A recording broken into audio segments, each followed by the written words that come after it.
This is Audible.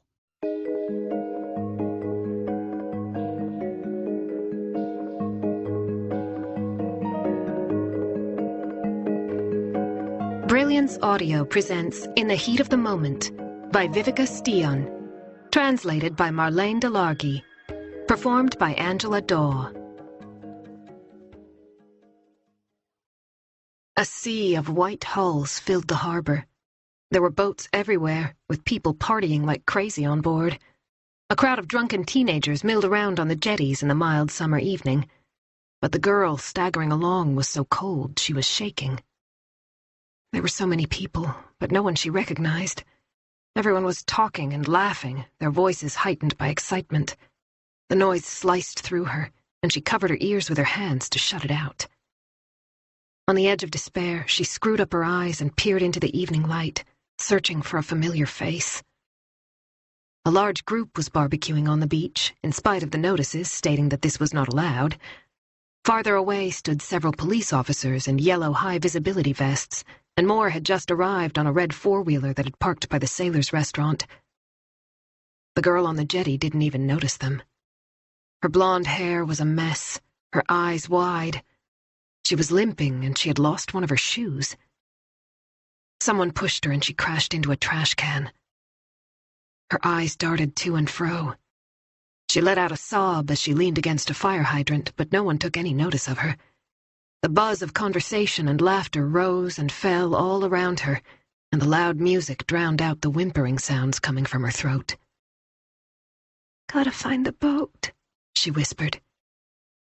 Another person bumped into her, and this time she fell on the sun-baked jetty. She stayed down, too exhausted to get back on her feet. Her grubby cheeks were stained with tears, and she was mumbling something that only she could understand.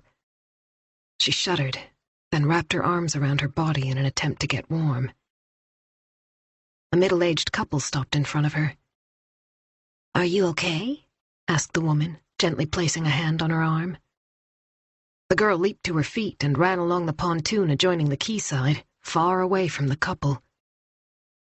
"Gotta find Victor," she muttered. The music was louder now. On board an impressive yacht, huge black speakers were pumping out an intensive techno beat. It was deafening, and the vibrations spread to the concrete beneath her feet. In the stern, a mahogany table was crowded with half-full glasses, bottles, and cigarette butts. A bare-chested, suntanned guy was sitting on a generous white leather sofa with a cigarette in his hand. He looked the girl's body up and down. "Feeling lonely?" He grinned and made a circular movement with his tongue. "If so, I'm happy to help."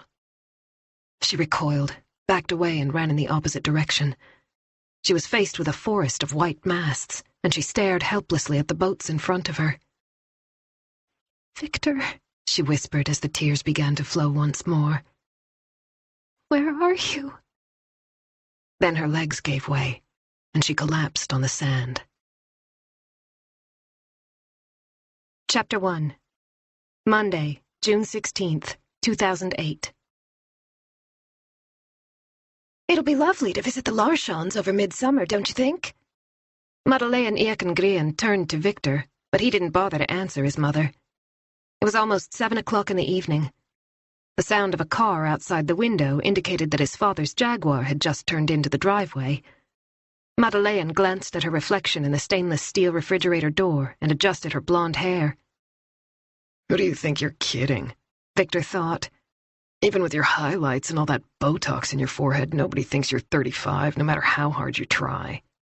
"Victor?" "I don't want to go." "But we always go to see the Larssons," Madeleine said, looking slightly strained, as if she couldn't work out where the conversation was going. She placed a bowl of green salad on the table and gave it a quick toss. "What else would you be doing?" she went on. Victor stared down at his plate. "I'd rather go to Sandhamn with Tobe and some friends. Christopher's borrowing their dad's motor launch. It's so fucking cool." "Please don't use language like that," Madeleine responded automatically. It was obvious that she wasn't happy with the idea of him spending midsummer without his parents. "Will Tobe's father be there?" she asked after a moment. Victor shook his head. "No, I think he's going to Falsterbo." what about Felicia? This time he nodded. Of course. And what do her parents have to say about this idea? Madeleine sounded suspicious, but Victor knew she liked his girlfriend. They're cool with it. In fact, Felicia had told her parents that she was going to Ebba's place in the country, and Ebba had told her parents she was staying with Felicia. Doubt lingered in Madeleine's eyes, but she turned away and went over to the island to pick up a dish of grilled chicken. The door to the house from the garage slammed shut. Here comes the great Johan Ekengren, Victor thought. Are you sure Felicia's parents are okay with this? Madeleine said as she set the kitchen on the table. Get off my back, Mom. Victor reached for the carton of milk and filled his glass. Madeleine said nothing. Victor knew she was hurt, but he couldn't be bothered to apologize. She was always busy anyway, so why did she have to start moaning now that he had plans of his own for once? It was perfectly okay when you and Dad took off to Paris during the autumn break, he thought. I had to look after myself all week. I'm 16, I'll be fine, he insisted. Anyway, there's a whole fucking load of us going. He knew his choice of words was bound to provoke her, and he gave her a challenging stare. Madeleine gave up. There's no need to get mad, she said. I can't understand why you're so touchy these days. You flare up all the time, whatever I say. So get off my back, Victor said again. The kitchen door opened, and Johan Ekengren came in, whistling cheerfully. He didn't seem to notice the tension in the room. Victor's father was about to turn 63. He was tanned, and he went to the gym several times a week. His hair had thinned only slightly, but Victor knew he secretly dyed it to hide the gray. Hi, you two. With a broad grin, he dropped his briefcase on the floor and loosened his tie, then took off his jacket and hung it over the back of a chair.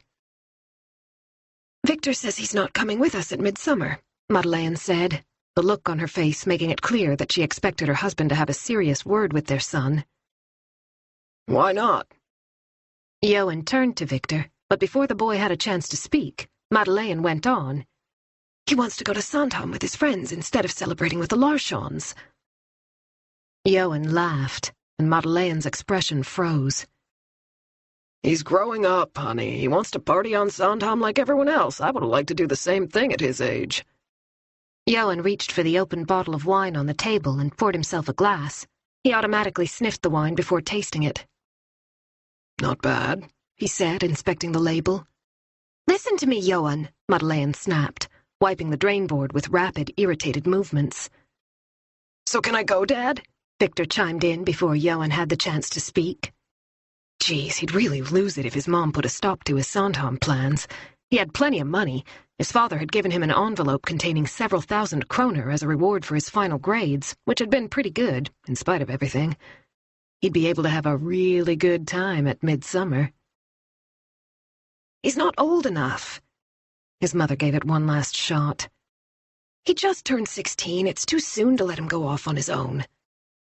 I presume Felicia will be with you? Johan said. Yeah. Victor nodded without looking up. Come on, Dad, he thought. Come on. In that case... Johan turned to his wife. Let the boy go. We're only young once. He took another sip of his wine, which shimmered blood-red through the fine glass. We're only talking about a few days in the archipelago. Chapter 2. Saturday.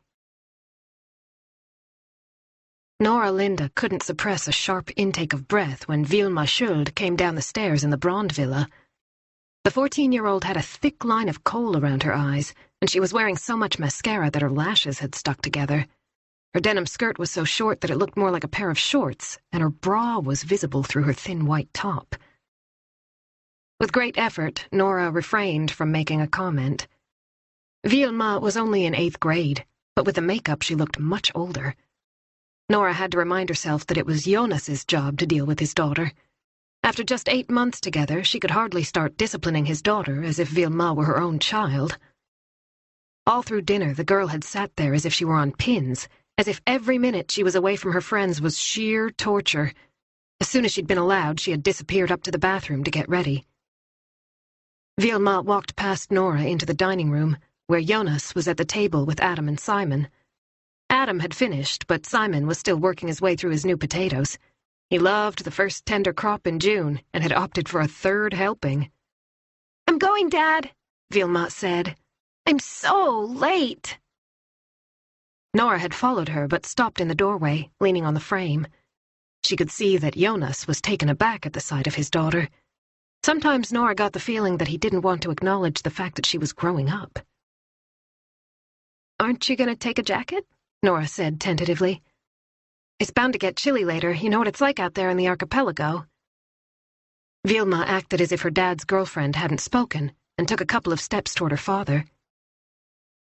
"Please, can I have some money?" she begged. "I thought you'd already had your allowance this month." "I have, but—" Vilma did her best to look like Daddy's little girl.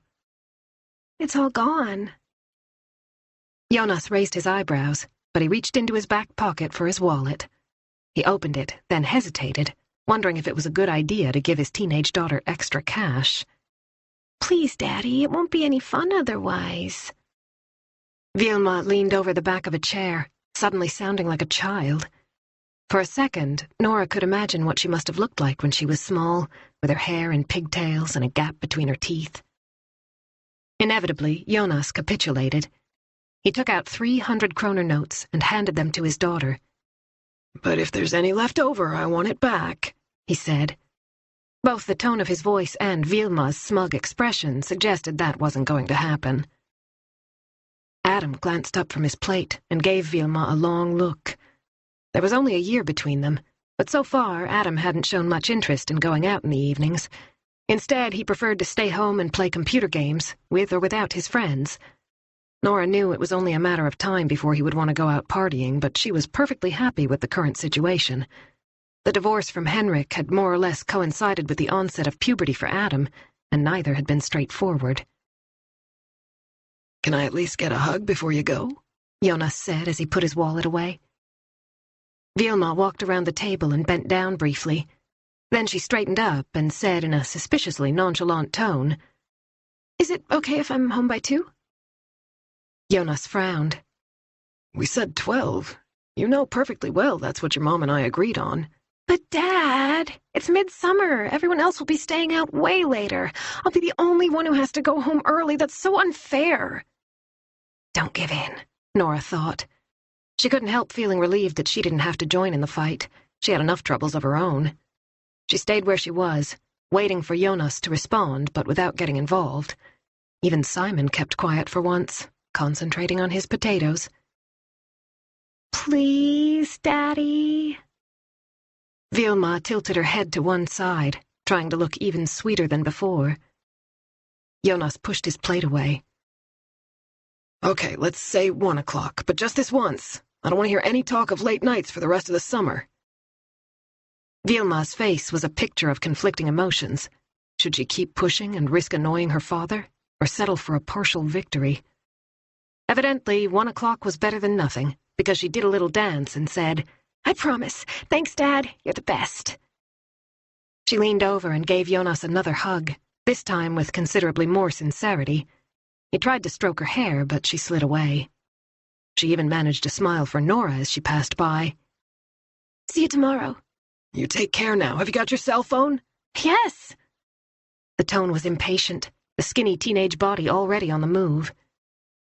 "Make sure it's switched on," Jonas said. "Don't forget, you have to promise to answer if I call you." Vilma opened the door, and she didn't turn around. Okay, I promise. Now stop going on." Nora sighed. Vilma had Jonas wrapped around her little finger, but Nora didn't think the girl was easy to deal with. It was probably a good thing that they still lived separately, Nora in the new place in Saltsjöbaden and Jonas in his 3-room apartment in the city. Here on Sandhamn, Jonas was renting Nora's former home. She and the boys had moved out the previous year and into the Brand Villa, the beautiful turn-of-the-century house she had inherited from her neighbor, Aunt Sina. It was through the rental agreement that Jonas and Nora had gotten to know each other. This weekend, they were all at Nora's because an electrical problem meant there was no power at Jonas's house. The island's helpful electrician had promised to fix it the next day.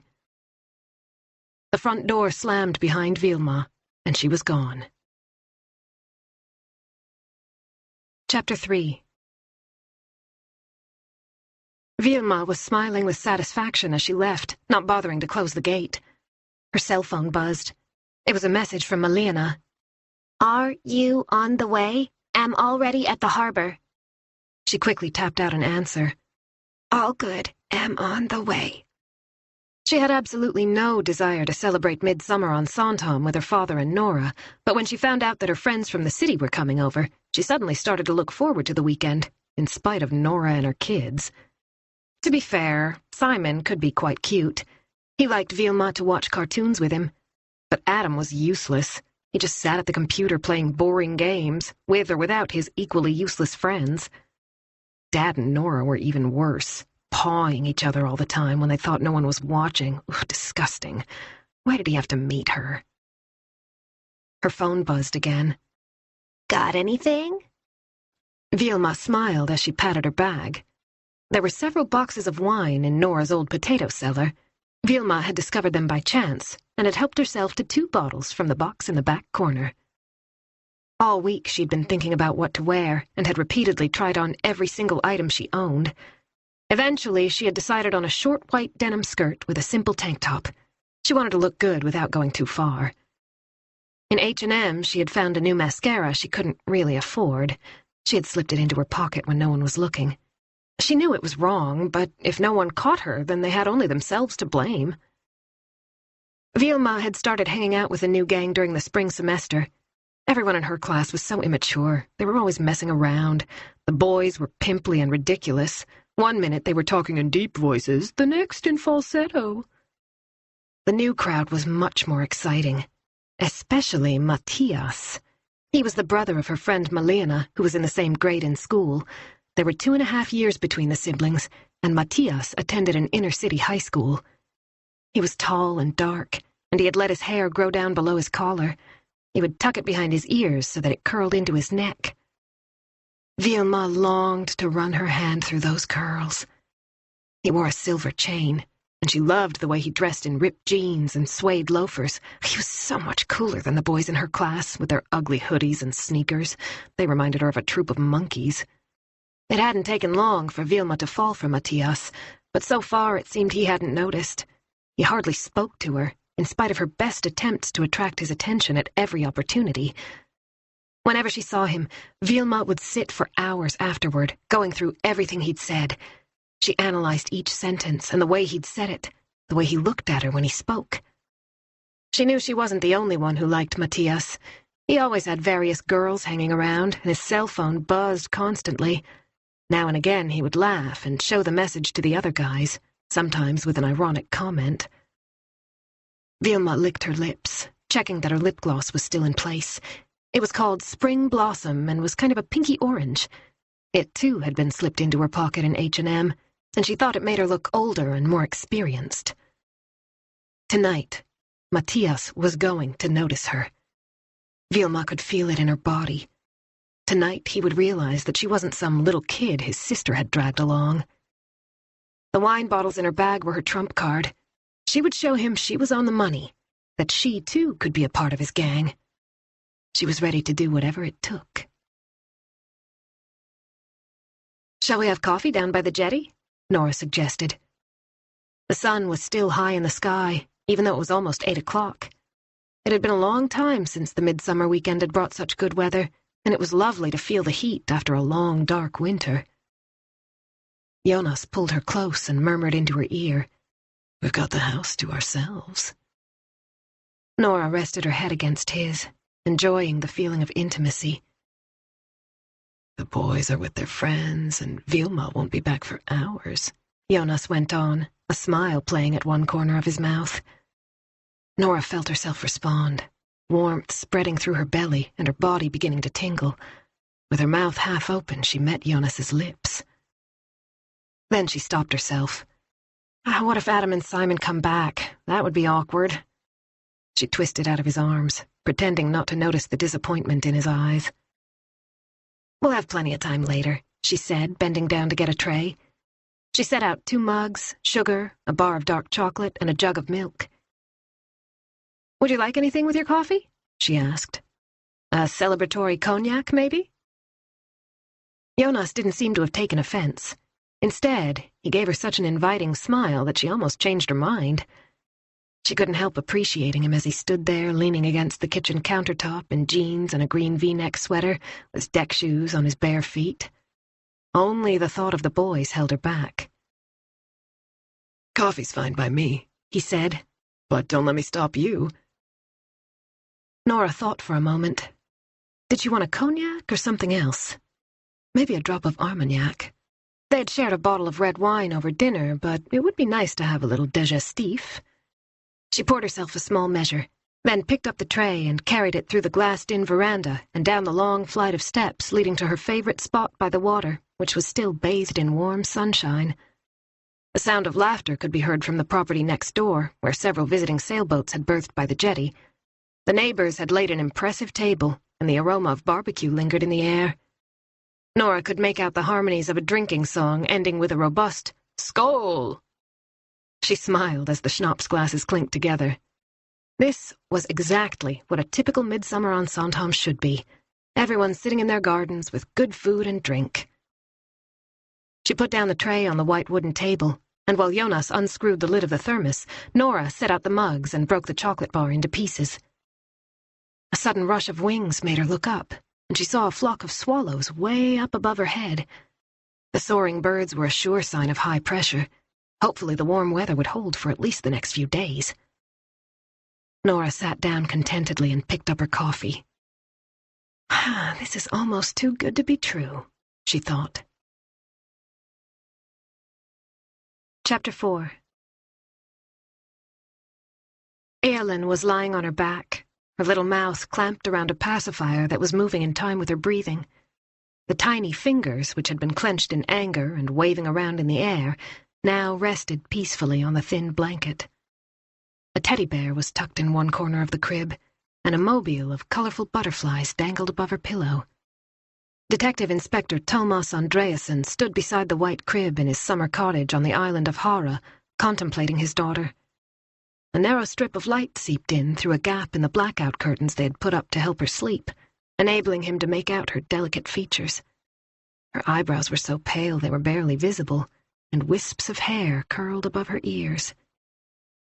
He gently touched the little hand.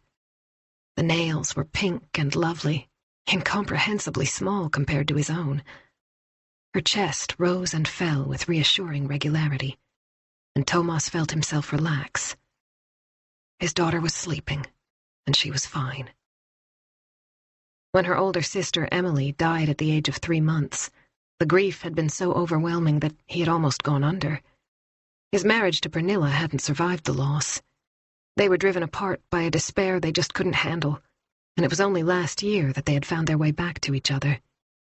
Pernilla had contacted him, wanting to meet up. Thomas had hesitated. The fear of opening old wounds was deeply embedded within him. However, when they saw each other, he remembered only that light summer's night in Stockholm when they fell in love, Pernilla's smile during their wedding in Jura Church, and the joy when Emily was born. It was as if they'd never been apart. They'd been given a second chance. It was Pernilla who helped him along the road to recovery after the serious accident on the ice off Sandhamn a year or so earlier, when he had sunk into a depression where life was gray, and he didn't even know if he would be able to continue working as a police officer. The thought of his duties with the violent crime unit, where cases were piling up and the resources were always inadequate, had seemed utterly impossible. He also felt incredibly guilty, and suffered from nagging doubts about his own capabilities. But if he stopped being a cop, then who was he? The big change came with Eowyn. When he found out he was going to be a father again, the depression finally loosened its persistent grip. She was born in March, and with her arrival, he woke from his long trance. It was as if a fine layer of dust had been wiped from a window, so that it became clear and transparent once more.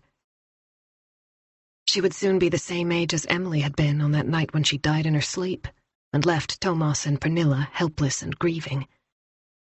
He would always carry with him the image of his daughter's body on that terrible morning.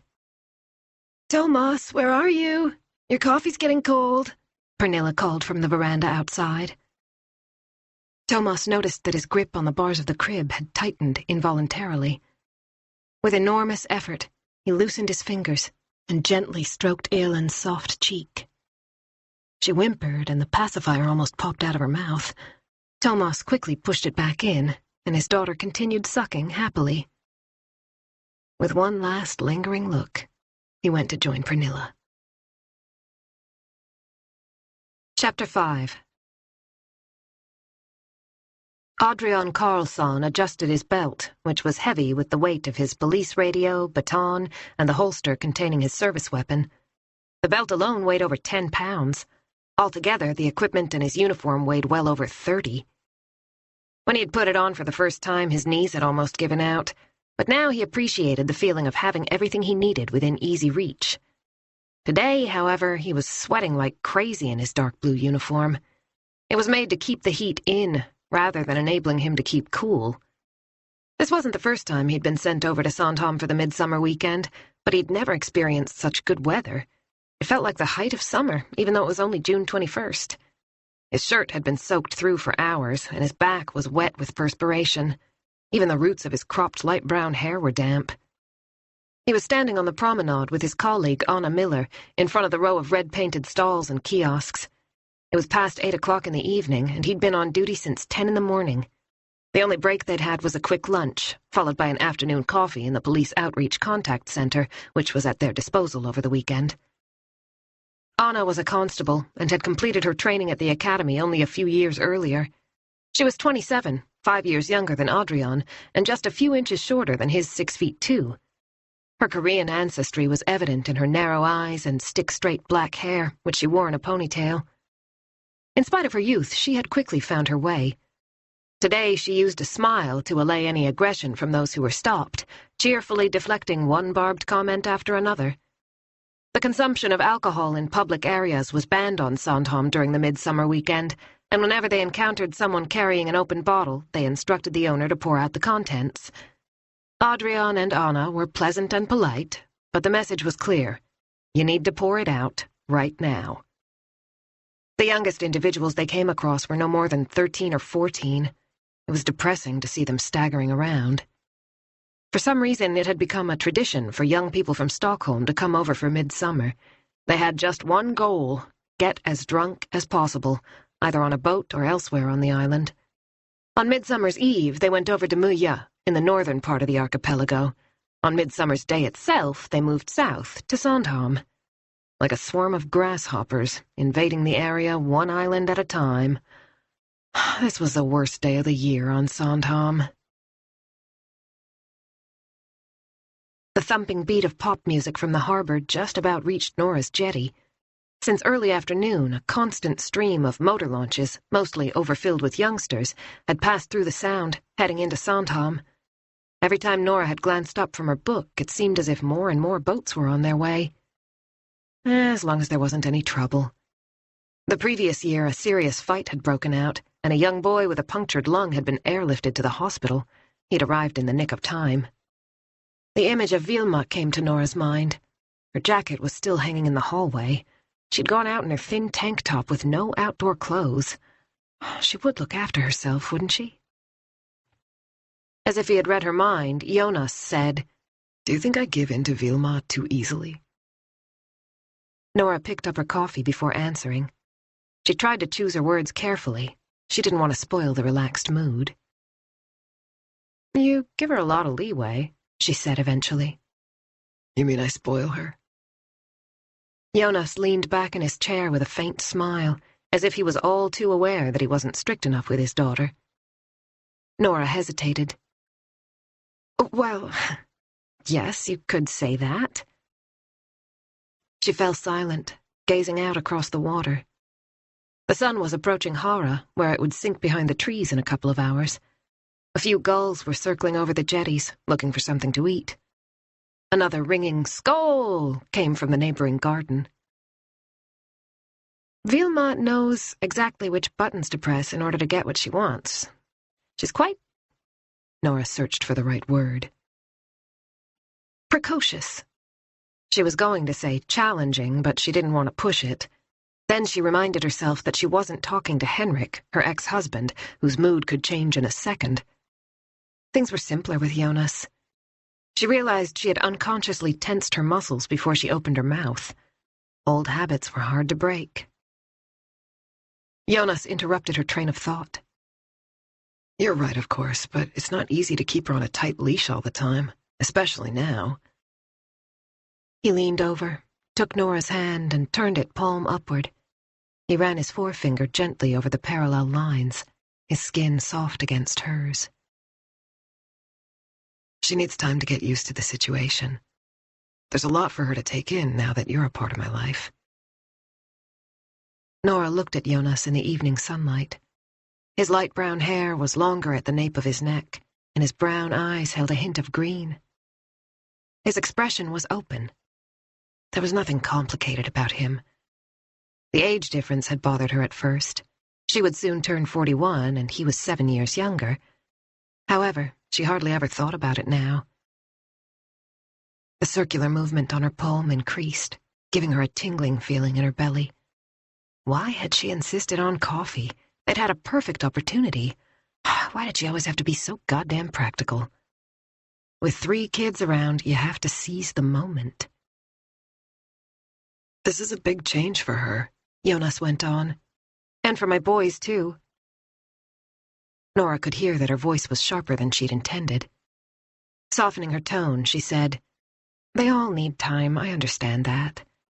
This year's been a big adjustment in many ways, but I think it's good if we have roughly the same approach to certain things when it comes to the kids." What do you mean? Jonas gently lowered Nora's hand onto her lap and leaned back. Nora wanted to be honest without upsetting him. This business of my kids and your kids wasn't easy, as she had realized over the course of the winter. "Adam's only a year younger than Vilma," she said after a brief pause. "Soon he'll want to go out in the evenings, too, and when that happens, I won't let him stay out until 1 o'clock in the morning. He's far too young, and I'd lie awake worrying about him." Nora paused, but Jonas didn't say anything, so she went on. "I just don't want us to be giving different signals to our children." Jonas straightened up. The carefree expression was gone, and he suddenly looked anxious. Nora wished she'd kept quiet. A motor launch zoomed past the jetty and entered the Sound, ignoring the speed limit of 5 knots. The swell almost tipped over a small sailboat. The lone sailor had his hands full trying to counter the waves. He shouted angrily at the ignorant driver. Jonas took out his cell phone, and Vilma's smiling, sun-tanned face appeared on the display. Her fair hair framed her features in soft layers, and she was squinting slightly into the sunlight. You're right, Jonas said unexpectedly. I shouldn't have said she could stay out so late. He pressed the screen, and the image disappeared. He put the phone back in his pocket, then gave a smile that was disarming, bordering on mischievous, like a little boy who'd been caught doing something naughty. I'll try to do better, I promise. He winked and took Nora's hand again. Gently, he brought it to his lips and kissed it. His breath was hot against her fingertips, and his lips lingered for a moment. Are you absolutely sure you want to have coffee right now? Chapter 6. Adrian and Anna were standing on the promenade, surveying the area. Over to the right, the large jetty in front of the Sailors' Hotel was packed with people holding glasses. Just over half an hour ago, the traditional shot had been fired, signaling that the flag should be lowered. It was taken down at exactly 9 o'clock in the evening. It was still warm, positively Mediterranean, in fact. Adrian longed for a cool shower, but it would be quite a while before his shift ended. A middle-aged couple with a dog on a leash approached. "Excuse me," said the woman, who had short blonde hair. She had a worried look in her eyes, which were surrounded by a network of fine laughter lines. The man next to her was gazing at something farther away. How can I help? Adrian said. "See that girl over there?" The woman pointed in the direction the man was staring. "She seems to be unwell. We're a little concerned." Adrian followed her finger and soon saw what she meant. A young girl in a pink top was on the ground right next to the wooden quay that ran alongside the promenade. She was crouching down, with her arms wrapped around her thin body. "Maybe you could take a look at her?" the woman went on. "We came across her about an hour ago and asked if she was okay, but she just ran off, and then we saw her again on our way back. We've been taking Tequila for her evening walk." She smiled down at the stylish golden retriever who was tugging at the leash. The woman was having some difficulty keeping her in check. "Tequila, sit! Sit!"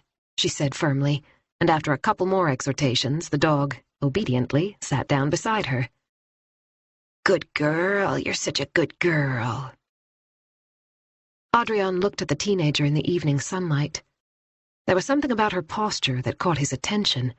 It was as if she were in her own little bubble, cut off from everything around her. He had seen enough people under the influence to recognize the signs. Nobody was taking any notice of her, in spite of the crowd. He couldn't see any friends or a boyfriend nearby. She was all alone. "We'll take a look," he assured the couple.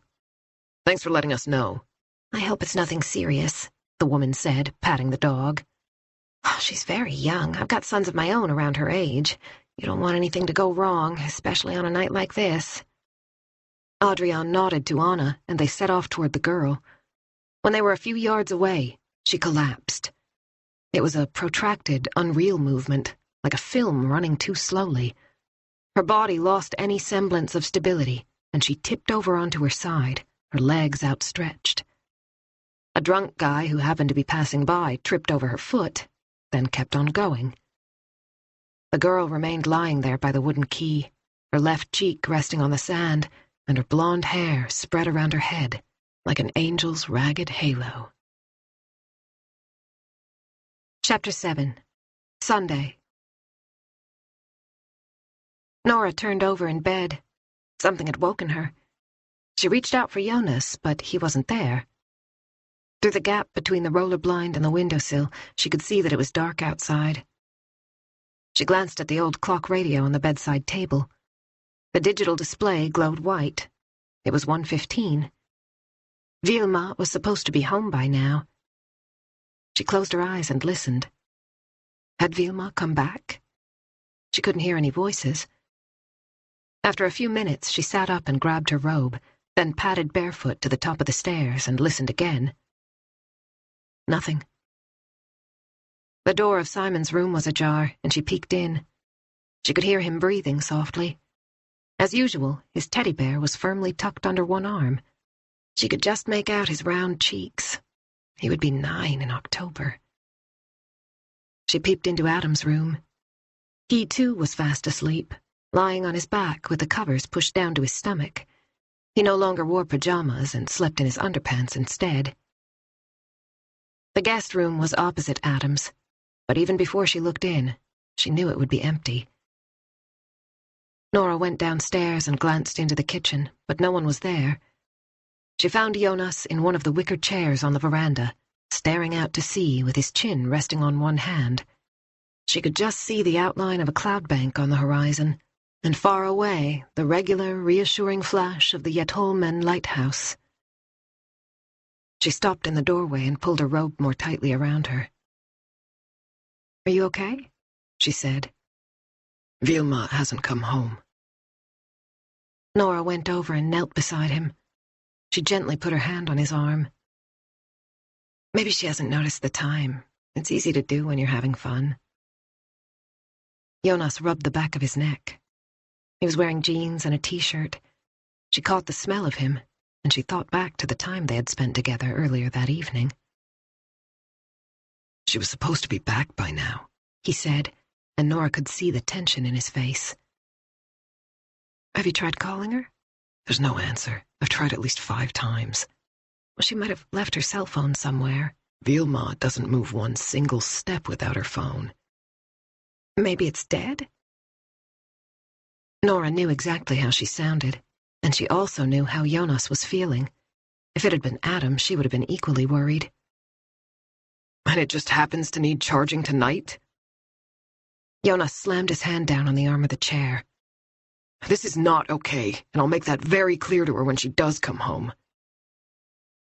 Nora was getting pins and needles in her legs and straightened up. The night air made her shiver. Shall I make us both a cup of tea? I'm sure she's on her way. Go back to bed. His voice softened. You don't need to sit up while I wait for my recalcitrant daughter. Nora stroked his cheek. No problem. I'll stay here with you. I'm sure she'll be home soon. Chapter 8. From a distance, the crowd in the harbor billowed back and forth like a shapeless amoeba.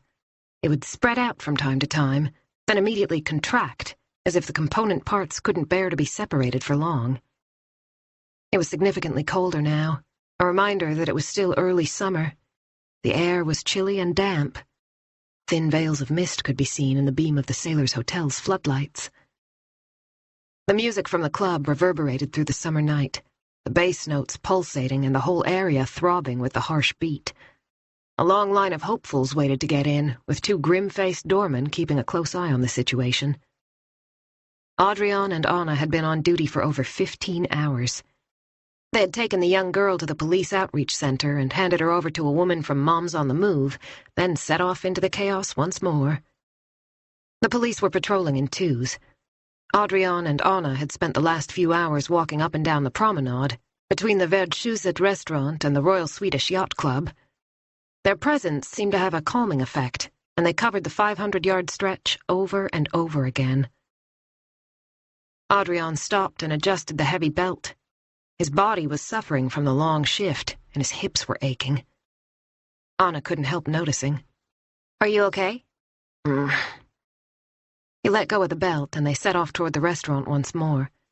They were constantly accosted by teenagers asking questions.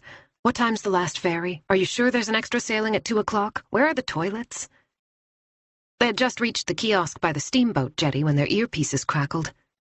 Adrian glanced back at the hotel and turned around. There's trouble between two boats, he said, even though Anna had heard the same message. By the first yacht club pontoon. They began to run. They were still some distance away when Adrian picked up the sound of loud voices that seemed to be coming from two boats moored next to each other on the western side of the long jetty. A group of youngsters was partying in the stern of an impressive launch with an outboard motor. On the boat next door was a gang of bikers with shaved heads and black leather jackets. Music was pulsating from the loudspeakers on both boats, and swear words were raining down. When Adrian got closer, he saw two men standing eyeball to eyeball on the jetty. You stupid fucker, yelled one of them, a shirtless 30-year-old in ripped jeans.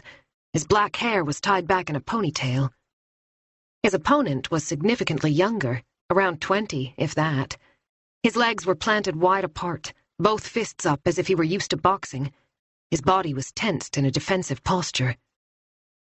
As Adrian reached the jetty, the agitated voice of a girl cut through the noise. Stop it, both of you! Please, listen to me! Stop it! A crowd was gathering, suddenly barring the path of the two officers. At that point, the 20-year-old made his move. With icy precision, he feinted with his left fist. Just as it seemed he was about to deliver a blow, his right elbow shot forward instead. The unexpected move took the older man by surprise, and the elbow made contact with his chin. He went down like a felled tree, hitting the concrete with such force that the pontoon bobbed up and down. Now will you shut your fucking mouth? The 20-year-old turned and gave the anxious girl a smug grin. He raised a triumphant fist to his friends, who cheered loudly. Fucking losers, he said, wiping his forehead with the back of his hand. The other man was still lying motionless, face down on the ground. Then he managed to haul himself to his knees. He shook his head as if to clear his vision, then spat out a glob of bloody mucus. Despite the chill in the air, his skin was shiny with sweat. A second later, he was holding a knife. Without attempting to get to his feet, he swiped wildly at the younger man. Before the boy had time to react, the blade had sliced through his jeans, and in a second, the white denim was stained red. He turned around with a surprised look on his face, as if he didn't really understand what was going on. Adrian felt his muscles contract. Police, drop your weapon! He roared at the top of his voice, pushing people out of the way. He drew his gun even though he was in the middle of a crowd, then elbowed a tall man who refused to move. The guy with the knife launched a fresh attack on the 20-year-old's left arm. The sharp blade sliced through the air and found its mark just where the sleeve of his t-shirt ended. The younger man stared at his arm, instinctively pressing his hand against the wound to stanch the flow of blood, but it trickled between his fingers, and dark droplets spattered the ground. As Andreasson reached the front of the crowd, the man with the ponytail raised the knife again. Andreasson hurled himself forward and grabbed the man's shoulder with his free hand. "Drop the knife!" he yelled. "Police, drop the knife right now!" He pressed the barrel of his gun to the man's bare shoulder and felt the sweat break out on his upper lip. "Drop the knife!" he shouted in the man's ear, squeezing the grip of his pistol. 1 second passed. 2. Then he heard the sound of metal hitting the concrete. Anna appeared, and between them they managed to push the man down until he lay with his arms and legs pressed against the damp jetty. Andreasson secured his wrists behind his back with a pair of handcuffs. "Are you okay?" Anna asked quietly. Andreasson nodded, although he did feel a little dizzy and breathless. No more than a few minutes had passed since the call came over the radio, but it seemed like much longer. He straightened up and went over to the young man who'd been stabbed. His face had taken on a greenish tinge, and his whole body was shaking. "Sit down so you don't pass out," Andreasson said, "and keep your arm up." The boy nodded without speaking. At close quarters, he looked even younger. Several more officers had arrived and were shining their powerful flashlights on the people on board the 2 boats. Andreasson wanted to get the perpetrator out of there before any of his friends decided to get involved. Biker gangs were not to be underestimated. One of them could easily try to finish what his buddy had started. He dragged the man to his feet and walked away from the jetty. "I'll take him to the outreach center," he said to Anna. The crowd had quickly dispersed, and the area was surprisingly quiet. Andreasson stopped in the semi-darkness. "There was no fucking need for that, was there?" he said, giving the biker a hard shove. Chapter 9. "Where can she be? She's never been this late before." Jonas's voice was hoarse with worry as he got up from the wicker chair and went over to the big window overlooking the sea. Nora checked her watch yet again. The hands had barely moved since the last time she looked. The minutes were crawling by as the bad feeling grew. The sky had lightened, and there was a hint of pink over in the east. The boats moored at the neighbor's jetty lay motionless on the shining surface of the water. "I can't just sit here. I need to go out and look for her." Jonas ran a hand through his hair. He was usually the epitome of calm, but when he turned away from the window, Nora could see the fear he was trying to hold in. "In that case, I'll come with you. Give me a minute to put on my jeans." Adam and Simon were upstairs. She could leave a 13-year-old and an 8-year-old for half an hour. The village was small, and she would be close by, no more than 10 minutes away. It wouldn't take long to search the harbor area. Jonas shook his head. "It's better if you stay here in case she turns up. Then you can call me." "Are you sure?" He nodded, and Nora gave in. "Okay, but don't forget your own phone." She reached out and stroked his cheek.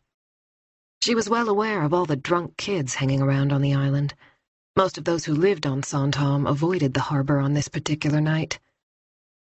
If Vilma had been drinking, she might be incapable of taking care of herself. The same applied to her friends. They were only 14, even if they wanted to appear older. In order to make both herself and Jonas feel better, she said, "I'm sure she's on board someone's boat and has lost track of the time. You know what teenagers are like." She could see that her words had made no difference at all. "Do you want to contact the police?" she added quickly. "I can give Thomas a call. He's only across the water on Hara." "No, it's the middle of the night. You're probably right. She's partying on some boat." He went out into the hallway and grabbed his jacket. Nora heard the front door close, and then there was silence. Chapter 10. Andreasson adjusted his earpiece as he walked toward the large motorhome that served as a mobile police station. It had been set up around the corner of the Sailors' Hotel at the beginning of the walkway running along the promenade. All police work over the midsummer weekend was coordinated from this vehicle. Anna had gone to the toilet. It would be a few minutes before she was back. Adrian hoped there would be some hot coffee ready, anything to give him a lift. He could feel the ache of tiredness behind his eyes, despite the adrenaline from the knife fight that was still in his body. It had taken just under an hour to deal with all the fallout from the incident. He and Anna had delivered the perpetrator to the customs jetty, where a police boat would pick him up to take him to the remand center in the Söder district of the city. Fortunately, the medical boat had turned up at the same time, and the crew were busy looking after the boy who'd been stabbed. 2 drunken minors had been handed over to social services, and the names and ID details of everyone present had been noted down. The number of people willing to make a witness statement was usually pretty low, and on this night in particular, few could even put together a coherent sentence. But at least the police had gathered the necessary information for the forthcoming investigation. The next phase was someone else's responsibility. So far, Adrian could see no sign of the partying dying down. The bar wouldn't close for another 15 minutes at 2 o'clock. The last crossing into town left at the same time, and things tended to get messy when the bar's clientele came pouring out just as hundreds of drunken youngsters tried to find their way to the ferry. After that, it usually calmed down, at least for this year. Thank the Lord it would be another 12 months until next midsummer. Adrian was about to step into the motorhome when he heard a voice behind him. "Excuse me." He turned around and saw a slim, dark-haired girl of about 16 standing a few feet away. She was wearing a blue motte-lissé jacket with shiny lapels, and her arms were folded across her chest, as if she were freezing. Yes? "I'm looking for my friends," she said hesitantly. "I can't find them anywhere. Can you help me?" Without warning, she burst into tears. She pressed her hand to her mouth as if she were trying to regain control, then managed to stammer, "I've been searching for hours. At first I thought they'd left without me, but they're not answering their phones, and now my battery's run out. I'm so worried." Adrian pushed aside his tiredness. "Take it easy," he said. "Come on in and tell me what's happened." The girl climbed the steps into the motorhome, with Adrian behind her. "Sit down," he said kindly, pointing to the brown leather sofa under the small window. It was a functional space, pretty basic, but equipped with everything they needed. Opposite the sofa was a desk with 2 laptops, and on a whiteboard someone had made a note of the number of arrests made during the course of the evening, plus the number of those detained under the legislation allowing the police to pick up those too intoxicated to take care of themselves. At the moment, the tally was over a dozen. Jens Sturup, task force team leader for the weekend, was sitting at the desk, speaking quietly into the phone as he checked an ID number on the screen in front of him. He didn't look up when Adrian and the girl came in, but he acknowledged them with a brief wave of his right hand. Adrian tore off a piece of paper towel and passed it to the girl. "Would you like some coffee?" It smelled a little burned. It had probably been sitting on the hot plate for too long, but it would have to do. She blew her nose, then shook her head. "How about some water, then?"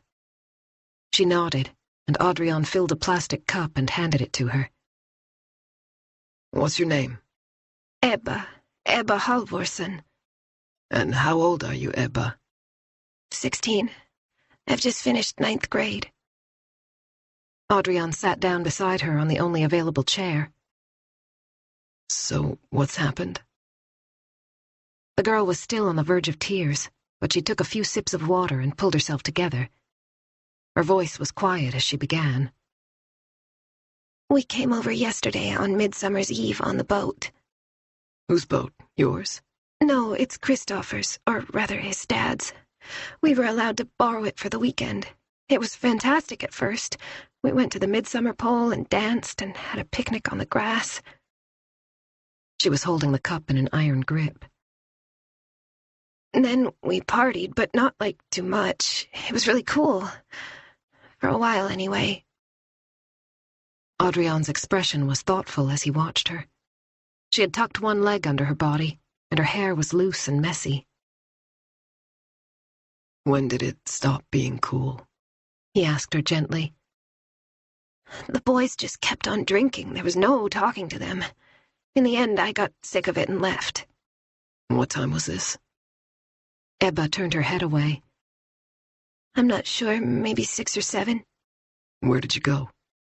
To the beach. Not the one in Treville, the other one, closer to the village. Flesberget, Andreasson said. I sat there for a while, and then I fell asleep. When I woke up, I wanted to go home, but there was no ferry for hours. I went back to find my friends, and there was no one there. The boat was empty and all locked up. Her eyes filled with tears once more. What did you do next? I sat in the stern and waited. Then after a while, I went looking for them. I tried calling, too, but none of them answered, and in the end, my battery ran out. And what time was this? After 11, I think. The sun had gone down. I went over to the security guards outside the bar to ask if any of them had seen my friends, but they refused to help, and they wouldn't let me go inside to check. I've spent the last few hours wandering around the jetties trying to find them. Ebba let out a sob, and Adrian got up to fetch her another paper towel. Thanks. How many of you were there? Can you give me the names of your friends? There were 5 of us. She fell silent, as if she wasn't sure how to continue. There was Tobbe and his older brother Christopher, she said after a while. And Felicia, she's my best friend, and her boyfriend Victor. Adrian thought for a moment. The group was probably partying on another boat, maybe with newfound friends. It was easy for young people to make fresh contacts when they'd been drinking and to end up in a different location. Or they might have gone over to the beach at Sandhamn, which was always a popular spot.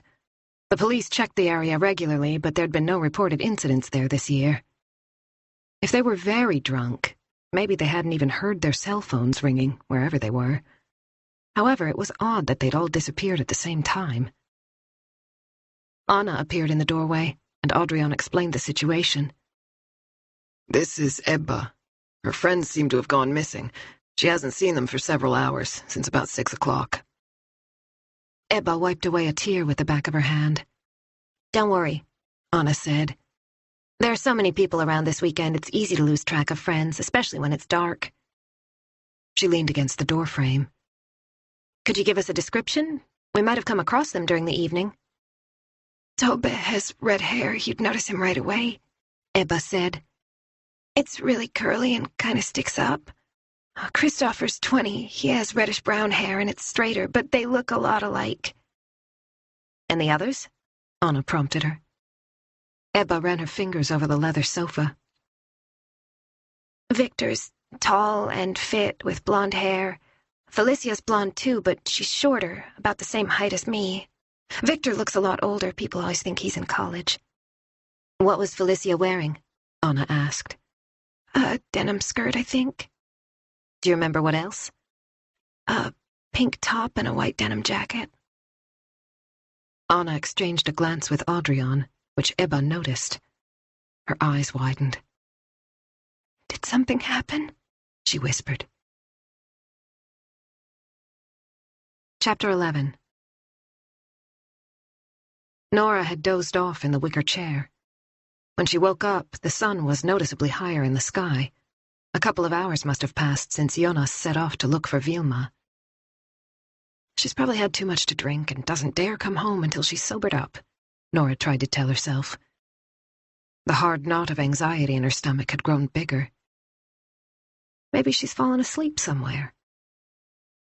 There was no mistaking Vilma's admiration for her older friends, and it made Nora think about what just 1 year's difference could mean at that age.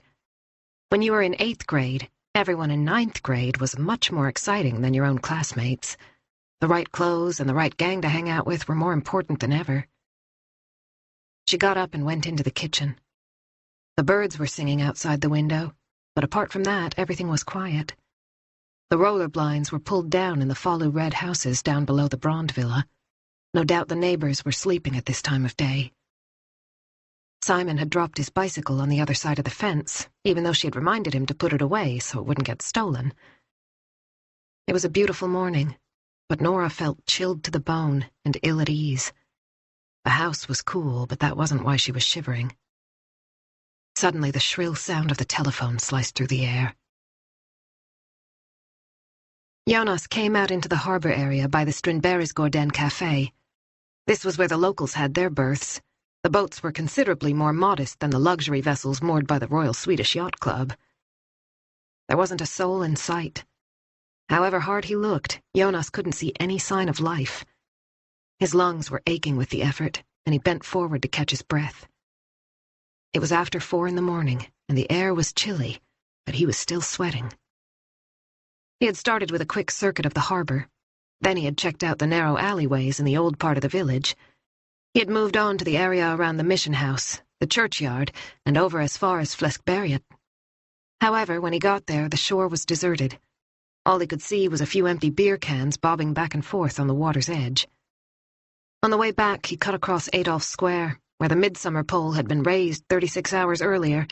Hundreds of people had danced around the pole to the sound of accordion music, and Vilma had worn a garland of flowers in her hair, despite her earlier assertion that wearing flowers in your hair was just so lame. Jonas pictured his daughter, singing along to the traditional midsummer songs, her blonde hair flying as she jumped up and down to little frogs, her hands swinging from above her head to behind her back. She had blown him a kiss as she danced past. He had been standing with his arm around Nora and had cheerfully waved back. Now she was missing. Once again his gaze swept the area, as if Vilma might suddenly appear. A scruffy dog slunk by and started rooting in a plastic bag that was lying on the ground. It let out a happy bark, then ran off with something in its mouth, possibly the remains of a roast chicken. Jonas straightened up and headed for the Royal Swedish Yacht Club marina. He soon reached the long wooden quay in front of the stalls and kiosks. He stopped dead. In the faint light of dawn, the place was a complete mess. The trash cans lining the promenade were overflowing, and there was garbage scattered all over the ground.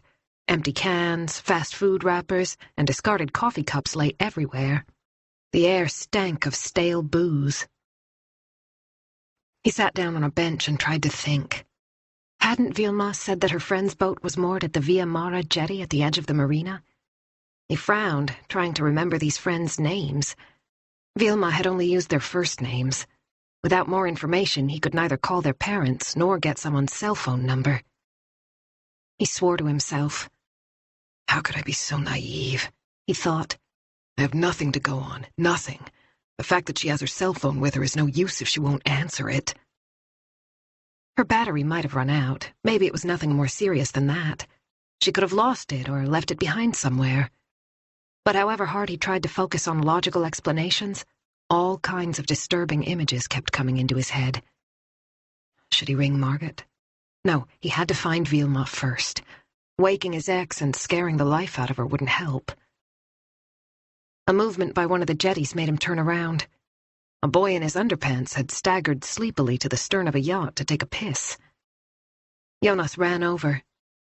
"Excuse me," he called out. No reaction. "Hello?" he shouted, louder this time. "Hello?" The boy looked around, blinking groggily. "Have you seen a blonde girl, 14 years old, with shoulder-length hair?" The boy waved a hand dismissively. "What?" Jonas repeated his question, but the response was a shake of the head before the boy disappeared back into the cabin without another word. Jonas remained standing where he was. There were hundreds of boats moored at dozens of jetties. If Vilma had gone off with a stranger, she could be on board any one of them. In which case, how was he ever going to find her? Chapter 12. Nora hurried over to the phone, which was on a small table in the hallway. It was an old-fashioned black Bakelite model, the kind that hadn't been sold for decades. It rang again, and her stomach contracted. But it couldn't be Jonas. He would have called her cell. She forced herself to pick up the receiver. "Nora, it's Monica," said a familiar voice. "Monica?" Nora couldn't hide her surprise. Her ex-mother-in-law wouldn't be calling at 4 a.m. unless it was serious. Nora made a huge effort to keep her voice steady as she gripped the receiver. "Has something happened to Henrik?" A brief silence. Nora held her breath. "Henrik? No, what makes you think that? That's not why I'm calling." Nora couldn't suppress a nervous giggle as the tension eased. She'd been so sure it was about Henrik. "I need your help," Monica went on in her usual authoritative tone. "The grandchild of some good friends of ours has been picked up by the police. Can you imagine? The police!" A sharp intake of breath. "Do you remember Karin and Holger Grimstad? You've met them at our house, I'm almost sure of it. Holger is honorary consul to Iceland. He's a very eminent man. They have a wonderful place right by the sea, in Torekov, with a fantastic view." As Monica rattled on, Nora tried to switch her brain from her concern over Henrik to the real reason for the call. Eventually, she had to interrupt. "Monica, please, what's going on?" "As I said, the Grimstad's granddaughter has been picked up by the police. Apparently she's in a terrible state, and her parents are in Torekov over the midsummer weekend. Karin just rang me. She's desperate. None of the family are in the Stockholm area."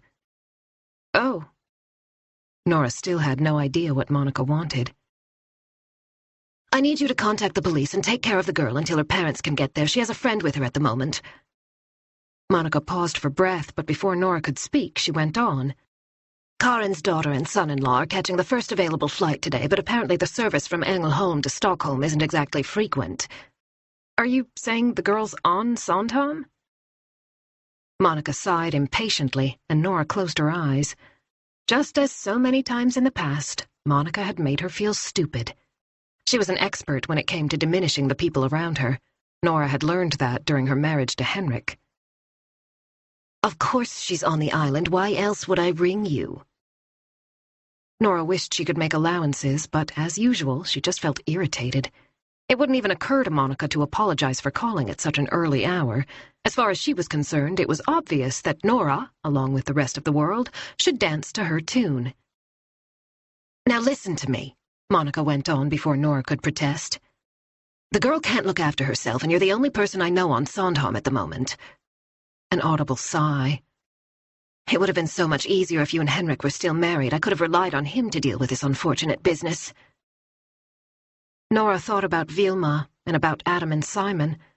What if Adam had drunk too much and gotten sick in a place where he didn't know a soul? Or if Simon had been in trouble? She had to help. "Okay, what do you want me to do?" "It would be good if you could collect the girls and let them stay with you until the parents get there. Apparently the police want to get rid of them as soon as possible. It's disgusting when you think about it." Typical Monica. She was mad about both the fact that the police had picked up the girl and that they didn't want to keep her. Nora couldn't help but smiling. "When did you say her parents would be here?" "As soon as possible, but it won't be before lunchtime, maybe even later." Nora did a quick calculation. If they landed at Bromma Airport, it would take at least an hour to drive to Stofsnäs and catch the ferry to Sandhamn. The crossing was around 45 minutes. "What are their names?" "The mother is Jeanette and Jochen Grimstad." "Do you have their phone number?" "No, only Karin's, but she's given them your number, so I'm sure they'll be in touch very soon." "And what's the name of their daughter?" "Felicia." Chapter 13. When Adrian got back to the motorhome, Harry Anjou had taken over from Jens Sturup. Harry was from Norrland, and Adrian knew him only in passing. Adrian went over to the coffee machine and poured himself the last of the burned coffee. He drank it standing up, his body aching from lack of sleep. He'd been on duty for almost 18 hours. He sank down on the sofa, exhausted. It was after 4 o'clock in the morning, and the team would soon stand down. Most officers had already gone off duty as the island's nightlife ebbed away. "I managed to contact the parents of that girl in the outreach center," Adrian informed Harry, who was sitting facing away from him, reading something on the computer screen. On the notice board above his head, the tally of the night's activities had increased significantly. "Are they on their way?" Harry asked, glancing over his shoulder.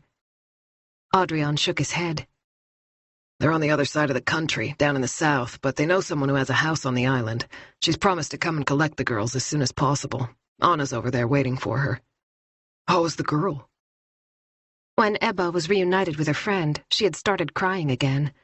Then she curled up next to Felicia, who was still out of it and had barely noticed Ebba. "She's not great, but she'll be fine by tomorrow," Adrian said. He finished his coffee and grimaced at the bitter taste. "What are we going to do about their friends?" he asked. "Has anyone seen them?" They're probably sleeping it off somewhere, Harry said. Like all the others who didn't have the sense to go home on the last ferry, drunken bums. He didn't seem bothered by the surprised expression on Audrian's face. Harry came from a district in the far north of Sweden, and he had been with the Nacka police for only 6 months. It was obvious that things were expressed with considerably less finesse up north. Audrian wondered if he should take one last stroll to look for the missing boys, but Harry was probably right. They could have passed out just about anywhere. No doubt they would turn up in the morning, hungover and with bloodshot eyes, and with a lot less to say than when Ebba had left them. He stretched and gave an enormous yawn. Okay, I think it's time I got some sleep, he said. Is it at 10 o'clock that we're meeting up in the morning? The transport taking them back to the mainland was due to leave at 1, and everything had to be packed away before then. He wasn't going to have many hours' rest. Harry nodded. He too looked exhausted. His eyelids were drooping. I'll close up shortly, he said over his shoulder. If anything happens, I'm available on the phone.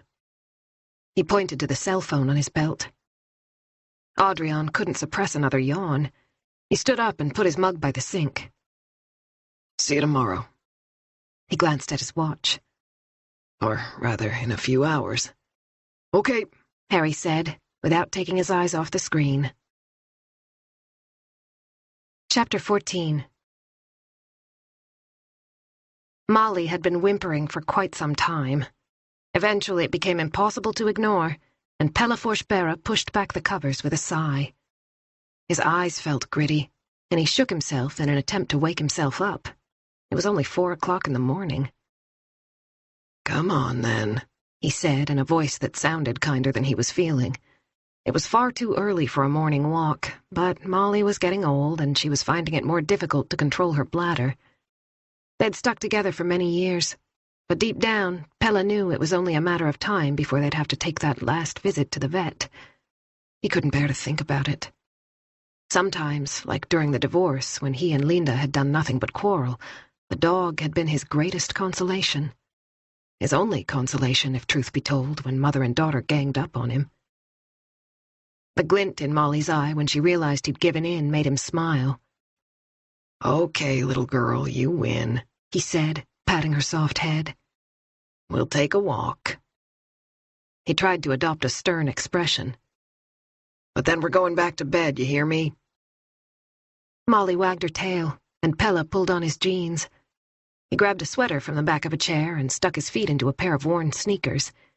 He would try and rest for a while when they got back. It had been nearly impossible to get to sleep last night. His house was some distance from the harbor, right by the tennis courts, but in spite of that, the noise from the disco had been inescapable. The pounding bass beat had gone right through his bones, or at least that was how it had felt when he pulled the pillow over his head to try to drown out the racket.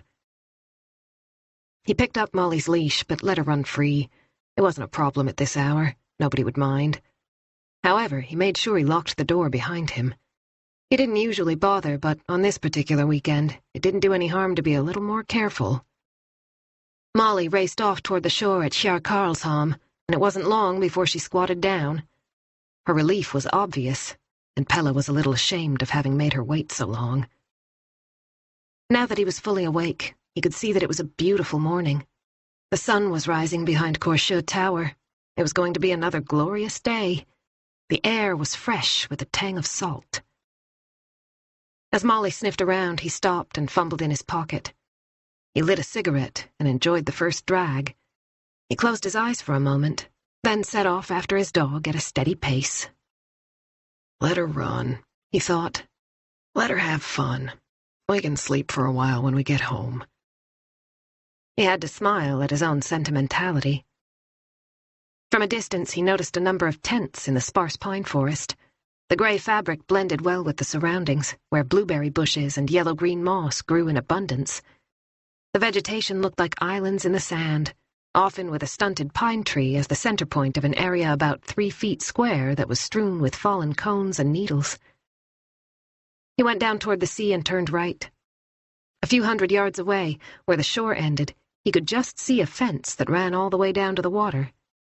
Traditionally, properties adjoining the beach weren't fenced off, and this kind of behavior infuriated both the residents and summer visitors.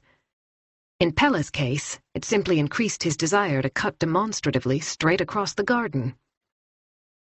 Molly had picked up an interesting scent and headed off toward the far end of the shore. He strolled after her, wondering whether to go over to Trouville, since they were out anyway. He took another drag of his cigarette and stumbled over a root in the sand.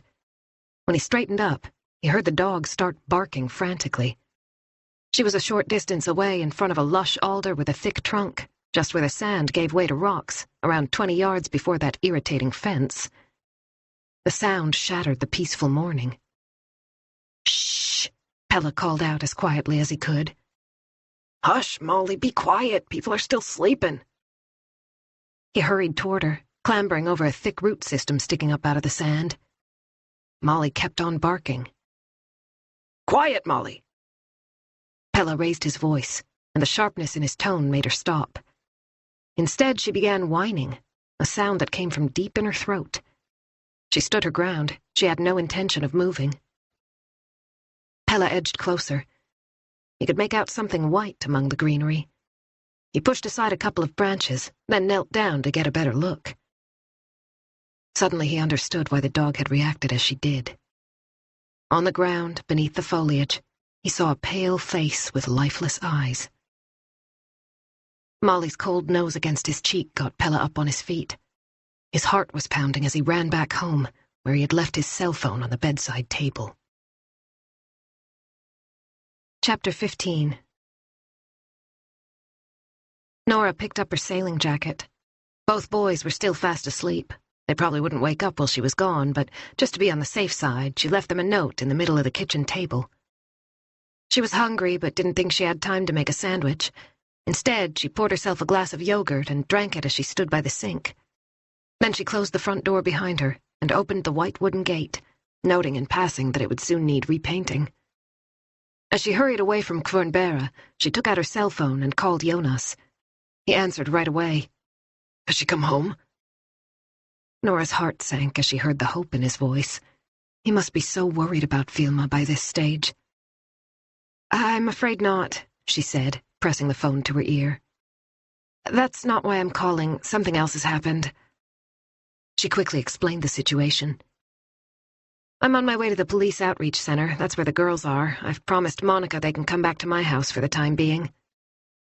She hesitated. "Have you told the police Vilma's missing?" "No." "Don't you think you should?" "I haven't seen any police officers." His breathing was shallow, and he was speaking much more quickly than usual. "Since I'm going to the outreach center anyway, should I ask if anyone's seen her? It can't do any harm, can it?" She heard Jonas take a couple of deep breaths. "No," he said. "No, I don't suppose it can." "Where are you?" Nora asked. "At the end of the farthest pontoon, opposite the Via Mara jetty. I'm trying to look on board the big yachts, but it's hopeless. Everyone's asleep. There's no one to ask." The Via Mara jetty was next to the gas station by the Royal Swedish Yacht Club marina. It was a long walkway reserved for a select group of members, and a code was needed to open the gate. Nora wanted to say something to reassure him, but she couldn't find the right words. "I'm sure she'll be in touch any minute," she said feebly. "I bet your phone will ring as soon as we hang up." She slipped her cell phone into her pocket and hurried through the narrow alleyways bordered by red and white picket fences. The elder bushes were in full bloom, and the clusters of lovely creamy white flowers reminded her of how pretty Vilma had looked the previous day, dancing around the midsummer pole. She passed the diver's bar and came out into the harbor, right by the pale building that housed the island's grocery store. Jonas had been right. The place was deserted. Over by the steamboat jetty, the kiosk's gray metal shutters were down, and the clothes store opposite was also barricaded against any possible damage. A couple of mergansers were circling in the morning mist a short distance away. The sun was already well above Korsjö Tower, but Nora thought there was a chill in the air. When Nora rang the bell at the outreach center, the door was opened almost immediately by a pretty police officer with Korean features. "My name is Nora Linda. I think I'm supposed to pick up 2 girls here?" She could hear how confused she sounded, but the police officer didn't seem to notice. She held out her hand and introduced herself. Anna Miller, I've been waiting for you. The girls are upstairs. Do you have ID? Yes. Nora was a little taken aback, but she took out her driver's license and showed it to Anna, who glanced at it. Thank you. Felicia's father said you'd be coming, but I just had to check. She pointed to a staircase. This way. They're so young. The thought struck Nora as soon as Anna opened the door and she saw the two girls. Narrow shoulders, medium-length hair, skinny bodies, and thin clothes. They were lying close together on a bed with a blanket over them. One of them got up to say hello. I'm Ebba. Her face was stained with tears. The other girl, who must be Felicia, didn't look much better, lying there with tousled hair. Nora couldn't help thinking of Vilma. Spontaneously, she gave Ebba a hug. I'm Nora Linda, and I live here on Sandhamn. My mother-in-law knows Felicia's family, that's why I'm here. How are you both?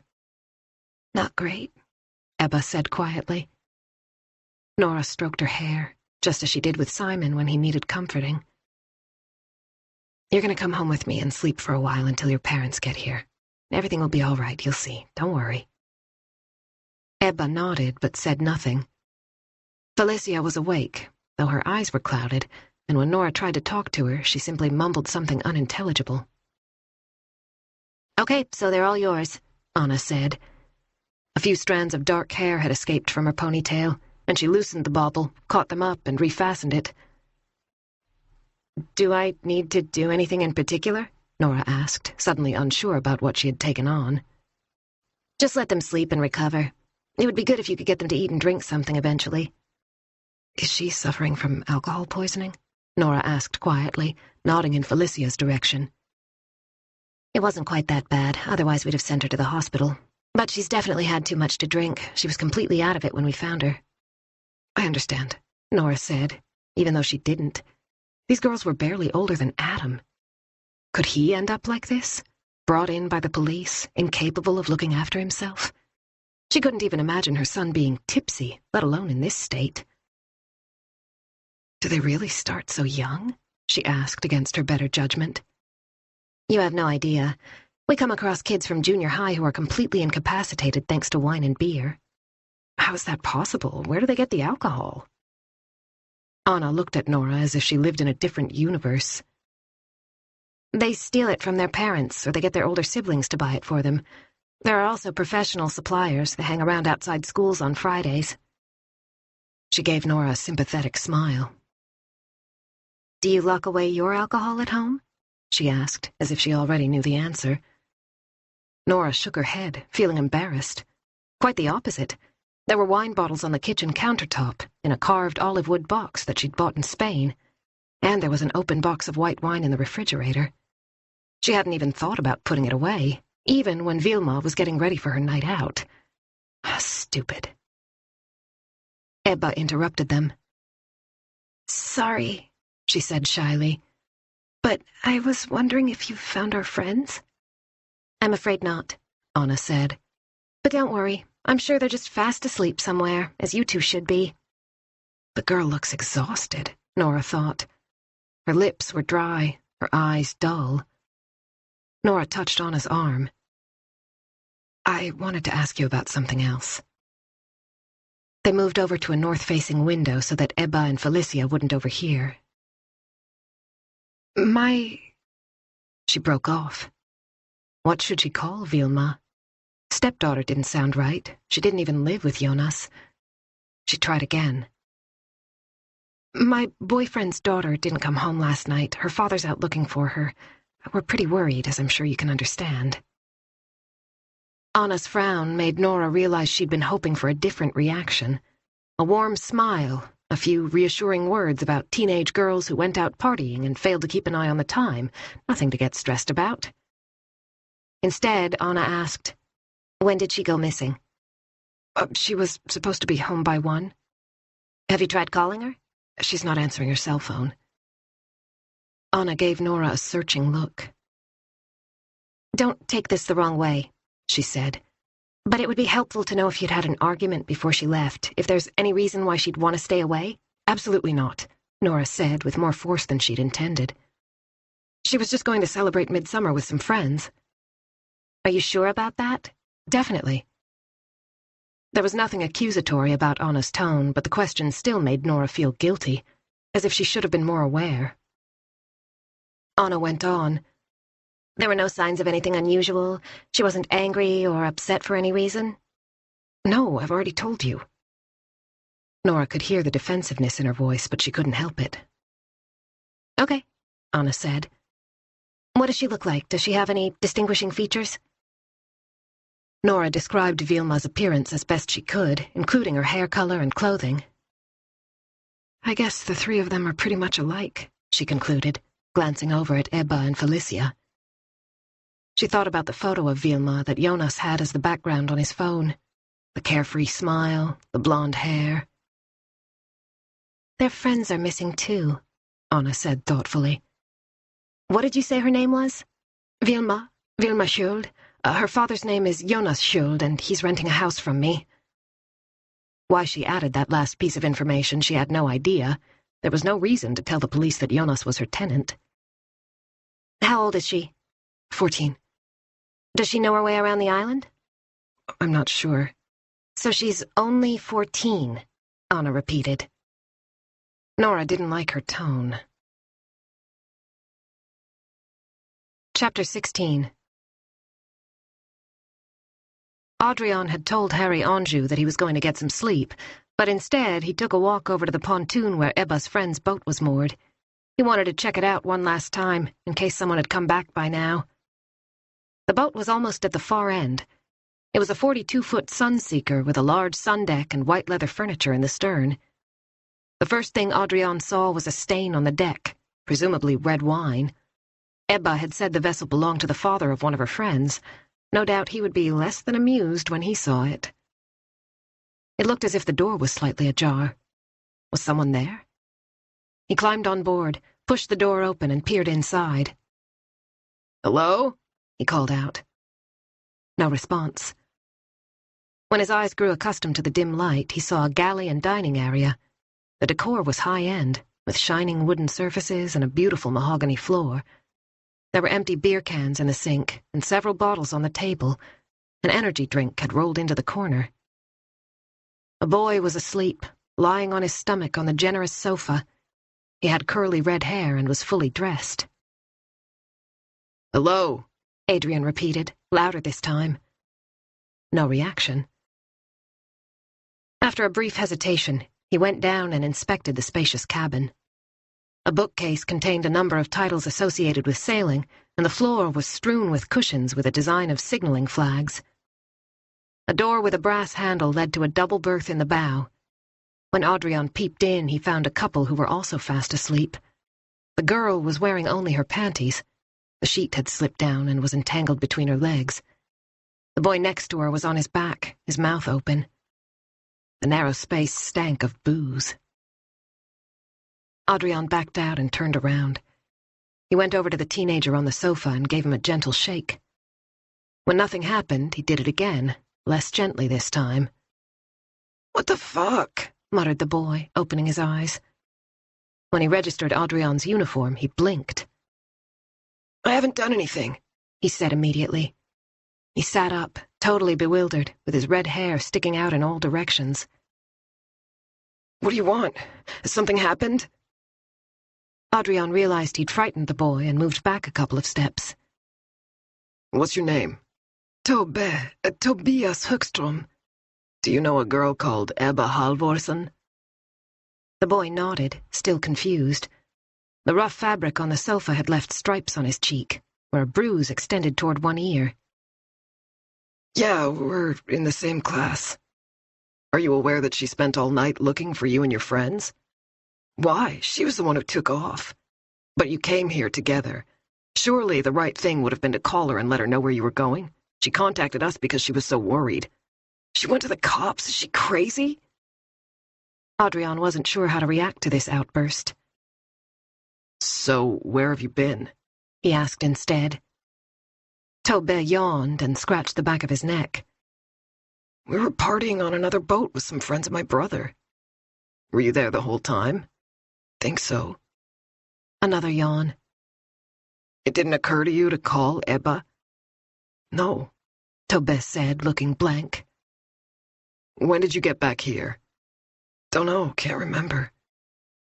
Adrian jerked his head in the direction of the sleeping couple. Who are they? Tobbe craned his neck and peered through the half-open doorway. That's my older brother. And the girl? I met her on the other boat. Yet another yawn. I haven't done anything. Can I go back to sleep? Adrian thought for a moment. We've picked up your friend Felicia. According to Ebba, she was looking for her boyfriend, Victor. Any idea where he might be? He's not here. You're in a better position than I am to answer that question. Reluctantly, Tobbe dragged himself to his feet and stuck his head into the other cabin, where a bag and a jacket had been tossed on the bunk. There's no one there, Adrian pointed out, though the comment was superfluous. Tobbe sank back down on the sofa, looking as if he was about to fall asleep again. In that case, I guess he's with Felicia. Adrian had had enough. Didn't you hear what I said? Felicia has been picked up by the police. This time his words hit home, and a glimmer of surprise was visible in Tobbe's eyes. Adrian went on. She's with Ebba now, and I'm wondering where Victor's gone. Was he with you on the other boat? I don't think so. When did you last see him? Tobbe looked lost. He ran a hand through his hair and looked uncertainly at Adrian. I don't know. Chapter 17. Anna fiddled with her police radio as if she wasn't quite sure what to do. Nora could feel her anxiety level rising. Then Anna made a decision. She brought the small microphone attached to her jacket up to her mouth and murmured something that Nora couldn't hear. Her expression grew pensive as she listened to the answer. She ended the conversation and turned to Nora. According to my colleague, one of the girl's friends is still missing. Nora's stomach tied itself in a knot. It's probably nothing to worry about, Anna went on. It happens all the time. You've no idea how many kids come to us saying they've lost their friends, but since your partner's daughter is also missing, we'd just like to check out a few things. Can you wait here for a little while? Sure. Nora nodded, not feeling very much calmer. Shall I ask her father to come in? If you wouldn't mind. Do you think something serious has happened? Nora asked. Without replying, Anna started speaking into the microphone again. Adrian closed the cabin door and stepped ashore. Tobbe Hookstrom had already gone back to sleep. Excuse me, hang on a minute. When Adrian turned to see who was shouting, he saw a man in his mid-30s running toward him without looking where he was putting his feet, in spite of the fact that the wooden pontoon was treacherously slippery with morning dew. Hang on, he called out again, waving his arms in the air.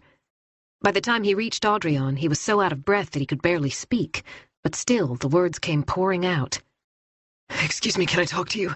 My name is Jonas Schuld. My daughter's missing, and I've been looking for her for hours. It was obvious how worried he was. His eyes were constantly darting from side to side. I've searched everywhere. Adrian realized who the man was. Is it your partner who's agreed to take care of the two girls we picked up? He asked. Yes. The man seemed surprised. How do you know that? I've just spoken to my colleague about your daughter. If you'd like to come with me, we'll try and sort this out. Nora was sitting at the table in the outreach center when the door opened. Her eyelids were heavy, and she was finding it difficult to stay awake.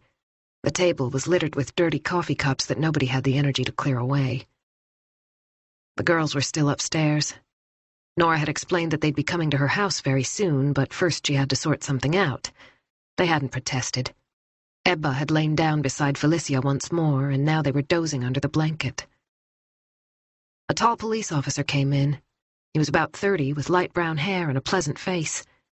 Jonas was behind him. His complexion was gray, and his hair was a mess. His brown deck shoes were covered in dust from the gravel tracks.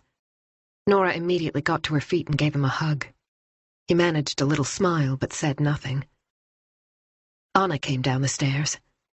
Just as she was about to shake hands with Jonas, the two officers' earpieces crackled. Nora noticed that they both stiffened. The tall guy turned away and said something into the microphone. He listened, then started talking again. She couldn't hear what he was saying, but her anxiety increased when he glanced at her and Jonas during the conversation. "Excuse us for a moment," he said suddenly, beckoning Anna over to the kitchen, where they spoke very quietly. "What's going on?" Jonas whispered to Nora. "I have no idea." She felt the tears spring to her eyes, although she couldn't tell whether that was due to fear or exhaustion. The officers came back. "We're gonna have to leave you for a while. I think it's best if you take the girls home. We'll contact you later." Jonas stepped forward and said in a tone that Nora had never heard before, "You need to tell us what's going on. It's my daughter who's missing." He stared at the male officer. Anna was already on her way out the door, but stopped when she heard his raised voice. "Unfortunately, I can't give you any information right now. I'm sorry." Anna turned around. "It really is best if you take the girls home for the time being," she said to Nora. "We'll be in touch." Chapter 18. Adrian got into the driver's seat of the police jeep and started the engine. Anna got in beside him. "The person who called in is waiting for you by the tennis courts," Jens Sturup shouted from behind them. "His name is Pelle Forsberg." The jeep set off with a jolt, and Adrian swung it around, then took the steep hill behind the Sailors' Hotel, heading for Kjær Karlshamn. When they reached the high fence surrounding the island's 2 tennis courts, they saw a lanky man waiting by the gate. Adrian braked and pulled up next to him. "Are you the person who called it in?" "Yes," the man said, extending a slightly shaky hand. "Pelle Forsberg. Can you show us where you found the body?" Adrian said. "Of course. Jump in." Adrian pointed to the dog, who was running around, barking excitedly. "It's probably best if you bring the dog with you. I don't want to run her over." Molly whimpered when her freedom was curtailed, but she settled happily when her master lifted her onto his lap and held her in a firm grip. "Turn off by that yellow building up ahead," Pelle said, pointing with his free hand. It took them only a few minutes to reach the alder tree on the shore. Adrian parked and they jumped out. "It's here," Pelle said, indicating a heap of carelessly piled greenery. Something was protruding from among the leaves. Adrian moved to take a closer look. That was all he needed. He brought the radio mic to his mouth. Jonas stared at the door, which the 2 officers had closed behind them. He was leaning forward as if he had wanted to run after them, but had stopped himself at the last minute. Nora wanted to reach out and touch him, but hesitated. She realized she had no idea how he might react in a crisis. He's a pilot, she thought. He spent hundreds of hours training to deal with difficult situations. It's his job to remain calm under pressure. But this was about his daughter. This was about Vilma. What use was all that training now? Anna had said it wasn't uncommon for people to lose their friends on a weekend like this, Nora reminded herself. She and Jonas must cling to that thought. But the knot in her stomach just wouldn't go away. Why had the 2 officers left in such a hurry? Outside the window, the birds greeted the day with non-stop singing. Someone had picked a bunch of wildflowers and placed them on the table next to a little midsummer pole in the colors of the Swedish flag. "Don't you think we should do as the police suggest and take the girls home?" Nora said. "I don't see the point in staying here. There's nothing we can do, and Felicia and Ebba need to get to bed. They're both exhausted." The steel clock on the wall was showing 20 to 5. Lack of sleep was making Nora shaky, and she could feel the tension at her temples. Adam and Simon were still home alone. She didn't want to mention it, but she'd been away for far longer than she'd intended. Simon would be worried if she wasn't around when he woke up.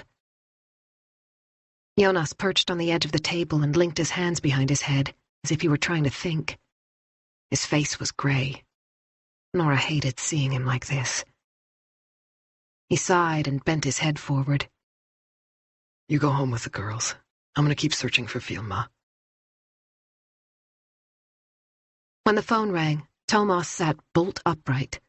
Since Eilin came along, he woke more easily than ever. He blinked, grabbed the phone, and switched it to silent. It was light outside. Through the window, he could see the pale green leaves of the weeping birch next to the house. They'd unfurled only a few weeks ago. Everything came later in the archipelago. The lilacs had just finished flowering. Pernilla was sleeping on her stomach beside him. Her fair hair had grown down past her shoulders, and it was spread across the blue pillowcase, which was adorned with an irregular pattern of small anchors. Thomas liked the fact that she was letting it grow. She'd had long hair when they first met. She didn't move. The shrill sound of the phone hadn't disturbed her sleep. Instead, she turned on her side and buried her face deeper in the pillow. Elin was still lying on her back, but she must have reached out for her teddy at some point, because the white cuddly toy was face down on the mattress.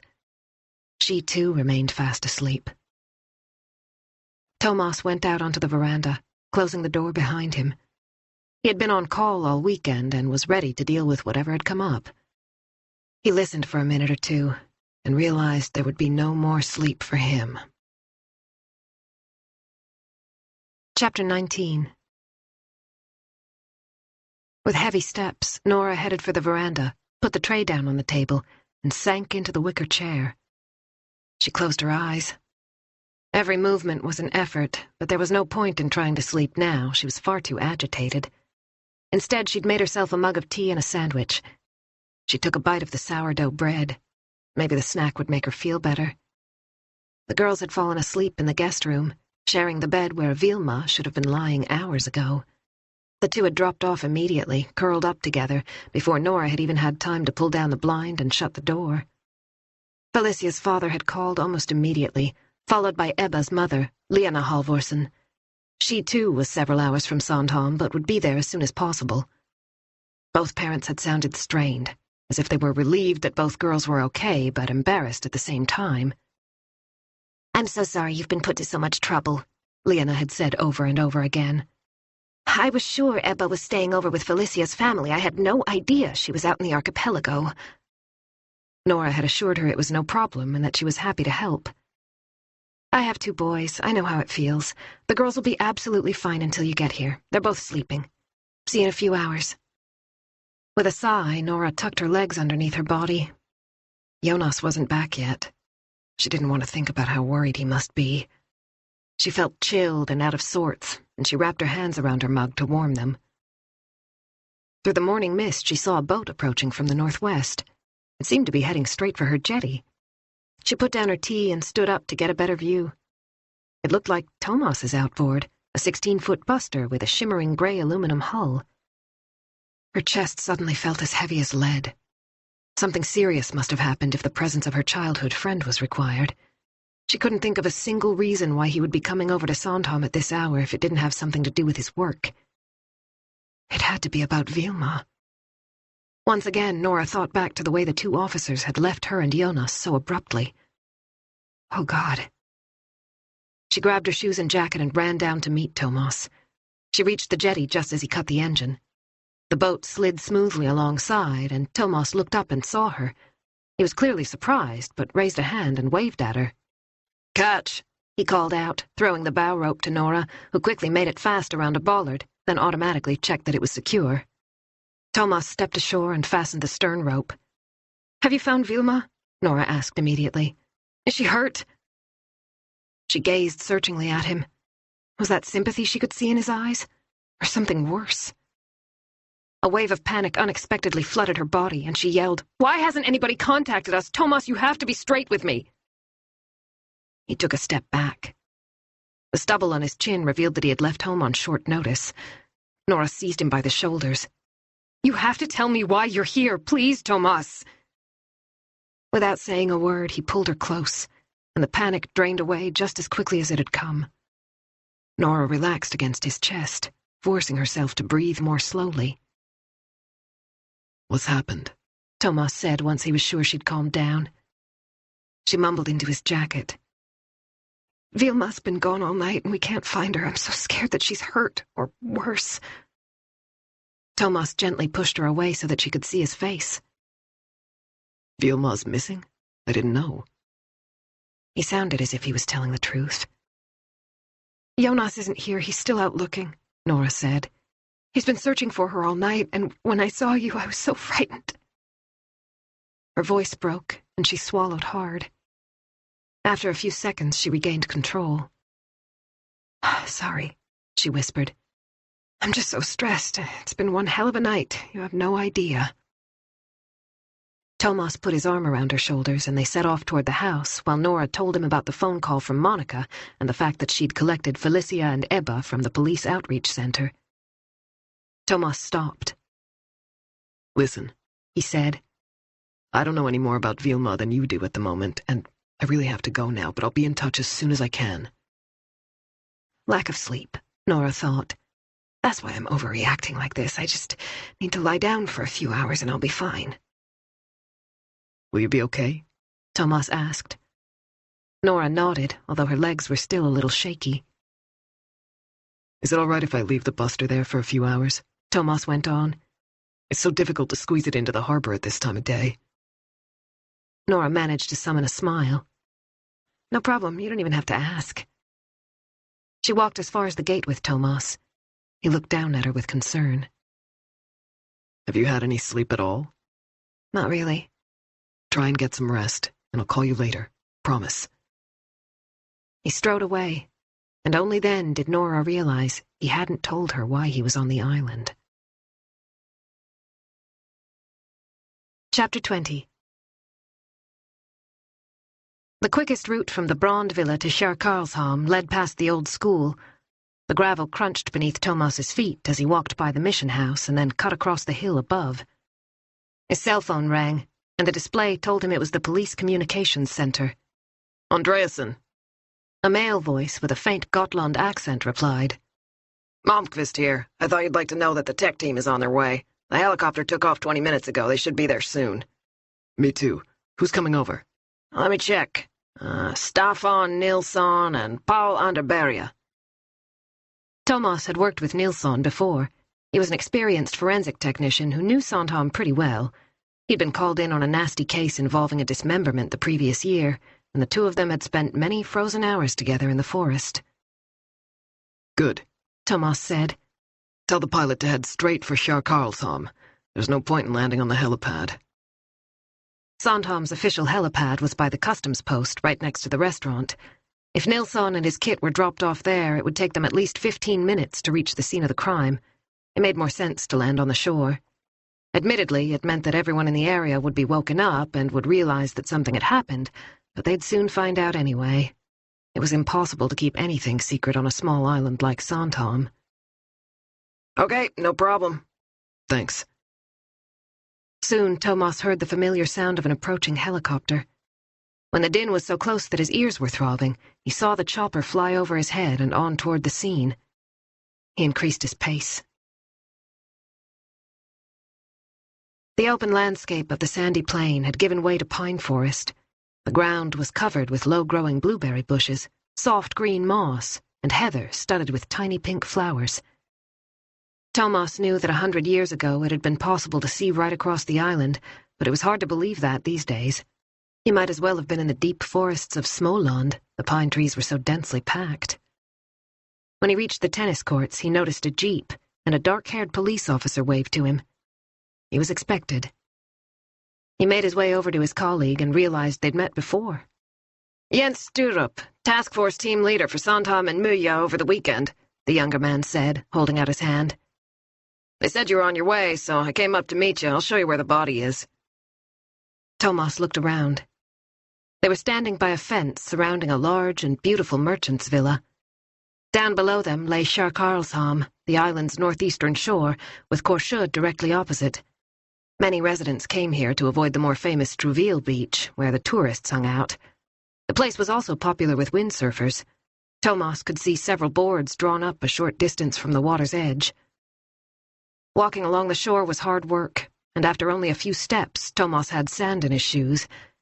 However, they soon reached the spot. A large area had been cordoned off.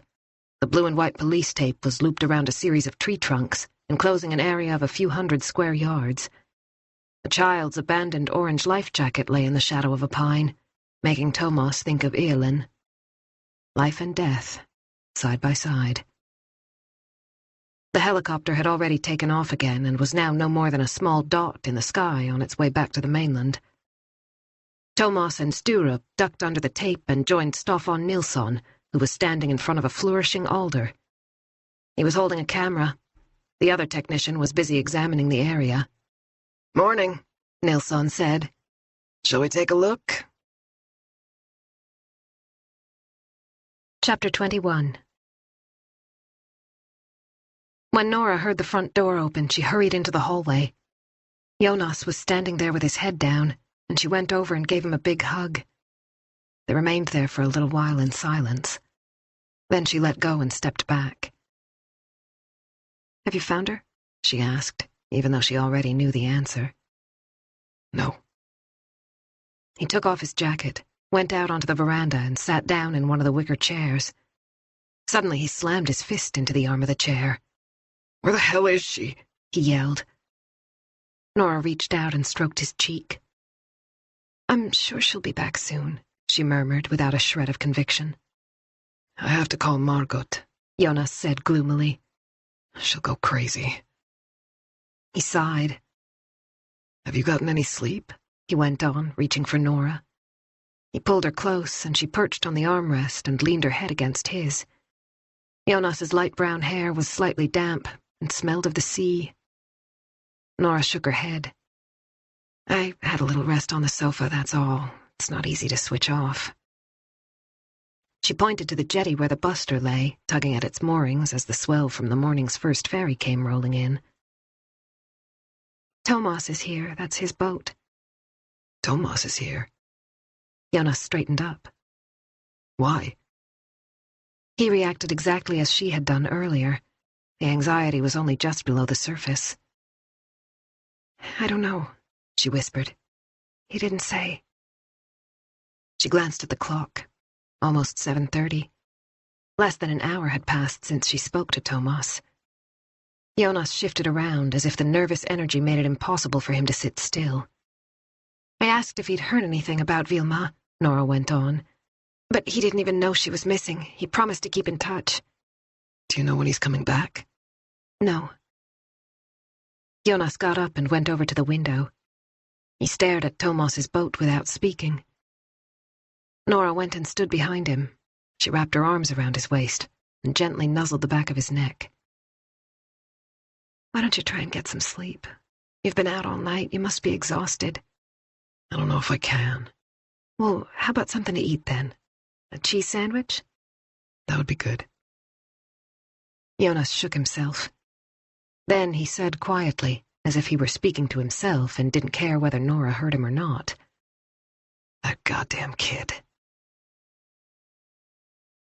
Chapter 22. Pernilla read the note Thomas had left on the kitchen table. Something's happened on Sandhamn. We'll call you when I know more.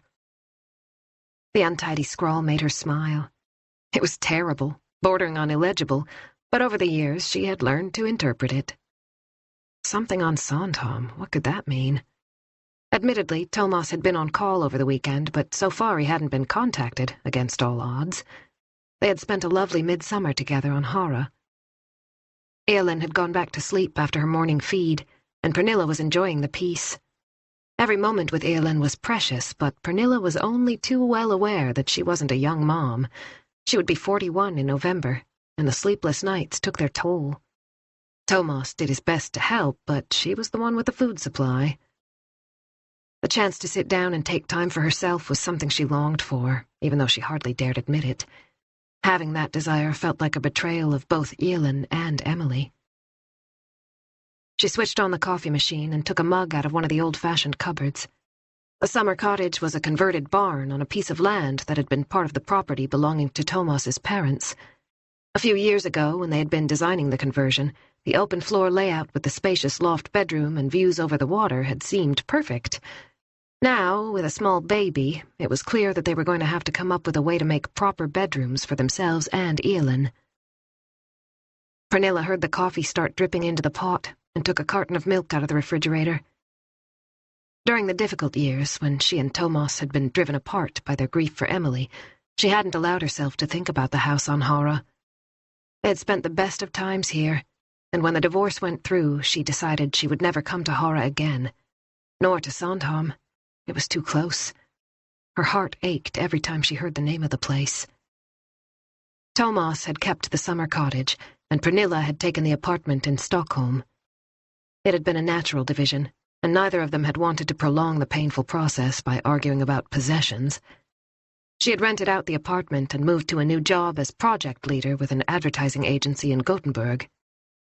The dark memories were still close to the surface, but she and Thomas had somehow managed to find their way back to each other. They had Elin, and Pernilla was determined not to let the past take over. When she had told Thomas she was pregnant, he had found it hard to process the information. Emily had been the product of several years of fruitless attempts and IVF treatments. After that, the possibility of Pernilla getting pregnant naturally hadn't occurred to either of them. Pernilla had been very conscious of how long it had taken Thomas to fully grasp what had happened. It hadn't been until the midwife held out Elin, with her crumpled face and her eyes shut tight, that he had dared to show for the first time how happy he really was. A sound from the crib sent Pernilla hurrying over to her daughter. Elin was lying there with her eyes open, smiling and showing her toothless pink gums. Pernilla picked her up and nuzzled the baby's soft skin. "Nothing bad will happen to you," she murmured. "Nothing bad will ever happen to you. I swear." Chapter 23. Thomas waited while Staffan Nilsson gently pushed aside the vegetation that had been used to conceal the body. The alder in front of them, with its thick, spreading branches, was just a few yards from the water. The ground beneath it was overgrown with lush plant life, and it was surrounded by tall loosestrife with unopened buds at the top of its stems and bright pink flowers lower down. Nilsson stepped aside so that Thomas could see more clearly. The body was lying on its back, with the head partly turned away and one cheek pressed down into the ground. One elbow was at an unnatural angle, as if someone had tried to compress the deceased as much as possible. Flies were buzzing around in the morning mist, and several had landed on the corpse. Thomas could see them using their spindly legs to pick their way through the congealed blood. Nilsson studied the body. Both he and Thomas were wearing plastic gloves. "I'd put the age at somewhere between 15 and 18, he said. "Not much more than a child. Terrible." Thomas let his gaze travel slowly over toward a long picket fence running down to the water. On the other side were several gray wooden buildings, the largest with its shutters closed, as if it had stood empty over the midsummer weekend. There was no sign of movement in the yard, no one curious to find out what was going on. Thomas hoped someone had been there overnight. They needed all the witnesses they could find. Nilsson had finished taking photographs, and he pushed aside the rest of the branches so that the body was fully exposed. He turned the head so that the cheek was no longer resting on the ground. "Look," he said. The blonde fringe had flopped back, and a large wound could be seen at the left temple. Something dark had trickled down the cheek, and strands of hair had stuck to the blood. The wide-open eyes lacked any kind of human expression. It seemed as if she had only just fallen asleep when the phone rang, and when Nora turned to look at the clock, she realized that was indeed the case. The display showed 20 past 8. She had slept for 13 minutes at the most. Oh, she was so tired. She glanced at Jonas. He was still sleeping, fortunately. He was even more exhausted than she was, and he needed a few hours' rest. She grabbed the phone. "Wait," she hissed, and hurried down the stairs. "Hello?" she said when she reached the kitchen. The sun was shining from the southeast, and the room was already warm. "Nora, what are you doing? Why did you answer the phone in such an extraordinary manner?" Monica. Of course it was Monica, calling just when Nora was trying to get some sleep before Felicia's and Ebba's families came to collect their daughters. Soon Simon would wake up and want to know why there were two strange girls in Vilma's room. It was going to be a long day. "Good morning, Monica. Have you collected the girls? Why haven't you called to let me know how things are?" Nora realized that Monica must have been worried too, but she'd completely forgotten her ex-mother-in-law over the past few hours.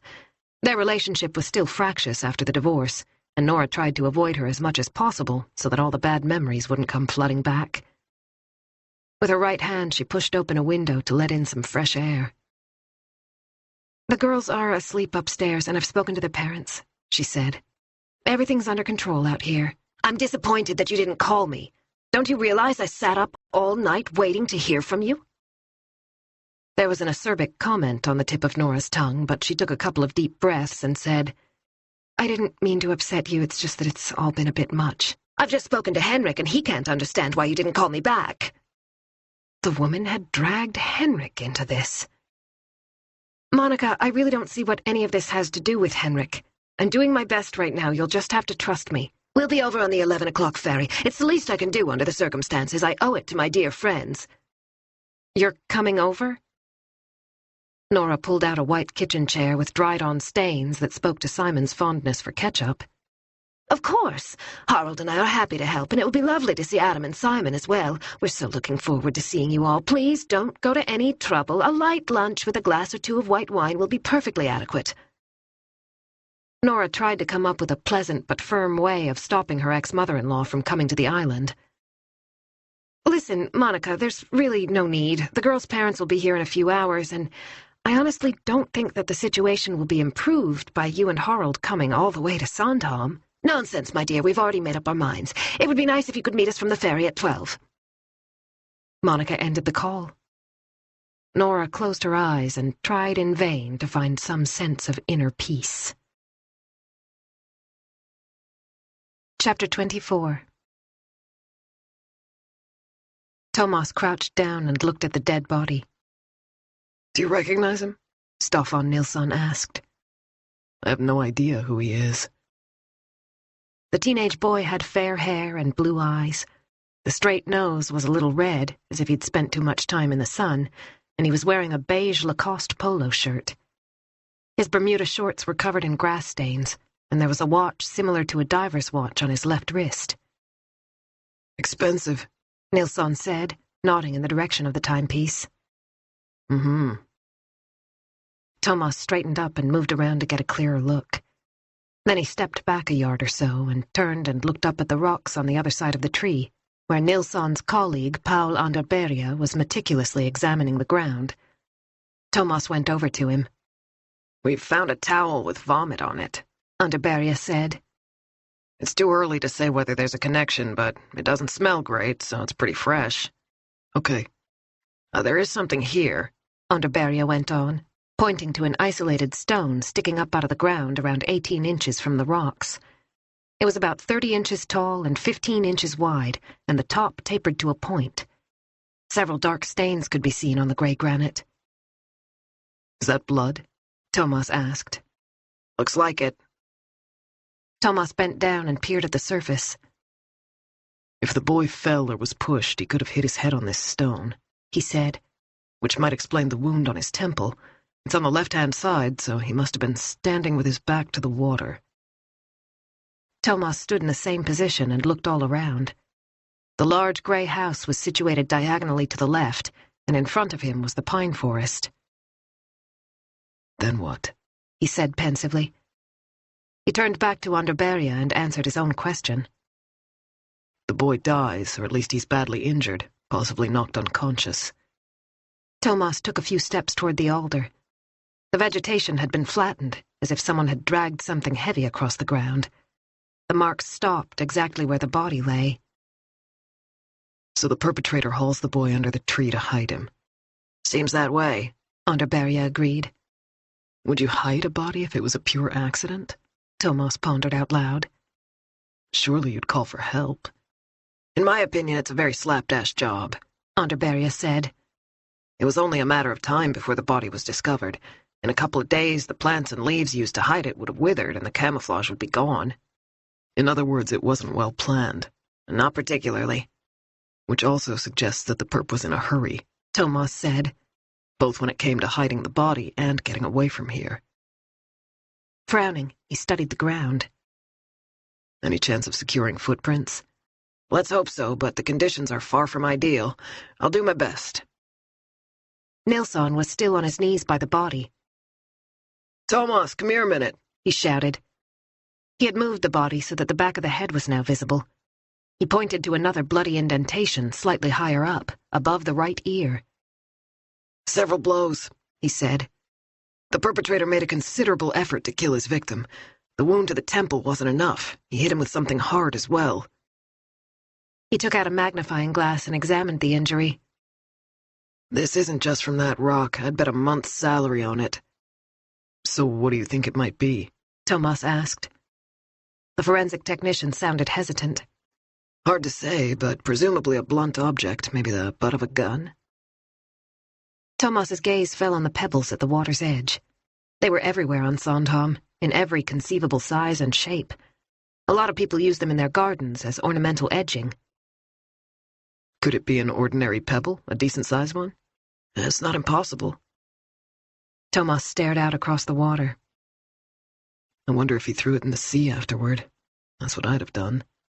"In that case, you can ask one of your younger colleagues to take off their shoes and get their feet wet," Nilsson said. "Wouldn't do any harm to wait around for a little while. I mean, that's what visitors do on Sandhamn, isn't it? Enjoy the fresh air and have a dip in the sea." There was more than a hint of irony in Nilsson's words, but his expression didn't change. "Any idea of the time of death?" Thomas asked. "I'd say 10 or 12 hours have passed since he died, maybe more. The body's cold, but that's also due to the overnight temperature, as you know." Thomas glanced at his watch. 9:15. "So we're looking at yesterday evening," he said. "Probably, but you'll have to wait for the autopsy report if you want a more precise time." A small yacht passed by, tacking into the wind. The sail fluttered in the breeze, the sound drifting through the air. "Why did he hide his victim here?" Thomas wondered. "Maybe he was in a hurry, like you said, if it's close to the scene of the murder," Nilsson suggested.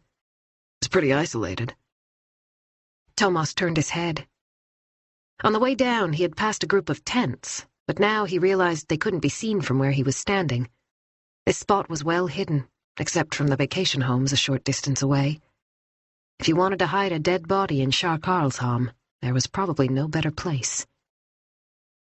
"The simplest option, in other words." "I guess so." Thomas was about to head over to the grey house when Nilsson called to him again. "I found something. Come and take a look." Carefully, he eased a cell phone out of the dead boy's pocket. It was an Ericsson, and not one of the cheaper models. "There you go. That should enable you to identify him." Thomas weighed the phone in his hand. "Who are you?" he thought. "Where's home?" Chapter 25. Simon had woken up when his grandmother called, but he was in a good mood and cheerfully ran down to the bakery for Nora. Soon he was back with fresh rolls and vanilla buns. "I'm going over to Fabian's," he mumbled with his mouth full. Nora was grateful for the breathing room. She couldn't handle a chatty son in the middle of all the chaos. She sat in the kitchen with a bun and a cup of extra strong coffee, even though the acidic feeling in her stomach suggested that she shouldn't drink any more coffee for a while. However, maybe it would chase away the exhaustion. Her ears were still buzzing. As usual, she brushed the pearl sugar from the top of the still warm bun as the aroma of cardamom filled her nostrils. She'd already checked her blood sugar and taken her insulin. Calories instead of sleep, she thought. Not exactly interchangeable values. She heard footsteps on the stairs, and much to Nora's surprise, Adam appeared in the doorway. It was way too early for her older son, who liked his bed. "Morning, sweetheart," she said, trying to sound bright and cheery. "What are you doing up at this hour?" For once, he was wearing pajama bottoms, but the legs were too short. He was going to be tall, just like his father. "Who are those girls in Vilma's room? Why isn't she there?" How did he know? Then Nora remembered she'd left the door ajar so she'd hear if they woke up. "Things have been a bit chaotic," she began, deciding to give him a sanitized version of the truth. "Felicia and Ebba are the granddaughters of some friends of your grandma. I brought them home during the night, and they're staying until their parents can come and collect them." "Were they drunk?" "What makes you say that?" "It stinks in there, and everyone around here gets drunk at midsummer." Why did she persist in thinking of Adam as a child when it was patently clear that he was growing up? "So, where's Vilma?" Adam asked as he opened the refrigerator. Nora hesitated. What should she do? She didn't want to scare him, but she couldn't hide the truth. Vilma hasn't come home yet. Wow, Adam said, sitting down at the table clutching a carton of milk. Has something happened? Nora placed her hand on his. I hope not. I expect she's stayed over with a friend somewhere. She offered him the last piece of her vanilla bun. He popped it in his mouth, then said, I guess Jonas is furious? More worried, I think. He's asleep at the moment. He's been out searching for her all night. I'm sure she'll come home when she wakes up. Adam grinned. You'd go nuts if I stayed out for so long. I would. Nora couldn't help smiling back at him. I'd go absolutely crazy. Promise me you'll never do anything like that. She got up and went over to the countertop, where the fresh bread lay on the cutting board. Would you like a sandwich? Mm-hmm. He yawned loudly. By the way, Nora went on, it seems as if Grandma and Grandpa are coming over today. Why? Well, they want to see you and Simon. It's been a while. Dad said we'd be going over to Ingarö next week when we're with him. Monica and Harald Linda had a country house on the island of Ingarö, outside Stockholm. Nora had endured many Christmases there over the years. It was one of the traditions from her marriage that she definitely didn't miss. Right. Is Marie going with you? Why had she said that? Nora regretted it as soon as the words left her mouth. She didn't want to be one of those mothers who interrogated the kids about her ex-husband's new squeeze. She cut a thick slice of bread and spread it generously with liver pâté. Dunno. Adam shrugged, and Nora quickly changed the subject. Going back to Vilma, did she say anything to you about who she was meeting last night? No. The response came quickly. Too quickly? Nora passed him the sandwich and sat down opposite him. Did she, Adam? If so, it's really important that you tell me. Did he seem ill at ease? Do you know where she is? Nora's tone was deadly serious. No, but I do know there's this guy she likes. She was hoping to see him. What's his name? Matthias. How do you know? He was definitely embarrassed now. Remember yesterday when she was on the phone for ages down by the jetty? She was sitting there writing a name on a magazine while she talked, the same name over and over again. He looked guilty, as if he'd been spying. I saw it when you told me to gather everything up, he added quickly. She must have written Matthias 20 times on the cover. Do you know his last name? Same as Melena's, I guess. He's her older brother. Nora knew Vilma was meeting Melena, but she didn't know anything about a brother. And what's Melena's last name? How should I know? Check online. The thought that Vilma might be with Melena and her older brother was reassuring. Adam crammed the last of the sandwich into his mouth, then got up and left the kitchen without saying another word or making any attempt to clean up after himself. A few seconds later, Nora heard the sound of the television coming from his room. She glanced at the clock. Monica would be here in a few hours. All of a sudden, the thought of her ex-mother-in-law's visit was just too much for her. There was only one thing to do. The situation could hardly get any worse. She grabbed her cell phone and rang Henrik's number. She regretted it almost immediately, but it was too late. Henrik, Linda. Hi, it's Nora. Good morning. He sounded as if he was in a good mood. How are you? I believe Mom's been after you? You could say that. I have 2 teenage girls here. I collected them from the police outreach center in the middle of the night, and I haven't slept a wink. That sounds like my darling mother in a nutshell. Was he smiling? Nora didn't recognize the playfulness in her ex-husband's voice. She gave him a summary of what had happened, but without mentioning Vilma. That aspect of the situation had nothing to do with him. But that's not the... She was going to say the worst, but changed her mind at the last minute. That's not the only thing I wanted to talk to you about. Okay, what is it? Your mother's on her way to Sandhamn with your father. She insisted on coming over to help out, and they're intending to catch the 11 o'clock ferry from Stavsnäs. She hoped Henrik wouldn't fly off the handle. She couldn't cope with that right now. And that's the last thing you need. The tone was sympathetic. This wasn't like Henrik at all. He almost always took his mother's side. Yes, it is." She took a deep breath. "I wondered if you could have a word, get her to change her mind." Henrik laughed. "No problem. I'll give her a call right away.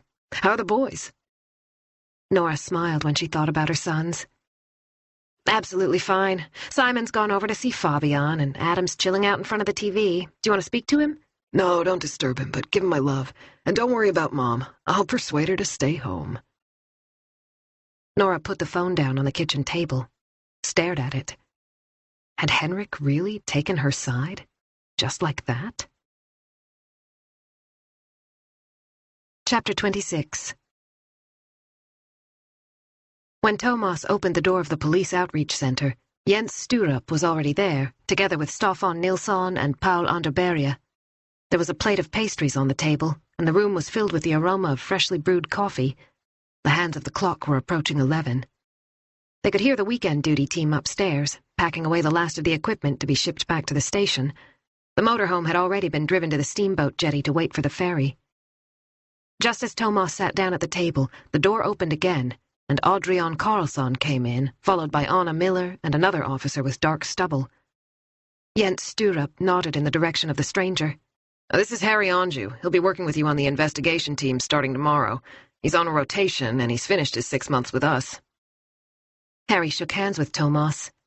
"So you'll have first-hand knowledge of what's been going on around here," Thomas said. "That's going to be invaluable." He had just been informed that the parents were on their way. He saw the dead boy's face in his mind's eye, the tousled hair against the greenery. While traveling from the scene to the outreach center, he had tried to think through the situation. There was an almost unnatural calm on the island now, but he knew from experience how rowdy the previous evening and night must have been. Somewhere among the hundreds of boats, there were people who knew exactly what had gone on around 12 hours earlier, when a teenager was murdered. But how were the police going to track them down before the jetties began to empty and everyone headed home? It was an impossible task. Jens Sturup cleared his throat, bringing Thomas back to the present moment. It was time to start the meeting. "Okay," Thomas began. "Shall we summarize what we know so far? The victim is probably one Victor Ekengren. We found a cell phone in his pocket that belongs to a person by that name. The age also seems to fit. He was 16. "Victor," Adrian Karlsson said. "That was the name of the boyfriend who was reported missing last night." Thomas turned to him. "What did you say?" "We picked up a young girl down by the harbor. She was completely out of it and had somehow lost her friends. Eventually another girl turned up asking about her. That was how we found out who she was. The girl we picked up has a boyfriend called Victor." Adrian flicked through his notebook, then went on. "The boat where the girls had started out is moored at the first pontoon in the yacht club marina. I was there a few hours ago around 5, but I only found 2 brothers plus the older brother's girlfriend. The missing boyfriend wasn't on board." "Where are the girls now?" Thomas asked. "Their parents are in southern Sweden, in Skåne, but they know a woman who lives on the island, and she's looking after the 2 girls until the families can get here." What had Nora told him earlier? Thomas racked his brains. Something about collecting 2 young girls from the police in the middle of the night. Could it be her? It sounded like a bizarre coincidence.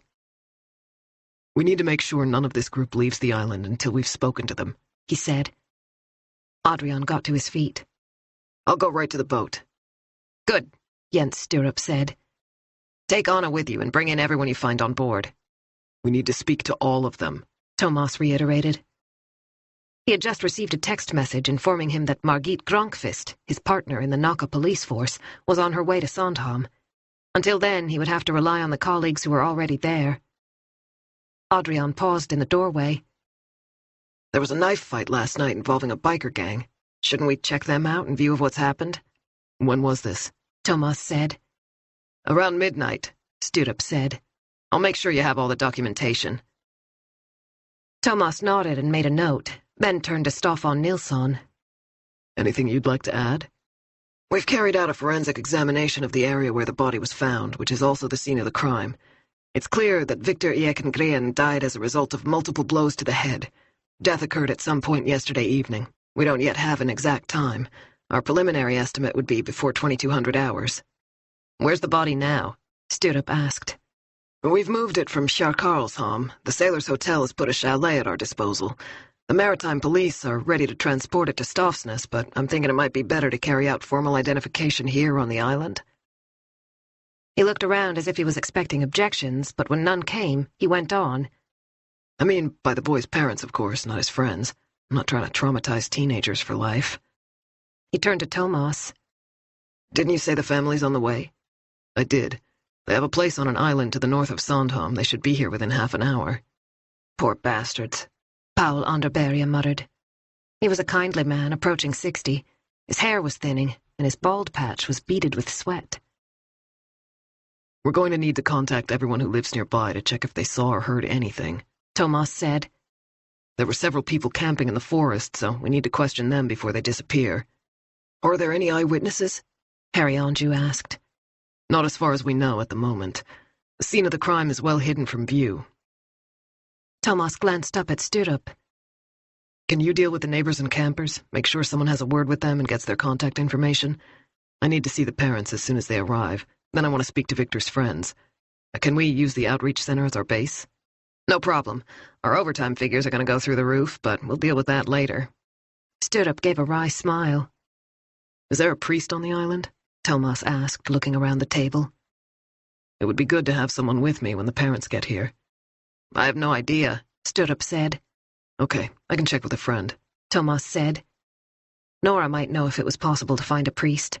He would have to go over to the Brond Villa anyway to speak to Victor's girlfriend and the other girl. As if Nora knew he was thinking about her, his cell phone buzzed. He glanced at the display, a text message from Nora. Have you heard anything about Vilma? So Vilma was still missing. Thomas had forgotten all about Jonas's daughter. Was there a connection? Chapter 27. The sun-tanned man at the wheel of the impressive motor launch was wearing dark aviators. Thomas still recognized him right away. Johan Ekengren was one of the country's most talked-about venture capitalists, with a background as a company director. He was equally well known for his hardline approach and his business sense. He was in his 60s, but the fair hair was still thick, and he looked powerful, despite the fact that he had just been told about his son's death. Thomas realized that Victor's dramatic demise would be all over the news. He hadn't taken that into account until now because he hadn't made the connection with the man listed as the victim's father and the famous Johan Ekengren. He waited on the jetty as two harbor workers in red Royal Swedish Yacht Club jackets helped to moor the Delta 42. With practiced movements, they fixed all the fenders in place between the pontoon and the hull so the boat didn't scrape the side of the jetty. The powerful engine gave one last roar before it was switched off. Ekengren remained standing at the wheel, as if he was steeling himself for what was to come. Then he took out the key, bent down, and shouted something through the doorway leading to the cabin. A woman in white jeans and a black top with blonde hair appeared on the top step. She, too, was wearing dark sunglasses. She suddenly stopped, as if she didn't quite know where to go. Thomas went over to them. A gust of wind carried the smell of gas from the station by the next pontoon. Thomas Andreasson, he said, holding out his hand. I'm a detective inspector with the Nacka police. It's good that you were able to get here so quickly. Johan Ekengren jumped ashore, then helped his wife off the boat. When he shook Thomas's hand, it was clear that he was no longer a young man. The skin beneath his chin was loose, and he had liver spots on his hands. Madeleine Ekengren also looked older at close quarters, but the age difference between husband and wife must be at least 15 years, Thomas guessed, if not more.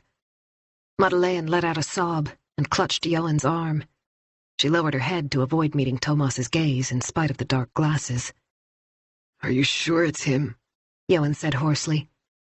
It could be a mistake. These things happen. We won't blame you. He ran a hand through his hair. I mean, the police have a lot to do. What if there's been a mix-up? He went on. Maybe it's not Victor at all. This has to be a possibility, surely. Thomas was filled with compassion, but there was nothing he could do. He had to ask them to accompany him. It would be good to get the formal identification done as soon as possible, so that the body could be sent to the forensic pathologist in Solna. He hadn't had time to ask Nora if there was a priest on the island, but Anna Miller was meeting them outside the Sailors' Hotel. It would be better if there were two of them, and in this case he felt it would be helpful to have a woman present, at least for Victor's mother. Irrationally, he wished Margit had been there. She was much better when it came to handling situations like this. Thomas always felt uncomfortable when faced with the grief that was so mercilessly exposed after the loss of someone close. However hard he tried, he couldn't find the right words, and ended up sounding clumsy and awkward. Johan Ekengren seemed to be waiting for Thomas to say something. I'm very sorry, Thomas said. Unfortunately, I don't think we've made a mistake. A grimace passed across the other man's face, but he didn't speak. Tears were dripping from the frame of Madeleine's sunglasses. Thomas wanted to give her a reassuring pat on the arm, but couldn't bring himself to reach out. Instead, he said, "If you'll come with me." The chalet at the Sailors' Hotel had been empty over the midsummer weekend. As soon as the initial examination had been completed, the corpse was moved. It was now in a body bag, lying on a gurney just inside the small red building. When they arrived, Anna was waiting outside with a grey-haired woman who introduced herself as Gunilla Appelqvist, the pastor from St. Oscar's Church. The hotel had contacted her. She was only visiting the island, but was happy to stay for a few hours if she could be of any help. Her long grey hair was pinned up with a barrette, but her face was unlined, and Thomas thought she was probably no older than 50. It was a relief to have her there. "Do you feel ready?" he said, turning to Johan. "Would you both like to come in, or—" The question was left hanging in the air. Madeleine swayed, and Gunilla stepped forward and took her arm.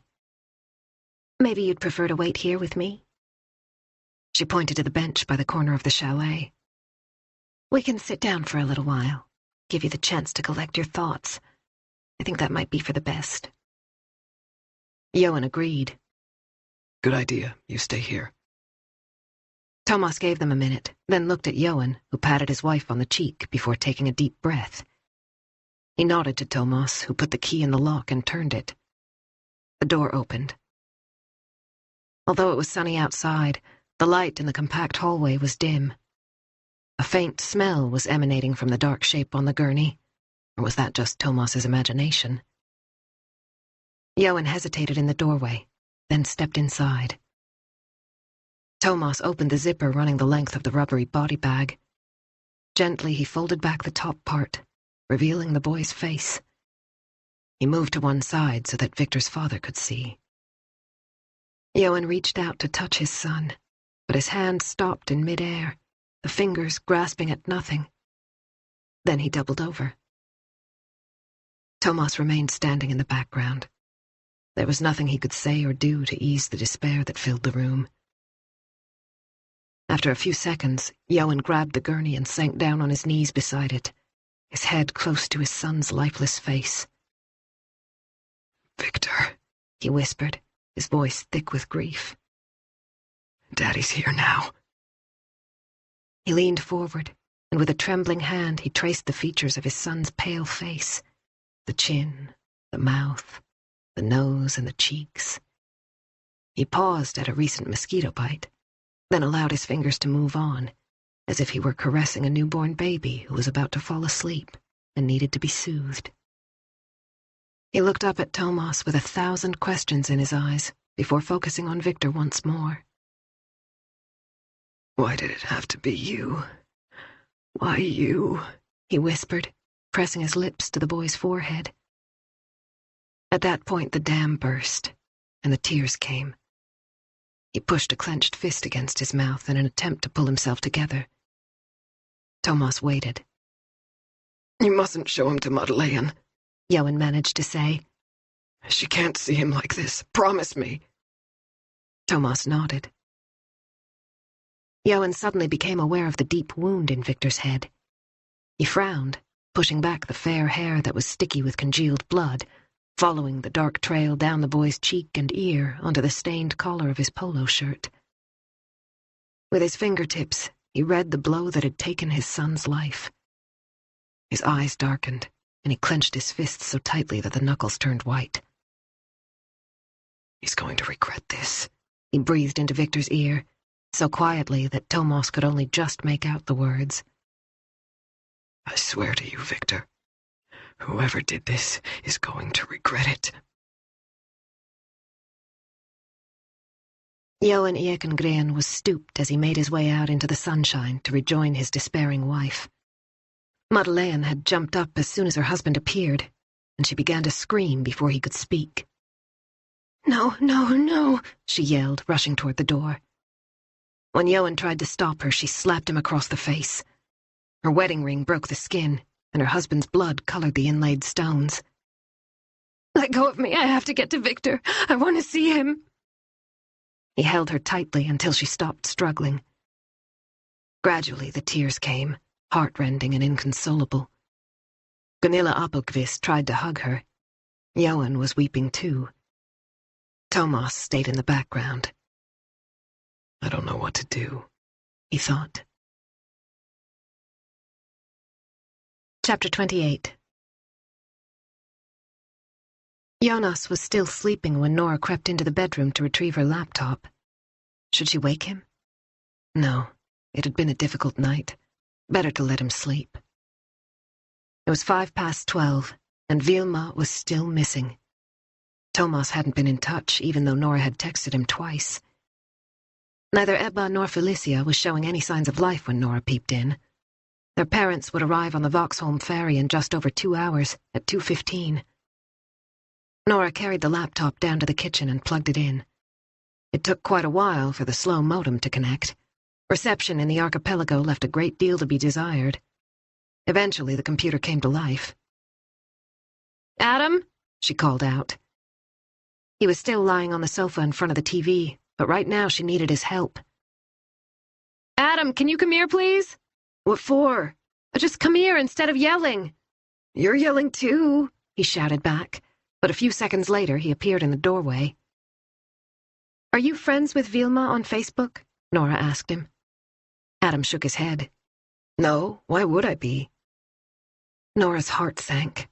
Maybe her plan to track down Malena and her brother Matthias wasn't as brilliant as she'd thought. Adam turned to head back to the TV.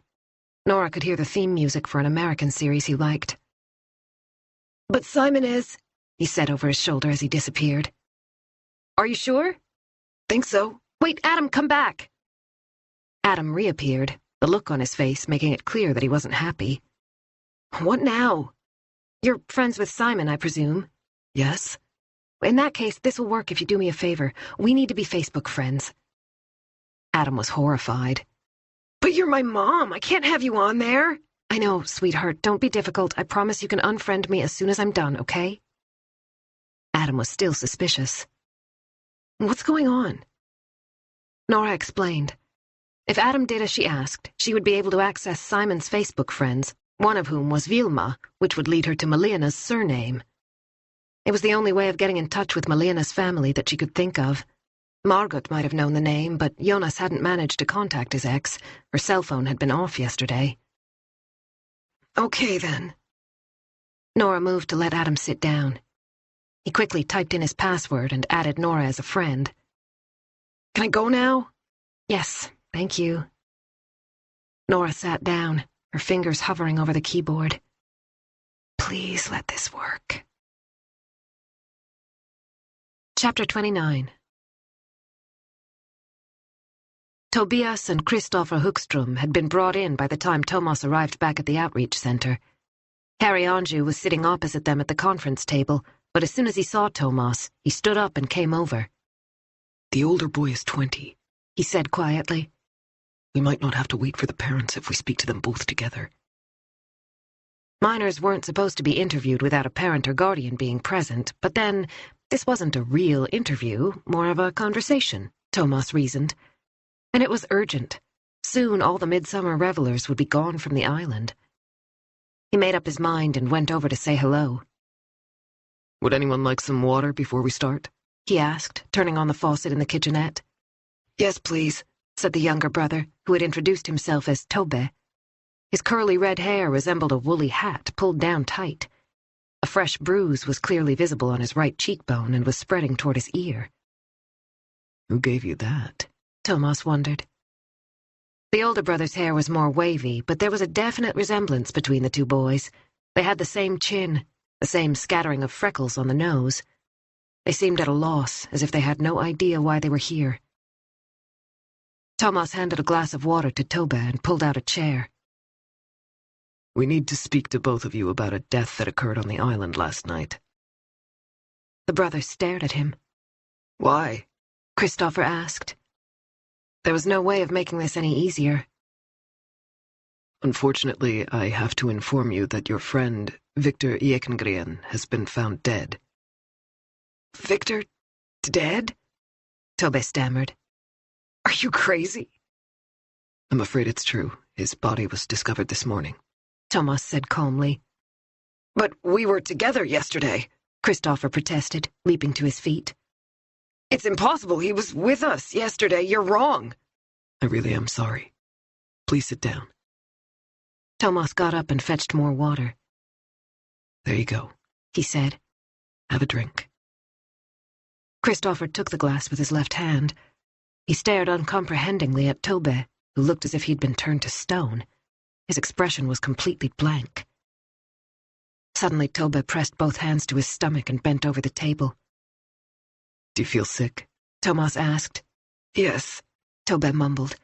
His face had taken on a greenish tinge. Are you going to throw up? Do you want to lie down? Tobe shook his head and took a deep breath. After a while, he said, Are you absolutely sure it's Vic? Are you sure it's him? His voice broke when he tried to say his friend's name. I'm afraid so. Victor's parents have identified him. How did he die? Christopher asked, blinking furiously in a vain attempt to stop the tears from welling up. Thomas didn't want to go into detail. He suffered a head injury. Did he fall? Tobe whispered, his head still drooping. We think he died as the result of a blow to the head, Thomas replied quietly. Christopher's mouth dropped open. You mean someone murdered him? That's certainly one of the possibilities we're investigating. Tobe straightened up. He opened his mouth, but nothing came out. Eventually, he managed to speak.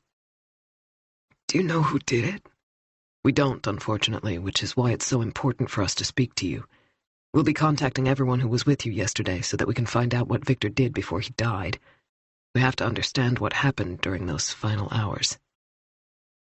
Tobe let out a sob and buried his face in his hands. Should I have waited for their parents? Thomas thought. No, there wasn't time. He got up and fetched a bundle of paper napkins, and he placed them in front of the shocked teenager. Tobe took one and blew his nose. Are you okay? Thomas said after a moment. It would be good if we could continue, but if you're not up to it, we can wait until later. Harry Anjou looked as if he wanted to protest, but he said nothing. Tobe blew his nose again. I'm all right, he said, and swallowed hard. His brother patted him clumsily on the arm. So, when did you last see Victor? Thomas asked. Yesterday evening, Tobe replied. Can you be a bit more precise? We need to know what Victor did during his last day. Every detail could be important. Tobe turned his head away, sniveled, then began to talk. Tobe. When Tobe woke up on the boat on Midsummer's Day, it was past 12. Geez, tonight's gonna be fantastic, he thought as he stretched.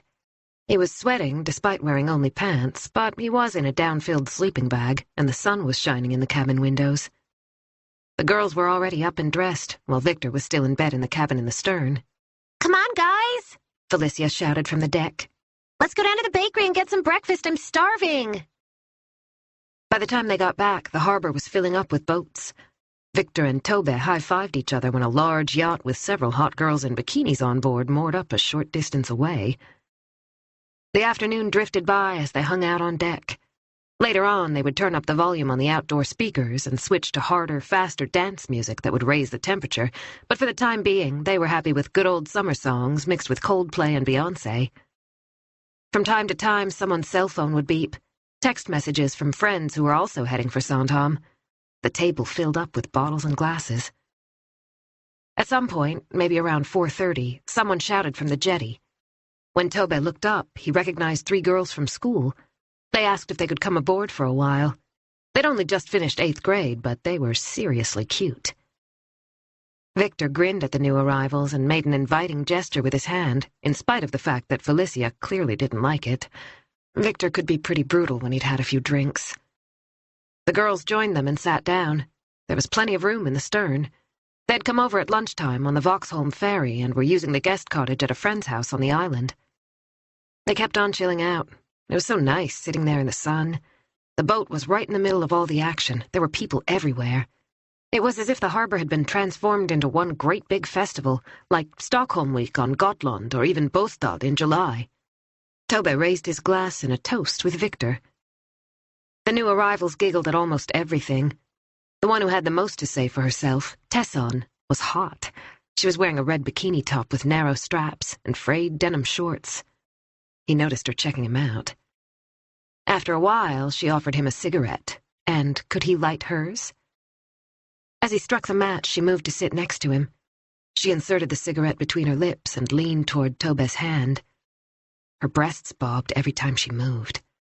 When he held out the burning match, she got so close that they brushed against him.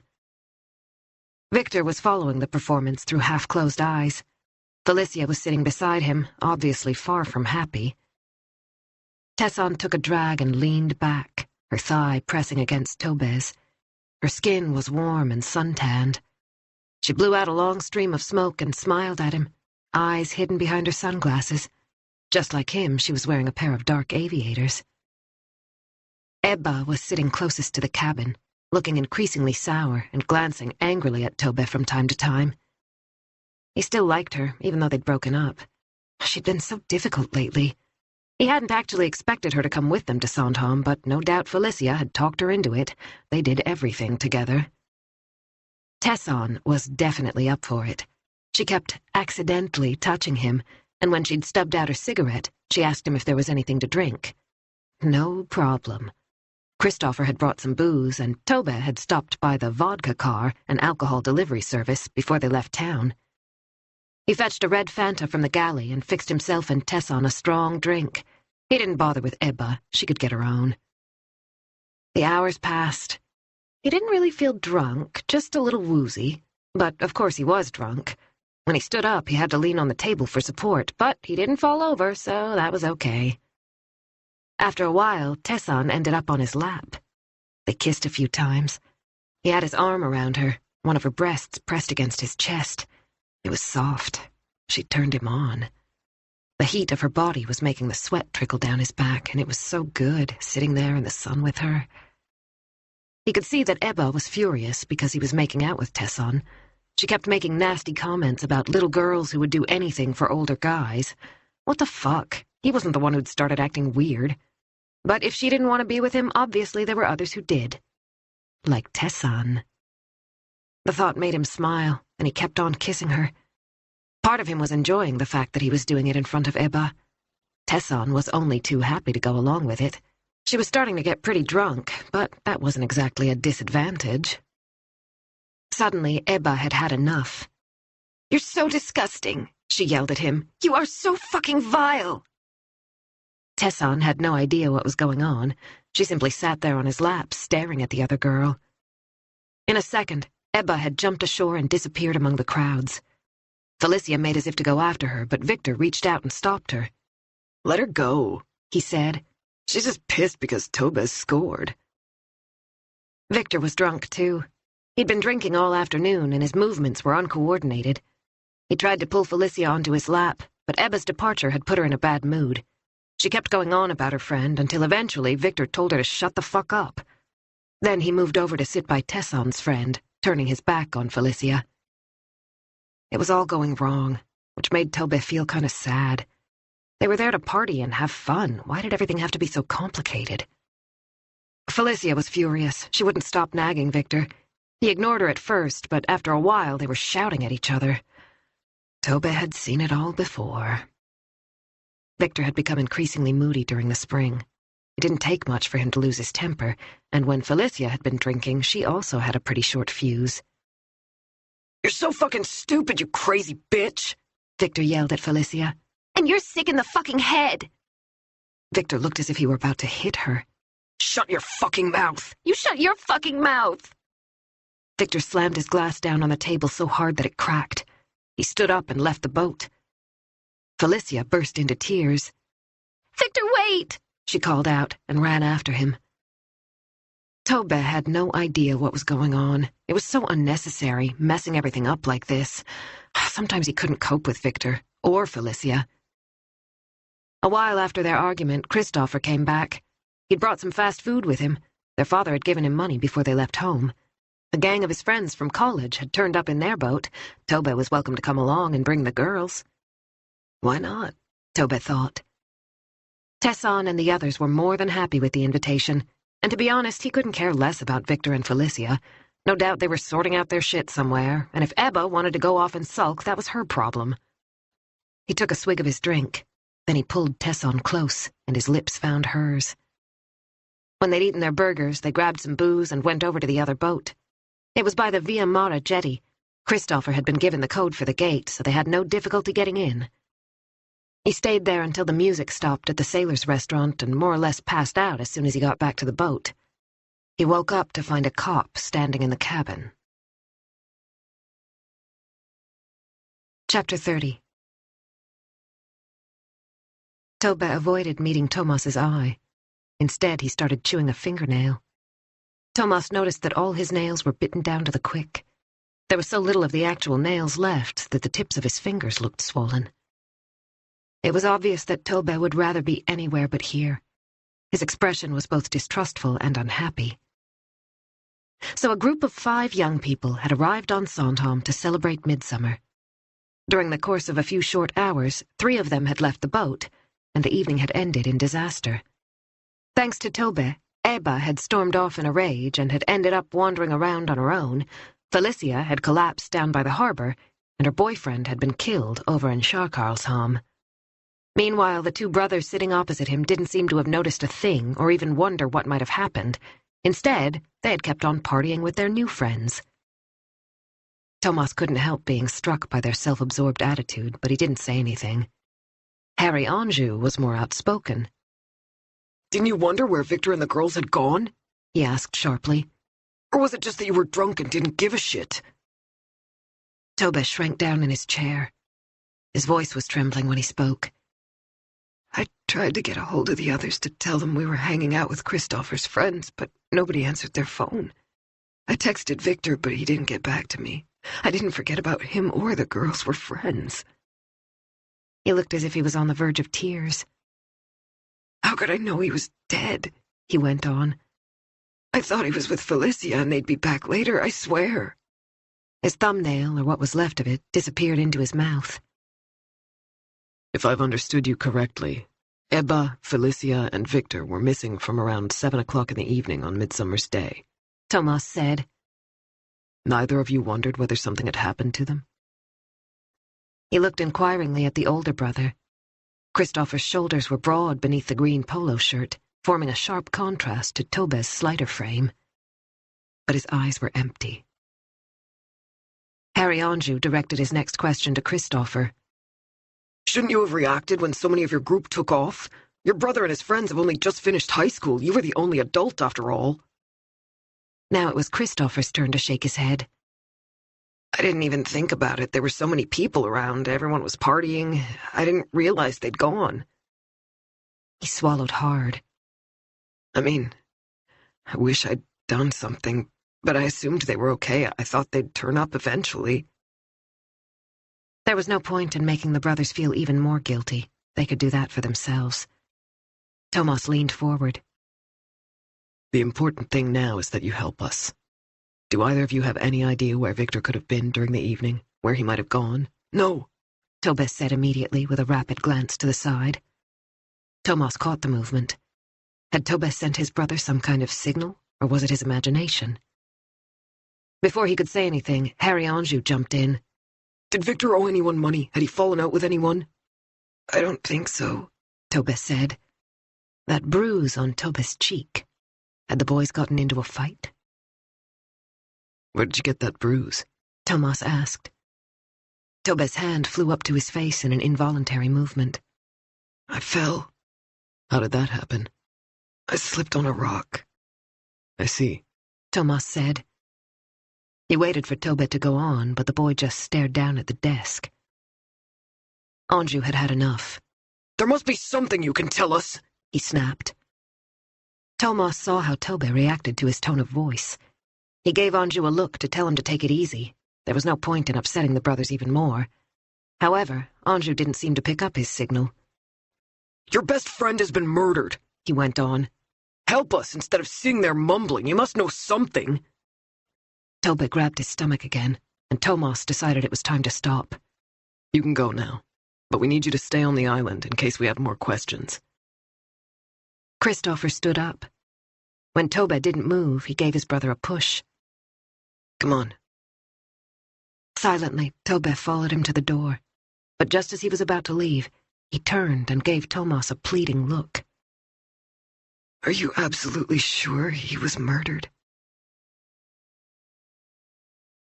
Chapter 31. What are you doing? Jonas's voice took Nora by surprise, and she gave a start. She was sitting at the kitchen table with her laptop open when he appeared in the doorway, his hair standing on end, his eyes no more than narrow slits. Hi there, she said. You should have woken me long ago, Jonas said, but without conviction. I guess Vilma hasn't come home yet. No, unfortunately. If she had, I'd have told you right away. There's fresh coffee if you'd like some, and bread from the bakery. You ought to eat something. Nora realized she sounded as if she was talking to one of her sons. She pointed at the computer and changed her tone. I'm trying to find one of Vilma's friends. I thought we might be able to track her down that way. Jonas sat down beside her. Nora moved the cursor across the screen, and after a few clicks with the mouse, Vilma's smiling face appeared. Jonas gave a start when he saw his daughter. Nora quickly selected Friends directly beneath the image. A list of several hundred friends arranged in alphabetical order by first name appeared, along with their profile pictures. Nora scrolled down until she reached the letter M. M for Malena and for Matthias. She stopped at the picture of a brown-haired girl. There you go, Nora said. Vasberia, Malena Vasberia, and her older brother is... She scrolled a little farther. Here. She clicked on the picture of a 17-year-old boy, and Matthias Vasberia's Facebook profile came up.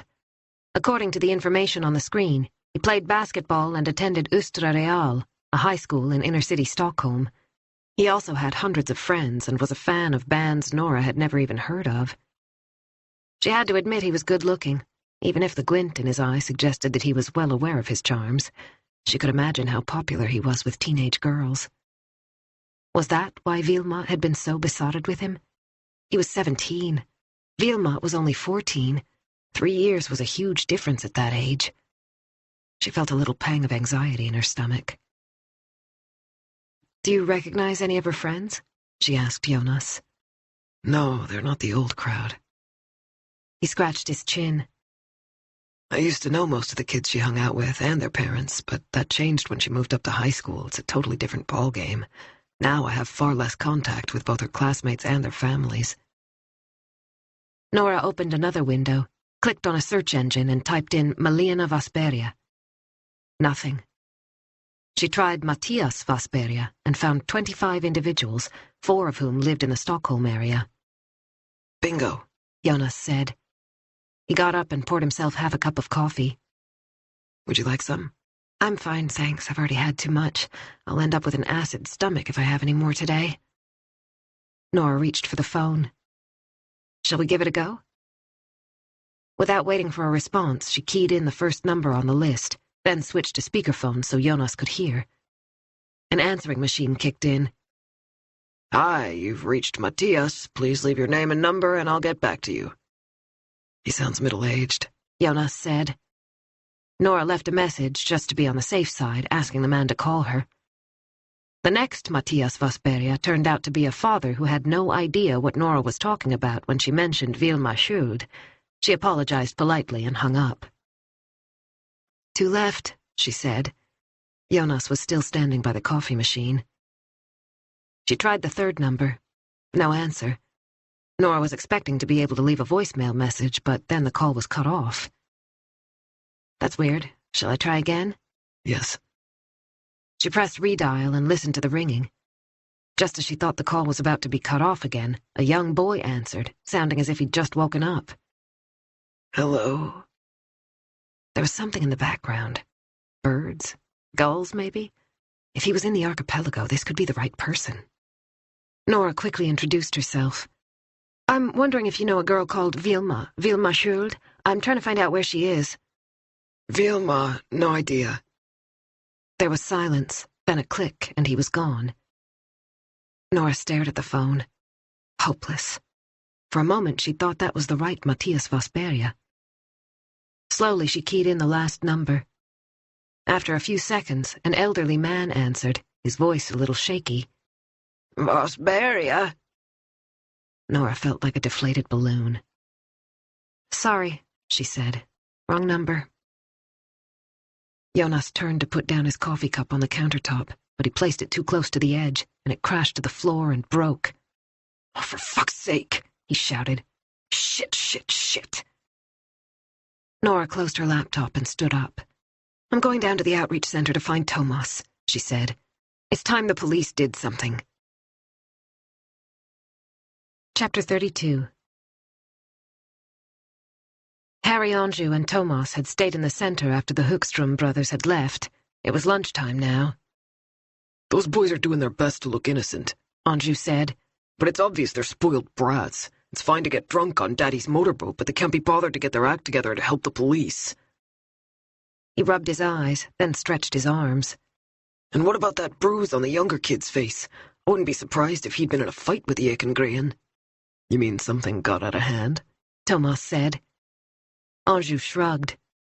"Drunken teenagers do dumb things. You heard what he said. They'd been drinking all day. Maybe they bumped into each other later in the evening. How should I know? So far, we only have his word that Victor took off and that he didn't see him after that." The door opened and Adrian Carlsson came in. "Jens asked me to let you know that there are 2 teams down in the harbor doing door-to-door inquiries." He made quotation marks in the air with his fingers. "Or whatever you call it when you're walking up and down a jetty talking to boat owners. And more officers will be arriving in half an hour to relieve those by the cordoned-off area. Jens said you can call him if you need something." "Thanks," Thomas said. "We're leaving now," Adrian went on. "but the others will be here all day." He suppressed a yawn, and Thomas realized he must have been on duty for over 24 hours. It also struck him that Harry Anjou kept rubbing his eyes. It had been a very long midsummer weekend. "Are you coming back with us or staying here?"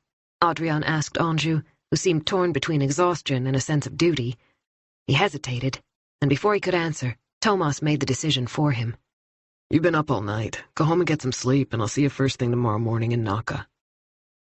There was no point in wearing the guy out before he'd even had a chance to properly join the violent crime unit.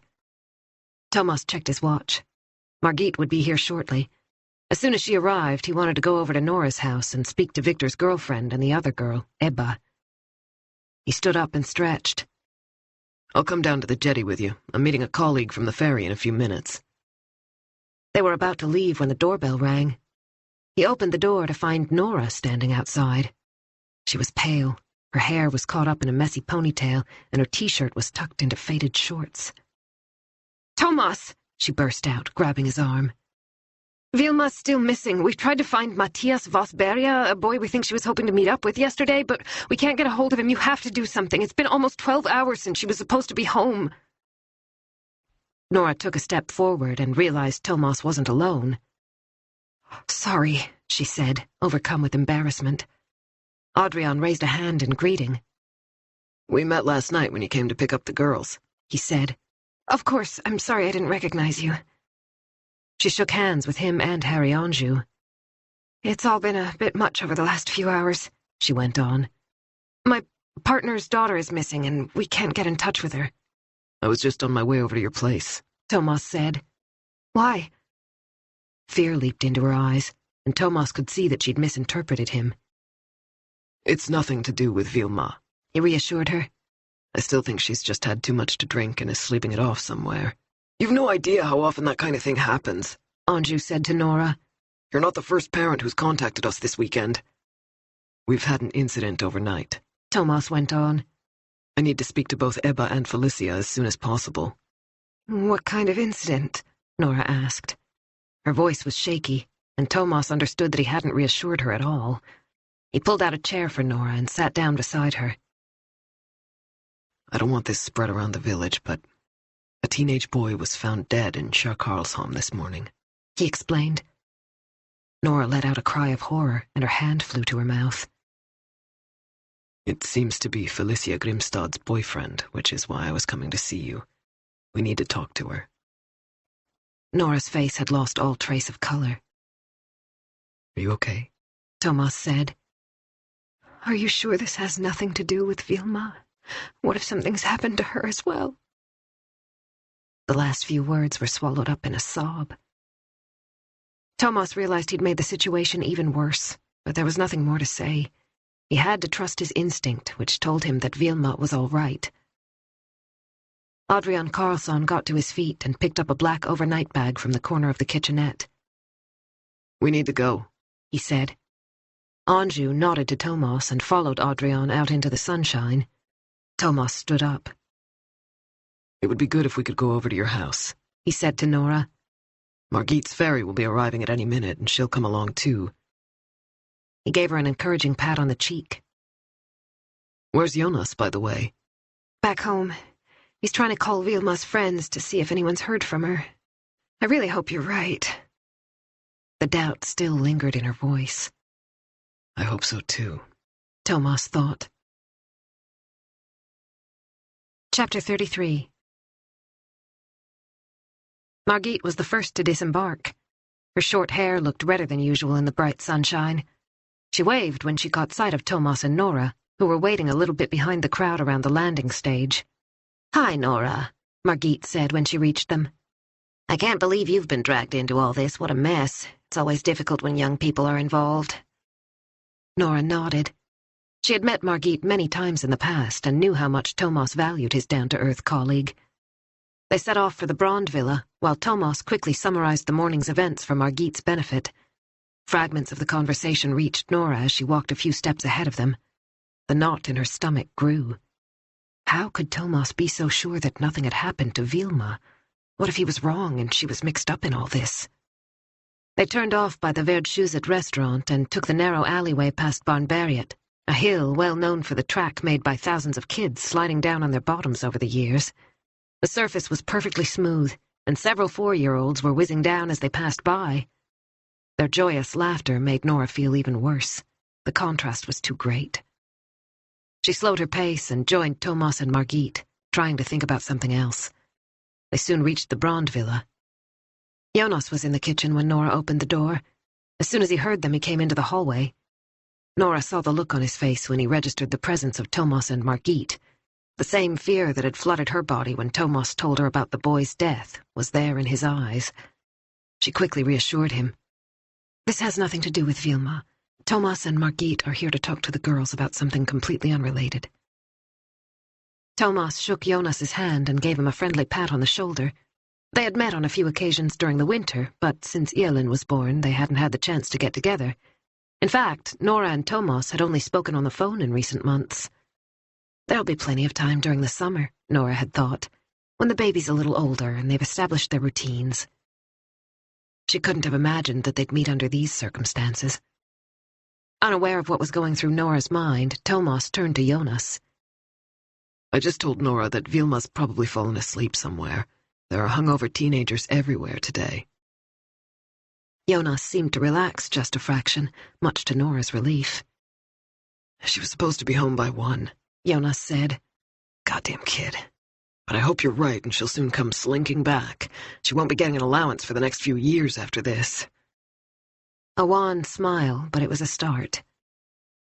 An eager voice from the veranda made them all turn around. Mom, where are you? Can I go and get ice cream with Fabian? Simon. Thomas took it upon himself to answer. I thought the police had decided boys couldn't have ice cream anymore. I'm sure that's what I heard.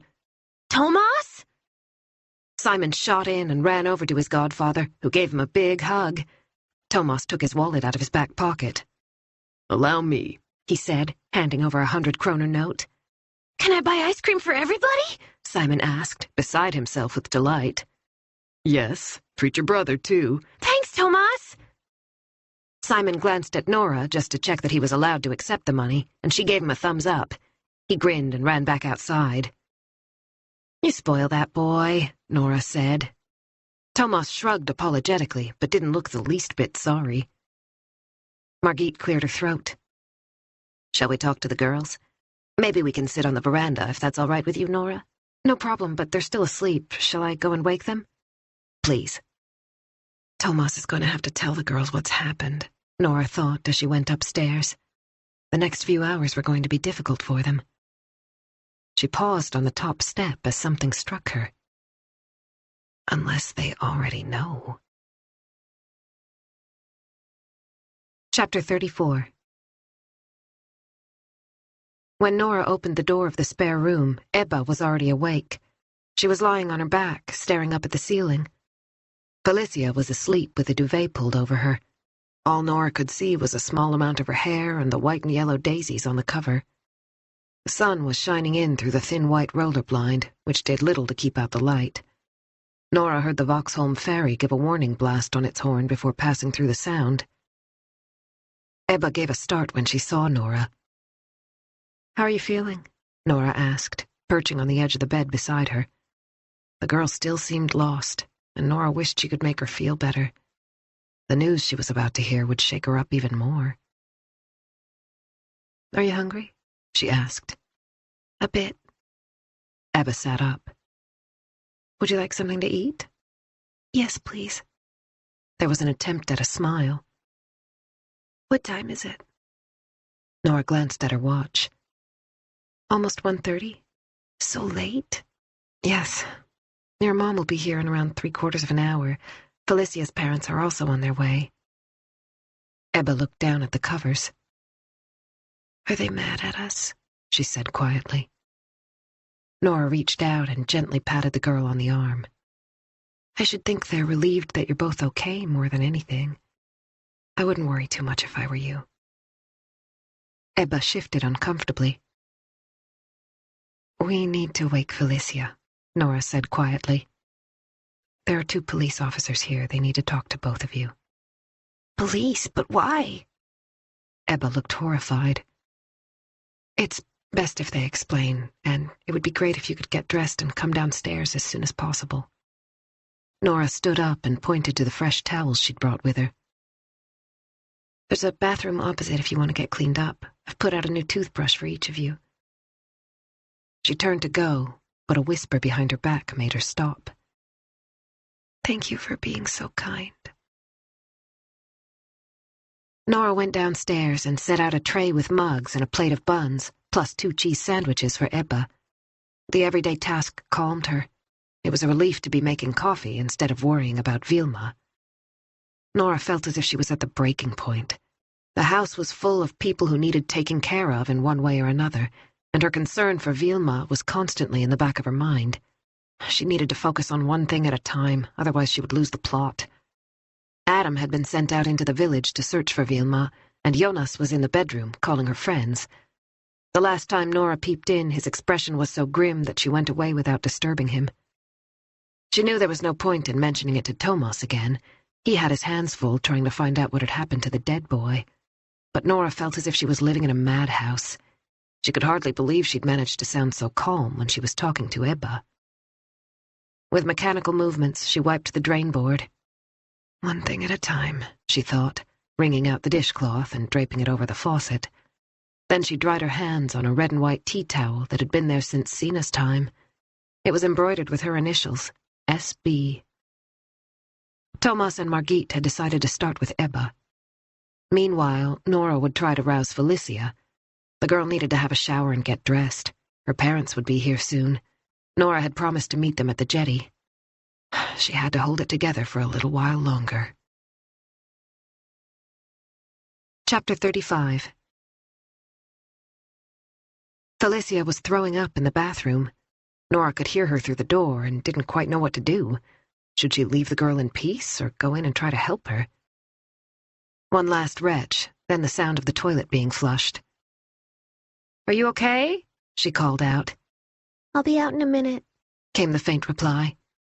Fine, just let me know if you need anything." Nora stayed where she was for a couple of minutes, but when the shower started running, she went back down to the kitchen. There was a low murmur of conversation coming from the veranda, but she couldn't make out what was being said. She thought she heard a sob from Ebba. How could this have happened? How could a 16-year-old boy lie dead on the shore while his girlfriend was found so drunk she was virtually unconscious? Nora remembered the feeling when Adam was placed in her arms for the first time, his little face all red and crumpled, the features gradually smoothing out as he found her breast and began to suck. "I'll take care of you," she had promised him there and then. "You're safe with me." Had Victor Ekengren's mother made the same promise to her son? When did we create a society in which our children can fare so badly? She wondered.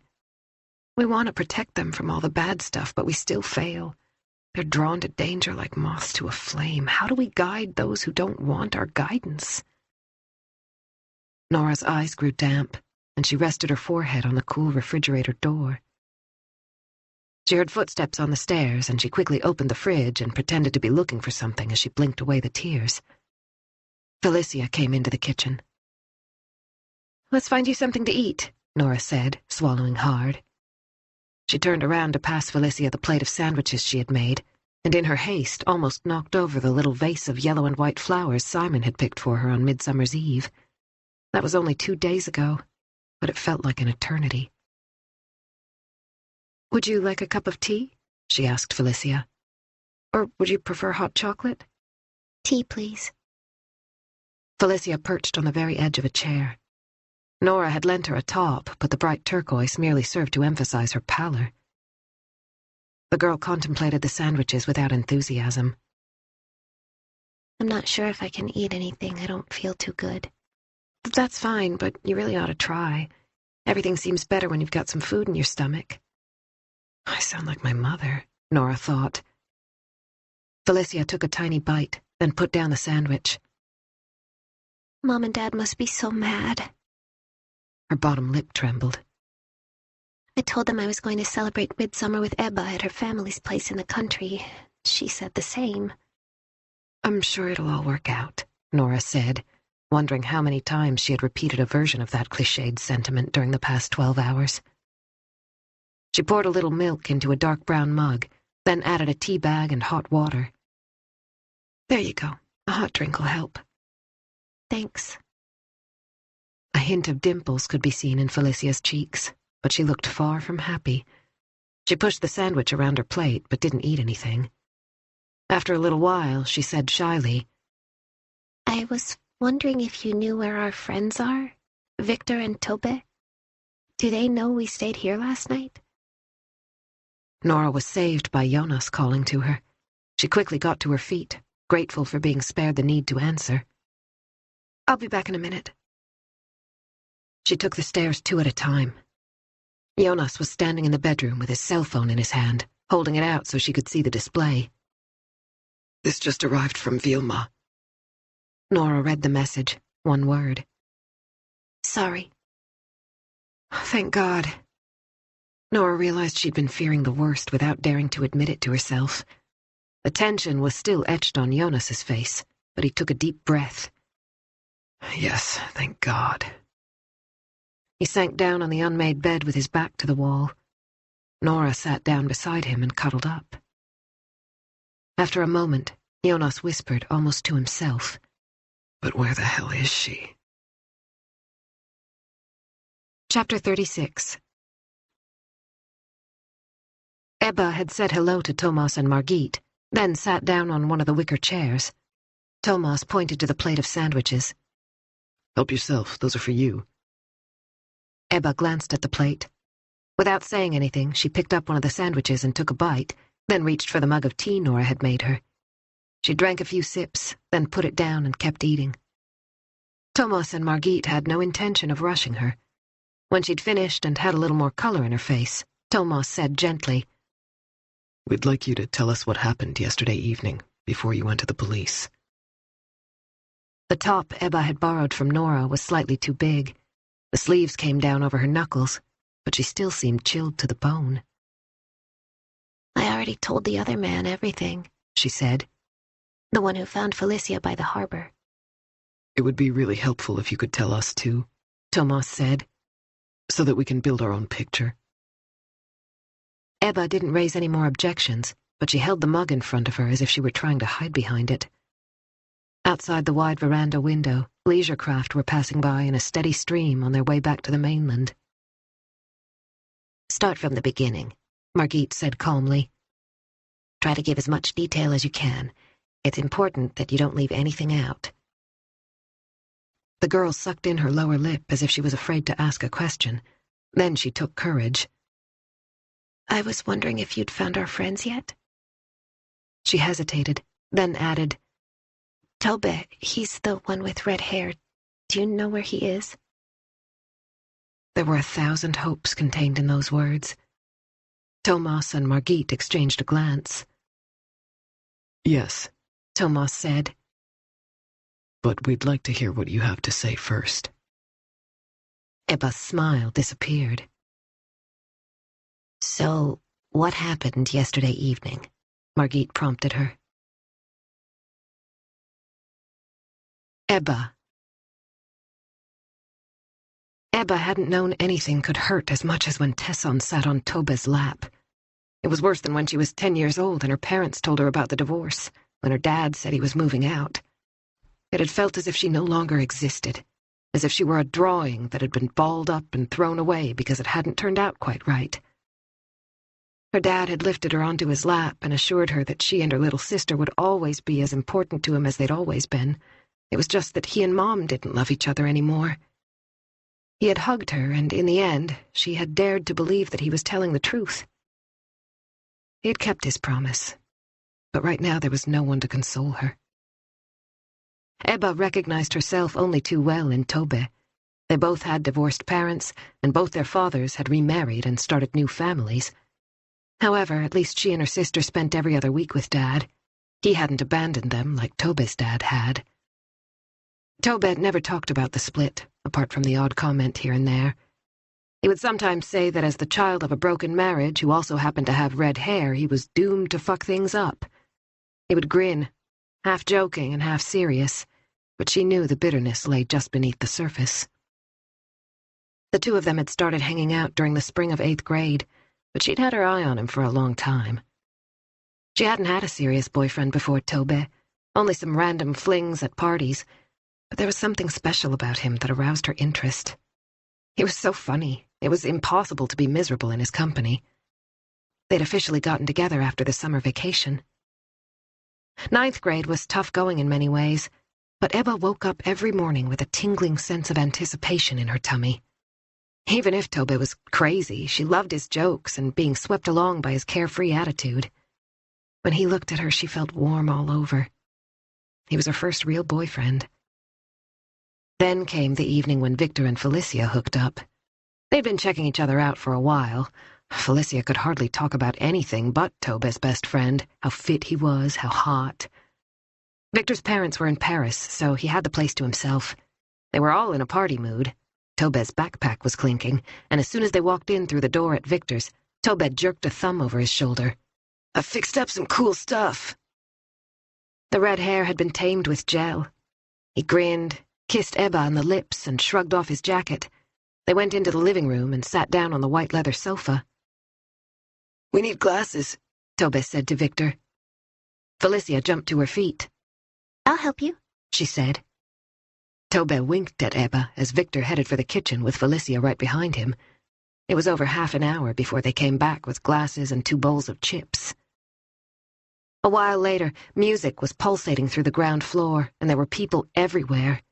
That was the first time Ebba saw Victor really going for it, but not the last. He was like a different person that night, laughing like a madman and making out with Felicia. The words came spewing out of his mouth, and he danced until his shirt was drenched in sweat. Someone bumped into him, and he spilled his drink on Felicia. She screamed as the liquid splashed her top, which showed a glimpse of her lacy bra. Sorry, Victor said. It's fine. Felicia giggled. Oh, look, I'm all wet. You can borrow a top from me if you want. Come on.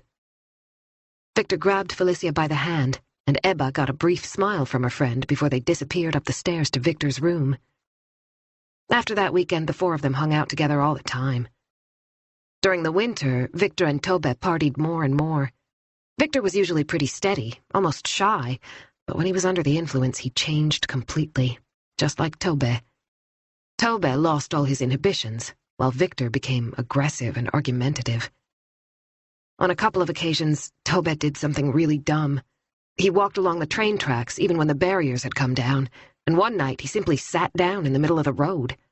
A car almost hit him, but he jumped out of the way at the last minute, then laughed and put his arm around Ebba's shoulders, as if the whole thing was a joke. She tried to talk to him more than once, but he wouldn't listen. Victor was also putting pressure on Tobe. His parents didn't seem to care what he was up to, and the four of them often hung out at Victor's house. During the spring semester, Victor started partying during the week as well, not only on the weekends, and he persuaded Tobe to join in. Ebba tried to tell him he was being dumb, that they were in high school and their grades were important. When nothing worked, when Tobe wouldn't listen, Ebba began to pull away. She thought he'd get it if he saw that she didn't want to be with him anymore, that it would hit home. Instead, he just kept telling her she was a downer. The gap between them grew. A couple of times when she wasn't at a party, Tobe made out with other girls. Ebba heard about it through the grapevine. She was both hurt and angry, but when she brought it up, he made excuses, saying he'd been so drunk that he couldn't remember anything, so it didn't really matter, did it? He was extra sweet to her for a while, and she dropped the subject. However, it was obvious they had a problem. She didn't know if she could trust him anymore. Ebba also tried to talk to Felicia, but she just wasn't interested. She was crazy about Victor and did exactly what he wanted her to do. She only mouthed off when she was really drunk. Otherwise, she was always on Victor's side. Whenever Ebba broached her concerns, Felicia simply made excuses. It became more and more difficult for Ebba to confide in Felicia. They had been best friends all through high school, but now Felicia was well on the way to becoming a lost soul. When Ebba broke up with Tobe, all she wanted to do was cry. At first, she thought she wouldn't go to Sandhamn for the midsummer weekend, but then she decided it might be a good opportunity. Somewhere deep down, she hoped everything would work out. Maybe she and Tobe would get back together. She was desperate to be with him. Then that girl came aboard, Tesson, with her big breasts. It was obvious what she was after, and Tobe went for it. He didn't even care that Ebba was sitting right there. It was as if he enjoyed making out with that kid, while Ebba watched as he stroked her and kissed her. Behind her sunglasses, Ebba registered every movement, every caress, while struggling to hold back the tears. When Tobe's tongue found its way into Tesson's mouth, she closed her eyes. She felt a weight pressing on her chest, and it was hard to breathe, but she wouldn't let Tobe see how unhappy she was, not at any price. That would be the end of her. For a while, she considered getting her revenge by coming on to his brother, but she couldn't do it. Besides, Christopher had always been kind to her. She lost it anyway, in spite of her resolve. She couldn't remember what she'd yelled at them, just that she didn't feel the least bit better afterward. She ran along the quayside with her throat aching and managed to get to the shore a short distance away. There was no one around, and she let the tears come. She cried and cried, sitting all alone by the sea. Fucking Tobe with his fucking red hair. She ought to cut him out of her life. She was an idiot to care so much. It was a long time before she calmed down. She lay down exhausted on the sand, and she must have fallen asleep because when she woke up, the sun was going down, and she was cold. After a while, she walked back to the harbor and found a toilet. The sight that met her in the mirror was alarming. Her mascara had run, and there was sand in her tangled hair. She tried to tidy herself up. She washed her face and fixed her hair. She didn't like the idea of going back to the boat, but all her stuff was there. When she arrived, everything was locked, and nobody had seen her friends. She tried calling both Tobe and Felicia, but they didn't answer. Eventually, after searching for hours, she went to the motorhome the police were using as a temporary base. Chapter 37. When Ebba had finished her story, she curled up in the chair, her eyes red with weeping. Margit couldn't stop herself from leaning forward and giving her a hug. For a moment, the hardened cop was replaced by the warm-hearted mother of teenagers. Margit's daughters, Anna and Linda, were only a few years older than Ebba. She was well acquainted with the heartbreak involved in teenage romance. Thomas thought about Eilin. It was hard not to. He hoped she would never end up like this, sitting with strangers, utterly crushed. Margit squeezed Ebba's shoulder and handed her a tissue. We need to tell her that Victor Ekengren is dead, Thomas thought. He would prefer to wait until they'd spoken to Felicia. It was impossible to predict how the girls would react. There was a knock on the door, and Nora appeared. Sorry to disturb you, but I just wanted to let you know that I'm going down to meet Ebba's and Felicia's parents. Felicia's up and dressed. She's in the kitchen. Margit glanced at Thomas, who immediately understood what she meant.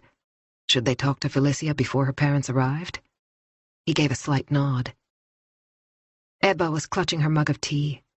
A string of snot was dangling from her nose, and she let go of the mug with one hand and wiped the mucus away with the crumpled tissue. Didn't Tobes and Victor's parents realize what was going on? Margit asked. All the partying, didn't they notice anything? I don't know, Ebba sniveled. Tobet lives with his mom, and Victor's parents are always away. Your mom will be here to pick you up very soon, Margit said quietly. Then you can go home and sleep in your own bed. You'll feel better in a few days, I promise. Ebba looked inconsolable. Chapter 38.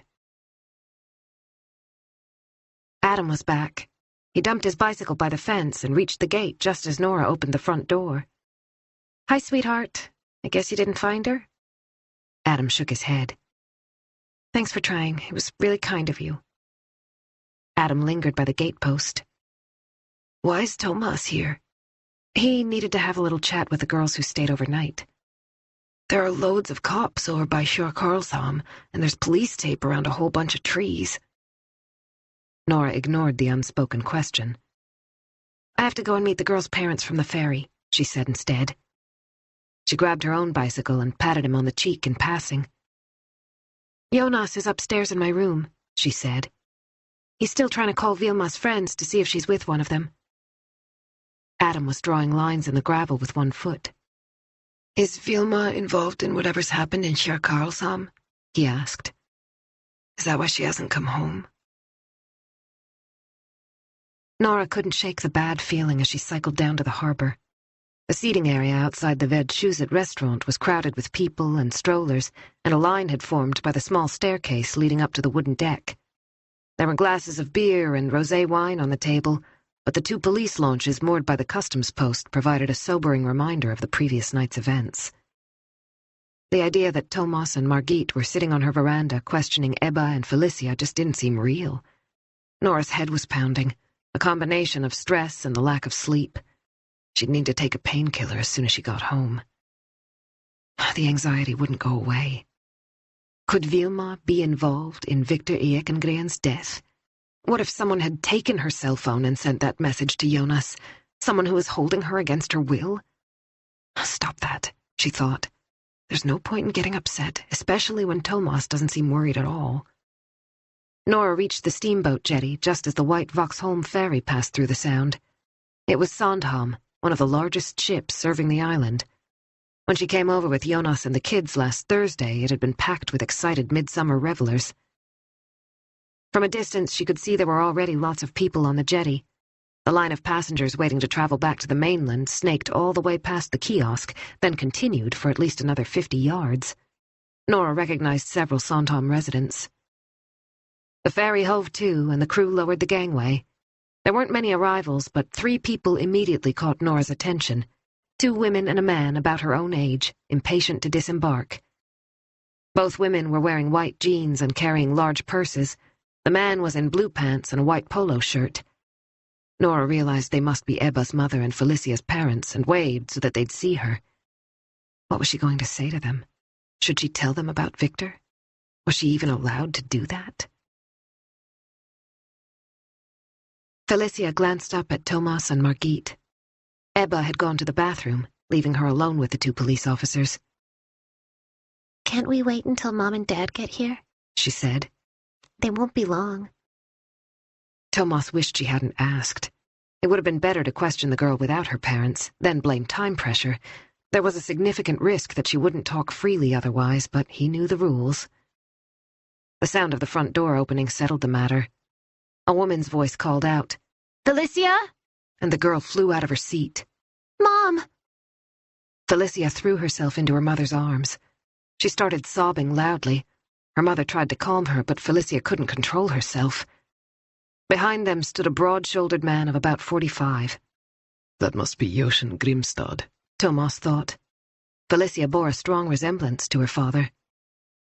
The bathroom door opened, and Ebba emerged. When she saw her own mother, she too collapsed.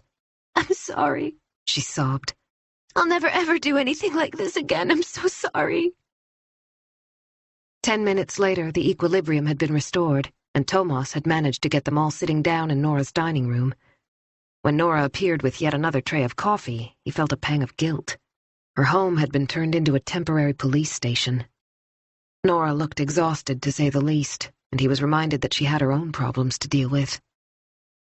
"Is Vilma home yet?"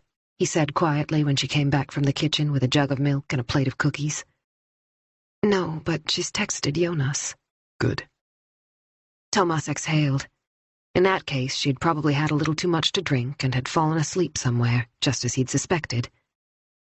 Before Nora had the chance to say anything more, they were interrupted by the sound of Thomas's cell phone. It was Jens Sturup. "I just wanted to let you know that the body's on its way to the forensic pathologist," he said. "But Staffan Nilsson and his team will remain at the scene for a while longer." "Okay." "A reporter's come out, too, from TV4. There'll probably be a piece on the evening news. This kind of thing spreads fast." That was the last thing they needed, but Thomas didn't have time to worry about that now. The press office would have to deal with it. He ended the call and went back into the dining room. The two mothers were conducting a conversation in whispers. It seemed as if they were talking about the Ekengren family.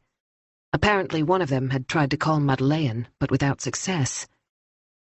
Thomas immediately noticed that the atmosphere was strained. He needed to talk to Felicia as quickly as possible. "So," he began, "we'd like to ask Felicia one or two questions, preferably on her own if that's okay with you. Then we'll tell you exactly what's happened." "Can't it wait?" Joshin Grimstad objected.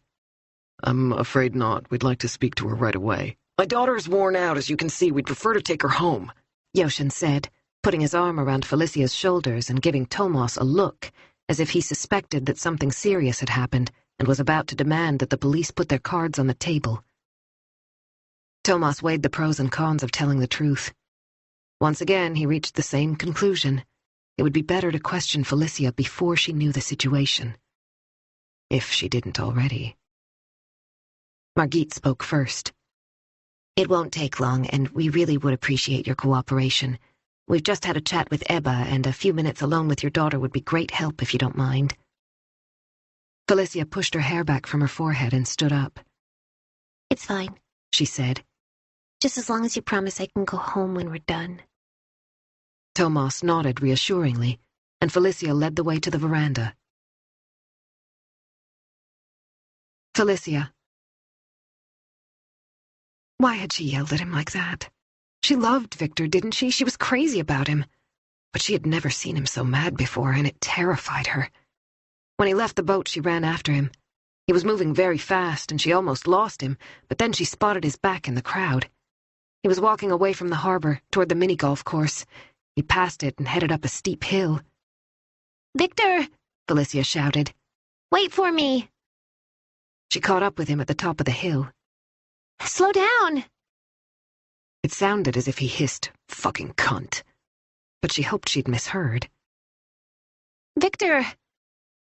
She reached out and grabbed his t-shirt, but he pulled away and kept on walking. She started to cry. She just couldn't help it. "Please don't let it be over." She'd die if he broke up with her. "I'll do anything as long as he doesn't dump me." She thought in a panic. "Anything at all." "Please," she sniveled. "can't we at least talk?" He slowed down a fraction, but still didn't say anything. She didn't dare touch him, and she had to run to keep up. She decided to keep quiet in order to avoid provoking him any further. They reached an area where the forest opened out toward the sea. There were a group of people picnicking, but Victor kept going, past a long row of houses. He turned onto a forest path next to an impressive villa. Suddenly he veered off down toward the water, to a beach Felicia had never seen before.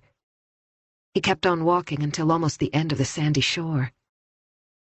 "Can't we sit down for a while?" Felicia gasped. She was out of breath and having trouble keeping up. Without saying a word, Victor stopped dead between a large tree and a crevice in the rock face and sat down. The branches provided thick cover, and Felicia couldn't see anyone, just a few gray wooden buildings that looked as if they were closed. She and Victor were alone. She sat down beside him, feeling anxious. She was still afraid of saying something that might make him angry with her again. She was struggling to hold back the tears. Something told her he'd get even more annoyed if she kept crying. She didn't want to fight with him, she just wanted everything to be okay. After a long time, she reached for his hand. He let her take it. He didn't pull away. She felt a little better. Victor even smiled. But then Felicia suddenly felt sick and knew she was going to throw up. Victor lost his temper again and swore at her, even though she kept on saying sorry. She must have fallen asleep. When she woke up, he wasn't there, and she couldn't remember where she was. She was a mess. She was thirsty and shivering, and her head was pounding. She could hardly stand. At first, she didn't know what to do, but she gradually found her way back to the harbor. But by then, Victor and the others were gone. Chapter 39. Thomas opened the door of the dining room, where Felicia's parents were waiting with Ebba and her mother. He pointed to a chair next to Jeanette Grimstad. "Sit down, please, Felicia." He had to tell them now. He couldn't put it off any longer. He suspected that the group around the table wouldn't appreciate that he'd kept quiet about Victor's death, but it had been necessary. Felicia would never have spoken so openly if she'd known. He waited until the girl had joined her mother, then said, "I'm afraid I have some bad news." Ebba pressed both hands to her mouth. Had she realized what he was about to say? Or was she afraid this was about her ex, the one with the red hair? Felicia seemed to have no idea that her boyfriend was dead. Nothing in their conversation had suggested that she was aware of the truth. Margit came and stood beside Thomas as he tried to find the right words. "Victor Ekengren was found dead this morning." He focused particularly on the two girls. "That's why we needed to talk to you right away, why we couldn't wait." Victor? Felicia managed to say before collapsing in her mother's arms. Oh, sweetheart, Jeanette said, her voice trembling. Joshan Grimstad put down his cell phone. "What happened to him?" he said. "Unfortunately, we think we're looking at a homicide here," Margit replied. "Victor was found on the shore at Skarlshamn, and it looks as if somebody deliberately took his life." She paused to let the information sink in, then continued. "The investigation has only just begun. We don't have very much information at this stage." Felicia didn't move. She stared at Thomas with unseeing eyes, as if she had disappeared into herself. "What does this mean?" her father said, frowning. "Why didn't you tell us right away?" "We made the decision that it would be better to speak to the girls before they were told about Victor's death," Thomas said. "I hope you understand our position." Grimstad's anger was written all over his face. He drummed his fingers on the table. "I want to know whether my daughter is a suspect, or can we go home?" he demanded. Thomas tried to keep his feelings in check. "If you want to complain, then go ahead," he thought. "We have more important things to deal with than the fact that you're offended." However, if he snapped at Grimstad, he would probably regret it. Margit came to his rescue. "Neither Ebba nor Felicia are suspected of anything at this stage, but we do need to be able to contact both of them over the next few days, so it would be helpful if you stayed in the Stockholm area." Grimstad wasn't standing for that.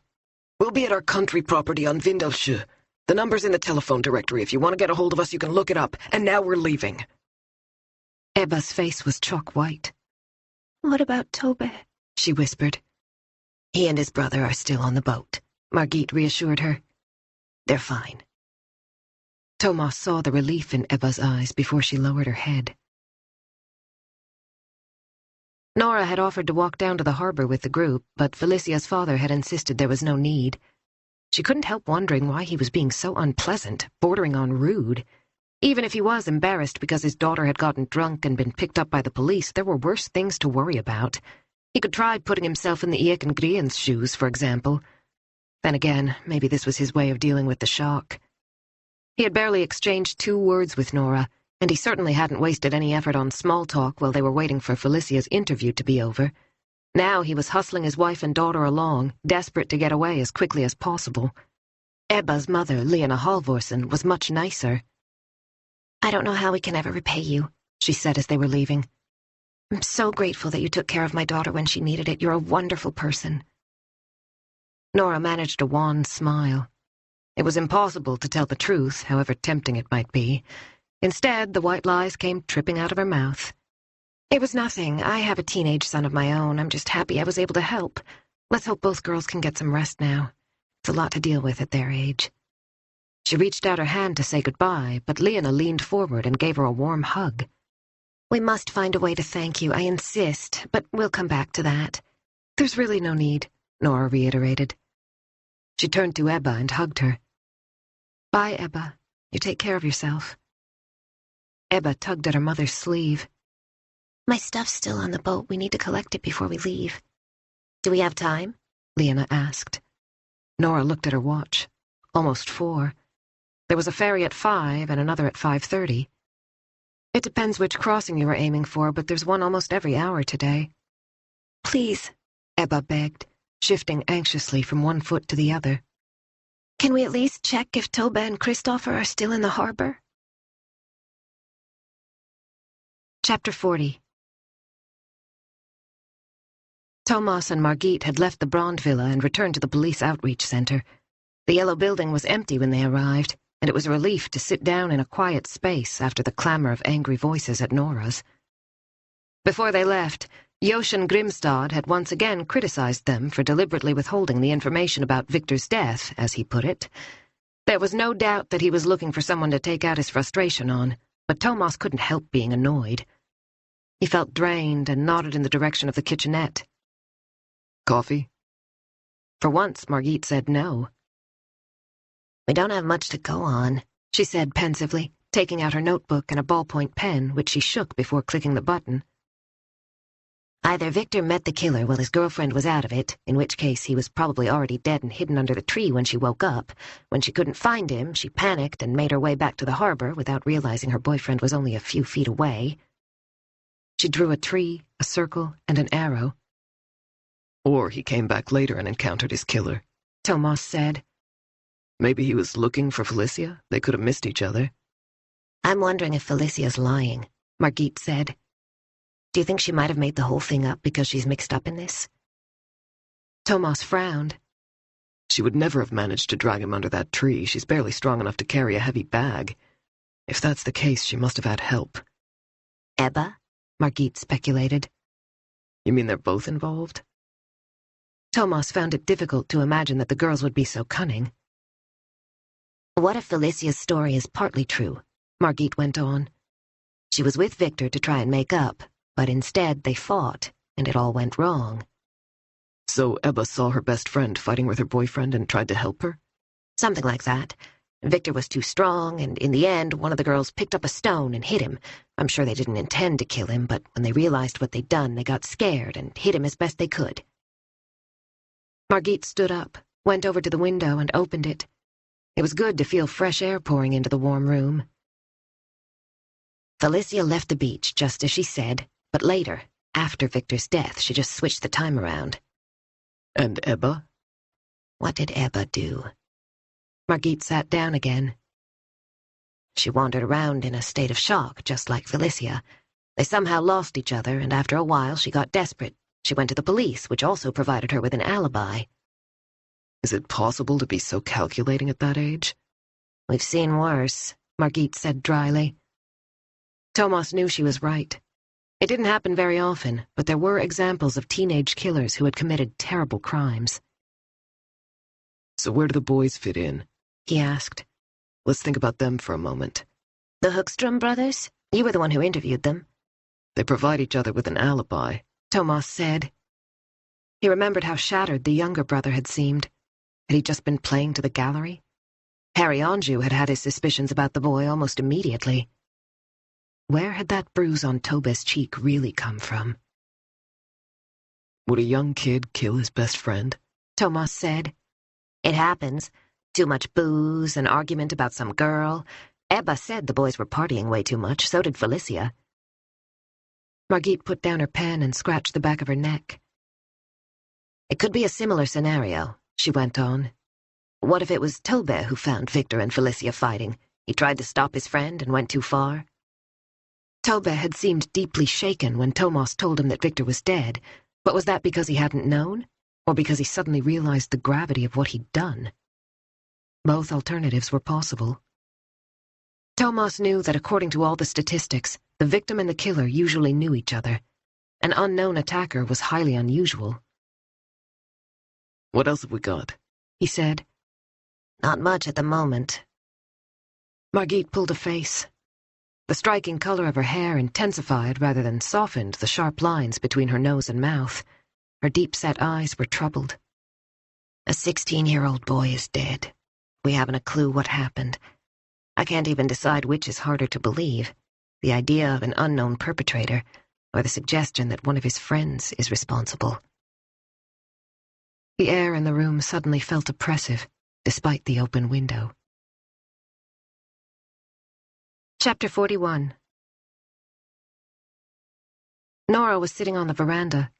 She ought to go upstairs and talk to Jonas now that the house was finally empty. He was still in the bedroom. If only she could find the strength to get to her feet. If I can just stay here for 5 minutes, she thought. I'll go and see him. 5 minutes. She rested her head on the wall and took several deep breaths. The 2 painkillers she had taken hadn't helped much. There was still a dull ache behind her temples. We have to find Vilma. Nothing else matters right now. Her phone buzzed, and she took it out of her back pocket. Hope everything went okay with the Grimstads. Mom sends best wishes from Ingarö. She's still there. H. Henrik. She had completely forgotten about Monica during the course of the day. Evidently, he'd managed to talk her out of coming over to Sandhamn. Oh, thank God for Henrik. Had she really just thought that? It must have been the first time in months she had felt something positive toward her ex-husband. She pictured his familiar face, his dark hair, and the classic profile she had once loved so much. It was strange to regard him as an ally.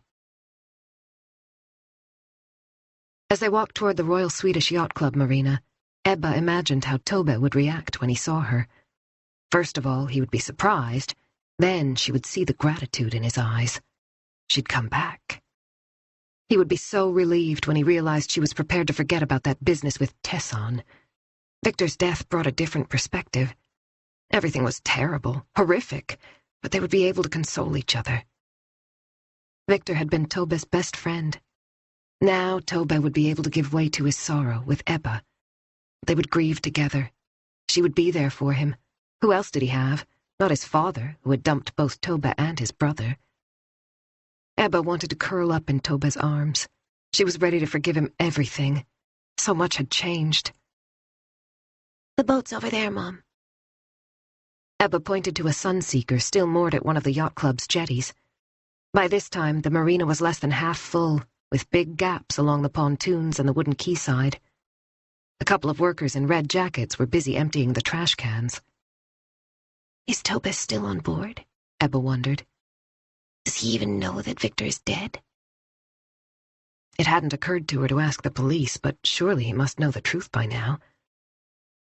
Wait here, Mom. I won't be long. Before Lena had the chance to say anything, Ebba ran along the pontoon to the boat she had left in such despair the previous day. A discarded sweater was on the sofa in the stern, but there was no sign of Tobé or Christopher. Suddenly, the idea of slipping on board unannounced didn't feel right. Hello? She called out. Is anyone there? Silence. Hello? Still no response. She looked around, then climbed aboard. She could see Christopher through the half-open door of the cabin. He was sitting on the sofa with a white mug in front of him and didn't seem to have heard her. She poked her head around the door. Hi, she said tentatively. Did you hear what happened? She didn't know what else to say, but Christopher nodded. It's terrible. I don't understand. He didn't finish the sentence, and Ebba couldn't decide whether or not he was trying to suppress a sob. He sounded so lost. Yesterday he had been in such a good mood, the super-cool older brother who was always happy to have Toba and his friends around. Now he seemed to have lost his grip. I've just come to pick up my stuff, Ebba said quickly, moving toward the place where she'd left her bag. Ebba. Christopher's voice was strained, and Ebba stopped. Yes? Does Felicia know about Victor? I haven't seen her since she took off yesterday. He couldn't look at her. You both left. Does she know? He swallowed. Does she know Victor's dead? Ebba nodded. She wasn't sure her voice would hold if she tried to speak. Instead, she went and fetched both Felicia's bag and her own. Felicia's parents have collected her, she managed eventually. I promised to collect her things. She held out Felicia's yellow bag as if to prove she wasn't making it up. She looked around. Where was Tobe? The door to the forepeak was closed. Was he in there? If so, why didn't he come out? How long are you staying in Sandhamn? She asked, playing for time. Christopher leaned back. Not long, but the police want to question us again. They just called and asked me to come in. We'll go home as soon as we're allowed. Make or break. Ebba put down the bags on the pale carpet. Where's Tobe? He went ashore for a while. Right. Christopher ran a hand through his reddish-brown hair, so like Tobe's, yet different. The thing is, he went on, he might be with that girl, Tesson. She was here asking about him not long ago. Do you want me to give him a message? Ebba lowered her head so that he wouldn't see her face crumple. She forced out the words. No, it's fine. She picked up the bags and fled. Chapter 42. Simon flattened his face against the bottom pane of the veranda door. His distorted features reminded Nora of the Hall of Mirrors at a fairground. He knocked loudly on the glass. "Simon, stop messing around and come inside," Nora called out. First he pulled an even more terrifying face, but then he did as she asked. Nora held out her arms and gave him a big hug. What if it had been Adam or Simon lying dead in Karlshamn? Her eyes grew shiny, and she tightened her grip on her youngest son. Are you upset? He asked. Have you been fighting with Dad? Was that the boys' impression of her relationship with their father? If she was tearful, they must have been arguing again. Yet another reason to feel guilty. She had so many. Nora shook her head. No, sweetheart, it's not that at all. In fact, Dad's been really kind. He helped me out with something this morning. Simon beamed at her. So you're friends now? He said, his voice full of hope. Nora knew he wanted nothing more than for them to get back together. Yes, we are, but not in that way. The smile disappeared, but he stayed on her lap and rested his head on her shoulder. He would soon be too big for this. The back of his neck smelled of sunshine and swimming. Nora nuzzled his soft skin and wished they could sit here for hours so that she wouldn't have to get up and deal with everything. Mom? Why is Vilma in the boathouse? He spoke so quietly that Nora didn't quite hear what he said. Then she raised her head and looked at him. What did you say? Why is Vilma in the boathouse? Simon's expression was both innocent and expectant, as if he knew she was going to react to his question. For God's sake, Simon, Nora exclaimed. Why didn't you tell me right away? We've been searching for her all day. Jonas has been so worried. She set him down and looked him in the eye. Is she really there? Yes. Simon scowled. I don't know why you're so mad. I wish I hadn't said anything. Nora dropped to her knees in front of him. Sweetheart, I'm so glad you told me. I really am. You're mad at me. I promise I'm not. She gave him a hug to underline her words. You just took me by surprise. When did you find her? A little while ago when me and Fabian went to get our fishing rods. She's sitting on the floor and she's really upset. Thomas opened the door of the outreach center to let Christopher Hookstrom in. He was above average height, but shorter than Thomas. Thanks for coming. Thomas pointed to Margit, who got up to shake hands. This is my colleague, Detective Margit Gronkvist. She'll be sitting in on the interview. Christopher looked suspiciously at Margit. Interview? It's just a formality. You're being questioned in pursuit of relevant information. Do I need a lawyer? Of course, you have the right to legal representation if you feel it's necessary, but you're not suspected of anything, Margit said. We just want to ask you about a few points. Wouldn't it be easier to get it done now while you're on Sandhamn, rather than having to come into the station in Naka later in the week? Christopher seemed to see the logic and sat down. Would you like a drink before we start? Margit asked. He shook his head.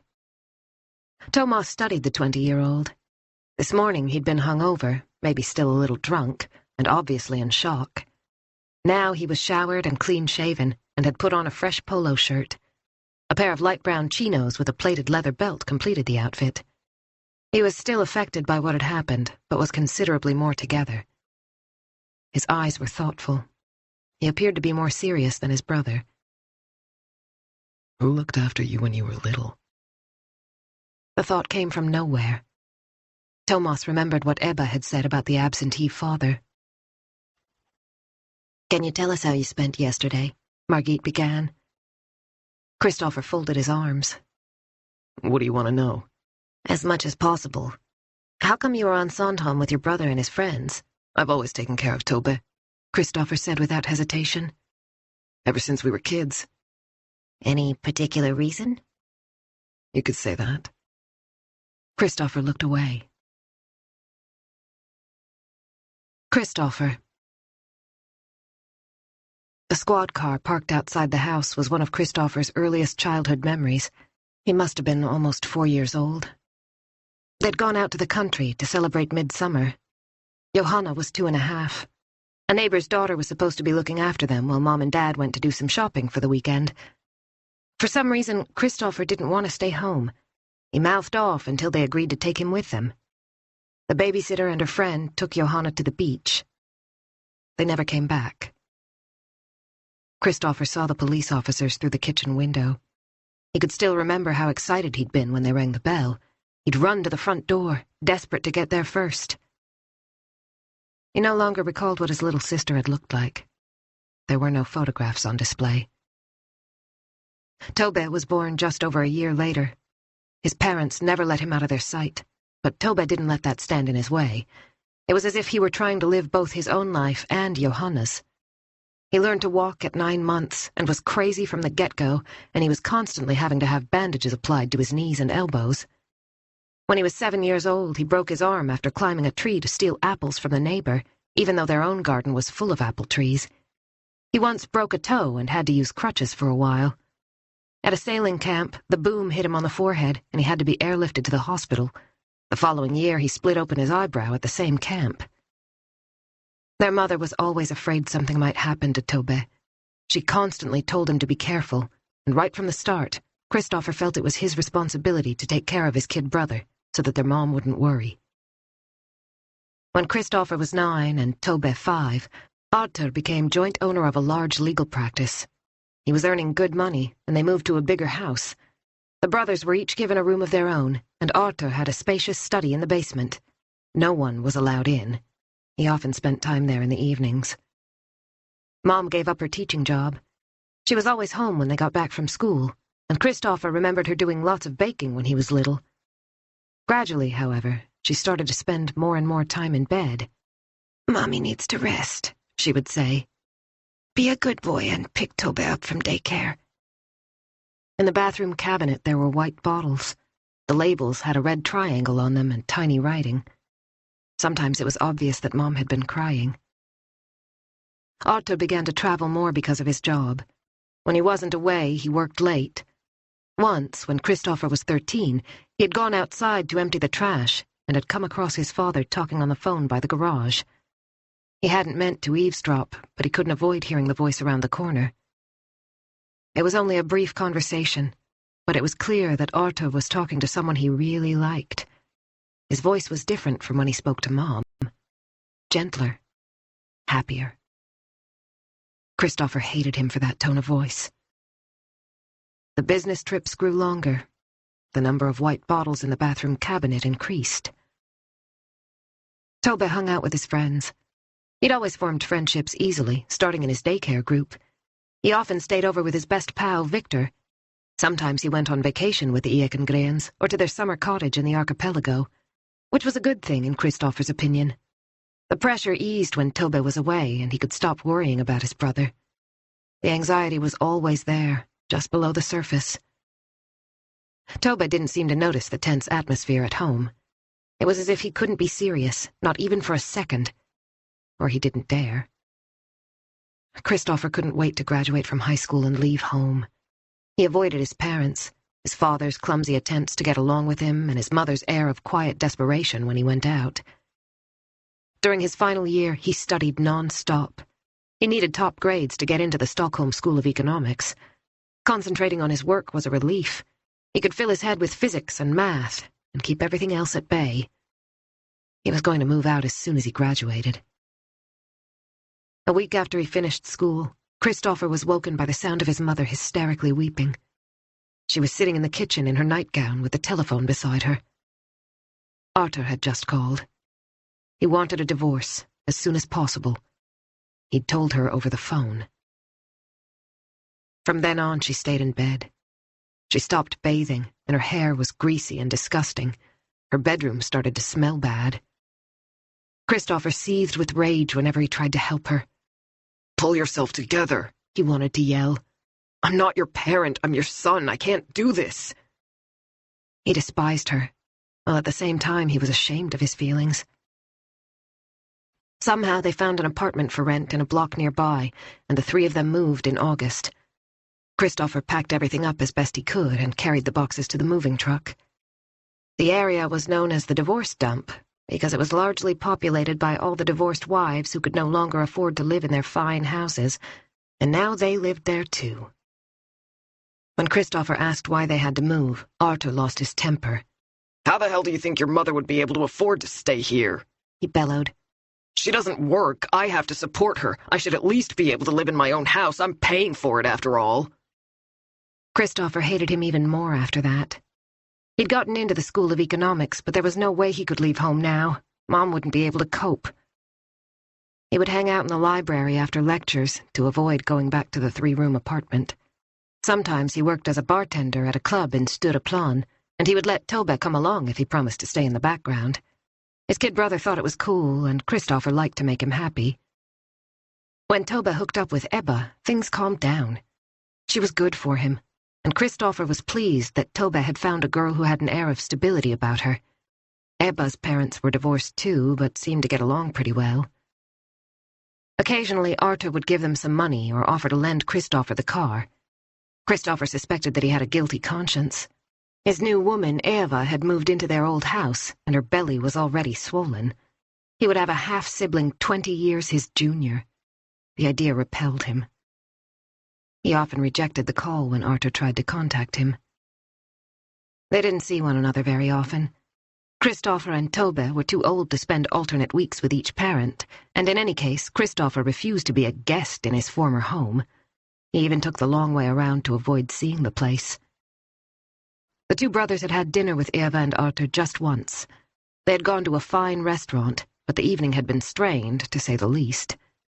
Eva was only 10 years older than Christopher, and it felt weird to be sitting opposite her. From time to time, she rested her hand on her noticeable bump. As usual, Tobe had played the fool, but for a change, Christopher had been grateful. Otherwise, the whole thing would have been a total disaster. He looked away whenever Eva and Arthur touched each other. He didn't want her pawing his father. Midsummer had always been difficult. Mom was really low, and Arthur preferred to go away and avoid the memories. He'd said they could borrow the boat if they wanted to go out into the archipelago, and Christopher thought that sounded cool. Some of his friends from college had said they were going to Sandhamn.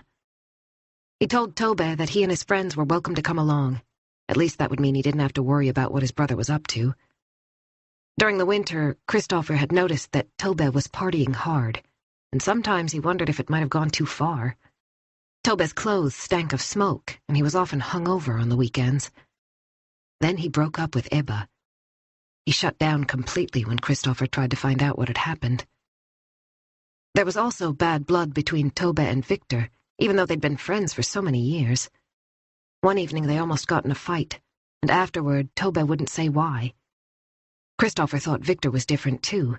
He seemed restless, and suddenly he had a short fuse. He would often snap at Felicia for no apparent reason. Once, when she was at their place, she started crying and locked herself in the bathroom. One morning after Tobe had come home very late the previous night, Christopher came straight out and asked him what the hell he was up to. Tobe dismissed his question with a grin, just as he did with most things. I've just been smoking a little hash. Who hasn't? Christopher let it go. The spring semester was full on, and he had no spare time. But he thought it would be good to keep an eye on Tobe over the midsummer weekend. Chapter 43. A pretty depressing picture was emerging in Thomas's opinion. From his own experience, he knew how easy it was to let the grief over a lost child poison a relationship, but the Hoekstroms had 2 other children to take care of. He couldn't help wondering whether Christopher had ever given way to his rage against his parents, the father who had mentally left the 2 boys long before the divorce, and the mother who had capitulated even earlier. You must have missed your dad when you were growing up, he thought. particularly at night when your mom couldn't cope and your little brother was upset. It wasn't your job to fix everything.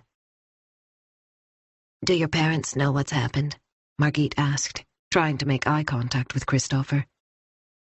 No. Don't you think you should call them? A shrug said it all. The resigned gesture really bothered Thomas.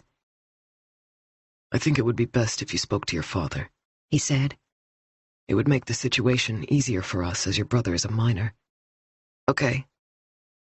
What happened later that night? Margit said after a moment. After Victor and Felicia took off. We partied on the other boat where my friends were. Could you be a little more specific? Margit leaned back on her chair. Who owns the boat? Who invited you? Who was there? Christopher ran a hand through his wavy hair. He looked like a student about to speak in class, polite and correct. It's a Fairline Phantom 46, and it belongs to Carl Bianchi. Thomas recognized the name from the press. Carl Bianchi had earned big bucks in the finance industry and was only too happy to show off his assets. He had been the subject of a highly publicized dispute with the tax office over a deal in which Bianchi had moved millions of kroner out of the country in order to avoid paying taxes. The authorities had lost in court, but a great deal had been written about the case, and Bianchi had spiced things up with a number of controversial pronouncements about the tax situation in Sweden. It was a strange world where a 20-year-old and his friends were allowed to use a yacht that cost way more than the average Swedish home, but Thomas wasn't really surprised. He had seen a great deal on Sandhamn over the years.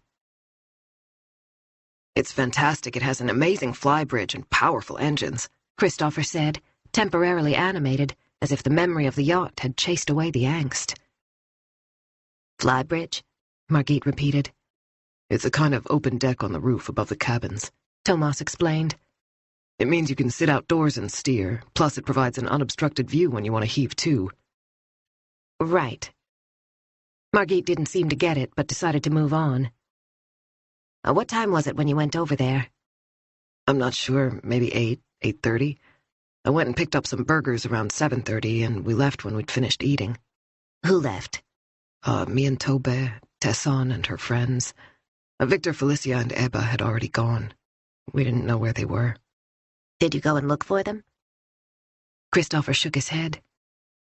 There was no point. Why not? To be honest, it seemed like Victor and Felicia could use some time alone. And Victor needed to calm down.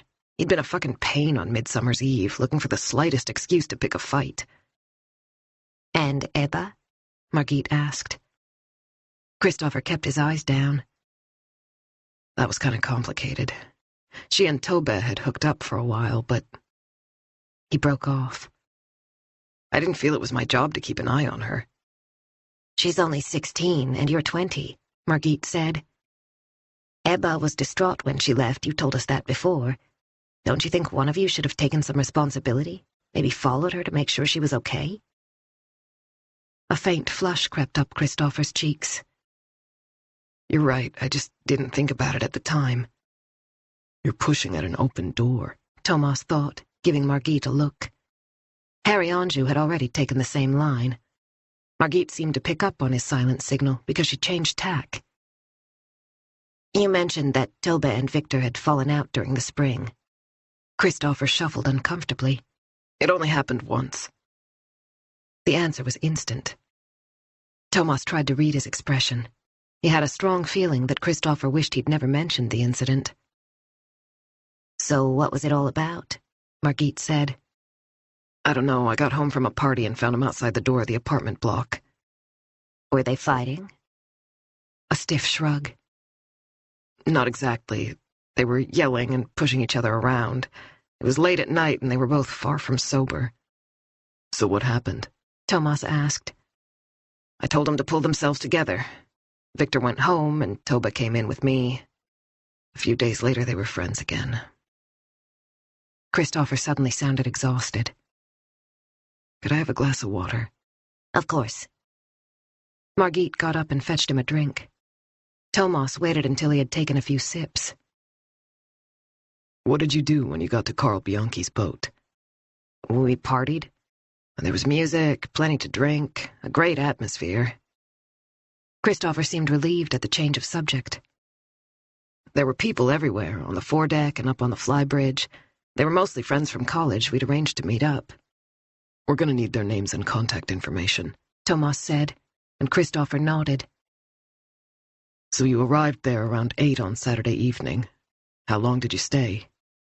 I'm not sure. Until 2, maybe 3 in the morning. Was it dark when you left the party? Yes. Was the club still open? Could you hear the music when you were leaving? I don't think so. After 2 in that case, Thomas said. Is there anyone who can confirm that you were on board the whole time? Margit asked. Yes, I was with a friend, a girl, nearly all evening. She came back to our boat with me and stayed over. Christopher gave a faint, almost sheepish smile. This girl meant more to him than a one-night stand, Thomas suspected. What's her name? Sara Lufstedt. She's at the School of Economics, too. We're in the same study group. Thomas looked down at his notes. So she's the one who was with you when my colleague came looking for you? That's right. And she can confirm that you were together during that period? Absolutely. He sounded eager, even a little proud. The room was getting warmer. Thomas was sweating. He got up and opened another window in an attempt to create a draft. Can you tell us what your brother was doing during the evening? Margit asked. Tobe, he was with me. The whole time? We went over there together. He was with Tesson, the girl Ebba yelled at. Tesson, Margit prompted him. I don't know her last name. I think she was at his old school. I don't get it, Margit said slowly. You were there for around 6 hours. You say you were with a cute girl. Are you telling us you didn't let Tobe out of your sight all evening? Suddenly, Christopher was a lot more wary. I mean... He stopped himself and started again. I wasn't watching him every second, of course, but I know he was there. Where were you sitting? In the stern, to begin with, anyway. Then we lay on the foredeck, just chilling out. You and Sora? Yes. So how do you know where Tobe was? Margit asked. If the boat's as big as you say, there's no way you could see everyone on board. It must have been pretty chaotic. He was there the whole evening with me, Christopher insisted. I'm sure of it. I would have noticed if he'd disappeared. Can you swear to that? Thomas said. Could you stand up in court and swear to that? No, Christopher said slowly. So in fact, you don't know where your brother was between 8:30 in the evening and 2 o'clock in the morning? Christopher was breathing more heavily now. No, he admitted. No, I don't. Chapter 44. The red boathouse was on a flat, rocky area just yards from the jetty belonging to the Brand Villa. 2 small windows with white frames let in the daylight. The interior was no more than a few square feet. Jonas ran down the path with Nora close behind. His relief was mixed with concern. Vilma was back, but why had she hidden in the boathouse instead of coming home? Something must have happened. Nora stopped when they reached the door. I'll wait here. It's better if you have some time alone with her first. Okay. Jonas noticed that Nora was a little taken aback by his curt response, but he didn't have time to apologize. He had to get to his daughter. Nora was about to give him a hug, but before she had time to do anything, he pushed open the door, then peered into the semi-darkness.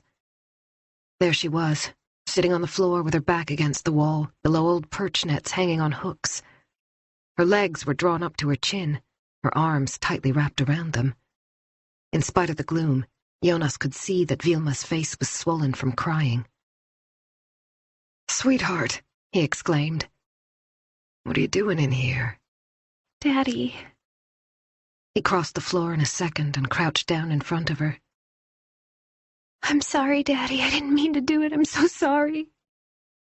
She threw herself into his arms, her body shaking with sobs. Jonas held her tight. "It's okay, honey. Calm down. Everything's fine now." Vilma buried her face in his sweater.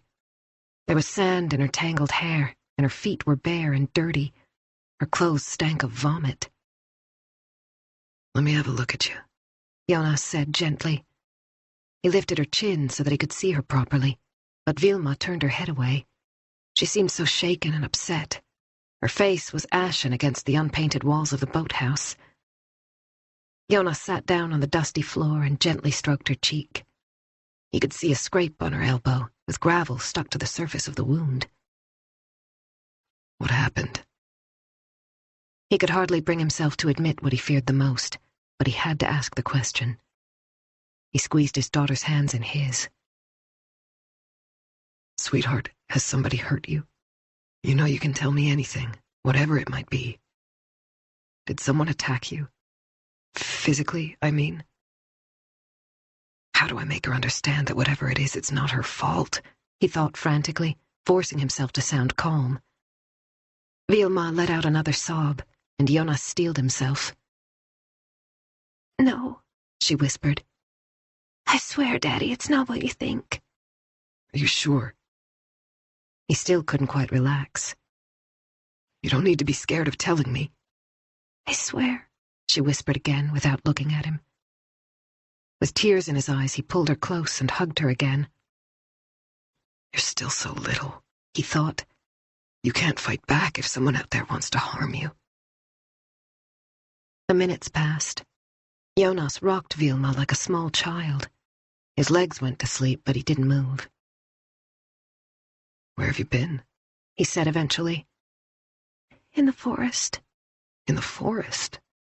Why didn't you answer your phone or call me back? I tried to get a hold of you over and over again, didn't you notice? There was no point, she said eventually. What do you mean? Well, you were with Nora. What's that got to do with anything? Jonas pushed a strand of hair off her forehead. Her skin was cold. She needed to have a hot shower and get to bed. A vein throbbed at the side of her slender throat. You only care about her these days. That's not true, honey. Jonas hugged her closer. I hate being here, Vilma murmured into his chest. Hush now. The muscles in her back were so tense. He massaged them gently with his right hand. Did she really dislike Nora so much? Why hadn't he realized? Okay, this is what we're gonna do. We'll go home and you can take a shower. Then we'll have another chat about this when you've had a rest and something to eat. You must be hungry. Vilma nodded wearily. Right. Let's go.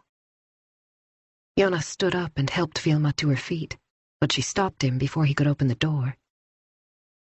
Have you said anything to Mom? Her voice was feeble. Of course I have. Is she mad? When Jonas finally spoke to Margot a few hours earlier, she had accused him of not taking care of their daughter properly. She hadn't minced her words. Only the fact that she was in Dalarna had prevented her from coming over to the island and joining in the search. She's been very worried about you, he said. I'll call her right away and tell her you're okay. Vilma wiped her nose with the back of her hand. I don't want to go to Nora's house. Can we go back to ours instead? I don't know if the power's back on yet, Jonas said. That doesn't matter, as long as we can get away from her. The words hurt, but this wasn't the right time to embark on a discussion. Then that's what we'll do. Vilma walked out with her head down. She didn't even look at Nora, who was waiting outside in the sunshine. She needs to have a shower and a nap, Jonas explained. One look at Vilma's scruffy appearance told Nora all she needed to know. Okay, I'll be up in a minute, she said. We're going back to our place. It's for the best. I think we need to be alone for a while. He walked away without another word. Chapter 45. Nora watched them go. Jonas had seemed so reserved. She felt as though they had lost something, but she couldn't quite work out what it was. It was strange seeing him head off toward her old home and knowing she wasn't welcome to join him. 24 hours ago she had been happy. They had sat together by the jetty and everything had been so simple, so self-evident. Why did it feel so different now? Nora sat down on the old driftwood bench resting on 2 big stones in front of the boathouse. She had sat there many times enjoying the sunset. The narrow jetty in front of her had faded to a soft, pale gray that blended in with the rock. At the water's edge, clumps of old seaweed were entangled in the pale green fresh growth. It was so shallow here that anything bigger than a skiff would scrape the bottom. The gradual rising of the land meant that the iron mooring rings set in the rock were now some distance ashore and of no use whatsoever. It was a tranquil place, but today Nora couldn't find the peace she was seeking. Thomas's boat was still moored at her jetty, so he must still be on the island. Was the news already out? Would the TV be filled with images from Sandhamn and the cordoned-off area where the boy had been found? She felt a cramping in her stomach, and she was shaky. She knew her sugar level was compromised, and she needed to eat something sweet. As a diabetic, she had to look after herself. She stood up and tried to push aside her misgivings as she walked back to the house. Soon she would be able to go to bed at long last, but first she had to do something about dinner for Adam and Simon. In her pocket, she found 2 crumpled 100-kroner notes. Maybe the boys could go and get themselves a hamburger so she wouldn't have to cook. Her cell phone vibrated in the back pocket of her shorts. She took it out and glanced at the display. Monica. She rejected the call. Thomas yawned and looked at his watch. 6:05. The police outreach center was in shadow now, the sun hidden behind the neighboring buildings. He and Margit were still alone. The following day the civilian staff would come in, ready to log crime reports from all over the country. The dual monitors were ready at their workstations, but at the moment everything was quiet and peaceful. "So what do you make of Christopher Hookstrom's kid brother?" Margit said. "It was interesting to hear that he and Victor have fallen out in the past, and he doesn't have an alibi, or at least Christopher can't provide one." We need to check with that girl, Tesson, before we can say that for sure, Thomas pointed out. Margit thought for a moment. "Maybe he was so mad at Victor that he just lost it," she said. That's possible, but is it likely? Thomas reached for the bar of chocolate he'd bought earlier from the kiosk by the steamboat jetty and broke off a large piece. He needed energy. We have 3 teenagers without an alibi, he said. Ebba, Felicia, and Tobe don't have anyone who can confirm what they've told us. All 3 could have been involved. He tilted his head to one side until the bones in his neck cracked. I'm looking forward to the forensic report, Margit said. We should find out more tomorrow. I hope they'll have something for us to go on. When did you say the next ferry was? 7 o'clock. Should we try and catch it? Not me. Thomas shook his head. I'm going back to Hara. I'll come over on the first boat in the morning. He was longing to see Pernilla and Eilin. It had been agonizing to watch Johan Ekengren embrace his dead son. Thomas wanted to hold his baby daughter in his arms. Should we have another chat with Tobe before we call it a day? Margit suggested. See what he has to say about the fight with Victor? And we need Tesson's last name. Thomas hesitated. They had already questioned the boy once without the presence of a parent or guardian. It was important not to cross the line, especially because his father was a lawyer. But it would be sensible to take the opportunity while Tobe was still on the island. He nodded, and Margit picked up her phone. Strange, she said after a moment. No answer. Try his brother. She leafed through her notebook and found the number. He's not picking up either, she said in surprise. In that case, we'll have to go down to the boat and bring him in, Thomas said, getting to his feet. It took only a few minutes to walk from the outreach center to the Royal Swedish Yacht Club marina. There were even fewer boats left now. The gap where the Hookstrom brothers' boat had been was all too obvious. Chapter 46.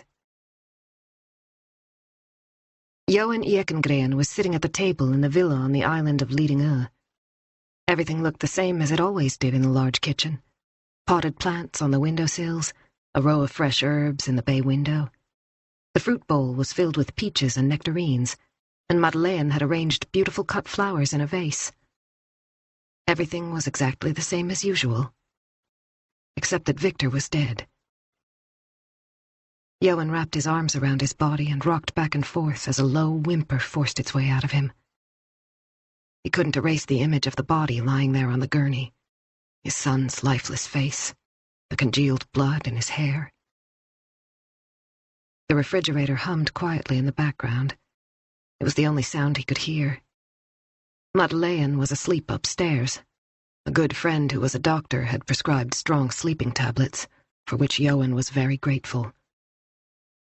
Madeleine had been so hysterical when they left Sandhamn that he'd been afraid she was going to throw herself overboard. By the time they got home, Johan had been close to the breaking point. Thank God their friend was waiting on the doorstep. It was a relief when Madeleine more or less passed out in the double bed, and he could stop keeping an eye on her. Johan found it difficult to handle the bottomless grief to which Madeleine had given way. It distorted her features and turned his lovely wife into an inconsolable middle-aged woman, a stranger with trembling lips and a broken voice. Johan loathed the way she lost control. It was undignified.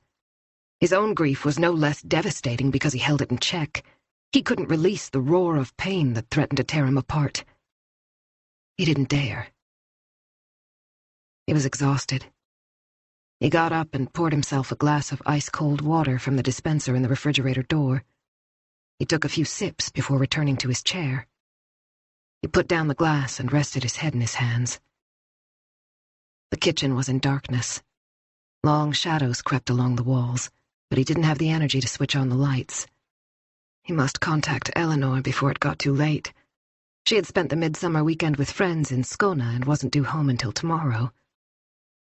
Somehow it had been easier to call Nicole. There was a 15-year age gap between his eldest daughter and her deceased half-brother. He could talk to her like an adult. She had offered to fly home right away, but Johan had said that wasn't necessary. It would be fine if she came back for the funeral. Whenever that might be. They didn't even know when the body would be released. Madeleine would be even more distraught when she found out. She was a Catholic, and family tradition dictated that the funeral must take place within 5 or 6 days of a death. He couldn't think about that right now. He was dreading the conversation with Eleanor. The thought of telling his 18-year-old daughter what had happened made him feel sick. His darling Eleanor had always taken care of her little brother. They had had a special relationship. There had been a long procession of nannies over the years, but it had always been Eleanor who read Victor his bedtime story when Johan and Madeleine were away, as they had so often been.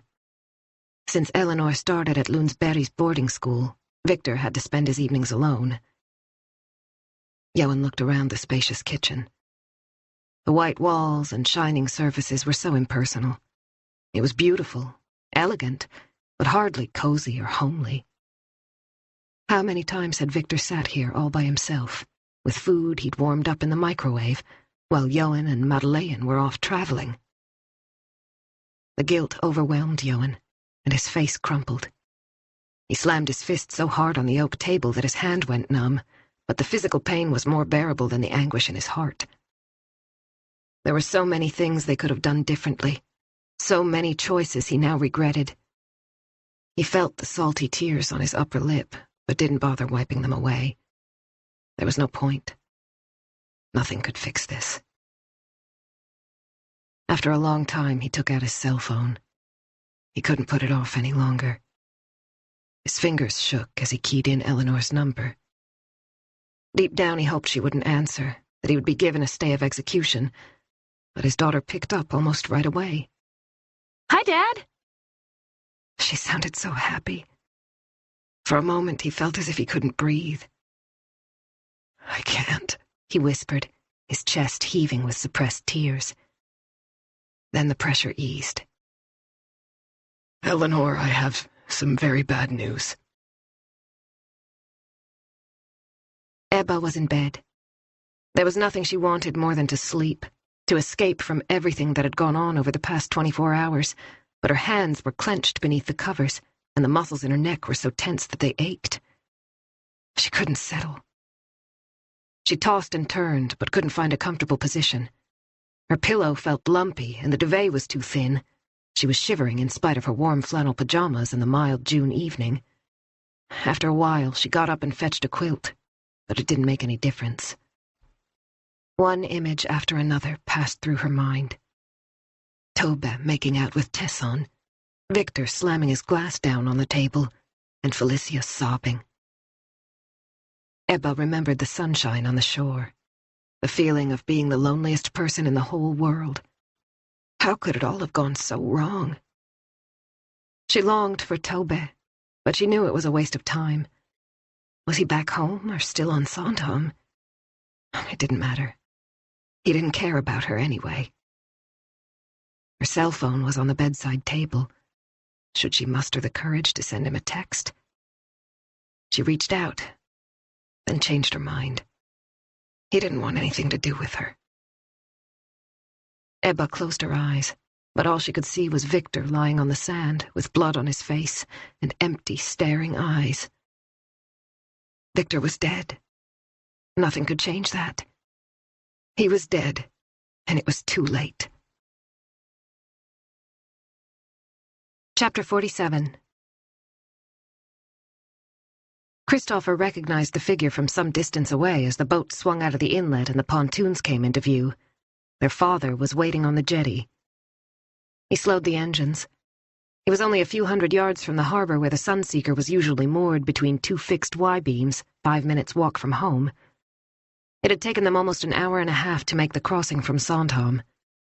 Tobe hadn't said much during the trip. He had spent most of it staring out across the water.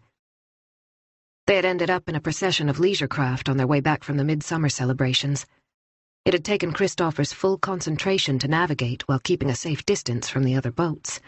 The bright evening sunlight shining in his eyes hadn't helped matters.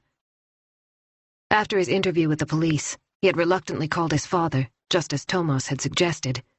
When he explained what had happened, Arto Hookstrom had insisted that they must leave the island immediately. Christopher had tried to protest.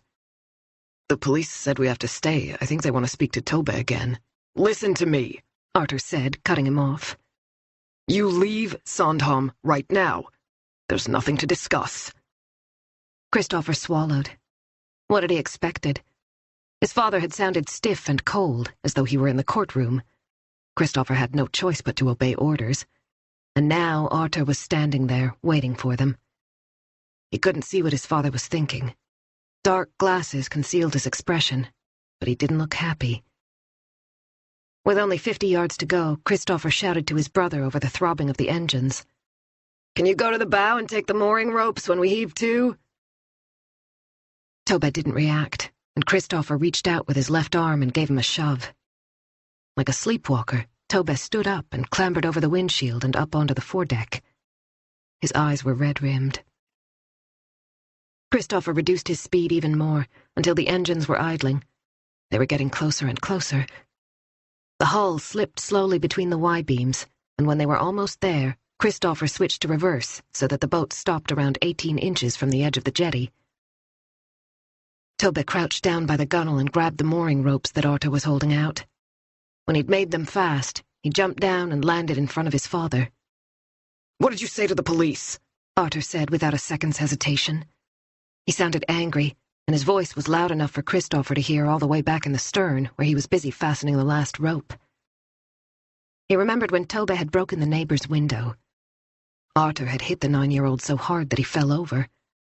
Tobbe had been so upset he'd hidden in the garage for the rest of the day. Christopher had been 13, almost 14.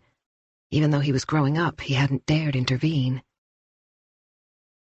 "Dad," Tobbe said. Christopher could tell that his kid brother was on the verge of tears. "Answer me, what did you say to the police when they questioned you?"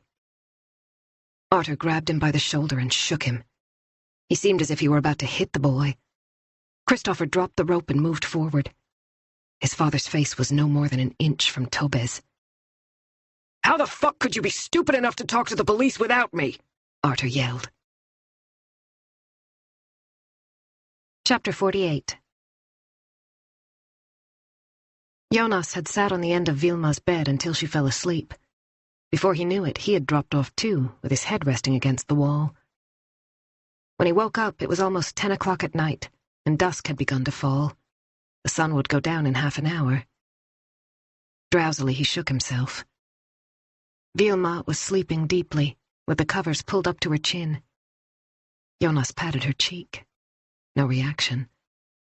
He got up carefully and left the room, closing the door behind him. He went down to the kitchen and opened the refrigerator. It was almost empty, but there were a few bottles of beer on one of the shelves. That would have to do. He wasn't particularly hungry. He took his drink into the living room and sat down on the sofa. The power had been restored, but he didn't bother switching on the lights. Was it because he didn't want Nora to see that he was up and about? He had no idea. He could see a light in her kitchen window, so someone was still awake in the Brond villa. He took a swig of his beer and weighed the bottle in his hand. The same question kept going around and around in his head. Why hadn't he realized how Vilma felt about Nora? Jonas tried to remember how things had been during the spring. Had Nora been mean to Vilma? He shook his head. She had tried to get along with his daughter, just as he had made an effort with Adam and Simon. Ever since they introduced each other to their kids, they had done their best to make it work. It had been a little tricky at first, but in general, things had gone well. They had both agreed to take it slowly. He had spent the Easter weekend with Nora and the kids on Sandhamn. They hadn't stayed in the same house, but they had eaten together. Vilma had been a little difficult, but no more than any other teenager. Now he was wondering if the signs had been there all along. The thought that she had stayed away because he was with Nora was deeply unsettling. He should have realized how she felt. He was an adult. She was still a child. Margot's outburst was ringing in his ears. "How could you let her go off like that? She's only 14. I didn't think you'd be so dumb, Jonas. I'm really disappointed. You have to take responsibility for our daughter." He pictured Vilma out in the forest all night, lost and cold, in such despair that she couldn't even call him. This was pure torture. Then Nora's face came to mind. Had he been living in a bubble for the past few months? For the first time in years, he had fallen in love. Maybe that was why he'd let himself be swept along. Vilma was growing up, and he knew she would spread her wings before too long.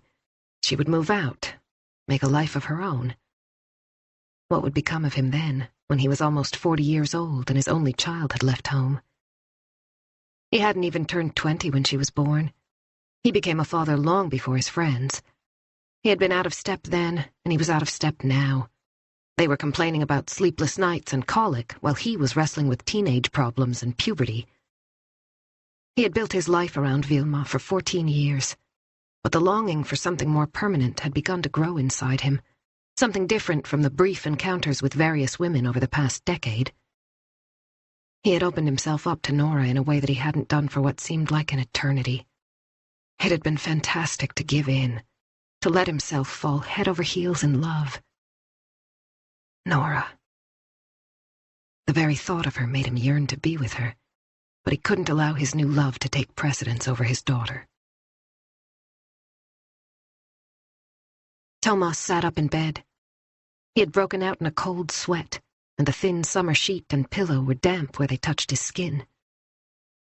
Was Eilin alive? He turned his head and heard her soft, snuffling breathing. His dreams had passed seamlessly from one to the other. He'd seen Eilin smiling at him, rosy-cheeked and flourishing.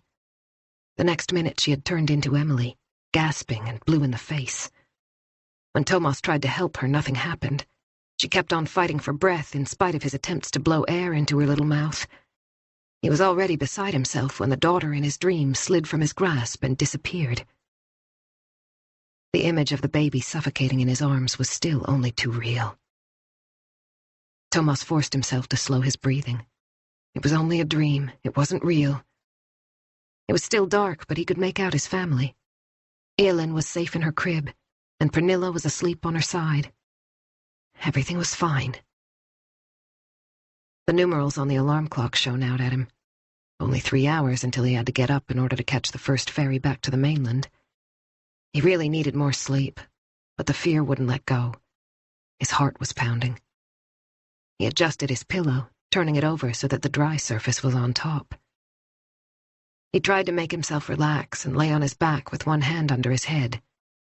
The only sound was that soft breathing beside him and the faint buzzing of an insect that had found its way in through the window. Pernilla edged closer, and Thomas brushed his lips against her bare shoulder where her nightgown had slipped down. He inhaled the scent of her freshly washed hair. Apple blossom. He was filled with gratitude for the fact that he was no longer alone. I love you, he whispered. Chapter 49. Monday. Nora was woken by the sound of hammering from the property next door. All building projects in the village were supposed to stop after midsummer, but the odd transgressor who hadn't finished in time ignored the rule. She was lying with her head on the bottom sheet. She had knocked the pillow onto the floor at some point during the night. The house was quiet. No doubt the boys were still sleeping. 48 hours ago, Jonas had been lying next to her. Now his side of the bed was empty. Nora pushed back the covers and went over to the tall window. It was a beautiful morning. A skiff with a pile of nets in the prow puttered by, but it was impossible to tell whether it had been a successful fishing trip. A feeling of melancholy crept up on her, and Nora rested her head on the glass. It was cool against her skin, and slightly uneven, as old windows tended to be. She hadn't heard anything from Jonas during the previous evening. She had tried to see if there were any lights on in his house, but there was no sign of life. He hadn't come over, and she hadn't wanted to disturb him. She was wide awake now. There was very little chance of getting back to sleep, even though it was only 7 o'clock. Over the last 6 months, she'd been happier than she had been in years. I don't deserve this, she'd sometimes thought. Jonas's kind, considerate nature and his light-hearted approach to life had been a balm after the years with Henrik. He'd helped her heal after the divorce. She no longer felt broken and rejected. This new, positive attitude enabled her to stop brooding over her failed marriage. She could cope with hearing other people mention Henrik and Marie in the same sentence.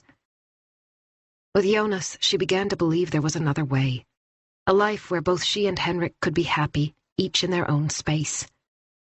Jonas had given her the strength to start over, and gradually she began to regard herself and the boys as a solid family unit. She was standing on her own 2 feet at last, with or without Jonas. He'd helped her to reach this point, but she didn't want to lose him now. Oscar Henrik Saxon took his time as he pulled on the white latex gloves. He had eaten a good breakfast. There was no need to neglect the most important meal of the day just because work was calling. 2 cheese and ham sandwiches, a fruit yogurt, and strong coffee. It was the first of many cups of coffee during his day. He would get through at least 8, often more. His stick-straight, slightly too long hair reached the collar of his white coat. A bald patch gave away the fact that he was getting older. He was about to turn 59. 6 years to go until retirement. He wasn't sure if he was dreading it or looking forward to it. Ready? He called to his assistant, Axel Olin, who had almost completed 6 months in the forensic pathology department. He was a skinny guy who didn't make much noise. Are you fetching the boy? Saxon called out again. It was 7:15 in the morning. Saxon was a naturally early riser. Within a few minutes, Olin appeared with a gurney that he pushed into the middle of the grey room where Saxon was waiting. The computer on the bench over by the wall was already switched on. Okay, let's see what we've got, Saxon said. He removed the cover from the naked body. Have all the photographs been taken? Can we begin? Olin responded with a nod. The pathologist walked around the body with a dictaphone in his hand. He always made a point of recording his first impression, which was something that could never be recaptured once the scalpel sliced through muscles and joints. Let's take a look at you, Saxon said, pinching the skin. Very soon, tissue would be removed, bodily fluids examined, and samples taken to be sent off to the National Forensic Laboratory in Linköping. One organ after another would be lifted out, weighed, and measured. But I'll stitch you back together, he murmured. You look just fine, as good as new. When Saxon had finished, the skin would be carefully folded back over the cavities and sutured. To the untrained eye, the deceased would look almost the same as usual. But so far, Victor Ekengren remained intact. From one side, where the bloody wound couldn't be seen and the eyes were hidden, he almost looked as if he were sleeping. He's only a young boy, Saxon thought, allowing himself to put his clinical perspective aside for a second. His poor parents. Then he pushed away the thought, as if he had let the reality get too close, and said brusquely to his assistant, Okay, tell me what you see. Olin moved a little closer so that he was standing next to Victor Ekengren. The blonde hair was pushed back from the dead boy's face, and a fine network of blue veins was visible beneath the skin. He was lying on his side, his throat and the crown of his head exposed. Saxon gave Olin an encouraging smile. Go on. He has a fracture running through most of the sutura coronaria and down toward the sinus frontalis. Correct. He has a significant wound to the head. Continue. Olin did his best to describe the injuries. When he lifted the boy's head to take a closer look, Saxon discovered something he hadn't noticed before. He stepped forward and leaned over the body. What have we here? He murmured. Chapter 50. Morning, Thomas, Karin Ek said as Thomas walked into the conference room on the 3rd floor. Have you come straight from Hara? I caught the first ferry, he said. He had arrived in Stavsnäs at 6:45, and it had taken him just over half an hour to drive to the police station in Nacka. How are Pernilla and Elin? Talking about family came naturally to Karin. She had 3 sports-crazed teenage sons who always needed a ride to some training session or another. When Elin was born, she had given Thomas a beautifully wrapped snowsuit. Absolutely fine, he said. They were both asleep when I left. Their conversation was interrupted by Margit. Shit, she said. She had knocked over her cup, spilling black coffee everywhere. Here, Karin said, handing her a paper towel. Thomas went and sat down next to his colleague. Are you okay? Margit didn't answer. Instead, she concentrated on mopping up the coffee before it reached her papers. The door opened, and Eric Bloom and Kalle Lidval, the 2 younger detectives, came in. As usual, Eric had slicked back his dark hair with gel, and he had already acquired an impressive tan. Morning, he said cheerfully, tucking his sunglasses into his breast pocket. Kalle, the youngest member of the team, raised a hand in greeting but didn't speak. He rarely gave away anything of a personal nature. Thomas knew surprisingly little about his colleague, in spite of the fact that they'd worked together for several years. He was astonishingly tidy. Thomas had often noticed with a stab of envy that there was never a single unnecessary document lying around on his desk. Have you seen the new guy, Harry Anjou? Thomas asked Karin. He's in with the old man. Goran Persson, the head of the violent crime unit, was only ever referred to as the old man. The door opened and he walked in, followed by Harry Anjou, who still looked exhausted. Thomas gave him an encouraging nod. Morning, everyone, the old man said, sitting down opposite Thomas and Margit. This is Harry Anjou, he began. He's joining us from today, and because he was part of the team deployed to Sandhamn over the weekend, it seems appropriate to bring him in on this investigation. The old man reached for the plate of pastries provided by Karin. That was probably the last thing he ought to be eating in view of his considerable bulk, in Thomas's opinion. His red face suggested that he must be at risk of a cardiac arrest at any moment. His cholesterol must be sky high. However, Thomas was grateful for something sweet. He hadn't had any breakfast. He had managed to get back to sleep, but hadn't heard the alarm clock and had only just caught the ferry. He had dozed all the way across to the mainland. Harry, would you like to introduce yourself to the rest of the gang? The old man said. The new arrival nodded to his colleagues and ran a hand over his cheek, where a faint shadow of stubble was visible despite the early hour.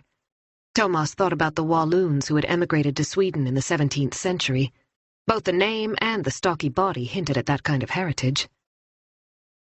So, my name is Harry Anjou, he said. I'm 32 and I've been living in Stockholm since last fall. The Norrland accent was unmistakable. His ancestors must have headed north. I've just spent 6 months with another department, and as I'm on a rotation program, it's time for me to join you. I'm really looking forward to it. Where are you from? Margit asked. Ånge. I worked in the area for several years after I graduated from the police academy, but most people don't stick around up there, as you know. He shrugged as if he expected everyone in the room to be familiar with the depopulation of northern Sweden. I wanted to give the big city a try. The elk hunting will have to wait, he added with a wry smile. Do you have family? Karin asked. Harry shook his head. He had a well-defined jawline, and the dark eyebrows stood out against his pale skin. No, not yet. Welcome. We're glad to have you here, Thomas said. Harry and I met yesterday on Sandhamn, he explained to the rest of the group before turning back to the younger man. You and the rest of the team did a good job. There must have been a lot to deal with over the weekend. You could say that, Harry replied, rubbing his nose wearily. Okay, the old man said. Let's move on. Shall we summarize where we are? Too bad this had to happen at the start of the vacation season. Thomas gave a detailed report on the events of the past 24 hours. Karin had put up the photos from the location where the body was found, and Thomas pointed to a close-up of Victor Ekengren beneath the branches of the alder. All the indications are that Victor was murdered, but making progress won't be easy. There were so many people on the island over the weekend, mostly visitors. Finding witnesses is going to be a real challenge. He turned to Margit. Anything you'd like to add? As Thomas said, we don't have much to go on in terms of a motive or perpetrator, she said. All we know so far is that Victor had fallen out in the past with his best friend, Tobbe Högström, who was also visiting Sandhamn over midsummer. When's the autopsy? Kala asked. Today, hopefully. I've faxed all relevant documents to the forensic pathology lab, Karin said. And I'll give Saxon a call when we're done here, Thomas offered. We've started looking at the group of friends who celebrated midsummer on Sandhamn, Margit said. If we stick to the old theory that the killer is often among those closest to the victim, then Tobbe Högström and Victor's girlfriend, Felicia Grimstad, are of the most interest at the moment. Thomas remembered that quick glance between the brothers, the frightened look on Tobbe's face, the way he sought support from Christopher. There was more digging to be done there. Someone needs to go over to Sandhamn and talk to the people on the island, he said. There must be individuals who saw or heard something. I know a number of contact details were taken yesterday, but there's plenty more to do. I can do that, Eric Bloom volunteered. He turned to their new colleague. Want to come along? Harry Anjou didn't seem particularly enthusiastic. Thomas guessed it was because Harry, like him, had just returned to the mainland after an intense weekend in the archipelago. Take Kala instead, the old man said. Harry can stay here today. We need to take a closer look at Victor. Turn his life inside out. I'd like you to get started on that right away. Sure, Harry replied. Thomas could have sworn he looked grateful. Harlot Stolgren is our prosecutor, the old man went on. Margit, Thomas, can you make sure she's up to speed? Margit nodded. Good, said the old man, getting to his feet. Let's go. Chapter 51. Eric Bloom winked at a pretty girl who was holding her 5-year-old by the hand as she waited for the ferry to dock. The bow was packed with people ready to disembark on Sandhamn. The man in front of them had 2 bags of groceries in each hand. How many strollers are there on this goddamn boat? Kalle muttered as he pressed himself against the wall in order to let yet another mom and her baby pass by. He had been grumpy from the start, but Eric hadn't bothered to ask why. The chances of his taciturn colleague giving anything away were remote. We're almost there, he said, hoping to placate Kalle as he kept checking out the pretty girl with the child. She was wearing a tight patterned top and white shorts. Nice breasts. Kalle had bought the tickets and handed one to Eric. At last it was their turn, and they stepped ashore onto the grey concrete quayside. To the left was the kiosk, and straight ahead was a clothing store with a colourful window display and pots of flowers outside. The sign above the door said, "The Summer Store," in ornate lettering. Several children clutching ice cream cones were hanging around the kiosk. Where do you think we should start? Eric asked Kalle as he unzipped his thin blue jacket. Kalle had just put on a pair of black sunglasses. With his cropped hair, he looked like a hard-boiled detective from some American cop show. How about the scene of the crime? He really was as laconic as those characters on TV, Eric thought, putting on his own sunglasses. Fine, he said. This wasn't the first time they'd had to conduct door-to-door inquiries on Sandhamn, and Eric knew from experience that the absence of street names didn't make life any easier. The only clues to location on the island were local designations that didn't appear on any map. People lived in the west, or up north, or by Uxuden. It was impossible for a visitor, and comprehensible only to those who had been there since childhood. It almost drove him crazy the first time he was involved in an investigation on Sandhamn. In addition, the only permissible forms of transport were bicycles or shanksmare. All unnecessary motorized traffic was banned. Only the odd quad bike, tractor, or jeep could be seen in the village. We might as well walk, he said. There's no point in waiting for the bus. They set off for Karlshamn at a brisk pace, and after only 10 minutes, they reached the cordoned-off area. There was no longer an officer on duty, and a sense of desolation hung in the air. A few windsurfers were enjoying themselves at the other end of the shore, taking care to keep their distance. The 2 colleagues ducked underneath the blue and white tape and went over to where the body had been found. They stopped in front of the altar, and Eric looked around. He had studied the photographs at the morning briefing, but that wasn't the same as actually being on the scene. Forensics had already done what they needed to do, so there was no need to worry about contaminating evidence, but Eric still moved cautiously. It was always possible that something might need to be checked at a later stage. Slowly he took in the sun-drenched surroundings. Thomas had said the area was hidden from view, but only now did Eric realize how isolated it was. Karlshamn curved in a semicircle, but at this point, the bay formed a sharp bend that couldn't be seen from the rest of the shore when you stood behind the tree. Its branches were so low that they brushed against the vegetation on the ground. Eric pushed them aside to see exactly where Victor had been lying. The greenery was still flattened. Eric knelt down and studied the surface. It was easy to distinguish the outline of the body. When he straightened up, he caught a glimpse of something through the trees in the opposite direction. Thomas had said that the nearest property had been empty when he was there, but now someone was moving around the yard, and the white shutters were pushed wide open. Hadn't Thomas said they were closed the previous day? Kalle had gone around the other side of the tree and was examining a jagged rock sticking up out of the ground not far from the shore. The fast walk must have raised his temperature. He had taken off his jacket, and patches of sweat were visible on the back of his striped polo shirt. Hey. Eric gestured toward the house. I think the owners are back.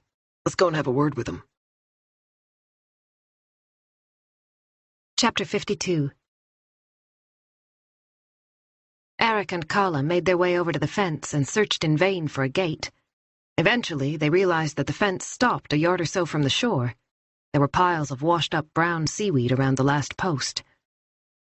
As they got closer, Eric could see that there were several vacation cottages on the property, as well as the main house, which had a huge panorama window overlooking the sea.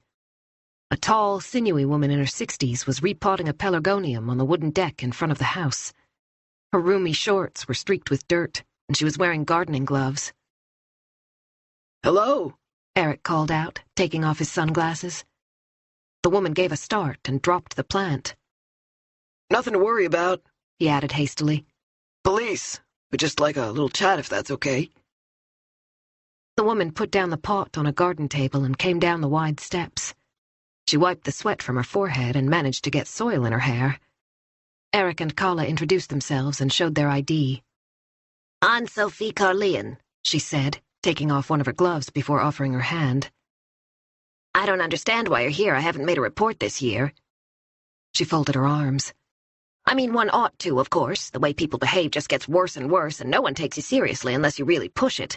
The amount of resources the police dedicate to the problem is an absolute disgrace." They hadn't even stated their business, and she was already complaining. Kala frowned, but Eric decided to turn on the charm. "Are you the owner of this place?" he said with a winning smile. "It's really beautiful. What an amazing view." Aunt Sophie beamed at him. "I know. We've been here for a few years now, my husband and I, but it's taken a fair amount of renovation." "Is your husband here?"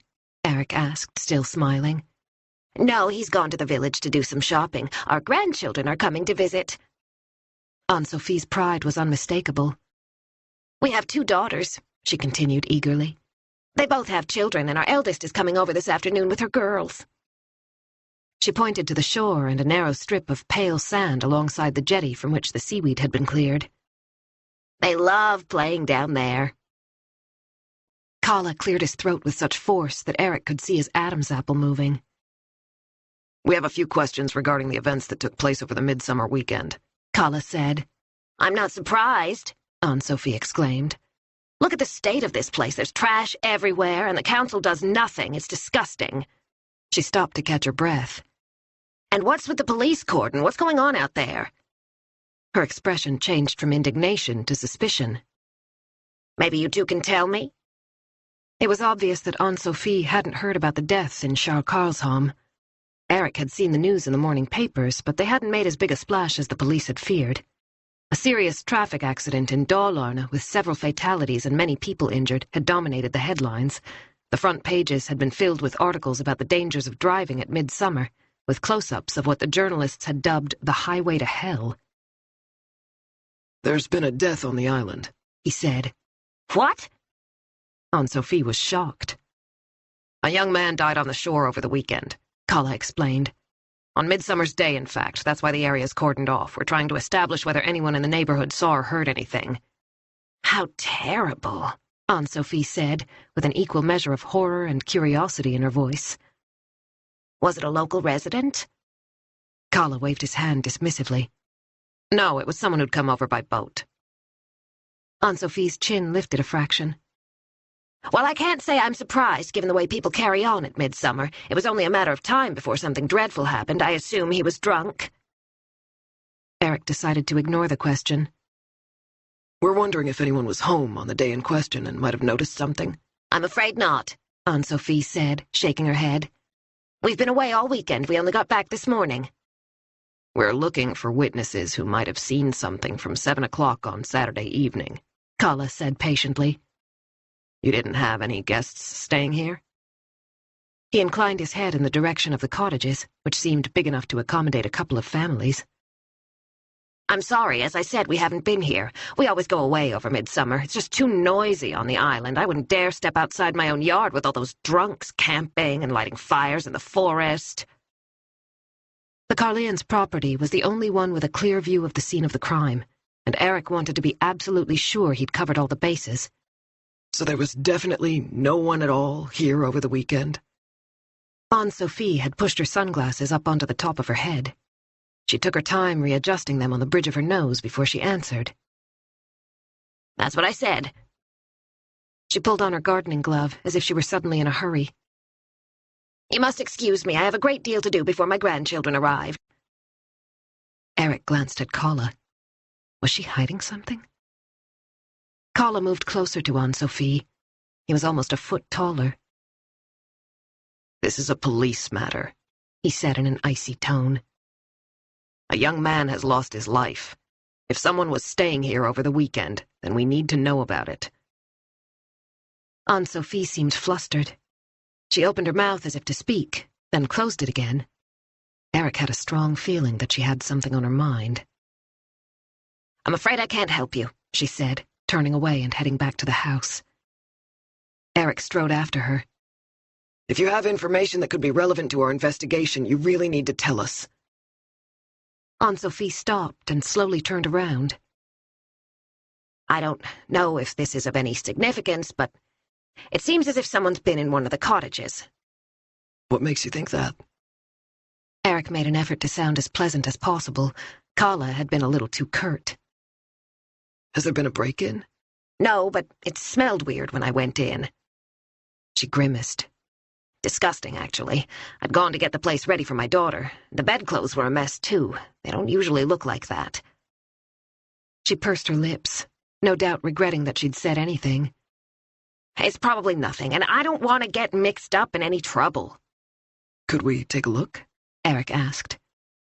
Anne-Sophie had moved toward the steps. If you like, she said. But I've already given it a good cleaning. It's all neat and tidy now, and the smell is gone, thank goodness. Chapter 53. Thomas called Oscar Henrik Saxon. As he was waiting for the forensic pathologist to answer, he tipped his chair back so that it was brushing against the bookshelf.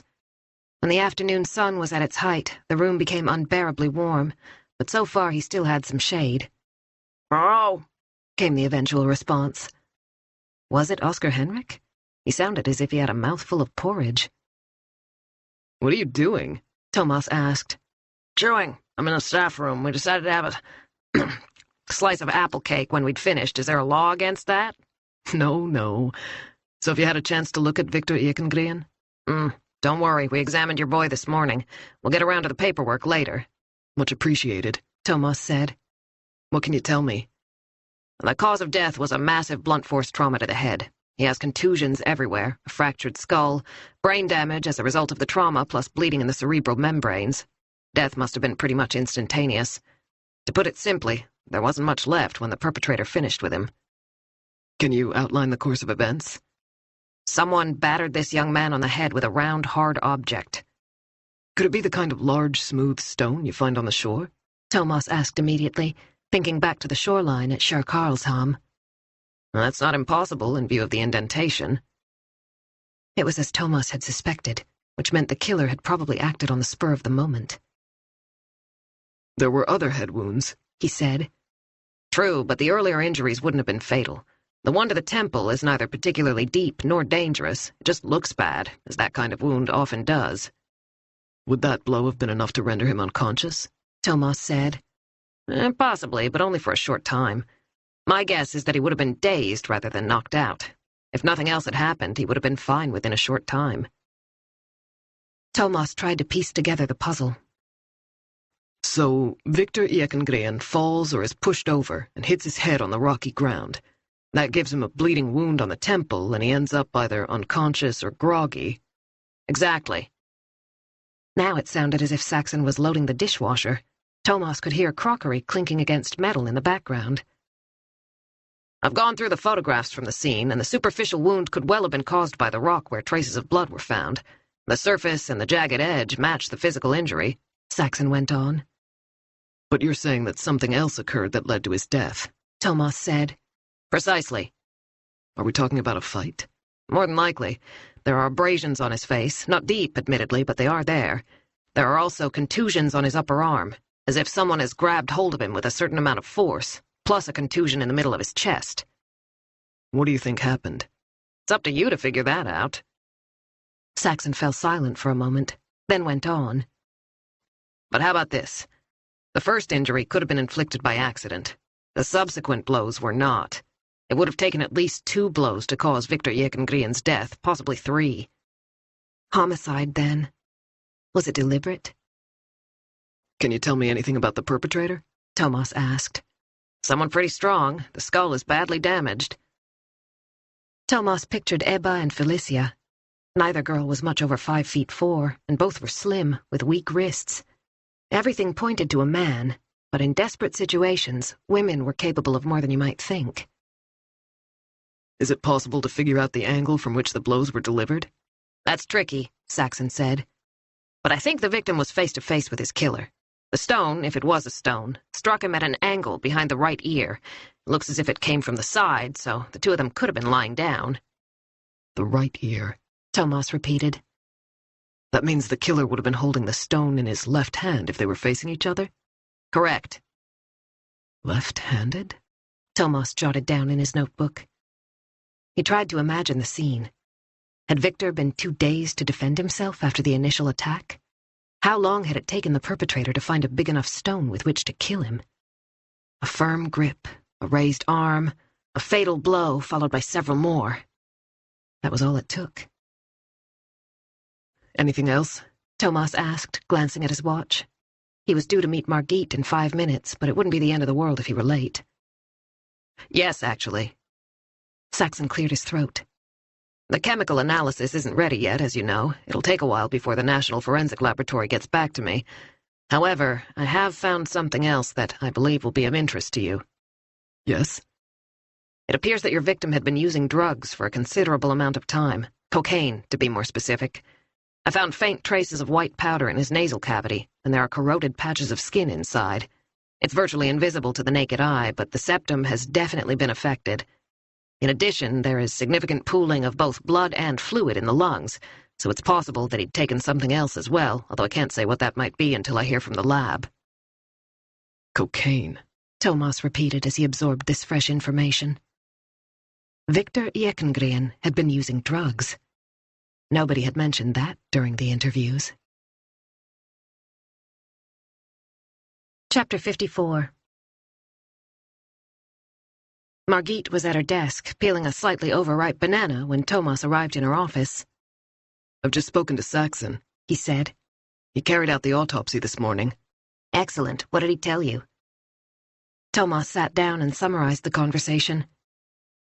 So all the indications are that Victor was killed deliberately, he concluded. It's impossible to interpret Saxon's findings in any other way. As we suspected, in other words. There's something else, Thomas went on. According to Saxon, Victor had taken cocaine before he died. Margit put down the banana. He was only 16, for God's sake.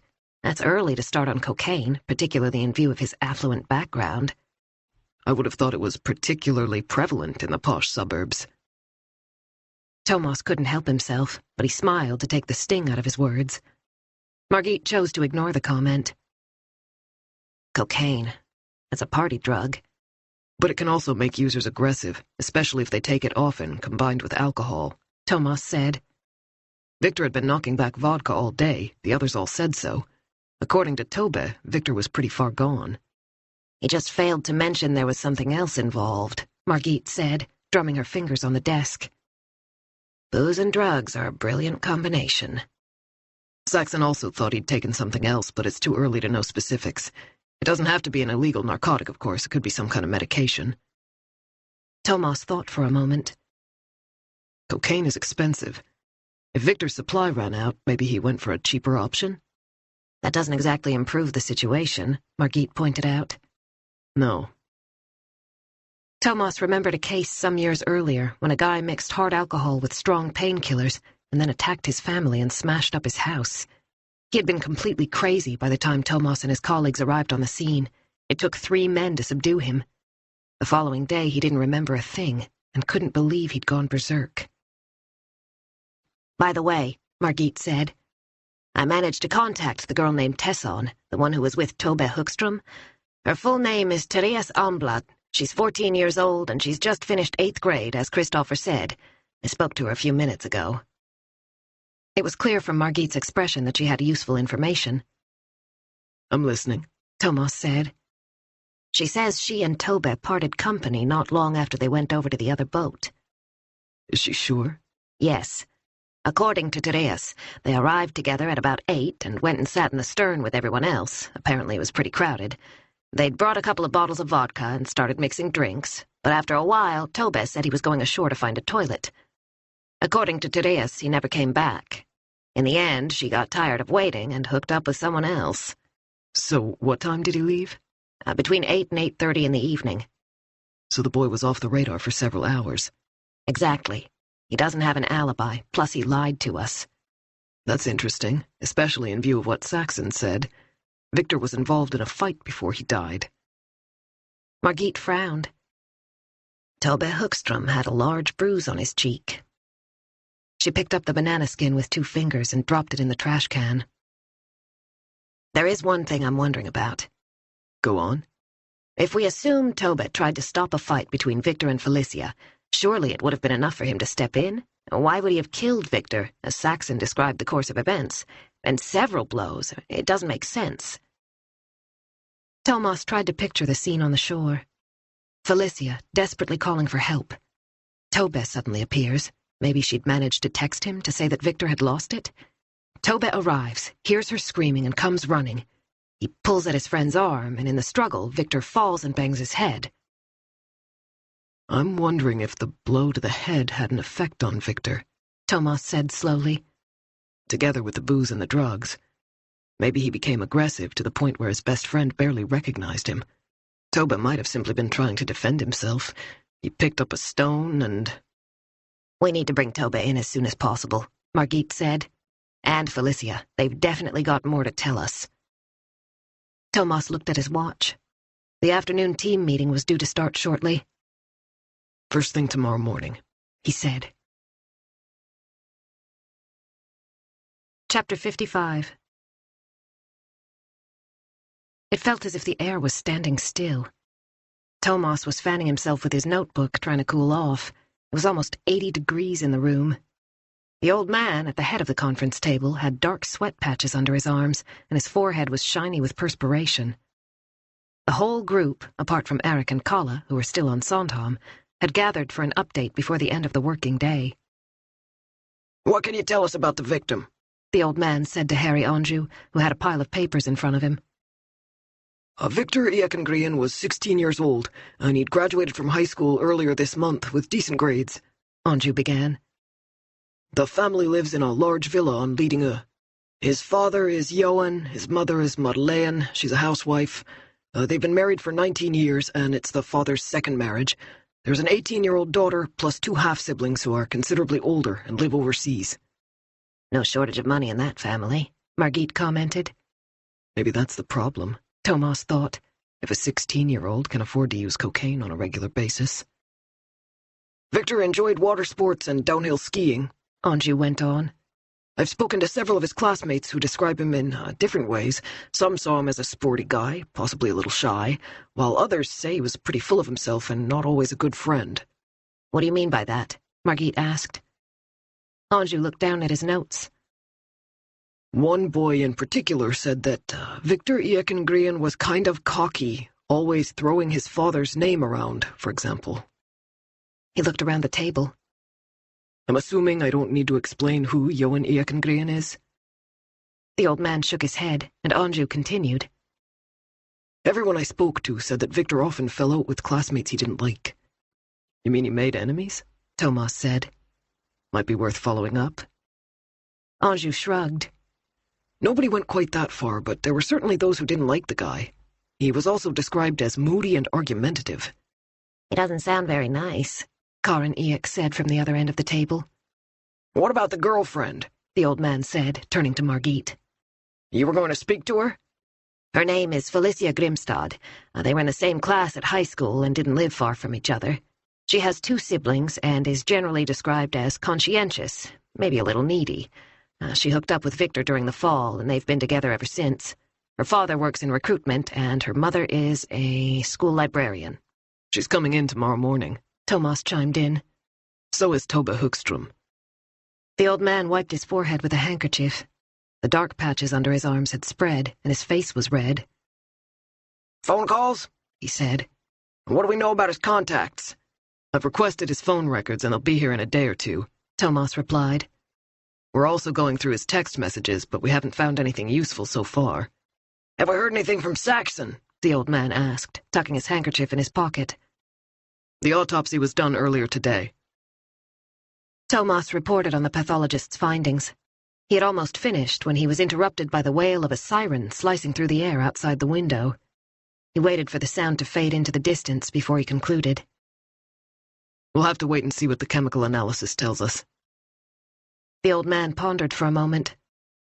So Victor was using drugs. It'd be interesting to find out more about that. Absolutely, Thomas agreed. We'll bring it up with Felicia and Toba tomorrow.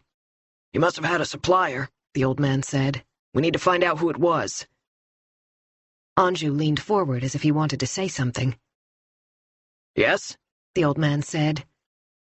There were significantly more narcotics on Sandhamn this year than in the past, Anju said. We ought to speak to the drug squad.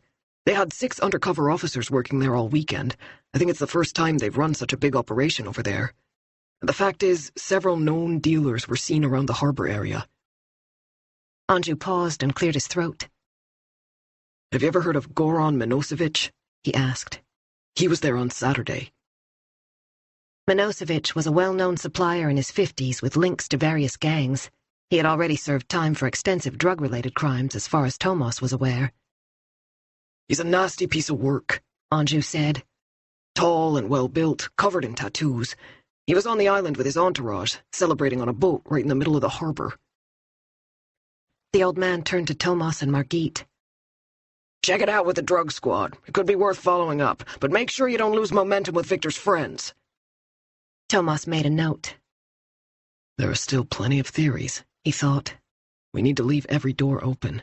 This could be about something as banal as a fight over drugs.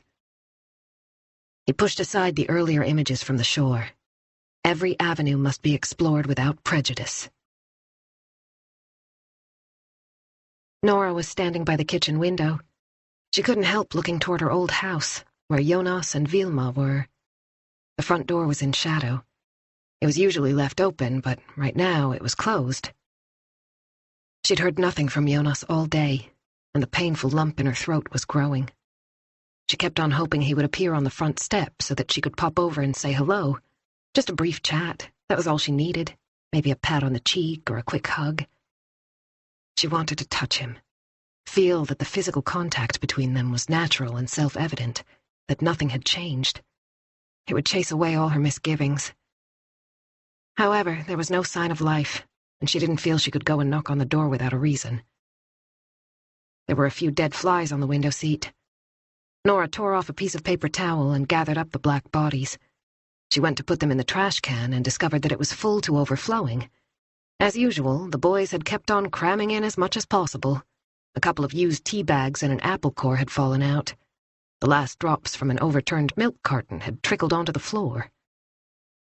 With a sigh, she cleaned up the mess, then tied the bag and put in a new one. She would walk down to the dumpsters in the harbor after dinner. Maybe she would bump into Jonas? The prospect made her feel better. She put the bag in the hallway so she wouldn't forget it, then took her cell phone out of her pocket. What if she sent a brief text asking how Vilma was? There was nothing strange about wanting to know that his daughter was okay. He couldn't possibly object. Nora was fond of Vilma, too. Before she could change her mind, she brought up his number. How's Vilma? Is she okay now? Love, Nora.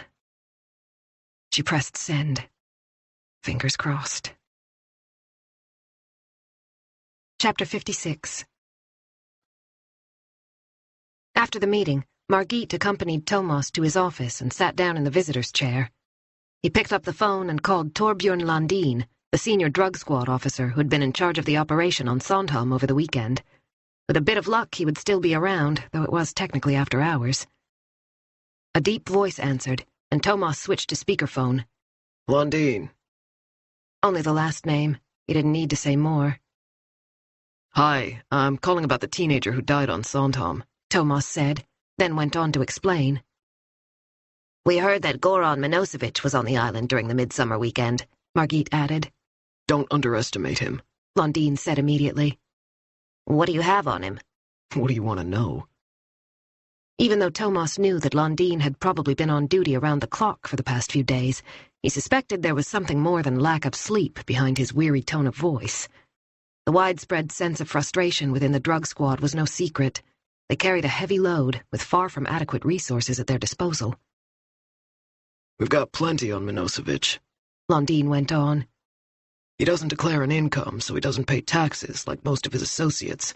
I think he's taken paid medical leave on at least one occasion. He's been in jail several times, mainly for narcotics offenses, but he's also been involved in arms dealing, plus he has a number of debts registered with the county court. Is he violent? He's been convicted of assault, as well as threatening behavior toward officials. Most of those guys have. Where's he from? Margit asked. The former Yugoslavia. Lundin didn't need to explain. Over the past 3 decades, criminals from the Balkans had established themselves as major players in most illegal activities. They had been targeted by both the police and rival gangs, but had more than survived. Do you happen to know whether Milosevic sells drugs to teenagers? Thomas asked. That depends on your definition of selling. If you're asking whether he does it personally, then the answer is no. But his henchmen, absolutely.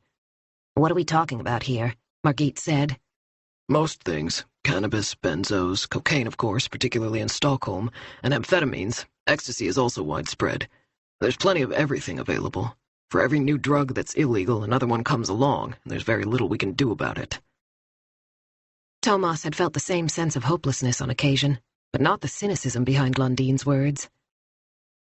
I suppose teenagers are mainly using cannabis? He said.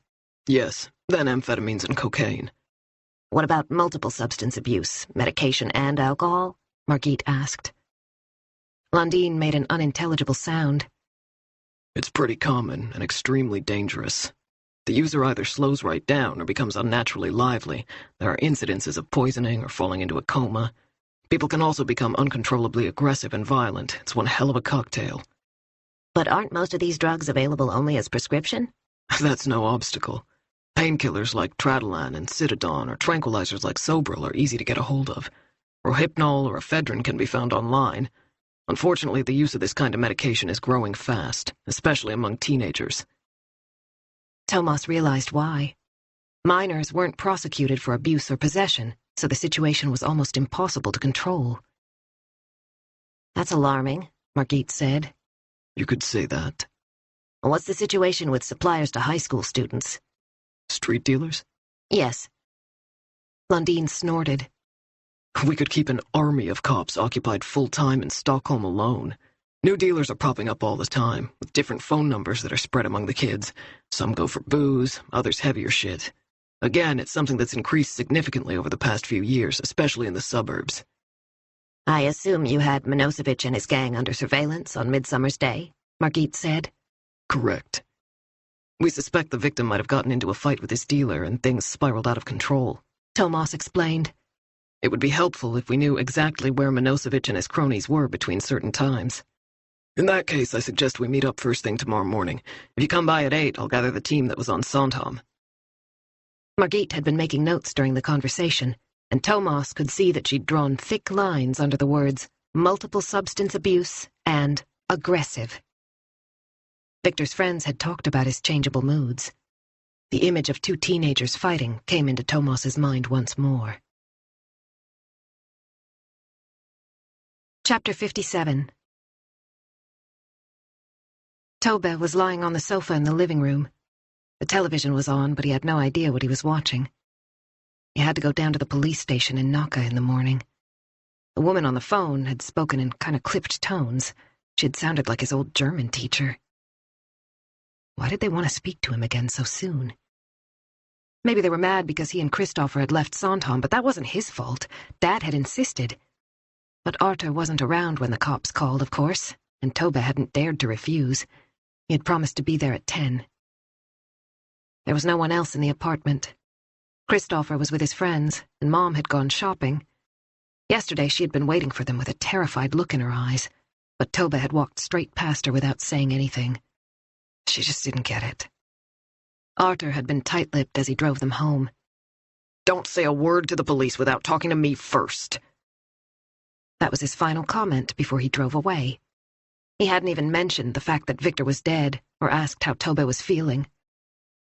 Fucking asshole, Tobbe muttered. All you care about is what other people think. You couldn't care less about me or Christopher, and you never have. All you're good for is paying. Money had never been a problem for Arthur. After the divorce, he had given Tobbe cash if he did well in school, 500 for a good and 1,000 for excellent. Arthur cared about that kind of crap. It was a lot of money, more than most of his classmates had access to. Victor had been impressed when he found out. They had been sitting on a bench in the schoolyard just after they'd been given the results of their first math test of the fall semester. Tobbe's grade was good. 500 straight into my pocket, he had said with satisfaction. Your dad must feel real fucking bad about what he did, Victor had said, lighting a cigarette. Talk about a guilt trip. He held out the pack to Tobbe, who fished out a Marlboro and lit it. I guess he's paying us off, Tobbe said with a grin. That had been 8 months ago. It felt like 100 years. Listlessly, he reached for the large bottle of Coca-Cola on the coffee table. He didn't bother with a glass. It was lukewarm, and he didn't care. He hadn't eaten all day, but he wasn't hungry. Victor was dead. He couldn't get his head around it. Tobbe swallowed, and the taste of cola was mingled with the taste of tears. Chapter 58. It was almost time for dinner, but Jonas wasn't really hungry. He had hardly exchanged 2 words with Vilma all day, even though he'd stayed home for her sake. She had slept for a long time, then she'd gotten up, taken the sandwiches he'd made for her, and gone straight back to her room. When he tapped on the door, she didn't answer, pretending to be asleep. He assumed she was trying to put off the moment when they'd have to talk. Maybe it was just as well. He also felt worn out, exhausted by the stress of the past 24 hours. It was nice to have a bit of peace and quiet. He needed the chance to recover. Judging by the pinging sounds coming through Vilma's door, she was busy texting her friends. Apparently she still had some energy left. Jonas picked up the evening paper and went out into the garden with a cup of coffee. He sat down on the white chair that would soon be in the shade when the sun disappeared around the corner of the house. He flicked through the paper and found a full-page article with the headline, "Murder on Sandhamn," accompanied by a picture of Skär Karlshamn in the cordoned-off area. "Police seek witnesses," said the subheading. His cell phone rang, and Jonas checked the display. Margot. Time for another telling off? He put down his coffee and answered without much enthusiasm. Hi, Margot. How's it going? Okay. I'm sitting in the garden, and Vilma's in her room. To be honest, I think she's avoiding me. I've just spoken to her. The deep voice sounded serious, quieter than usual. Jonas heard a rustling sound and imagined her gathering her shiny brown hair in a ponytail, a gesture he remembered from their school days. They'd gotten together during their last year in high school, and Margot got pregnant around the time they graduated. They moved into a small apartment together with no idea of what lay ahead. Shortly after Vilma's 2nd birthday, Jonas got into the airline pilot training program in Ljungbyhed, and a little while after that, their relationship had foundered. However, it hadn't been a dramatic breakup, and apart from the time he spent in Skåne, they'd shared custody of Vilma. Jonas couldn't remember when Margot had last yelled at him the way she'd done yesterday. Over the years, they had developed a warm friendship, and he'd even spent Christmas with his ex and her new family. So where's she been? He asked. What happened? Margot didn't answer right away. I had to promise her that I wouldn't tell you. I'm really sorry, but when you talk to her, you'll understand. There was another brief pause. Jonas didn't like what Margot had said, but he could tell there was no point in pushing her. She started to speak, stopped, then tried again.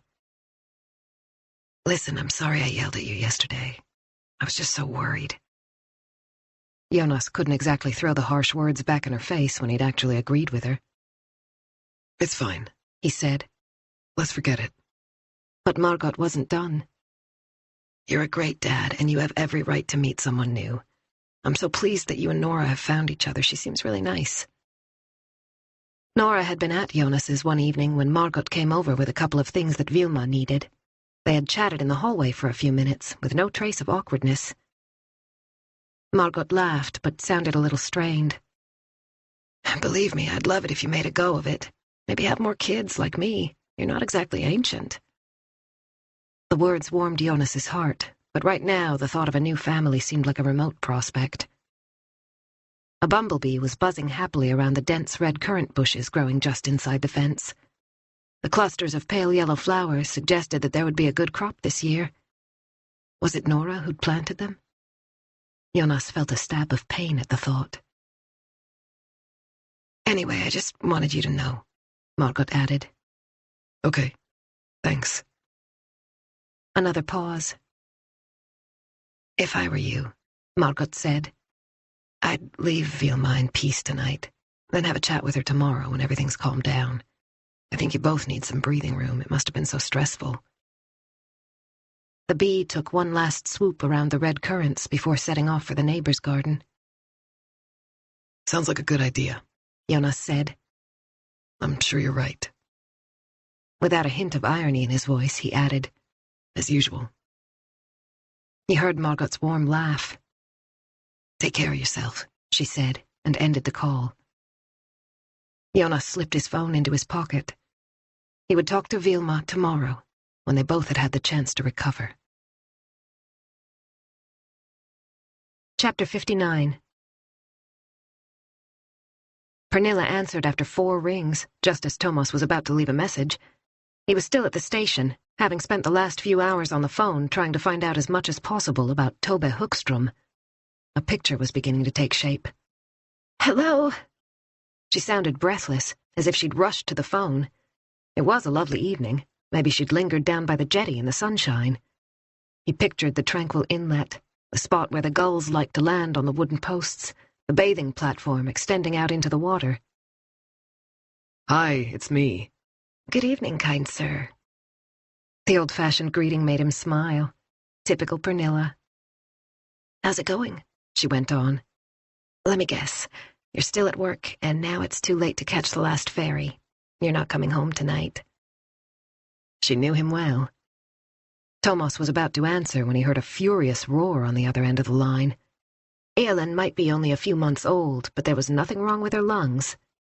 Your daughter isn't in the best of moods today, Pernilla said, raising her voice to try and drown out the cacophony. We'll talk later. I'll call you when she's asleep.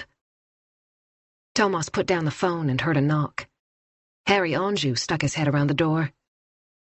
Do you have a minute, or are you on your way home? Come on in, Thomas said, nodding at the visitor's chair. Take a seat. He tidied up the remains of his burger as Anjou sat down and ran a hand over his chin, where the dark stubble was now clearly visible. I've been thinking about this business with the drugs, he began, leaning back on his chair. If Victor Ekengren was planning on really going for it over midsummer, he presumably had a decent supply with him. But maybe something happened. He was robbed, or he dropped it in the sea, whatever. Anyway, it made him real mad. Plus, we know that he was drunk. From what his friends have said, he didn't have much of a head for booze, Thomas said. Exactly. I'm thinking he went looking for a dealer on the island and eventually ran into one of Milosevich's guys. As we discussed earlier. Thomas wondered where his colleague was going with this. And do you remember the girlfriend saying that Victor was in a hurry when she caught up with him on the hill behind the sailor's restaurant? Maybe he'd arranged to meet a dealer. Felicia did say that Victor didn't want her there, Thomas conceded. She had to talk him into letting her tag along. That's what just occurred to me, Anjou said eagerly. The girlfriend might have thought they ended up in Charkarlsholm purely by chance, but the spot where the body was found is hidden from view. It would have been the perfect meeting place to buy drugs without being seen by anyone. A wry smile. Believe me, he went on. The entire harbor was crawling with cops, but we hardly went over there at all. Just the odd patrol taking a walk around to make sure no one was lighting fires in the forest.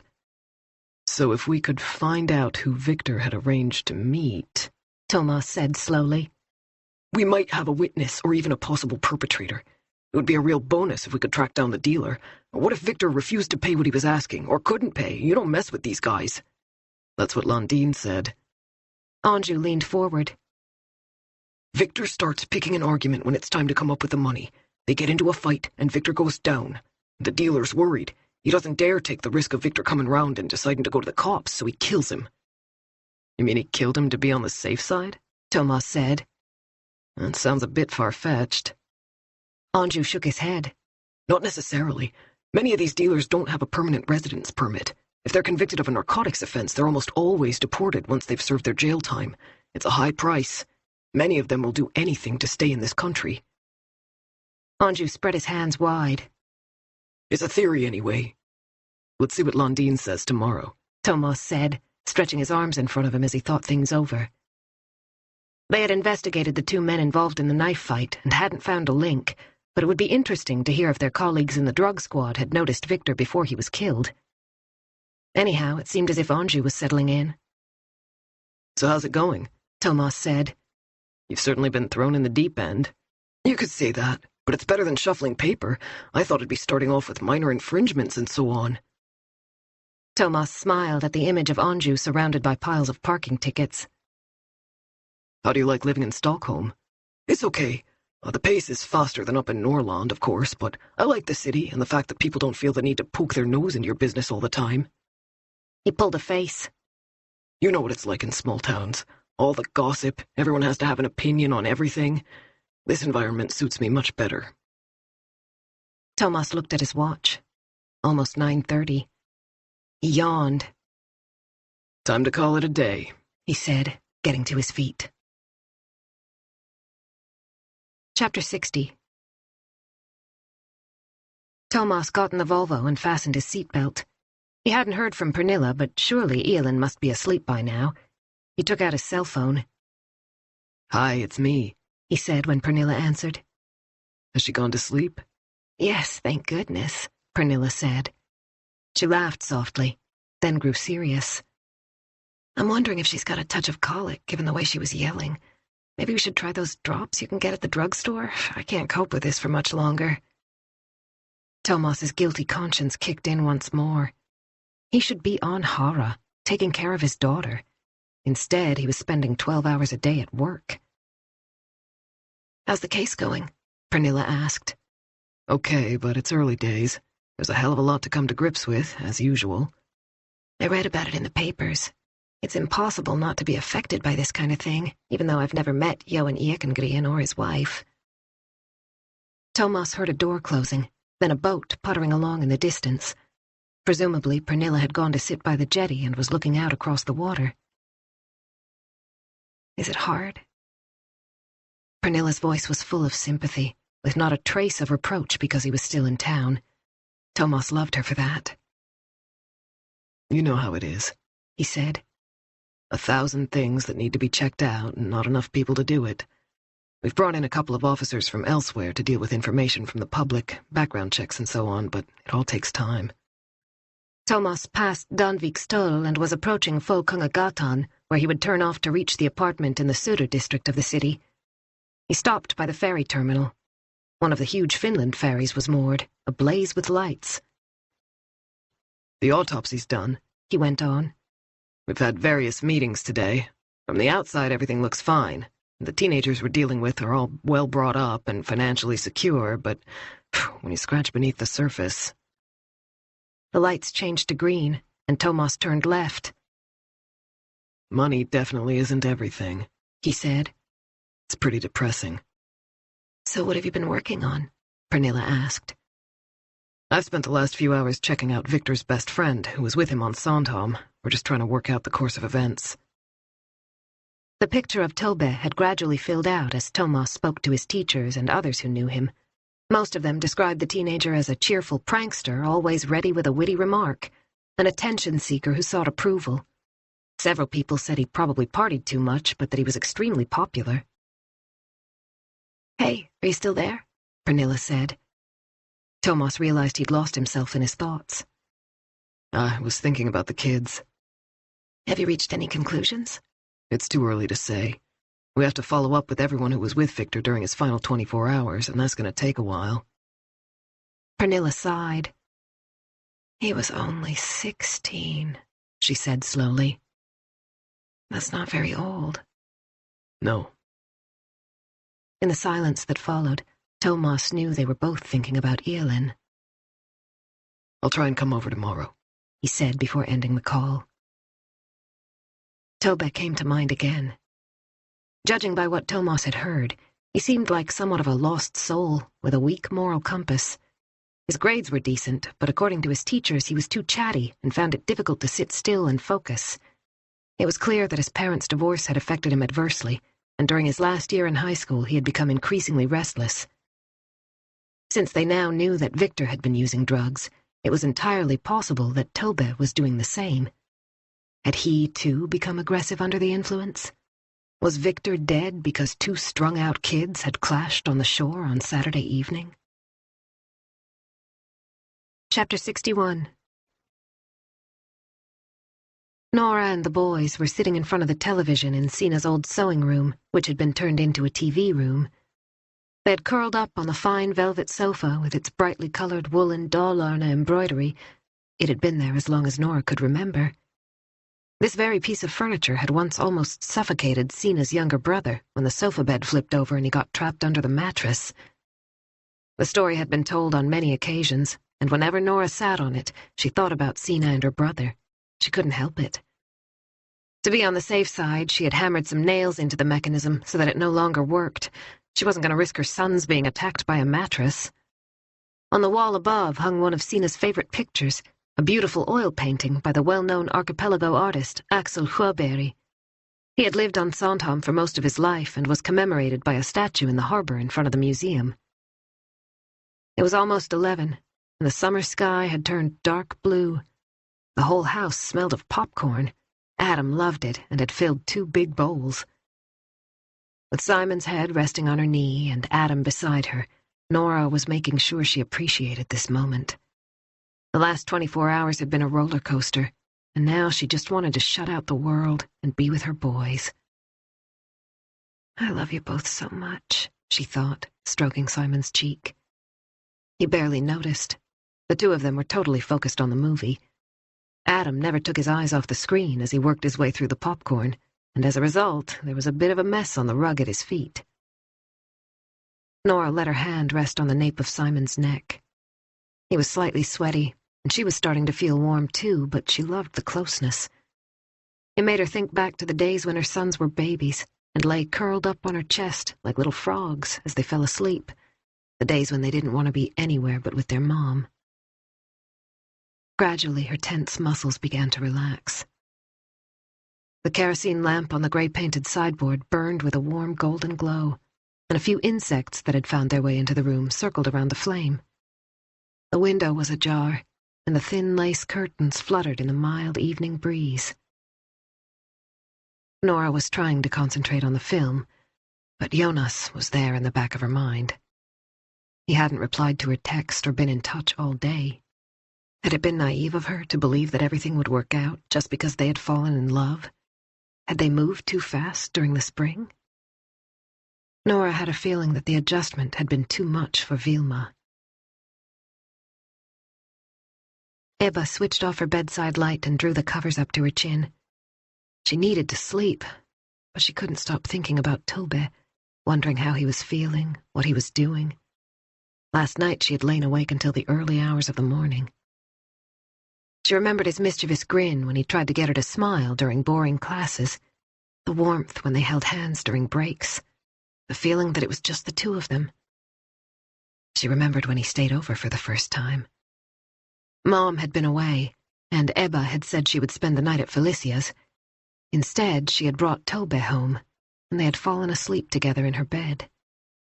She'd never been happier than when she opened her eyes in the morning and saw him lying there with his tousled red hair on her pillow. Lovely Tobbe, she thought. Her cell phone buzzed, and Ebba reached for it without switching on the light. If Mom saw she was texting at this hour, she'd go crazy. Against all the odds, she hoped it would be Tobbe, but when she looked at the screen, she saw it was a text from Felicia, who was on Vindelsjö. Ebba would be staying in Lidingö all week because Mom's vacation didn't start for another 7 days. Then they would be going to the island of Gotland for 2 weeks. She read the short message. Tobbe going to the cops tomorrow. Me too. A lump formed in Ebba's throat, and she swallowed several times. Why? she typed quickly. The answer came back right away. No idea. A few seconds passed, and then the phone buzzed again. The letters glowed in the semi-darkness. I saw a towboat on the shore when Victor died. What should I tell the cops? Chapter 62. A single lamp was lit in the library, where Johan Ekengren was sitting in a brown leather armchair. The light spread in a faint circle. The bookshelves along the walls were in shadow. The Johnny Cash CD had long since come to an end, but Johan couldn't summon the energy to change it. He was holding a glass half full of cognac, and the bottle on the table was almost empty. Eleanor had landed in the early afternoon, pale and devastated. The tears began to flow as soon as she caught sight of him in the arrivals terminal. Johan gritted his teeth. He couldn't start crying too, not in such a crowded place. He'd already noticed that a number of people seemed to know who he was, so instead he clenched his jaw so tightly that his voice became harsh. Give me your bag, the car's outside. He marched toward the door, desperate to get out of there before he lost control. Eleanor scurried along behind him. Pontus, his eldest son, was still in Ibiza. He was the only one who hadn't broken down when he heard the news. As long as Pontus can play golf and go skiing, he's happy, Johan thought with a stab of anger. Pontus was alive, and Victor was dead. There was no point in thinking that way. It wasn't fair, but he couldn't help it. Pontus wasn't the one on whom Johan had pinned his hopes. He was pleasant and charming, but there wasn't much more to him than that. He was a lightweight who took after his mom. That was the unpalatable reality. In the semi-darkness, Johan admitted the truth to himself. It was in his youngest son that he'd recognized himself. It was Victor who was supposed to carry his legacy forward. And yet Victor's life had been so radically different from his own. Johan had never gotten anything for free. His parents had worked in a factory in order to provide for him and his older sisters. He remembered his mom suffering from a permanent toothache when he was growing up, but there wasn't enough money to pay for the dentist, and in the end, she'd lost all her teeth. He could still see her dentures on the bedside table. It was clear from an early age that Johan was smart. In spite of the shortage of funds, his mom had insisted that he continue his education rather than leaving at the end of elementary school like the other boys in the village. He was the first member of his family to graduate from high school. He ought to remember that day with joy and pride, but all he could recall was the humiliation, the feeling of shame and embarrassment as he stood in the schoolyard with his parents, his father in his shabby cloth cap, his mother in a baubled cardigan over a floral-patterned dress. He had been invited to his classmates' graduation parties, but it was a bitter joke. He couldn't possibly return their hospitality. The following day, he began his military service as a coastal ranger. It had been the best time of his life, and when he moved on to college, he did so with a real sense of regret. However, he found it easy to learn. His grades were good, and he gradually noticed that, to his surprise, he was popular with his female classmates. New worlds opened. He adapted himself to his environment like a chameleon, secretly studying his well-off friends and the way they behaved, how a man courted a woman, how a younger person spoke to someone older. He took it all in. Discreetly, he added extra letters to his surname to make it sound more distinctive. Ekgren became Ekengren. His contacts led to a good job, where he wore a white shirt and shiny shoes. At the age of 30, he was earning more money than his parents could have ever dreamed of. He rarely visited them. He got a promotion, moved to a new job, and then another. He was a managing director by his mid-30s. He was invited to take part in panel debates and interviewed in the business press, and after a few years, the chairman of a large firm featured on the stock exchange offered him a role running a group of companies. He was earning even more, but didn't feel at home anywhere. He hid this emptiness carefully, with a luxurious house in one of the best suburbs and tailor-made suits. Pontus and Nicole's mother had been with him for part of the journey. For years, she ignored all the rumors about other women, until in the end she decided she'd had enough and left him. He met Madeleine at a private dinner. She was perfect. 16 years younger, and from a family that was well known within the financial sector. Her mother came from Polish nobility. Eleanor came along first, then Victor 2 years later. They were both as fair-haired and elegant as their mother. Eleanor and Victor. His grip on the cognac glass tightened. Photographs of the children were displayed on the mantelpiece above the open fire. His 4 children. Now only 3 were alive. Victor would not be coming back. Death was irrevocable. For the first time in his life, Johan felt older than his years. He took a gulp of brandy, feeling the burn on his tongue. The lack of certainty about how Victor had died tormented him more than he could have imagined. Suddenly he realized why the relatives of those who perished in tragedies at sea fought for years to have the bodies recovered. The need to find out what had happened was a physical compulsion. Not knowing was causing him actual pain. It was all he'd thought about for the past 24 hours. Who had murdered his son? In the afternoon, he'd called the police to ask how the investigation was going, but the answer had been far from satisfactory. "We'll be in touch when we know more," Thomas Andreasson had said. That wasn't good enough. Johan's stomach contracted when he thought back to those non-committal words. Was he going to have to wait weeks, maybe months, for an answer? "You must have found out something," he had insisted. "We'll be in touch." Johan felt as if he was being suffocated, and the frustration made his skin crawl. He couldn't just sit around waiting. He slammed the glass down on the table and got to his feet. He took a few steps without really knowing where he was going, then went over to the desk and stood there, his hands resting on the surface as he scanned the room. On the second shelf of the far bookcase stood the Jubilee book celebrating the Swedish coastal rangers, the elite military force trained on the island of Korsør, just off Sandhamn. Johan had thrived during his time with the Rangers. He had worked like a dog. The rumors about the harsh regime had not been exaggerated. But he had learned to grit his teeth and never lose focus, lessons that had been invaluable in his subsequent career. The team spirit had been extreme. Nothing could break the loyalty within the troop. Johan hesitated, then went over and took down the book. He leafed through the pages until he found his own group. 36 men had completed the course that year in the mid-60s. He was in regular contact with only a few, but knew he could ask his fellow soldiers for help at any time, whatever the problem might be. He turned and looked at the photograph of Victor. His son was smiling at him, his blonde hair tousled. His pale blue shirt was open at the neck, revealing the silver confirmation cross his parents had given him. It was only a year since Victor was confirmed at a sailing camp in the archipelago. The memory of Victor's face as he lay there on the gurney, with strands of hair stuck to his forehead by congealed blood, suddenly overwhelmed Johan. It hurt to breathe. He went back to the desk, opened the top drawer, and took out his old address book. His fingers found the entry by themselves, and he quickly pressed the buttons on his cell phone.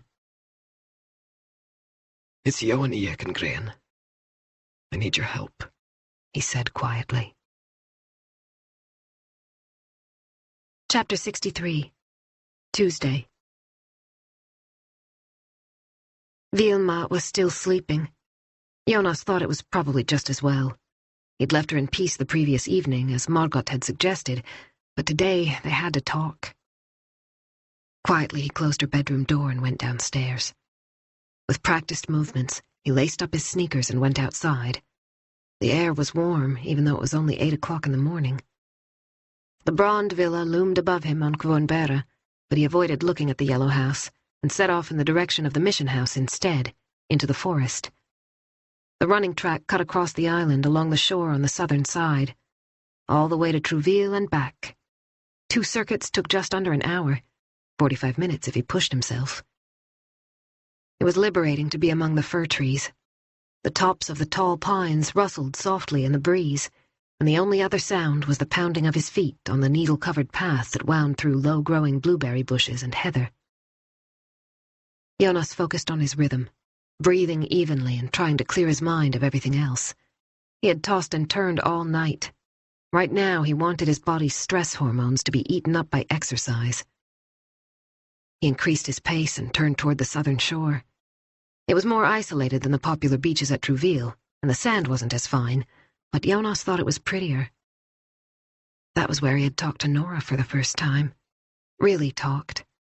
She'd been out walking by herself, and they'd bumped into each other by chance.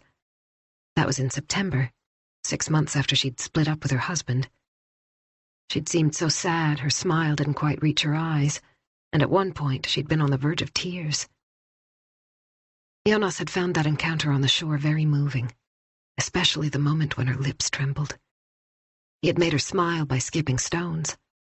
They had walked back to the village together, and before they parted, he heard himself asking if she'd like to have dinner with him, much to his surprise. He had barely formulated the thought before the words came out, and he was so pleased when she said yes. They'd spent a long, relaxed evening in the diver's bar, and a week later they had met up again by chance. Both had a child-free weekend, and they had ended up spending the night together. He had fallen in love almost right away. A woman to live with, he had thought instinctively. For the first time in years, he liked waking up with someone instead of rushing away as quickly as possible. The sweat was pouring down his back. Jonas stepped it up even more. It felt good, concentrating on his muscles and aching lungs. It was important to find the right route across the shore, not too far up because running through the soft sand would take too much work, and not too far down where the waves would be licking at his sneakers. He would soon reach the island's soccer field, where kids had been kicking a ball around for many years. A short distance away, 2 women were standing by the water's edge in swimsuits, preparing for a morning dip. Jonas raised a hand in greeting as he ran past. 2 distinctive-looking houses with turrets and rock formations in the yard came into view. In order to avoid disturbing the owners, he cut back into the forest and up a small hill. He forced himself to move as fast as he could, and he tasted a mixture of blood and salt in his mouth. Far away, a dog was barking, and Jonas took the wooden bridge leading to the wide road and the village. The planks were springy beneath his feet, and within minutes he was on the home stretch, the blood pounding in his veins and sweat trickling into his eyes and dripping onto his t-shirt, which was already soaking wet. Despite his best efforts, his thoughts caught up with him. Was he going to have to choose between his daughter and his relationship with Nora? Were things really that bad? Chapter 64. The drug squad was located on the floor above the violent crime unit. As Margit and Thomas made their way upstairs, Thomas told her about the previous evening's conversation with Harry Anjou. Torbjorn Lundin had gathered 3 colleagues in a small, windowless conference room. He was a tall man with ruddy skin. It almost looked as if he had some form of rosacea around his nose and on his cheeks. His handshake was firm. "Welcome," he said, indicating 2 empty chairs. Thomas recognized the faces of those present, and Lundin quickly made the introductions. Harald Riemer, Kurt Ogrin, and Emma Hallberg. "This is half of the team of plainclothes officers who were on Sandhamn over the midsummer weekend," he said. "The others aren't in today, but we can speak to them later if necessary." Thomas said hello and took out his notebook. "I've given them a heads up on your case," Lundin went on. "What do you need to know? Anything that can throw light on Victor Ekengren's final hours?" Thomas thought. He took out a photograph of Victor, supplied by the boy's parents. It was taken outdoors, by the sea. Victor was tanned and wearing a red-striped life jacket. He was looking at whoever was behind the camera. Thomas suddenly got the feeling that Victor was far from happy, but maybe he was just squinting into the sun. Hard to tell. "This is Victor Ekengren," he began. "We're wondering if any of you noticed him during the weekend." The picture was passed around, but they all shook their heads. "He was a good-looking kid," Emma Hallberg said quietly. "One of our theories is that Victor might have arranged to meet his dealer at the scene of the crime, and then things went wrong," Margit said. "We're wondering if anyone you had under surveillance could have been involved," Thomas added. "He was found in Karlshamn, wasn't he?" Emma said, handing back the photo. "That's right." It's too far away. What do you mean? Margit asked. There was a lot of dealing going on around the harbor. It wouldn't make sense for a dealer and his customer to go all that way to carry out a transaction when they could simply go around the back of a building and do what's necessary in minutes. Good point, Lundin said. Most buying and selling takes place on board the boats. Word spreads fast. It doesn't take long for people to suss out where to go. It's not the dealers who move, it's the customers. It would be far too time-consuming for a dealer to meet each individual buyer in a different place. We raided several boats during the weekend, Harald Rima said. His head was shaven and tanned. It's not hard to see where business is being conducted when you know what you're looking for. Lundin cracked his knuckles one by one. New visitors arrive on certain boats at intervals of around 15 minutes, he explained. They don't stay long. They step aboard, shake hands, and go below deck. After 5 or 10 minutes, they reappear, say their goodbyes, and leave. After a little while, the next visitor appears. That's when you get the feeling something's going on. The others murmured in agreement. So why would a dealer bother going all the way to Sandhamn when all he has to do is wait for his customers to turn up? Thomas wondered aloud. He thought back to the conversation with Harry Anjou, who had insisted that Sandhamn was the perfect spot for dealing, a suitable distance away from the harbor. I'd gotten the impression it might be a good place, he said. Emma shook her head. Too much trouble. Tell me something, Kurt Ögren said. Did Victor Ekengren have any Amsterdam envelopes on him? Thomas recognized the term. The most common way of carrying a few grams of cocaine was a square piece of paper about the size of a post-it note, folded to form a tiny envelope. Not as far as we know, he said. How about balls of plastic wrap? Lundin asked, referring to a standard method of transporting larger amounts of the drug. By putting the thumb and index finger together and winding the wrap around them, a pocket was created, into which the powder could be poured. No, Margit said. Why do you ask? I was just thinking that if your victim had unopened packages, he wouldn't have needed to buy any more. Nothing wrong with his logic, but all they'd found on Victor was a small, plain envelope, not an Amsterdam envelope, that had been sent off for analysis. Was the drug issue a dead end? Should they drop the theory that Victor's death was connected to the dealers on Sandhamn? No, it was too soon. Thomas wanted to know more. Was Milosevic under close surveillance during that evening? He asked. There were a lot of people around the harbor. Did you know exactly where he was? I can answer that, Emma volunteered. He and his gang were in the sailors' restaurant eating and drinking. Are you sure? Absolutely. They had a long table to themselves on the eastern veranda. I can't swear that they were all there, but it certainly looked that way. There were at least 10 or 12 of them having a good time. She paused briefly. They weren't hard to spot, if you know what I mean. They take up a lot of room. What about the time? Thomas asked. Emma shrugged. Well, they were there when the flag was taken down. I was checking out the restaurant when I heard the shot. 9 o'clock, Thomas said automatically. That's when the flag is lowered. There you go. So Milosevic and his henchmen were having dinner at roughly the same time Victor Ekengren was being beaten to death on the shore. But if just one of them hadn't been in the restaurant, or had come along later, they didn't know how many were in the group. Why had Victor gone to Sandhamn?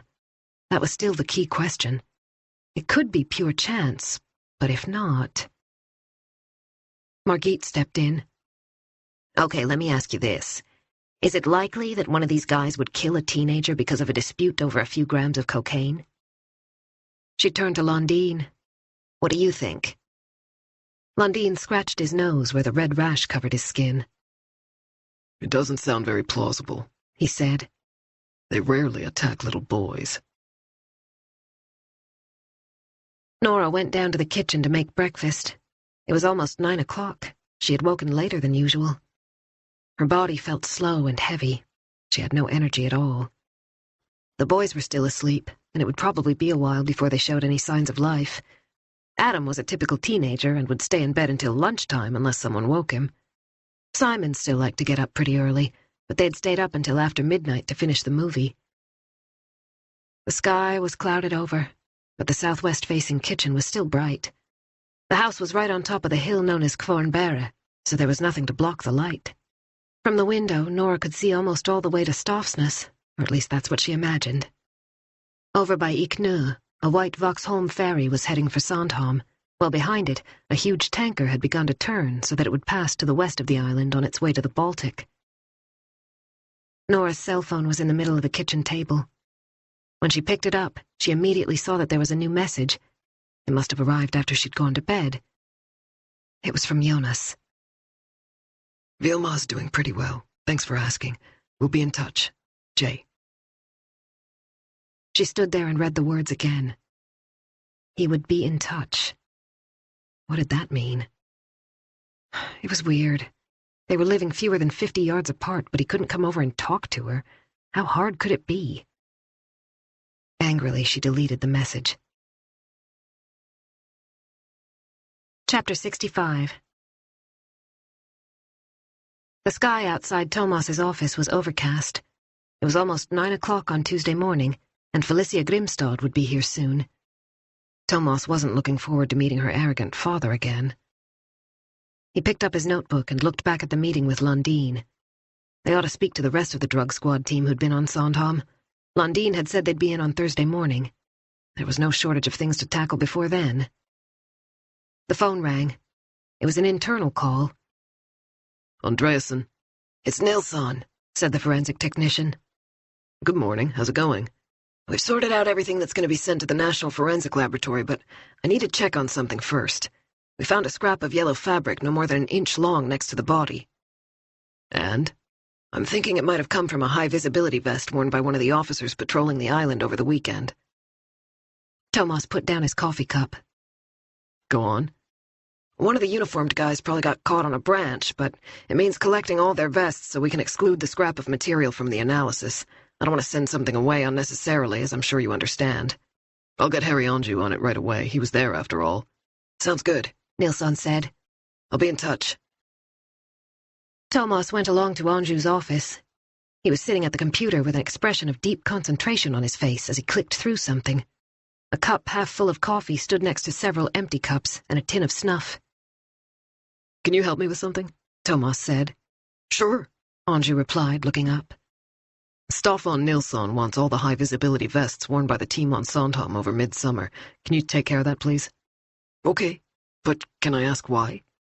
He's discovered a piece of yellow fabric at the crime scene, and it needs to be excluded from the evidence. It's probably from the vest of one of our colleagues who was there after Victor was found. No problem, Anjou said. As he moved to get up, he knocked the tin of snuff off the desk, and the dark brown powder scattered all over the floor.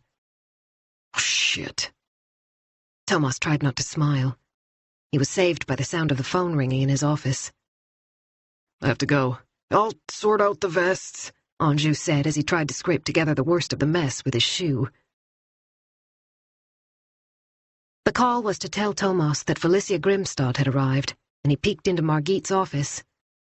Ready? Felicia's in reception. Karin's bringing her up. When Thomas and Margit went into the interview room a few minutes later, Felicia was slumped on a chair. Her hair was tied back in a ponytail, and she was wearing a short skirt with a cotton top neatly tucked into the waistband. This time only her mother was with her, thank God. Jeanette Grimstad greeted both officers with a pleasant smile, while Felicia looked up at them hollow-eyed. Have you found the person who murdered Victor? She said quietly. We still have a long way to go in the investigation, Thomas said. That's why we've asked you to come in. How are you feeling? Margit asked. Not so good. Jeanette stroked her daughter's cheek with the back of her hand. Oh, sweetheart, she said. Did you manage to get some sleep? Thomas said. Felicia shook her head. Not really. I can't stop thinking about Victor. Thomas wanted to adopt a gentle approach. There was no point in upsetting the girl from the get-go. We wanted to talk to you a little bit more about what happened on the last evening you spent with Victor, he began. Before he died. Exactly. Felicia clasped her hands on her lap. We're wondering if there were other people on the shore who might have seen something, Margit said. Can you think back? Were there other young people nearby, or maybe campers? Every detail is important. We're finding it very difficult to track down witnesses. Jeanette put her arm around Felicia's shoulders. Try to remember, honey. Thomas was grateful for her calmness. The situation wouldn't have been improved by Joshen Grimstad's touchiness. You've already asked me about this, Felicia said. I don't know any more than I already told you. Let's take it one step at a time, Margit said. When you reached Karlshamn, was there anyone else around? Felicia chewed her lower lip and thought for a few seconds. I think there was a group sitting near the shore. Can you be a little more specific? By a big house with a long fence. Yellow. Not close to where we were. So on the northern section of the shore. Thomas thought, a few 100 yards away, about as far as it was possible to get from the scene of the crime. He'd been hoping for a different answer. But you didn't recognize them? Margit went on. No. Would you recognize them if you saw them again? I don't think so. Margit tried a different angle. You told us that you and Victor stopped and sat down by a big tree, the spot where your boyfriend's body was later found. Felicia gave a start when she heard the word body. She swallowed and said in a small voice, Yes. How long do you think the two of you were there before you fell asleep? I don't know, a while. Don't you have any idea at all of the time? Thomas asked. This is really important. No. Was it half an hour, longer? I don't know. How long is a piece of string? Thomas thought. She hadn't a clue how long she'd been there. The fact that she'd been both drunk and upset didn't help. The forensic pathologist had given them a range of several hours. He couldn't pin down the time of death any more closely, so Thomas really needed to narrow that time frame. He smiled reassuringly at Jeanette, who looked as if she was about to intervene. This isn't easy, but there are certain questions we have to ask Felicia. I understand. Jeanette turned to her daughter. The police are just doing their job, sweetheart. I'm sure we'll soon be done. The question about drugs was on the tip of Thomas's tongue. He suspected that Jeanette would be distraught, but he couldn't put it off. We need to talk about another matter. We know you drank alcohol on the boat. Vodka mixed with soft drinks, if I remember correctly. He kept his eyes on Felicia's face. We have reason to believe there were drugs involved as well. Jeanette's eyes opened wide, and Felicia's hand flew to her mouth. Drugs, Jeanette whispered. Margit's gaze was also fixed on Felicia.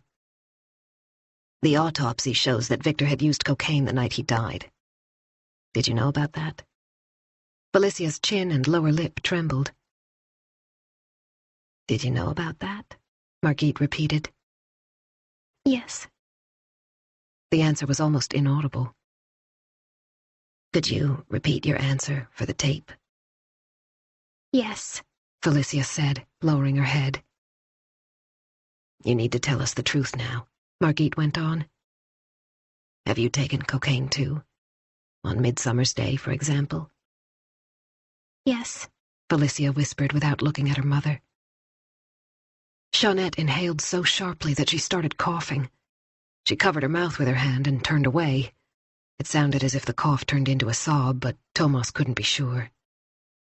He waited a few seconds.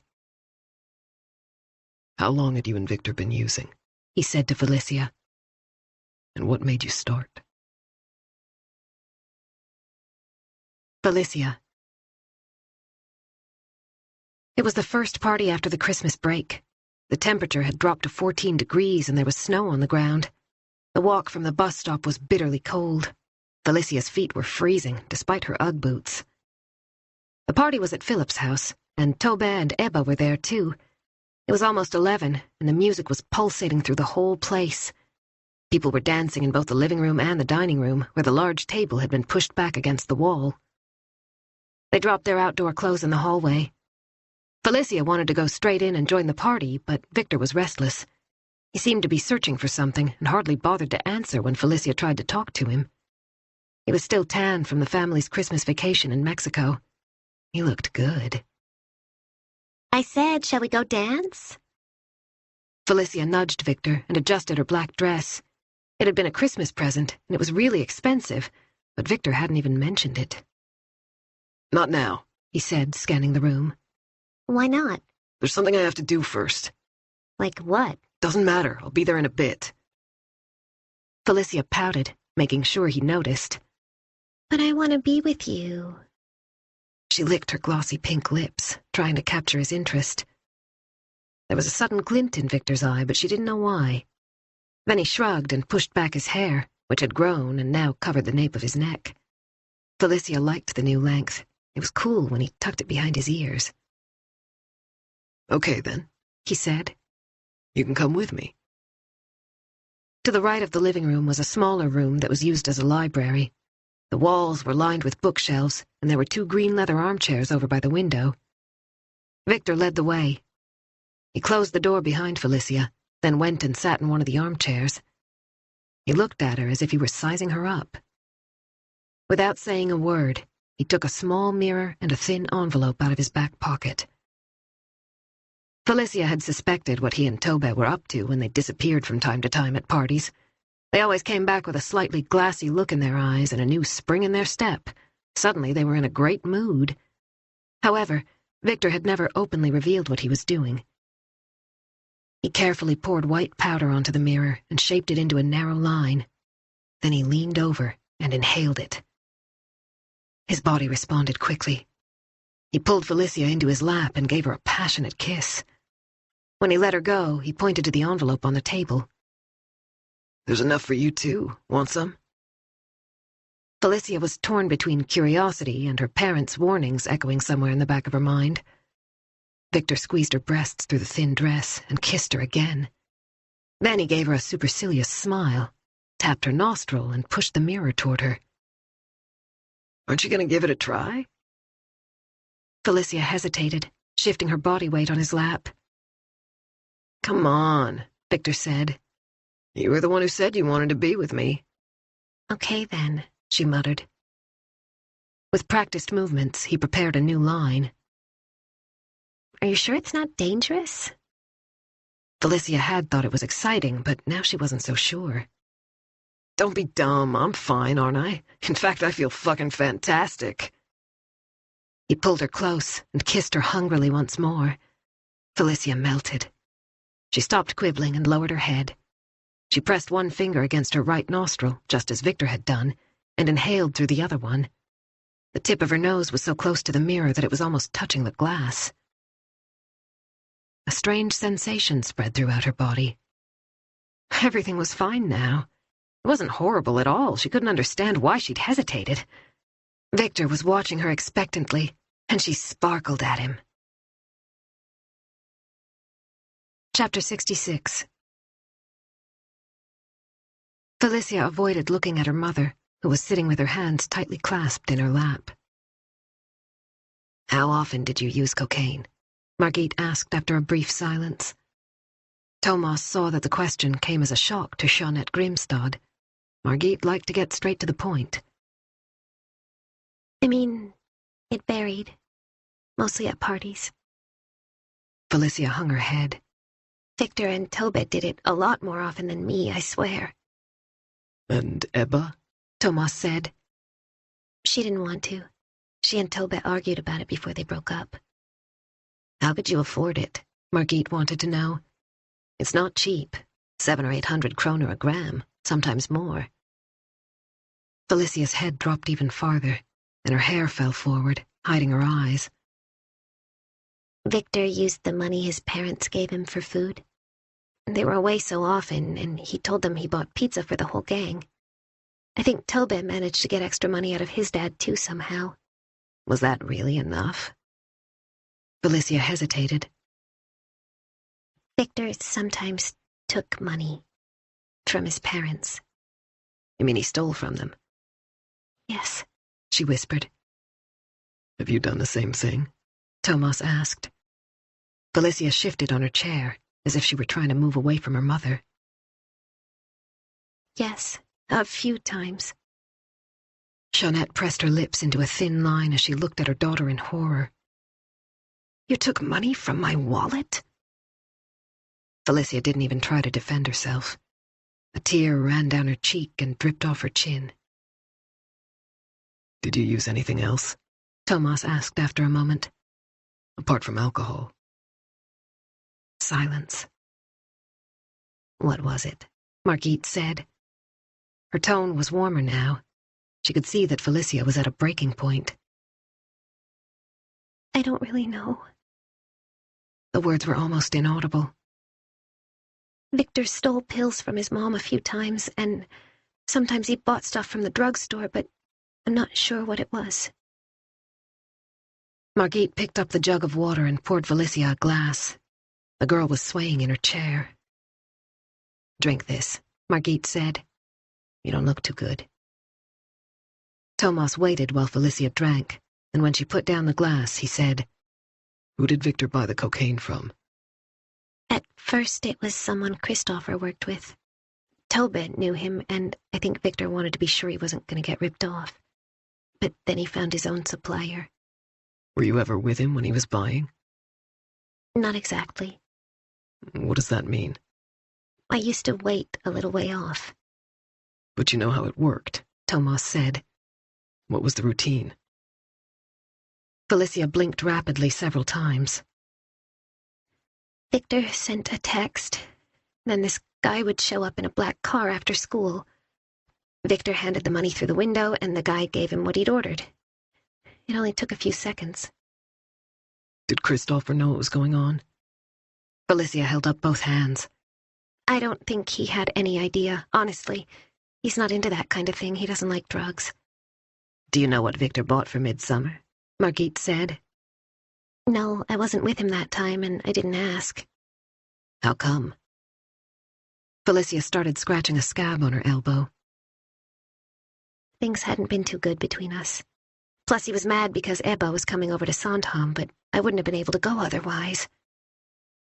Blood began to seep out as she broke the skin. I thought he'd be nice to me again. When we got to Sandhamn, I thought everything would be okay. Margit leaned forward. "Why were the two of you having problems?" He was partying so much. Sometimes he went too far. We were fighting a lot. Jeanette Grimstad, who appeared to have fallen into a trance, suddenly snapped at her daughter. Why didn't you just say no? How could you let Victor persuade you to start taking drugs? We've talked about this, for God's sake. You promised me you'd never do anything like that. Felicia's face crumpled. I loved him, she sobbed. I was scared he'd dump me. You mean he would have broken up with you if you didn't take drugs with him? Margit said, frowning. Felicia nodded, her eyes filled with despair. He'd get mad for no reason. Sometimes he was the sweetest guy in the world, but sometimes he was just horrible. He used to say nasty things, like he'd call me dumb. For the first time since the interview began, Felicia addressed her mother directly.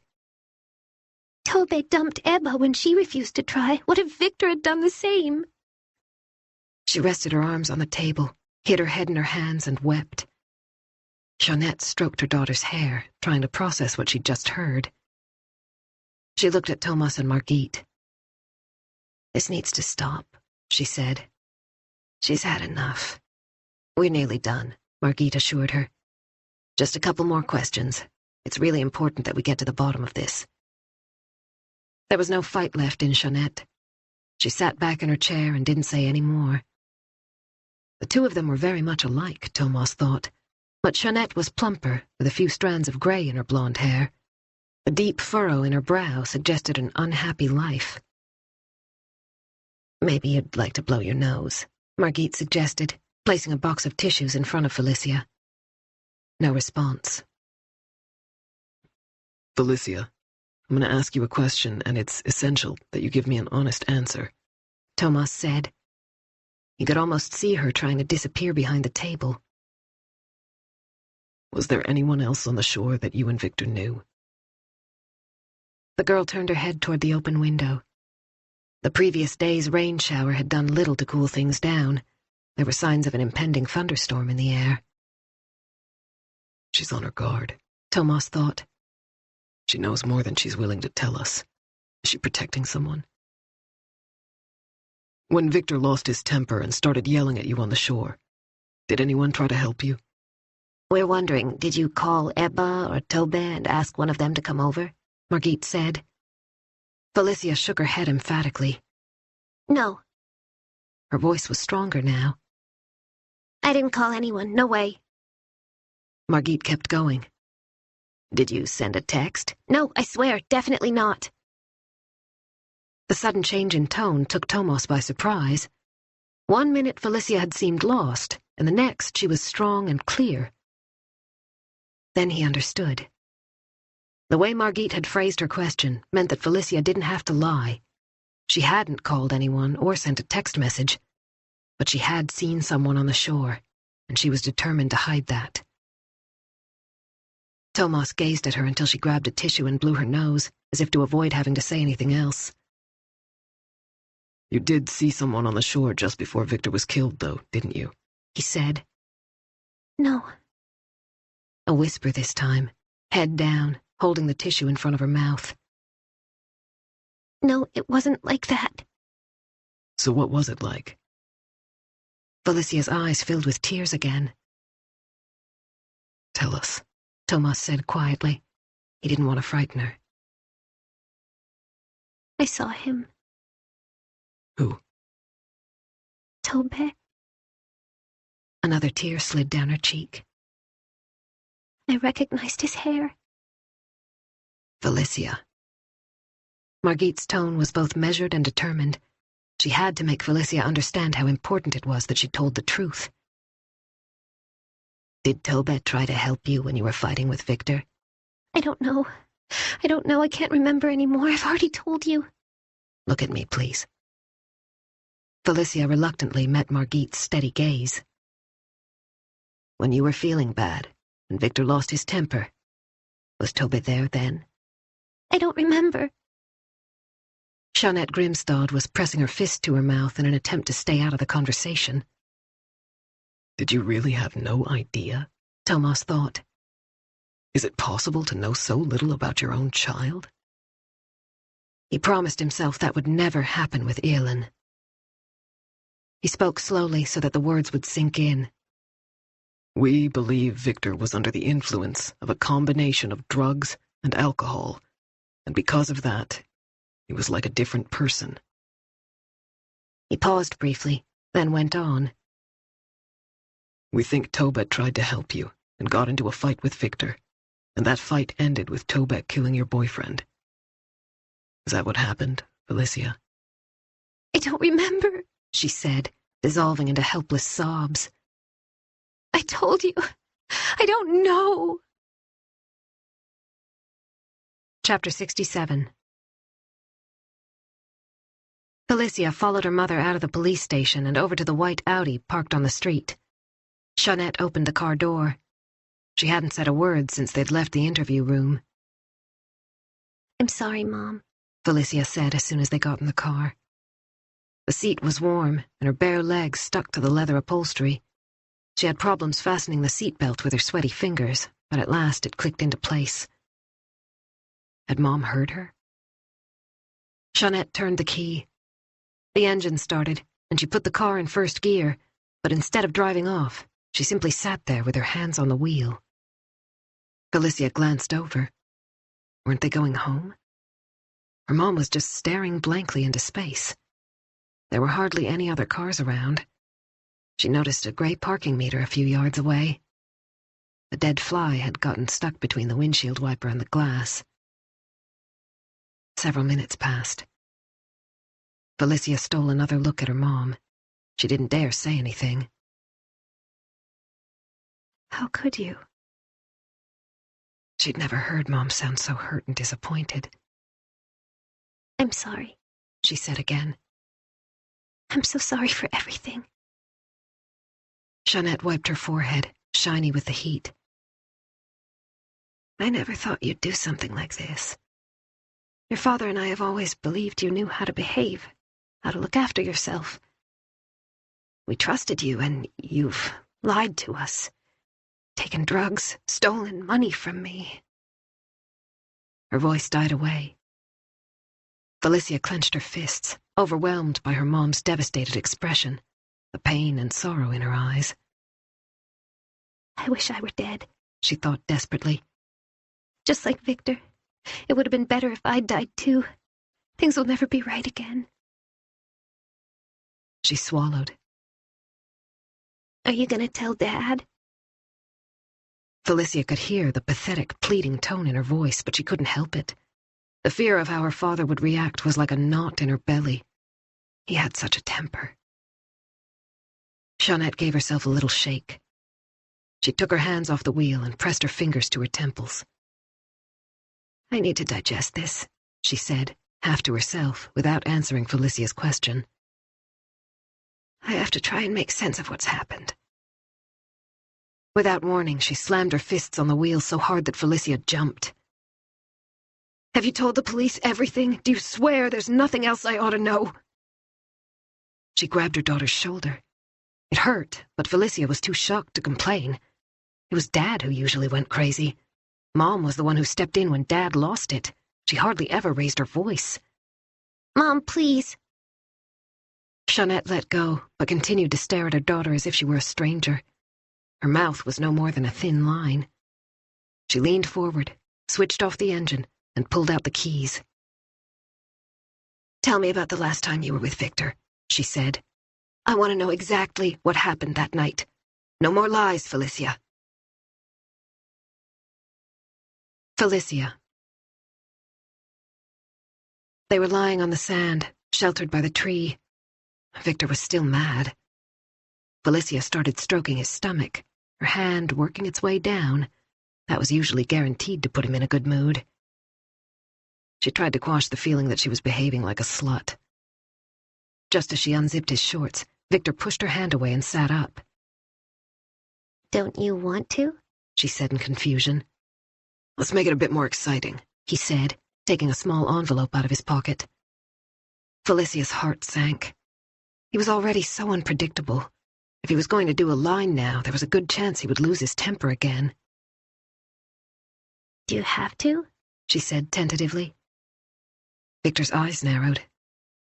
What do you mean, do I have to? Felicia backed off. I just thought we were having a nice time. We don't need anything else. This is something new. He tipped 2 tablets onto his palm and winked at her. One for you and one for me. What is it? It starts with an E. He smiled. Felicia had never taken ecstasy before, but didn't dare protest. Obediently, she picked up one of the tablets and washed it down with a swig of vodka from the hip flask Victor had brought with him. It was horrible, but she did it for him. After a while, she began to feel fantastic. The evening light was so beautiful. She lay back, humming a tune. Victor wanted to have sex, but couldn't get it up. She was worried that he might get mad, but he didn't seem to care. They lay side by side, gazing up at the sky. She had to go and pee behind a tree, and that was when she saw Tobe on the shore. However, he was some distance away, and she was too far gone to make the effort to call out to him. She didn't even tell Victor he was there. Then things started to go wrong. The lovely feeling vanished, and a crippling nausea took its place. Her hands were shaking, and her body felt weird. The nausea was too much, and she had to throw up. Some of the vomit splashed onto Victor's shoes. He was also coming down, and he was furious. He yelled and swore. Felicia curled up in a ball, more scared of him than she'd ever been. Someone was coming. She remembered a shadow behind Victor. Then everything disappeared. Chapter 68. The man who accompanied Tobe Hookstrom to the police station was wearing a blue suit, a white shirt, and a pale blue tie with a darker, narrow stripe. He introduced himself as Arthur Hookstrom, Tobe's father.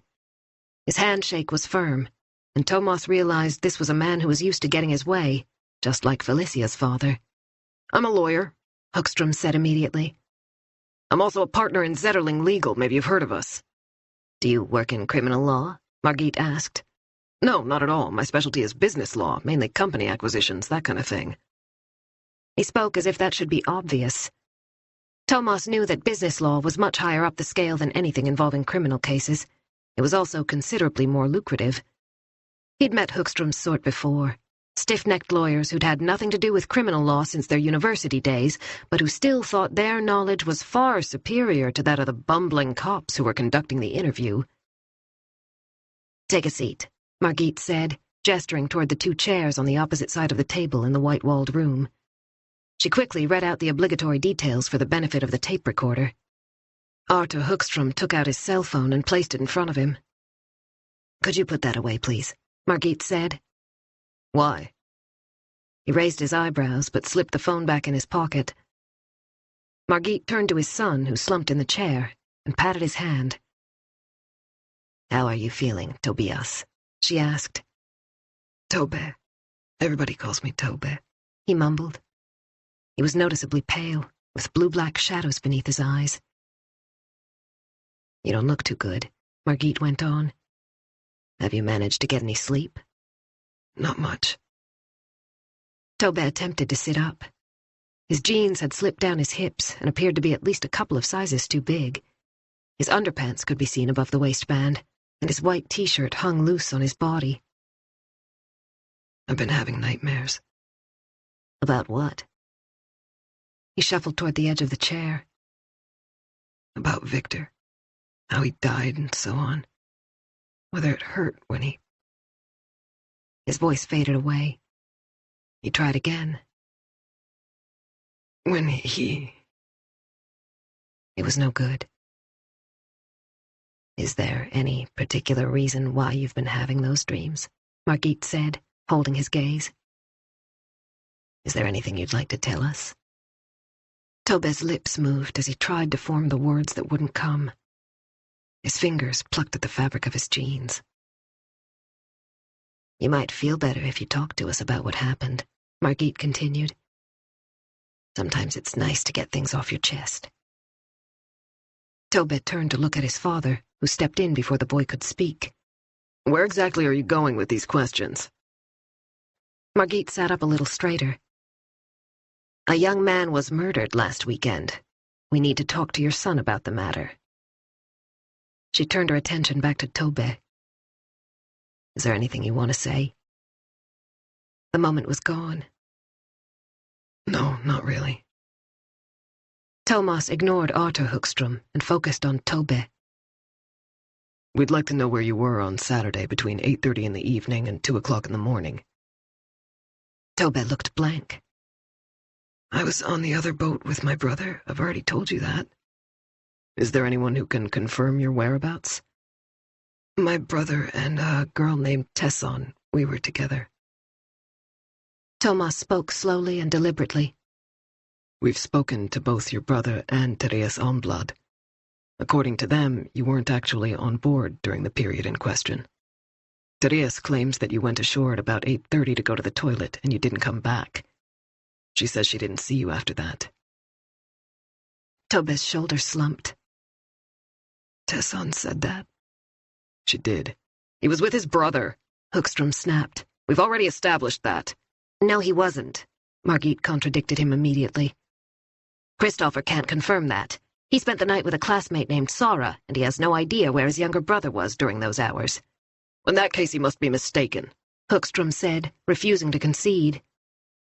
It's possible, but unlikely, Thomas said. I find it difficult to believe that Christopher lied to us, but maybe you're implying that he's going to change his story now, which would mean he wasn't telling the truth before. At first, it seemed as if Hookstrom was going to protest, but then he folded his arms and pursed his lips. Thomas wondered how he would take the news that his younger son was using drugs. Had he been completely ignorant of the situation, like Jeanette Grimstad? May we continue? He said. A simple nod. So, Tobe, we found out that you and your friends have been using drugs for the past year or so. Cocaine as well as other substances. Arthur Hookstrom stared at his son in horror. What the hell? Tobe seemed to shrink into himself. Drugs? Really? It looks that way, unfortunately, Thomas said, hoping Tobe's father would stay out of the conversation. Tobe, We know that you and Victor were both drunk and high on Midsummer's Day. We also know you were on the shore in Sjökarlshamn in the evening when Victor was killed. Tobbe shook his head helplessly. We think things got out of hand, leading to Victor's death. Maybe you tried to help Felicia and Victor lost his temper. The two of you got into a fight, which ended with you picking up a stone and striking Victor with it. In the heat of the moment, Margit added. Not intentionally. Tobbe looked horrified. "Dad," he whimpered. His father gripped the edge of the table. You can't be serious, he exclaimed. Wouldn't it be best to tell us exactly what happened? Margit said, ignoring him. You'll feel better, I promise. I went to look for Ebba, Tobbe said, his voice barely holding. That's the truth. I never touched Victor, I swear. He turned to Arthur. I swear, Dad, I didn't do anything. It wasn't me. Enough, Hookstrom said, getting to his feet so abruptly that his chair fell over. You're not answering any more questions. He turned to Thomas and Margit. This is ridiculous. My son hasn't committed any criminal offense. This interview is over. We're leaving. Sit down, Thomas barked, much to Hookstrom's surprise. Just think about it, he went on, softening his tone. It's better for everyone if we sort this out. We've contacted the telecommunications office responsible for the phone tower on Sandhamn and requested details of all incoming and outgoing calls and text messages on the island, including those from your son's cell phone. Hookstrom didn't move. I can assure you that if Tobbe had nothing to do with Victor's death, then that will become patently obvious. However, for everyone's sake, we need to clear this up as soon as possible. We don't want to have to bring Tobbe in for further questioning. We're almost done, Margit said. But it really is important that we get the truth about what happened that evening. As a legal expert, surely you can see that. Hookstrom seemed incapable of speech, but Thomas thought he detected a crack in the man's facade. With his many years of experience in business law, he must be aware that, under these circumstances, the police had every right to interrogate his son, whether he was a minor or not. The only issue was how far they would go. With one hand, Hookstrom smoothed down his dark hair, which was peppered with grey. It contrasted sharply with Tobbe's red curls, which clearly didn't come from his father's side. I guess we have no choice, he said curtly. He turned and picked the chair up off the floor. He's only a kid. Go easy on him. He squeezed the boy's shoulder, and for the first time, Thomas thought he saw a spark of tenderness in the man's eyes. Tobbe looked terrified, and Margit placed a hand on his arm. Tell us what really happened that evening, she said. Tell us the truth, Tobbe.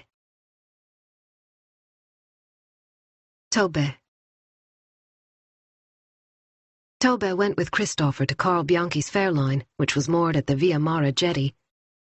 Tesson was all over him, but he was no longer in the mood. The effects of the booze had begun to wear off, and he didn't want to do another line of coke. He couldn't get the sight of Ebba rushing off in tears out of his mind. He tried to defend himself against his guilty conscience and get mad at her instead. Fucking bitch, trying to tell him what to do like she was his mom or something. And yet he couldn't let it go. They walked past the outdoor stage and continued toward the pontoons at the far end. Several families with children were lining up for the Royal Swedish Yacht Club ferry to Lochholmen, the island opposite. A little girl was licking her ice cream, which was dripping onto her shorts. Tesson was gabbing beside him. She tried to take his hand, but he pulled away. When they reached the Via Mara jetty, Christopher keyed in the code and opened the gate. His friend's boat was over to the right. It looked incredibly expensive, a 48-footer with a shiny white hull and mahogany fittings. Dance music was booming from 2 outdoor speakers, and there were already lots of people on board. Christopher nodded to Dante Bianchi and shouted hi to a tall, pretty girl aged about 20. Her thick brown hair was parted in the middle, and she was wearing a blue top and white cut-off jeans. Christopher kind of lit up when she came over to them. He introduced her as Sara and explained that they were in the same program, but Tobbe knew right away that wasn't the whole story. He also realized that they wanted to be left in peace. Over here, Tobbe! Tesson shouted, gesturing to the seat next to her. He really didn't want to join her, but she hadn't left him much choice. It just felt wrong. He looked over at Christopher, who was smiling and holding Sara's hand. He clearly wasn't interested in anybody else. Tobbe remembered when everything had been so good between him and Ebba. She used to wait for him outside the school.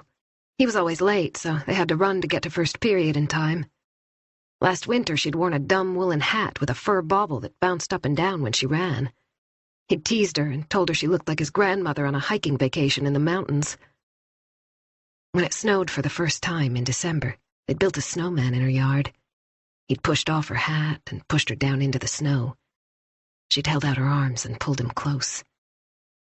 In spite of the cold, her mouth had been warm on his. They had lain there side by side until their teeth started chattering. Tobbe? Tesson's voice dragged him back to reality. The corners of her mouth turned down as she complained that she was thirsty. Is there nothing to drink in this place? Tobbe dug the bottle of vodka out of his rucksack and found some glasses and Fanta. Tesson took a swig and leaned forward, pressing her breasts against his chest and parting her lips. He couldn't deal with that. He lurched to his feet and muttered something about going to find the toilets in the harbor. Back in a minute, he lied as he hurried away. Tesson shouted something after him, but he pretended not to hear. As he headed for the toilet block behind the promenade, he wondered what the hell he was doing. He went inside and joined the line. When he'd finished and went to wash his hands, he saw his own unhappy face in the mirror. Two guys came in, laughing and shouting. There were no paper towels left in the dispenser, so he wiped his hands on his jeans and went back outside. He didn't know where to go. He certainly had no desire to return to the boat. It was 9:15. He took out his phone and sent a text to Victor, asking where he was. It had been quite some time since he and Felicia had disappeared. He stared at the phone. Ebba had looked so upset when she ran off. Should he give her a call to check that she was okay? But why would she want to talk to him? He was the one who'd behaved like an asshole. Deep down, he knew exactly why they'd broken up. The drug use had gone too far, way too far. It had started as a bit of fun. He'd never been afraid of new experiences, and when he got the chance to try cocaine, he couldn't say no. He was curious more than anything. A friend had told him you could party all night. Victor wanted to try it too, and before Tobbe knew what had happened, they were doing it almost every weekend. Victor paid, and why would Tobbe pass up the opportunity? He liked the feeling, even if it was never quite as powerful as the very first time. Victor found a new source, and he began buying all kinds of stuff. When he couldn't get coke, he tried just about anything, and before long he was supplying coke to other members of their gang.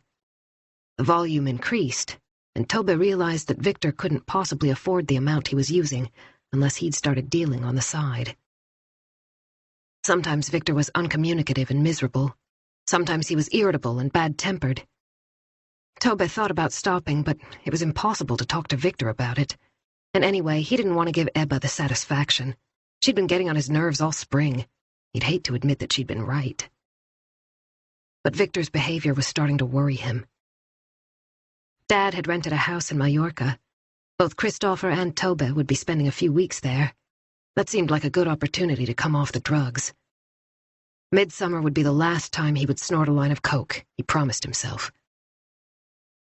Tobbe slipped his cell phone into his back pocket and set off behind the Sailor's Restaurant and up a steep hill. Part of him was hoping he'd bump into Ebba. They could sit down and talk. After a while, he reached a viewing point. Next to an old iron anchor embedded in the rock, he saw a couple in their 30s with their arms around each other. Tobbe wished it had been him and Ebba sitting there. He ambled aimlessly along until he reached an area of flat rocks by the water's edge. He continued to the shore, where a group of friends were sitting around a fire. He heard laughter, but didn't recognize any of them. Ebba wasn't there. After a while, he went back to the smooth rocks and lay down. He stared up at the sky. He really didn't want to return to Bianchi's boat. No doubt Tesson would still be there. Eventually, he must have fallen asleep. When he woke up, the sun had gone down, and in the distance he could hear the pop music pounding in the harbor. He slipped in the darkness and banged his face. It really hurt, and he almost started crying, but somehow he managed to find his way back to their own boat. He lay down on the sofa and went back to sleep. Chapter 69. Tobe's voice thickened and he broke off. Thomas exchanged a glance with Margit. Tobe Hookstrom couldn't prove where he'd been at the relevant time, and despite the fact that there was an eyewitness, he refused to admit that he'd been anywhere near Victor. The suspicions remained. The question was how to proceed. So you still insist you had nothing to do with Victor's death? Thomas said. Tobe looked at him unhappily. I had no idea what had happened until the police told me, I swear. The words were rapid, jerky. I've told you everything. What you've told us proves nothing, Thomas thought as he contemplated the 16-year-old.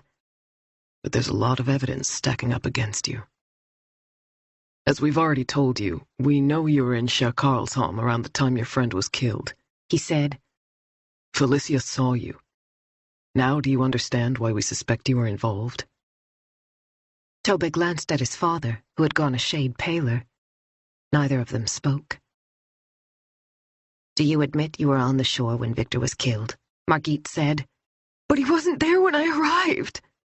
Tobe's voice was almost a falsetto. Neither him nor Felicia. Why don't you believe me? Thomas kept his eyes fixed on the boy's face. We think the two of you got into a fight. When Victor died, you ran away to a sheltered spot where no one could see you. The crevices in the rock face below Dansburyet would be perfect. Maybe you did fall asleep. Maybe the strain was too much for you. When you eventually woke up, you didn't know where to go, so you went back to the boat for want of a better idea. Arthur Hookstrom had gotten to his feet once more while Thomas was speaking. His jaws were working as if he had something to say but couldn't get it out. He sat down, his hands shaking as he placed them on the table. Am I right?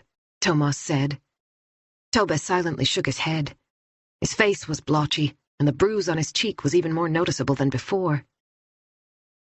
That mark on your cheek, Thomas went on. We talked about it before, but you didn't seem to have a convincing explanation, so I'm asking you again, where did it come from? I told you, I slipped on the rocks in the dark. You hadn't been fighting with anyone? No, I hadn't. You didn't get into a fight with Victor? It looks as if it could have been inflicted by a fist. Stop! I told you I fell! Margit placed a hand on his arm once more. Do you realize how serious this is, Tobe? You've just admitted that you lied when we spoke to you for the first time on Sandhamn. You didn't tell us that both you and Victor were using cocaine. Can you give me one single reason why we should believe you now? The teenager stared at Thomas and Margit, wide-eyed with horror.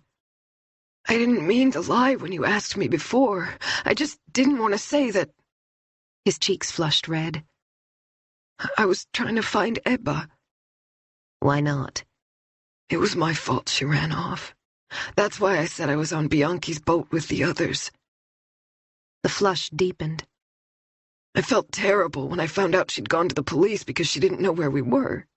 Because she was so scared.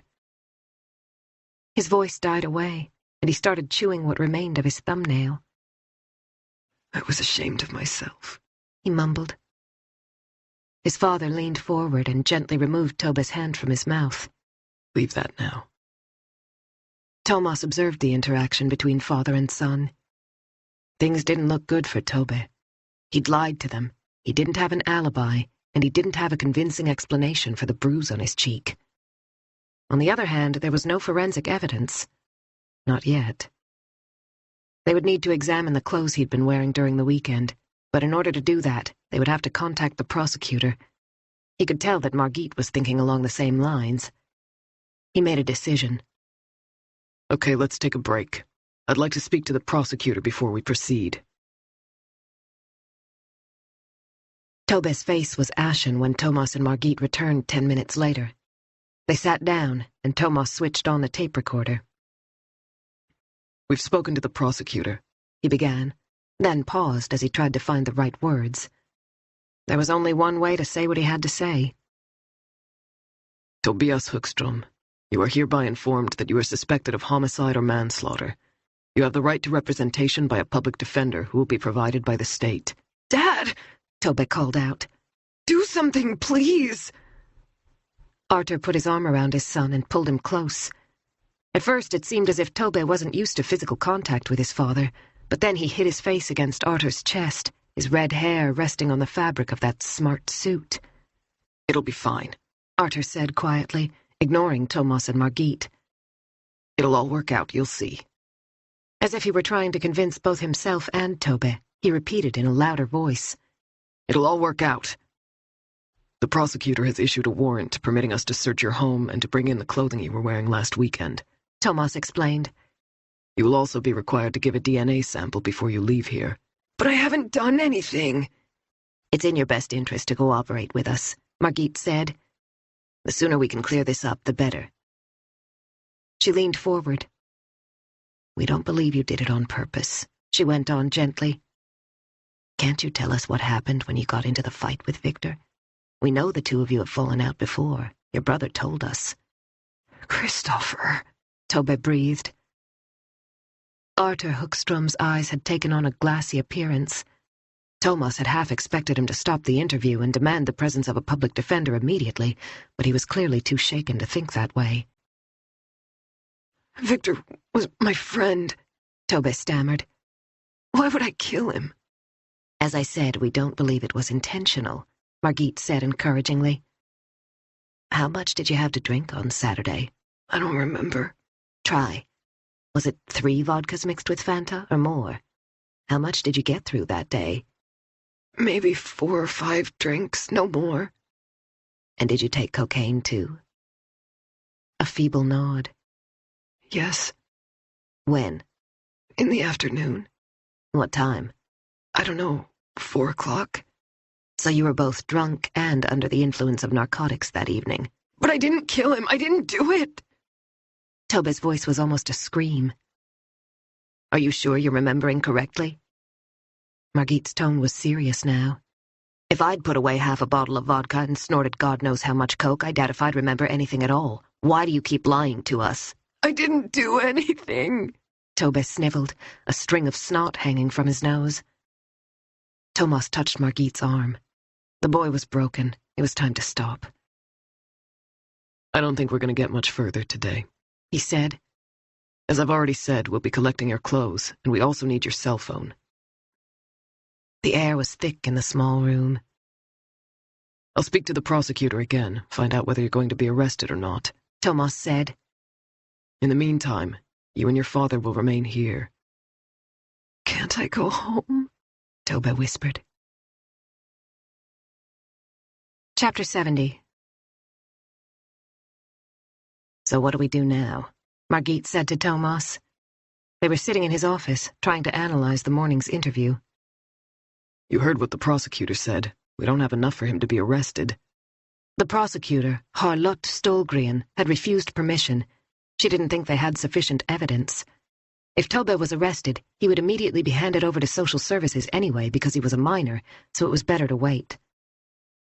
At least we have his clothes and his cell phone, Margit said. She looked at her watch and stood up. Lunch? Shall we see if Harry wants to join us? They chose a restaurant just a few minutes' walk from the station, down toward the Naka shore. Thomas decided on cod with egg sauce. Decent everyday food, not exactly sophisticated, but perfectly fine. Margit chose a large portion of lasagna that was probably overcooked but smelled delicious. Anjou also went for the pasta. Margit led the way to an outdoor table. Though the sky was overcast, the day was pleasantly warm. Tables covered in red-checked cloths were set out on a deck area, and they were almost all occupied. The summer vacation period hadn't really started yet. Thomas put down his tray next to Anjou's. Are you cold? He said jokingly to his younger colleague, who was wearing a thick dark brown leather jacket. Thomas himself was in shirt sleeves. I'm not feeling well, Anjou said. Thomas had to admit that he didn't look great. He had bags under his bloodshot eyes. Maybe he still hadn't recovered from the midsummer weekend. I hope you're not getting sick, Margit said. We need all the help we can get. The conversation naturally turned to the case, as it so often did during an ongoing investigation. It was hard to switch off from the job. We need to get a hold of more witnesses, Margit went on. Carla and Eric haven't found a single person who saw or heard anything apart from the neighbor, and she wasn't much help. Are you surprised? Thomas said. The other kids on the shore had probably bought their supplies of booze illegally, plus many of them were there without their parents' permission. Under the circumstances, they weren't likely to come forward voluntarily. Margit picked up her fork. Thomas could see her mind working as she ate. I actually thought we had enough for an arrest, she said. With Felicia's statement and what Tobe himself said, surely we can prove he was at the scene of the crime around the time of Victor's death. We also know the boys had fallen out before and that they'd both been drinking and taking drugs. But Felicia doesn't know exactly what happened, Thomas pointed out. She'd also taken drugs, and Tobe denies any involvement. Okay, but you have to admit things don't look good for him. I suspect he was so high he doesn't remember what he did. Harry Anjou had been concentrating on his food, but now he joined in. Then there's the bruise on his cheek. I find it difficult to believe it was caused by a fall, Margit said. It does sound like a misguided attempt to explain it away, Thomas conceded. Margit went into the restaurant to order coffee and soon returned with 3 cups. I'm going to ring Nilsson for a chat after lunch, Thomas said. Let's see if he's come up with anything else. I'll be interested to see what forensics gets from Tobe's clothing, Margit said. But I guess that will take at least a week. Unless the kid breaks down and confesses, Anjou said, taking a tin of snuff out of his pocket. I think we should push him harder. I'd bet a month's salary that he's our killer. Chapter 71. It was a relief to get out of the house for a few hours, Johan Ekengren thought as he merged onto the freeway. When Madeleine wasn't knocked out by her pills and sleeping like the dead, she wandered around like a ghost. He couldn't stand it. The board meeting was set to begin at 2 o'clock, in 50 minutes. He had plenty of time, but he'd rather sit and wait in the car than stay home. There was a packet of cigarillos in the glove compartment. Johan rarely smoked, but now he reached for the box, took one out and lit it. His cell phone rang. Johan groped in his inside pocket and managed to get it out, automatically glancing at the display. The phone suddenly felt cold in his hand. Yes, he said. I've spoken to someone involved in the investigation, said the familiar voice. The chief of police sounded almost the same as when they had trained together as coastal rangers on the island of Corcheux 43 years earlier, just a little more world-weary, perhaps. It seems there are strong suspicions against one of your son's friends. Johan tightened his grip on the phone. Do you have a name? Tobias Hookström, do you know him? The cigarillo fell from Johan's fingers and onto his knee, burning a hole in the inner thigh of his pants. He fumbled around and managed to put it out. Hello? Are you still there? Johan's voice was rough when he answered. Yes. Tobe Hookström was Victor's best friend. The car in front braked, and Johan only just managed not to crash into it. He pulled into the outside lane, cutting off a yellow cab. I don't understand, he said. Are you saying Tobe killed my son? It looks that way. The investigating officers think the boys got into a fight. Apparently they were both high on drugs. I'm sorry? They found traces of cocaine in Victor's body. That detective, Thomas Andreasson, had said something about drugs when they spoke on the phone yesterday, but Johan had refused to believe it. I'm sorry, I thought you knew, his former comrade in arms went on. It looks as if the two of them had some kind of argument on the shore that ended with Hookström killing your son. Then he panicked and hid him under a tree. A man walking a dog found the body just a few hours later. Without realizing it, Johan had increased his speed, and he was now traveling at over 90 miles per hour. The landscape was racing by way too fast. With a huge effort of will, he took his foot off the gas. Has Tobe confessed? He asked in a strained voice. Not yet, but he came in with his father for another interview today. Arthur Hookström. Johan knew him, but only in passing. Madeleine didn't like him. He's been informed that he's suspected of homicide or manslaughter. The prosecutor has issued a warrant to search his home, and the clothes he was wearing have been taken away. They're considering an arrest, but the prosecutor wants more forensic evidence. and the analysis will take at least a week. He's also a minor, of course, which makes the situation a little trickier. I understand, Johan whispered. They'll bring him in again soon. At the moment, they're checking his cell phone. The chief of police paused briefly. I'll be in touch when I know more. Thank you. Johan put the phone down on the passenger seat. His heart was pounding. He spotted a gas station and changed lanes without checking his rearview mirror. He pulled into the parking lot. When he switched off the engine, cold sweat was trickling down the back of his neck. Tobe. Was it Tobe who'd murdered his son? The same boy who used to go on vacation with them? Spend weekends with them at the summer cottage? A happy-go-lucky kid who'd suffered badly when his parents split up? The police must have made a mistake. Johan started shaking violently.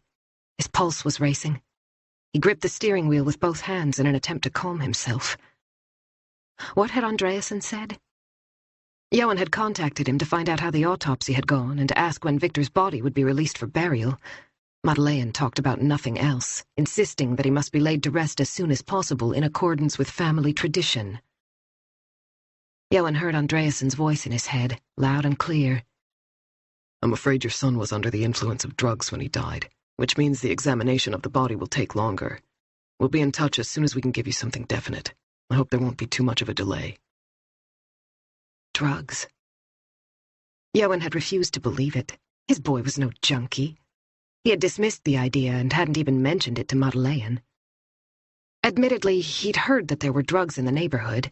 That was one of the disadvantages of living where they did. The kids had a charmed lifestyle and more money than they could handle. Some crossed the line and went looking for kicks, but Johan hadn't thought that kind of thing would ever touch his family. He'd given them so much.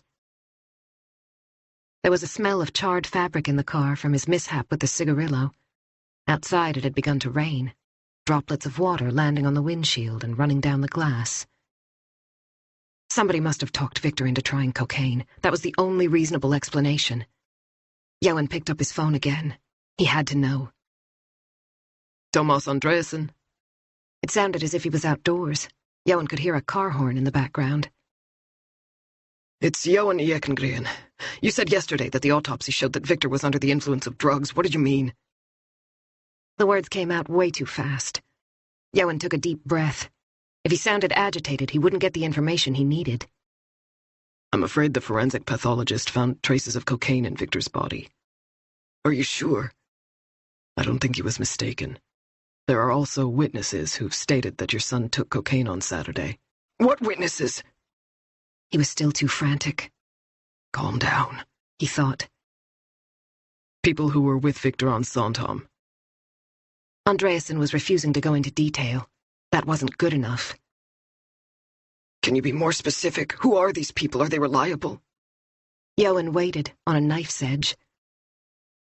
We've spoken to both his girlfriend and his best friend. So Felicia and Tobe had confirmed that Victor was on drugs. He could hardly see through the windshield now because of the rain. Or was there something wrong with his eyes? Why? He asked. Why was he taking drugs? The answer didn't come immediately, as if Andreasson was considering how much to reveal. Eventually, he said, It appears that his friend was the one who started first, but all three have been using drugs for quite some time. Johan couldn't speak. I'm very sorry, Andreasson went on. But it looks as if your son was caught up in a pretty serious addiction. He clearly wanted to end the call, but Johan wasn't done yet. One more thing. Do you have a suspect? Unfortunately, I'm not at liberty to answer that question. Please, we're talking about my son here. Johan couldn't hide his desperation, and it worked. We have informed one person that they've been identified as a suspect, but I can't say any more at this stage. Paralyzed by shock, Johan hung up. Tobe. Victor had gotten into drugs because of Tobe. He had enticed Victor into drug abuse and addiction, then killed him. The taste of bile in his mouth came without warning. Johan barely managed to push open the car door before he brought up the entire contents of his stomach. A pinkish cascade of vomit splashed onto the black tarmac under the car. When he'd finished, he rested his head on the steering wheel and closed his eyes. Bastard. Chapter 72. There were clothes strewn all over the floor in Vilma's room, including a red bikini and a wet towel under the bed. The nightstand was covered in dirty dishes. But Jonas wasn't there to complain about the mess. Vilma was sitting with her back to the yellow wall, knees drawn up, music pouring from the laptop resting on her lap, her cell phone within easy reach on the crumpled sheets. She was still wearing her nightgown, even though it was after 2. The room smelled stale, as if the window hadn't been opened for several days. Jonas sat down on the side of the bed. Hi, sweetheart. How are you feeling? Vilma kept her eyes fixed on the screen. Don't you think it's time you and I had a chat? Jonas leaned forward and gave his daughter a cautious pat on the cheek. I know you've talked to Mom, but I need to know what happened on Saturday, too. When you're living with me, you have to respect my rules. You understand that, don't you? All of Vilma's attention was focused on her laptop. The music changed from one frantic track to another. Jonas didn't recognize either of them. Had she even heard what he'd said? Okay, enough now. Reluctantly, she put the computer down on the bed. Her cell phone pinged, and she automatically reached for it. Jonas gently covered her fingers with his. Can't you leave that for a minute? Why? Vilma refused to meet his gaze. Jonas was at the point of snapping at her, but managed to stop himself. Because I'm asking you to. She put down the phone. Where to begin? It felt as if every word was loaded, like hidden landmines that could explode if he took the wrong step. Margot should have been there. They should have had this conversation together. Anger and concern fought for supremacy as he tried to come up with the right thing to say. This wasn't okay, not at all, and I hope you realize that. You were supposed to be home by a certain time, a time you and I had agreed on. Both Nora and I were so worried that something bad had happened to you on Saturday. What's it got to do with Nora? Vilma said, her voice sounding surprisingly shaky. She's not my mom. It had been a mistake to mention Nora, Jonas thought, but it was too late now. I was really worried. I thought something bad had happened to you. The emphasis was on I this time. Vilma reacted by lifting her chin a fraction, but her body language was still defensive. Once again, Jonas searched for the best way to express himself. When the police showed up, I thought it was because of you. And you weren't answering your phone. Don't you realize how frightening that was? I was out looking for you half the night. As he spoke, Jonas was struck by how close to the surface the fear had been. He had tried to mask it with rational explanations in order to avoid thinking the worst, but deep down he'd been terrified. He got a lump in his throat as he thought about what could have happened. It was impossible to forget that another family had lost a son that night. This definitely wasn't okay, he repeated, not caring that his voice gave away his true feelings. Vilma let out a sob, and Jonas had to struggle to avoid losing control. Suddenly she threw her arms around him. I'm sorry, Dad. I'm so sorry. Promise me you'll never do anything like that again. Never, you hear me? Jonas hugged his daughter tightly. After a long time, he said quietly, I want you to tell me what went wrong. Do I have to? Vilma mumbled. She sounded so fragile, and once again anxiety overwhelmed him. He gave her one more squeeze. What happened, Vilma? I need to know. Vilma. Malena was waiting by the Strindbergsgården cafe. Vilma gave her a triumphant smile and opened her bag to show off the stolen bottles. Cool, Malena said. Come on, let's go. Where? To the beach by the tennis courts. The others are already there. Arm in arm, they hurried through the harbor area, past the group of drunken guys hanging around outside the diver's bar. few of them shouted appreciative comments at the girls. Vilma pretended not to hear, but it was exciting. It took around 10 minutes to find the others. They were sitting on the beach around a campfire. She noticed Matthias right away. He was lying on his back with his hands behind his head, an open bottle of beer beside him. She felt a tingling sensation in her tummy as soon as she saw him. He was gorgeous. She tried to ignore him and nodded in the general direction of everyone else before she sat down just a few feet away from him. She thought he might have been checking her out, but he didn't say anything. She thrust out her breasts as best she could and took the bottles of wine out of her bag. "Anyone want a drink?" she said, turning to Matthias as if by chance. He propped himself up on one elbow. "So the little schoolgirls have brought some booze," he said with a grin. "And how are you going to open the bottle?" Embarrassed, Vilma realized she needed a corkscrew. How could she have been so dumb? Why hadn't she chosen screw-top bottles? She blushed and tried to think of a way of hiding her confusion. "Try this," said a boy sitting opposite. His name was Mike, and he was holding out a corkscrew with a red handle. "Want me to open it for you?" He smiled as he reached out and took one of the bottles from her. "Thanks," Vilma muttered. She glanced at Matthias.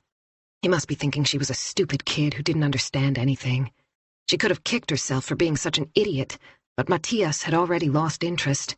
He was lying on his back again, chatting with one of the older girls.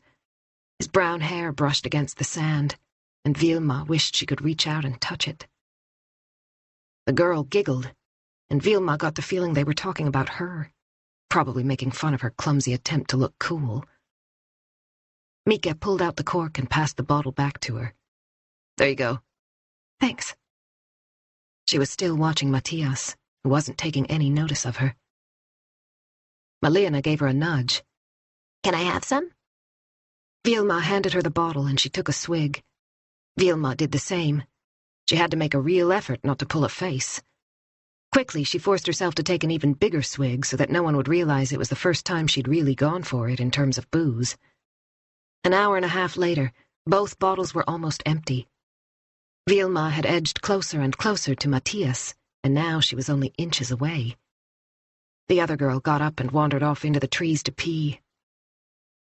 Vilma leaned against Matthias. She felt slightly dizzy and had to put one hand on the ground to support herself, but this was her chance. "Want to do something?" She was definitely slurring her words, but she hoped he wouldn't notice. After all, he'd done his share of drinking, too. The beer bottle was empty, and he had another in his hand. A bottle of vodka had been passed around the group several times. Matthias glanced at her. His forehead was red where the sun had caught it. He grinned at her. "Like what?"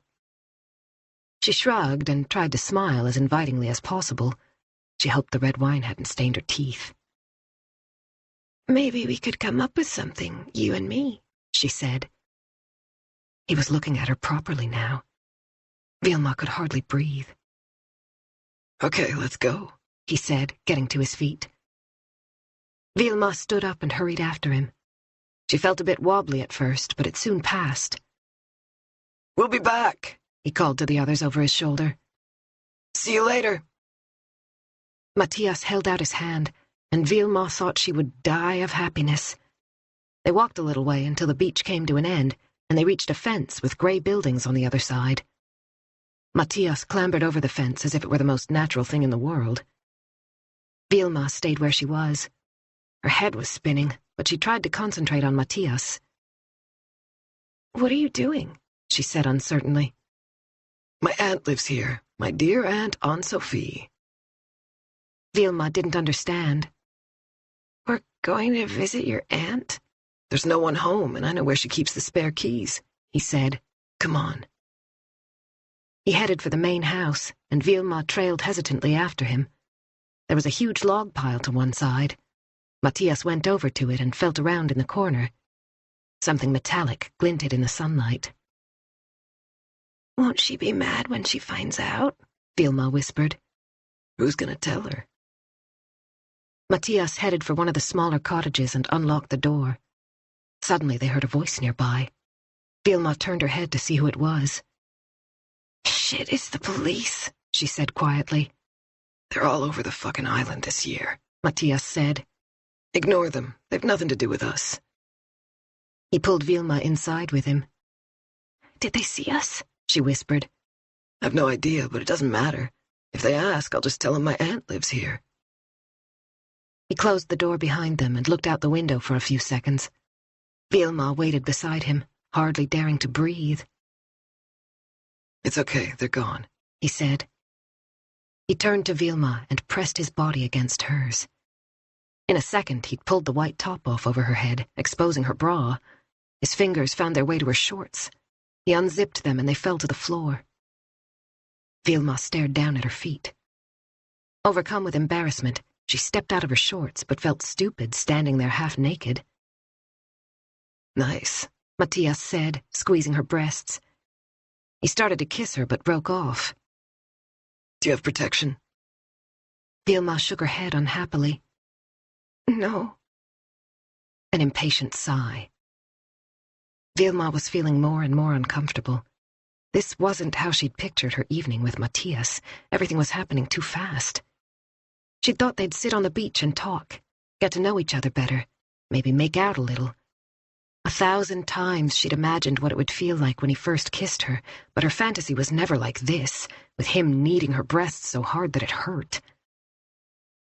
Matthias pushed her toward one of the beds. Her legs gave way, and she ended up on her back with his full weight on top of her, his fingers groping inside her panties. She was close to tears. It had all gone wrong. She felt dizzy and nauseated from the red wine, but didn't dare say so. Matthias pressed his mouth to hers, forcing her lips apart. When his tongue touched hers, she felt even more sick. No, she said. No, I don't want to. I need to go home. Stop, Matthias. He ignored her, pushing down her bra with one hand and squeezing her breasts again. Stop, I said. She tried desperately to break free, but he was too heavy, and she couldn't get away. Come on, he mumbled and kept on kissing her. He tasted of beer and cigarettes, and it was all too much for her. I'm gonna be sick, she said, and just managed to turn her head before a flood of red vomit cascaded over the side of the bed. For fuck's sake, Matthias yelled, leaping to his feet. Look what you've done, you stupid bitch! Some of the foul-smelling liquid had splashed on him, but most of it had landed on Vilma's clothes and the floor. How the fuck am I supposed to explain this? Matthias shouted. Vilma stared at him, paralyzed for a few seconds. Then she grabbed her clothes and flung open the door. She staggered outside and looked around. She had to get away, now. She ran toward the trees as fast as she could. Please, please don't let him follow. She tripped over a root and almost fell, but regained her balance and continued into the forest, gasping for breath. Her chest was burning. She couldn't go much farther. After a short distance, she collapsed and began to sob uncontrollably. She felt so stupid, so naive. What had she been thinking? A sound made her jump. Was it Matthias? She panicked, but there was no one there. She started to shiver. She pulled on her clothes, even though they stank. Then she must have passed out, because when she opened her eyes, it was dark. She didn't know where she was. She felt so sick that she couldn't move or answer her phone. She lay there all night, all by herself. She woke at dawn and crept back to the village. Jonas was with Nora. Vilma approached the Brand villa but didn't dare go in. She knew her father would realize what had happened, and she was so ashamed of herself. She couldn't turn up looking like this, especially not when Nora was around. Instead, she tried to get into their own house, but the door was locked, and she didn't have a key. Her teeth chattered with the cold. Where could she go? That was when she thought of the boathouse. Chapter 73. Vilma hid her face in her hands. I feel so stupid, she sobbed. What a piece of shit, Jonas said, trying to control himself. He was so angry that he could hardly breathe. If I get a hold of that boy, I'll wring his neck, he exclaimed.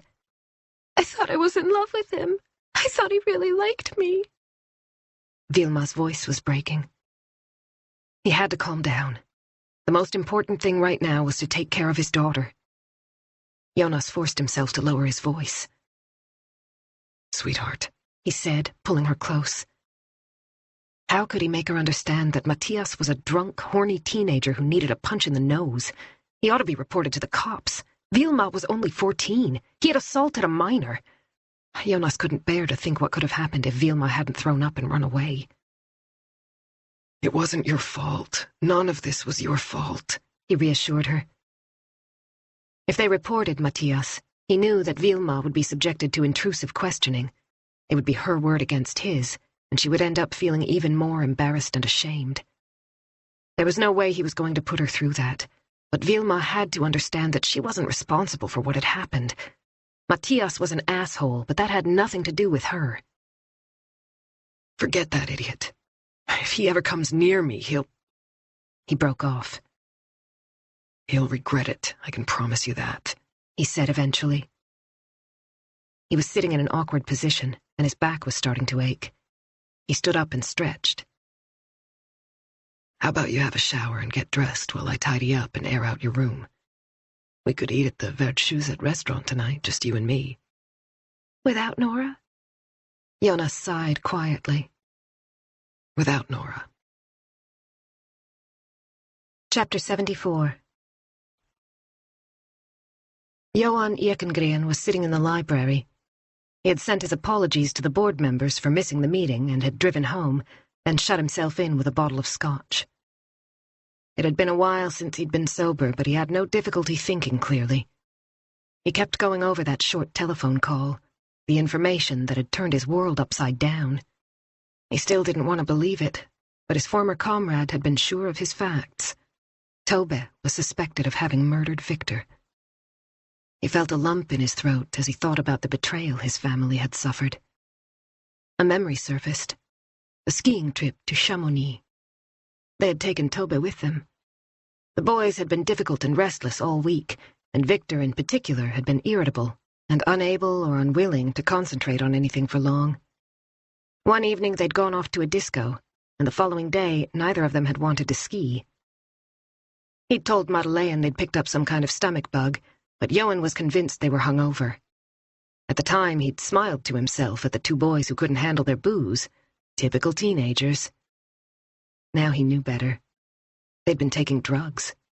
How could he have missed it? He'd been so blind, understood so little. And Tobbe had been Victor's best friend. He was just a kid. The doorbell rang and he heard Eleanor answer it. A faint murmur of voices, then a cautious tap on the library door. Dad, Tobbe's father is here. He wants to talk to you. It took a few seconds for the information to sink in. Arthur, Johan said, totally at a loss. Eleanor nodded and stepped aside. Arthur Hookstrom walked in, dressed in a suit, which suggested he'd come straight from work at his law firm. Johan, he said, holding out his right hand. Operating on autopilot, Johan stood up and shook it. May I sit down? Arthur said. Without waiting for a response, he perched on the armchair opposite. My condolences. We were all very fond of Victor. The banal phrases were hard to bear. Johan could feel his revulsion beginning to grow. What the hell was Arthur doing here? Arthur, whose son was still alive. Arthur held up a bag he'd brought with him. Victor's things, they were on the boat. They're no use to us, Johan snapped. Victor's dead. He couldn't hold back the bitterness. Arthur didn't know what to do.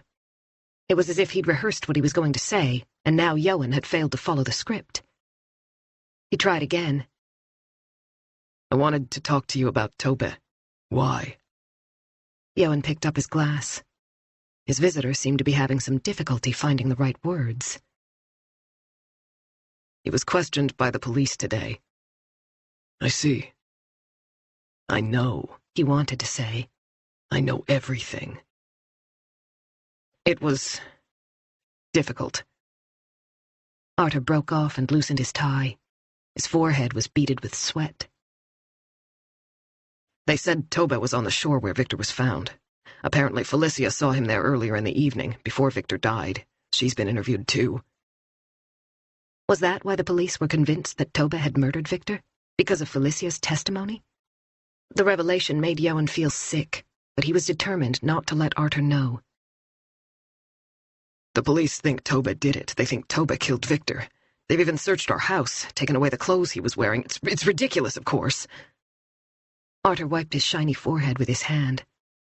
Toba and Victor have been best friends since daycare. My boy would never, ever harm your son. You have to believe me. Arthur's voice rose to a falsetto. Please, Johan, you have to tell the police they're on the wrong track, that the boys were best friends. He's innocent. The sound of light summer rain could be heard through the open window. When Victor was little, he used to love jumping in the puddles. Johan remembered how he used to run outside and splash around until he was soaking wet and his Wellingtons were full of water. God knows I've made mistakes, Arthur went on quietly. The last few years haven't been easy for any of us. I know I haven't been a good father. I haven't taken responsibility for my boys. But I'm only human. And now Toba's being punished. He lowered his head, as if the realization was more than he could bear. It's terrible that Victor's dead. But my son being branded a murderer won't bring him back. Toba had nothing to do with this. We both know that. The words were no more than a whisper now. You're the only one who can make the police understand what a huge mistake they've made. I'll do anything if you'll help us. The sound of breaking glass took them both by surprise. Johan stared at the whiskey glass he'd managed to shatter in his hand, in spite of it being heavy red crystal. He looked down at the shards on the deep red oriental rug. The liquid had already sunk in. Your son is still alive, he said in a monotone. And you come here asking me to defend my son's killer. A thin trickle of blood ran down the palm of his hand. His lips were so stiff he could hardly form the words. He had to force them out, syllable by syllable. Get out of here, he said. Get out! Chapter 75. Nora turned on the outside faucet and filled the green plastic watering can. The pelargoniums needed a drink. The earth was dry and crumbly. The sky was still cloudy toward the mainland, but it had begun to brighten up over Sandhamn. The weather was often better in the outer archipelago. As she started to water the plants, she noticed Jonas by the gate. She forced a neutral smile and put the can down on the bottom step. Hi. Hi. He didn't come into the garden. How's it going? He said. Fine, great, she said cheerfully. How's Vilma? Okay. She slept a lot, but I think she's feeling better now. Good to know. Nora pinched a couple of yellowing leaves off the nearest plant. What happened? She asked casually. Boy. And booze, of course. Jonas clenched his fist, but didn't say any more. He obviously didn't want to go into detail, and Nora didn't want to seem intrusive. Silence. Would you like a coffee? She asked, not knowing what else to say. Not just now, thanks. Listen, I need to get in touch with Thomas. Why? The word just slipped out. Apparently, Vilma and her friends were hanging out in Sandhamn on the evening when that boy was killed. The police ought to know. I read in the paper that they're looking for witnesses. Right. Why did she sound so stupid? She just wanted him to know how much she cared about him. Of course, his daughter had to come first. I've got my own kids. I know how it feels. But that doesn't mean you have to shut me out. Why does it have to be one or the other? She couldn't say any of that right now. Instead, she glanced at his deck shoes and said, Your laces are undone. What? Jonas looked down. Oh, thanks, he said as he crouched to tie them. They were standing no more than 6 feet apart, but it was as if a wall of glass had sprung up between them. It made Nora think about mime artists with their white gloves and black-painted mouths, open palms feeling at walls that didn't exist. Unreal, yet all too real. Thomas's phone number. She fumbled for her cell, pressed a couple of buttons, and scrolled through her contacts. She held it up so Jonas could see the display, and he entered the number into his phone. I need to get back to Vilma, he said when he was done. We'll have a coffee some other time. He reached out as if he wanted to stroke her cheek, but just then Simon came whizzing along on his bike. He screeched to a halt, his wheels leaving deep ruts and spraying gravel all over Jonas. He dropped the bike and slid past Jonas and in through the gate. Mom, when are we going to eat? I'm starving. The moment had passed. I need to start on dinner, Nora said. She went up the steps to the front door without looking back. Chapter 76. Dad? Eleanor opened the door of the library, where Johan Ekengren had been sitting ever since Arthur Hookstrom had left. Her eyes were swollen, her silver blonde hair messily pinned back with a barrette, a few stray strands framing her face. Around her wrist she wore a bracelet made of rows of plastic beads. What are you doing? She said. I'm thinking. Johan's eyes were irresistibly drawn to the photograph of Victor on the mantelpiece. Eleanor followed his gaze, then let out a sob. She was clutching a tissue. What about dinner?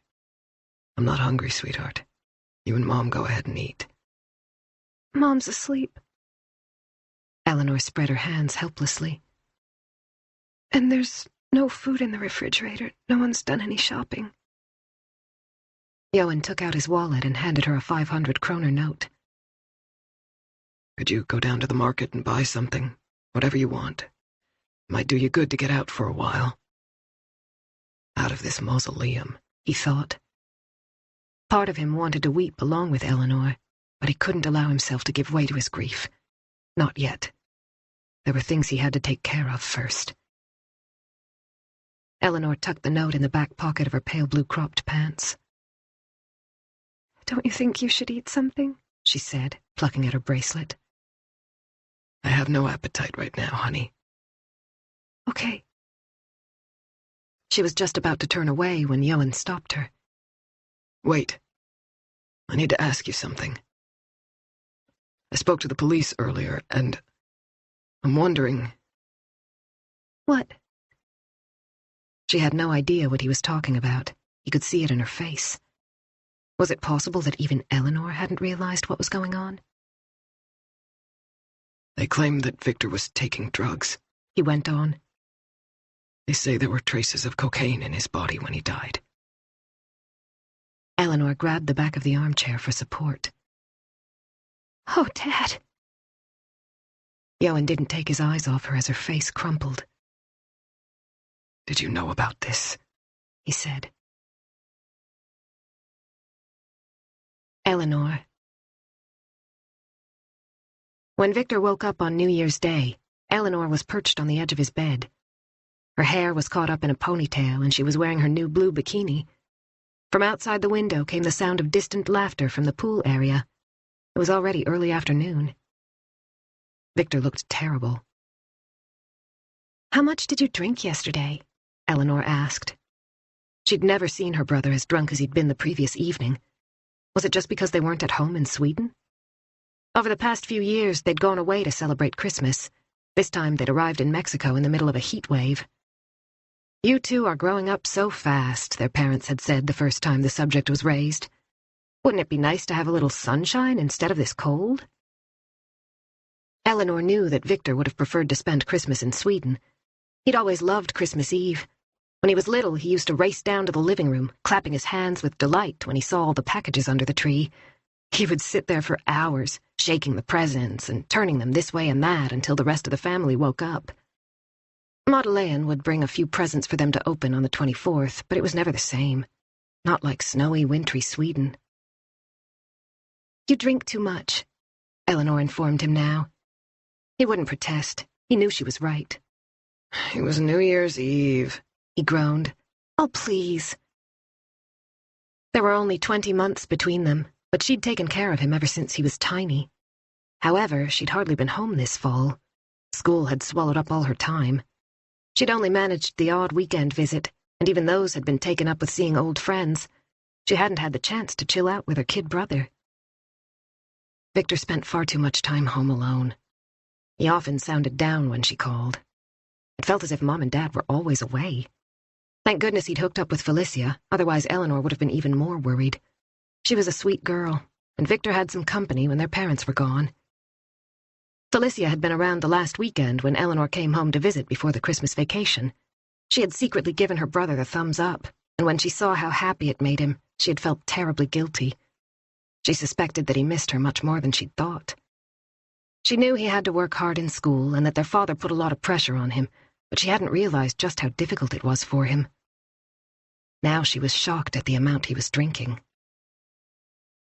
When did you start behaving like this? Eleanor adjusted the strap of her bikini top. It had left a faint white stripe on her tanned skin. Victor was burying his head in the pillow, so she gave him a push. "Leave me alone," he mumbled. "I can't cope with an interrogation." "Victor!" Eleanor had no intention of letting this go. "What the hell are you doing? What if Mom and Dad noticed?" Their parents had joined the other families on the trip for dinner, and no one had paid any attention to how the young people were ushering in the new year. Very late that night, Eleanor had caught a glimpse of her father when he went out onto the terrace to smoke a cigarillo. Someone who didn't look like Madeleine had been standing beside him. Victor, she tried again. what's happening? You've been drinking every single day since we got here. They were staying at an all-inclusive hotel, which meant it was easy to pick up a drink in any of the bars. But was there something else? She thought she'd smelled something kind of sweet the other day.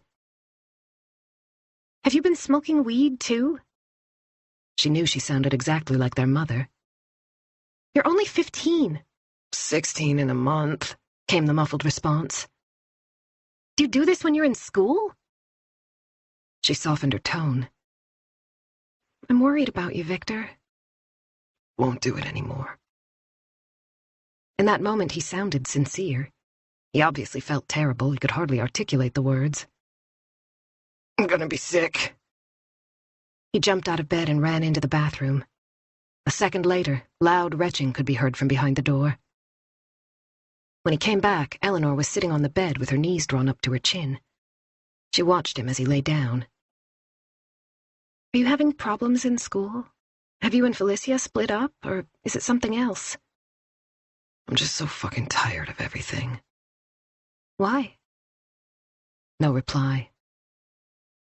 Victor. What do you want to know?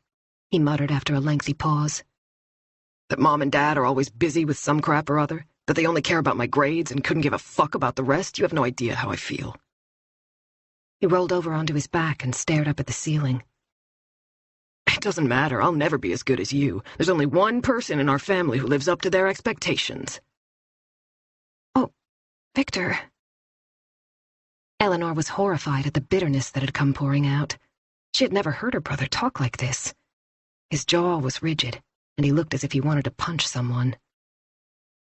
What's wrong with you? She exclaimed. Why are you so angry? They were interrupted by the hotel phone on the bedside table. Eleanor picked up the receiver and listened for a few seconds before hanging up.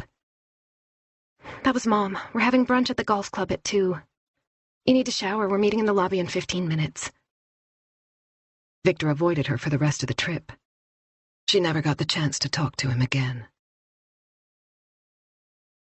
Chapter 77. I've never seen him drink like that, Eleanor said. I don't know if he was using cocaine, but I'm pretty sure he was smoking marijuana when we were in Mexico. She ran a hand over her forehead.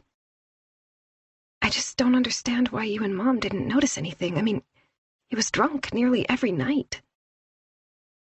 Her words stabbed Johan in the heart. Why didn't you say anything? He asked. Her look of resignation gave him the answer. You wouldn't have listened. Without another word, she got up and left the room. You're so like Victor, Johan thought. Same hair color, same blue eyes. My beautiful boy. Taken away from me by Tobbe Hookstrom.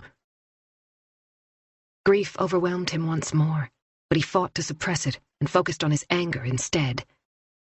He stood up and went over to the antique desk by the window. He had acquired the desk at an auction several years ago. Most visitors assumed it was a family heirloom, and it amused him not to correct them.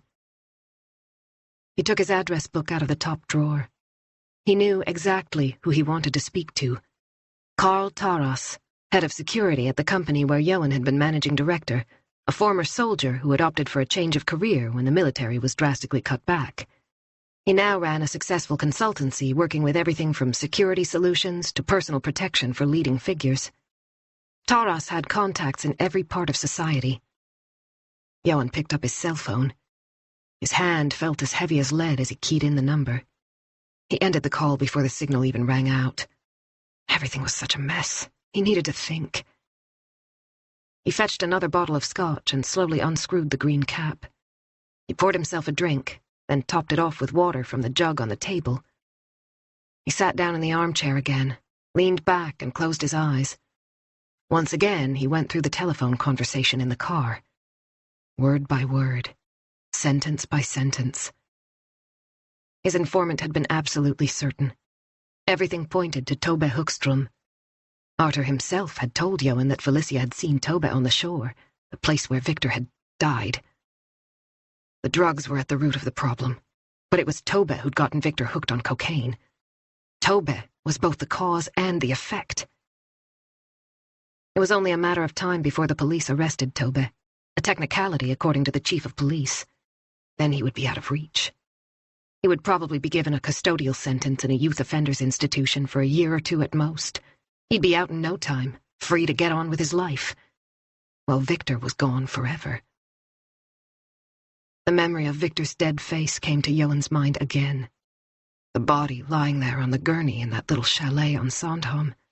The shifting shadows in the dim hallway when he had to identify his son. Madeleine's heart-rending sobs.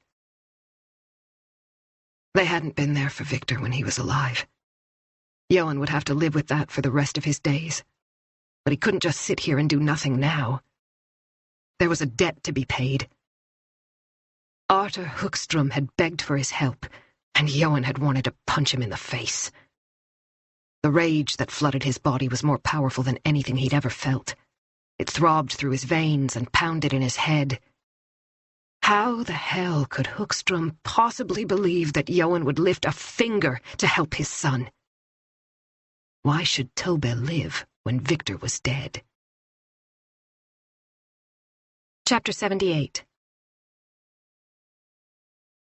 Thomas was just about to pass Mölnvik when his phone rang. He had exactly 20 minutes to catch the last boat from Stavsnäs. It was unlikely that Elin would still be awake when he got home, but at least he would see her, and Pernilla wouldn't have to spend another evening alone. Staffan Nilsson's name showed up on the display. They had missed calls from each other in the afternoon. What's happening with the vests? Nilsson said without preamble. The vests? Thomas repeated. He drove by the last speed camera and put his foot down. You were supposed to be collecting the high-visibility vests from the team working on Sandhamn over the weekend. We talked about it this morning. Oh, yes, I asked Harry Anjou to take care of it. I assumed you'd have them by now. Not yet. Nilsson sounded annoyed. The thing is, there are quite a lot of other fibers on the body that need to be examined, so it would be good if we could clear this up as soon as possible. Of course, I'll check with Anjou first thing in the morning. Is that okay? I suppose it'll have to be. You haven't found anything else? How about Tobbe Hookström's clothing? That's what we're working on at the moment. As you know, it takes a while. I'll be in touch. There was a click, and Thomas realized that Nilsson had ended the call. He increased his speed as much as he dared on the winding road by Värmdö Golf Club and past Foyelbro.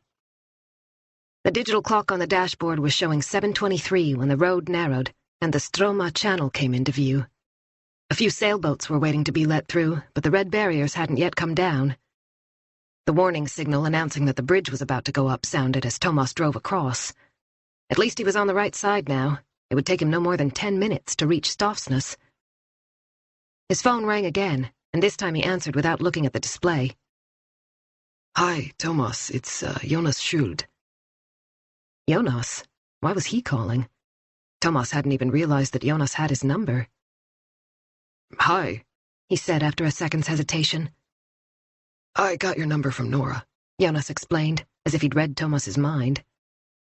It's about Vilma. A pang of guilt. Thomas hadn't even thought about Vilma lately. There'd been too much going on. He should have contacted Nora, but it hadn't happened.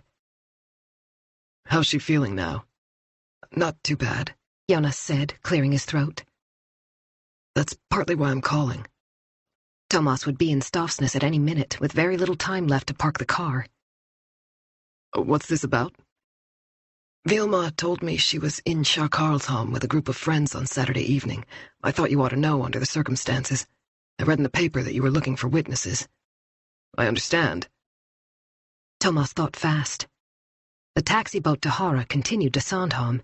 If he went there instead of going straight home, he could talk to Vilma right away. Then maybe Nora would run him back to Hara. Pernilla wouldn't be happy, but it shouldn't take too long. It was worth the effort. I'm on my way over. Can I have a chat with her tonight? Sure. When? The boat should be in around 8:30. I'll come straight to you. Okay. By the way, we're in our own place, Nora's old house. Hadn't he been staying in the Brand Villa? Come to think of it, Jonas didn't sound too happy. However, Thomas didn't want to ask personal questions. He ended the call not much wiser. He pulled into the parking lot in Stavsnäs, grabbed a ticket, and stuck it on the inside of the windshield. Then he ran for the boat. The skipper was just about to cast off. You were lucky, he said to Thomas with a grin. That was close. Thomas nodded breathlessly and hurried on board.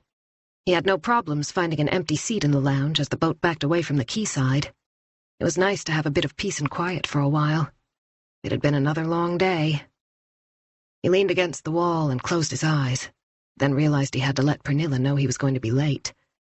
It would also be a good idea to check with Nora and make sure she could run him over to Hara after he'd spoken to Vilma. He sent her a text and received an answer only a minute or so later. Didn't know you were coming, but happy to take you home. N. Strange that Jonas didn't mention my visit, Thomas thought. He called Pernilla, hoping she'd understand. Chapter 79. Jonas met Thomas on the steps. His hair was wet, as if he'd just showered. They went into Nora's old kitchen. It looked the same as it always had, and yet it didn't. Jonas had replaced all the old tea towels and pot holders with colorful red and green ones. There were bottles of different kinds of olive oil on the countertop, and pots of basil and rosemary on a round tray on the table. Coffee? Jonas said. Or would you prefer a cold beer? Technically, he wasn't off duty, and he wanted to speak to Vilma first. A beer would be good, but can it wait until I've seen your daughter? No problem. Jonas went over to the stairs. Vilma, Thomas is here. Could you come down, please? It didn't take long for Vilma to appear. She was wearing a long-sleeved sweater over blue shorts and was barefoot like her dad. Hi, she said, looking a little embarrassed. Hi, Thomas said, holding out his hand. Thank you for seeing me this evening. He turned to Jonas. Shall we sit down here? Up to you. We can go in the living room if you prefer. The kitchen's fine by me. Thomas had always liked Nora's spacious kitchen, where the evening sun shone in through the window. Vilma pulled out one of the white chairs. She tucked one foot under her body, drew up her other knee and rested her chin on it. Then she wrapped both arms around her leg. Thomas sat down opposite her, while Jonas remained standing, leaning against the drain board. Jonas smiled at his daughter. Okay, so who did you meet up with on the beach on Saturday? Do I have to tell him everything? Vilma said. The reluctance in her voice was unmistakable. All you have to do is say who was there and what you saw during the evening, Jonas said encouragingly. It could be important. Vilma glanced at her father when she'd finished, and he gave her a reassuring nod. You've been a great help, Thomas said sincerely. Thank you so much for talking to me. He suddenly had access to a group of witnesses he would never have known about otherwise. Vilma folded the piece of paper on which she'd written down the names and phone numbers she knew and handed it to Thomas. He put it in his pocket and said, Thanks again. Then he turned to Jonas. I'll have that beer now if the offer's still open. Sure. Jonas took 2 cans out of the refrigerator and passed one to Thomas. It's been difficult to find witnesses on Sandhamn. They haven't exactly been rushing to pick up the phone, Thomas said. Where's Nora, by the way? She promised to take me back to Hara when we're done. Jonas looked away. I think she's at home. Vilma stood up. Can I go now? I think so, Thomas said, but something else occurred to him just as Vilma was about to leave the kitchen. Just one last question. That police officer you mentioned when you and Matthias were about to go into the cottage. Can you remember what he looked like? She shook her head. Not really. But you're sure he was alone? She nodded. Did he have dark or fair hair, or was he tall or short, well-built or thin? Vilma hesitated. It all happened so fast. But Matthias might remember. He saw him more clearly than I did. And there's nothing else you can recall? Thomas tried to keep his tone casual. He didn't want to put too much pressure on the girl, but it was strange that none of his uniformed colleagues had mentioned that they'd been in Karlshamn during the critical period. It was a routine matter to report something like that under the circumstances. He put down the can of beer. Do me a favor, he said to Vilma. Close your eyes and try to picture the scene. Vilma did as he asked. Think about how you felt when you realized there was a police officer nearby. What can you see? Vilma opened her eyes and looked straight at Thomas. He was wearing a high-visibility vest. Chapter 80. You'll find him at Salvatore's, a pizzeria on the corner of Paradise Square, not far from the train station. He'll be there at 10 o'clock. You need to bring 10,000 kroner in cash to show you're serious. He insists you come in person. That's his insurance. The instructions from the former head of security had been very clear. Johan could see the train station in Huddinge through the windshield from the back seat of the cab. He'd realized that he'd drunk far too much to take his own car, and he couldn't risk being stopped for drunk driving. Not tonight. To be on the safe side, he took a cab to the city centre first and paid cash. Then he walked over to the central station on Vasagatan and joined the line of people waiting for a cab outside the main entrance. When it was his turn, he chose a car from a different company than the one he'd just used. Before leaving home, he'd put on a blue cap and dark glasses. In spite of the warm evening, he was wearing thin gloves to avoid leaving fingerprints. It was like something out of a bad movie, he thought. But he wasn't stupid. He didn't want to be recognized, and he had no intention of taking any risks. He'd gotten in the cab and mumbled, Huddinge train station, keeping his head down. It didn't take long to leave the capital behind. There was very little traffic, and they reached their destination in around 15 minutes. Johan waited by a tree until the car had driven off. Then he strode purposefully toward Paradise Square. The restaurant was on the opposite side of the street. The grubby white neon sign told him that he'd found the right place. Outside on the sidewalk, a triangular plastic display board listed all the different pizzas on offer. In the distance, on the other side of the train tracks, there was a cluster of apartment buildings with cluttered balconies. A woman wearing a shawl scurried past with a child in a stroller, avoiding eye contact with a group of teenagers hanging around with their mopeds by the fast food stall 100 yards farther on. This place was no more than an hour from the leafy residential area where he lived, but everything about it was so alien that he might as well have been in a different country. He felt deeply uncomfortable. He just wanted to get out of there. Why hadn't he asked the cab driver to wait for him? Then again, that would have increased the risk of the guy remembering him. The door of the rundown pizzeria was opened by a tall man who stepped out onto the sidewalk and lit a cigarette, the glow clearly visible in the deepening twilight. Johan hesitated, standing there in the shadows. He could still change his mind, turn around and walk to the station, go home to his wife and daughter. But once again he saw his son's damaged face. The man finished his cigarette. He tossed it on the ground and crushed it with the heel of his shoe, then went back inside. Johan glanced at his watch. 10:05. Time to go in. The money was in his pocket. He always kept a certain amount of cash in the built-in safe in the cellar. His hand closed around the envelope, which was surprisingly thin, given the amount involved. 10 notes, each worth 1,000 kroner. For the same amount, he could secure protection for himself and his family. That was the going rate if anyone made a threat. It was enough to send a message through the system: don't touch this family. It was a strange piece of knowledge he shared with many of those in elevated positions. But this was about something else. This time it was no more than a down payment, an entrance fee, so to speak. He heard the squeal of brakes.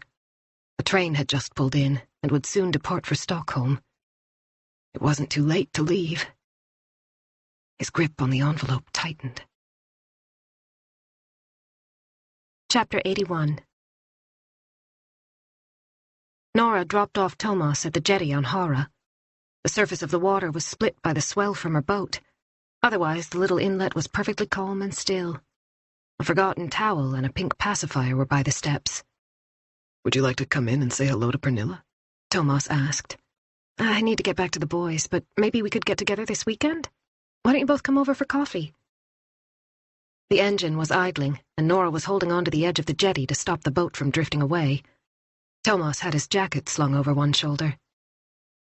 "Can we leave it open? It kinda depends on how the investigation goes." "No problem. I'll call you on Friday," Nora said, pushing off from the jetty. "Love to the family," she called over the roar of the engine.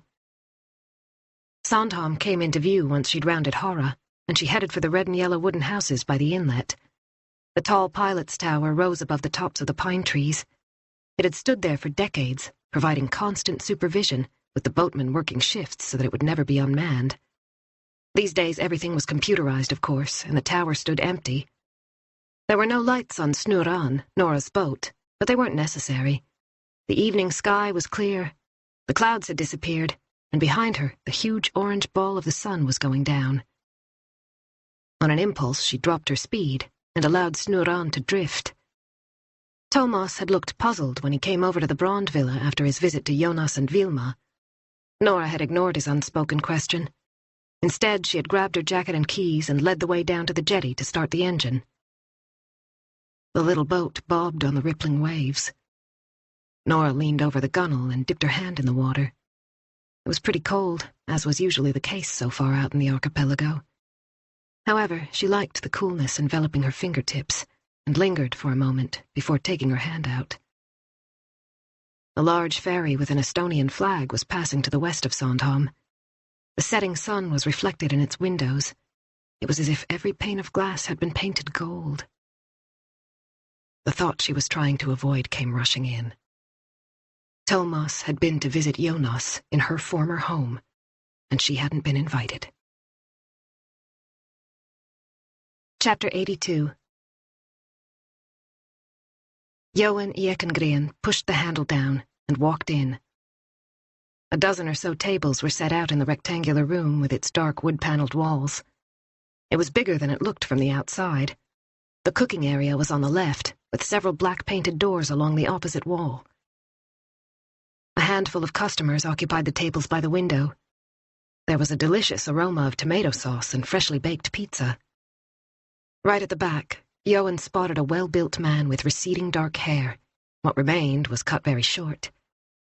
Johan caught the glint of a fine silver chain around his neck, and he wore a chunky ring made of brushed steel on one thumb. Beneath his bushy eyebrows, his expression was alert. "His name is Wolfgang Ivkovac. He's expecting you. That's all I can do." Johan made his way across the room. Ivkovac was accompanied by 3 other men, all equally powerfully built, but he was the only one with a plate of food in front of him, a half-eaten calzone. Johan lifted his chin and met Ivkovac's gaze. "You know why I'm here," he said quietly.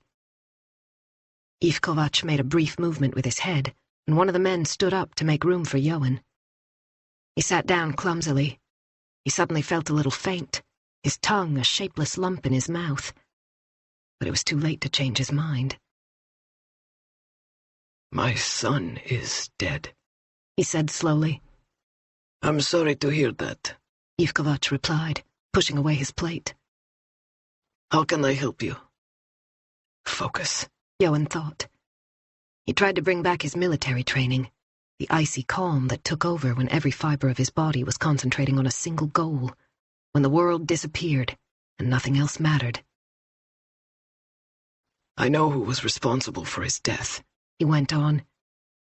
He reached into his inside pocket, took out a photograph of Tobe, and placed it on the table. He pushed it over to Ivkovac, who picked it up and studied it carefully.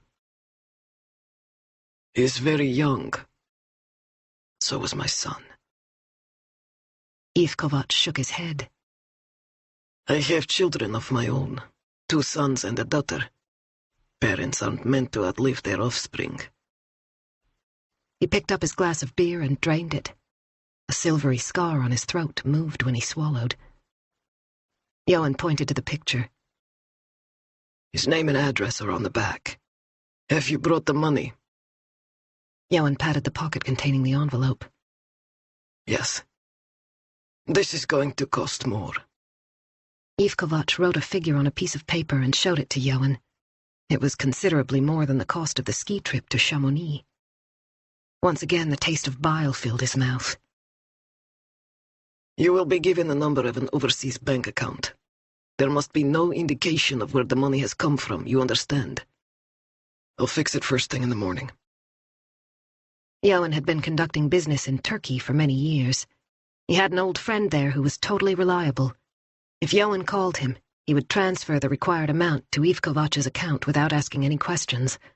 Eventually, one of Johan's companies would receive an invoice for consultancy services. It would be impossible to trace the payment. I'm good, he thought. Even under these circumstances, I have contacts who can help me with everything I need. There was no joy in that knowledge. When do you want it done? Ivkovac asked. As soon as possible. Discreetly, Johan took the envelope out of his pocket and passed it to Ivkovac, who slipped it into his own pocket with equal discretion. One more thing, Johan said. It has to look like an accident. Ivkovac exchanged a glance with one of his heavies. Is that important? Absolutely. Johan stood up and pushed in his chair. His voice was steady now. The decision was made. And I want it to happen in front of his father. Chapter 83. Wednesday. It was hot in his room. Tobe was finding it difficult to settle. He was wearing only a pair of underpants, but he was sweating, even though he'd thrown back the covers. The action movie he'd tried to watch had finished just after 2. He ought to be sleepy, but he just couldn't relax. The apartment was quiet. Too quiet. Mom had taken one of her sleeping pills hours ago, and Christopher had gone out to see Sora. He'd offered to stay home, but Tobe had said there was no need. Now he was regretting that. He wished Christopher was there, but he didn't want to call him in the middle of the night. Dad had asked if he'd like to come and stay with them for a while, but Tobe had shaken his head. Moving in with Dad and Eva wouldn't improve the situation. Mom would see it as another betrayal for one thing. He couldn't cope with any more sad, reproachful looks. He was giving himself enough of a hard time without anyone else joining in. Every time he tried to sleep, he remembered his interview with the police. The female detective had stared at him as if he were a monster. In their eyes, he was a criminal, a youth offender, a murderer. Was he going to end up in jail? He was only 16, and he was supposed to start college in August. It was only in the United States that teenagers were locked up in real jails, he tried to tell himself. But still, his stomach contracted with abject terror. What if he was wrong? What if they locked him up with grown men who raped him? His lower lip trembled. There were so many things he regretted. So many things he'd have done differently given the chance. It was all his fault. But he couldn't change anything now. The place was still a mess after the house search. The cops had been rummaging through his drawers and the laundry basket when he got home. It had seemed unreal. The squad car parked outside, Mom weeping in the kitchen. Some of the neighbors had gathered in the street, watching the show. He'd kept his head down and scuttled inside. If only he had someone to talk to. Ebba. She would have understood how he was feeling. He'd been such an idiot pushing her away. The police had taken his laptop, but he went into the living room and sat down in front of the desktop computer his mother used. He logged on to Facebook and found Ebba's profile. At least she hadn't blocked him, which was somehow comforting. Slowly he went through her recent status updates. There weren't many, and none at all since the midsummer weekend. He couldn't resist clicking on her photo albums. When they were together, he'd been in practically every picture. Now they were all gone. He couldn't blame her, and yet he wished she'd kept a few. He liked looking at photos of Ebba, though. He found it calming. After a while, he came to a series of pictures that included both Victor and Felicia. The world tipped on its axis, and he quickly moved on. He didn't want to see Victor. The last image of Ebba had been taken on the last day of school in June. She was wearing a white cotton embroidered dress with thin shoulder straps. She was smiling into the camera and holding up the envelope containing her final grades. Tobbe remembered how simple life had seemed that day. The joy of looking forward to the summer break, the hint of sadness that this phase of his education was at an end. They had stood in the sunshine in the schoolyard, not wanting to say goodbye. Before he could change his mind, he clicked on Ebba's message button. A small window appeared on the screen. The word seemed to write itself. Sorry. Chapter 84. It was 7:30 by the time Thomas parked outside Nacka police station and hurried inside. The boat from Hara had been a little late, and he'd also been delayed by the opening of the bridge at Stroma. The morning meeting was about to begin. He dropped off his jacket in his office and headed for the conference room, where Eric, Kalle, and Karin had already gathered. Margit arrived at the same time from the opposite direction. He stopped by the door and let her go first. I bumped into Staffan Nilsson in the elevator, she said, taking the nearest seat. He said he'd mentioned the high-visibility vests to you, the ones Harry Anjou was supposed to be collecting. He did. At that moment, Anjou appeared in the doorway with a cup of coffee in his hand. He still didn't look too good. He had bags under his eyes, and his skin had taken on a grayish hue. Perfect, we were just talking about you, Margit said. What's happening with the high-visibility vests? Anjou put down his cup and pulled out a chair. I've handed them over. I sent the last couple just now. Excellent. Margit gave him a searching look. How are you feeling? Not great. Karin glanced up from her notepad.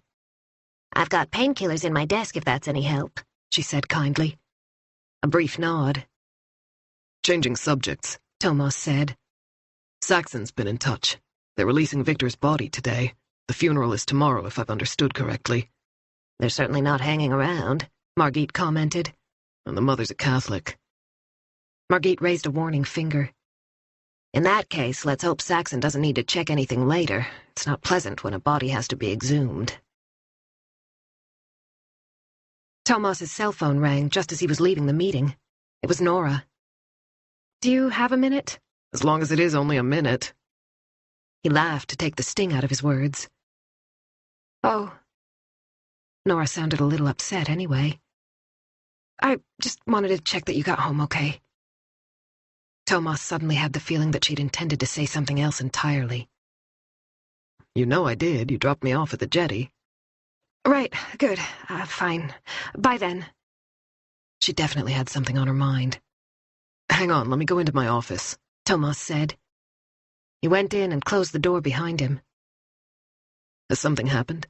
He asked as he pulled out his chair. Why did you really call? A deep sigh on the other end of the line. Thomas remembered how she used to sound when she'd quarreled with Henrik.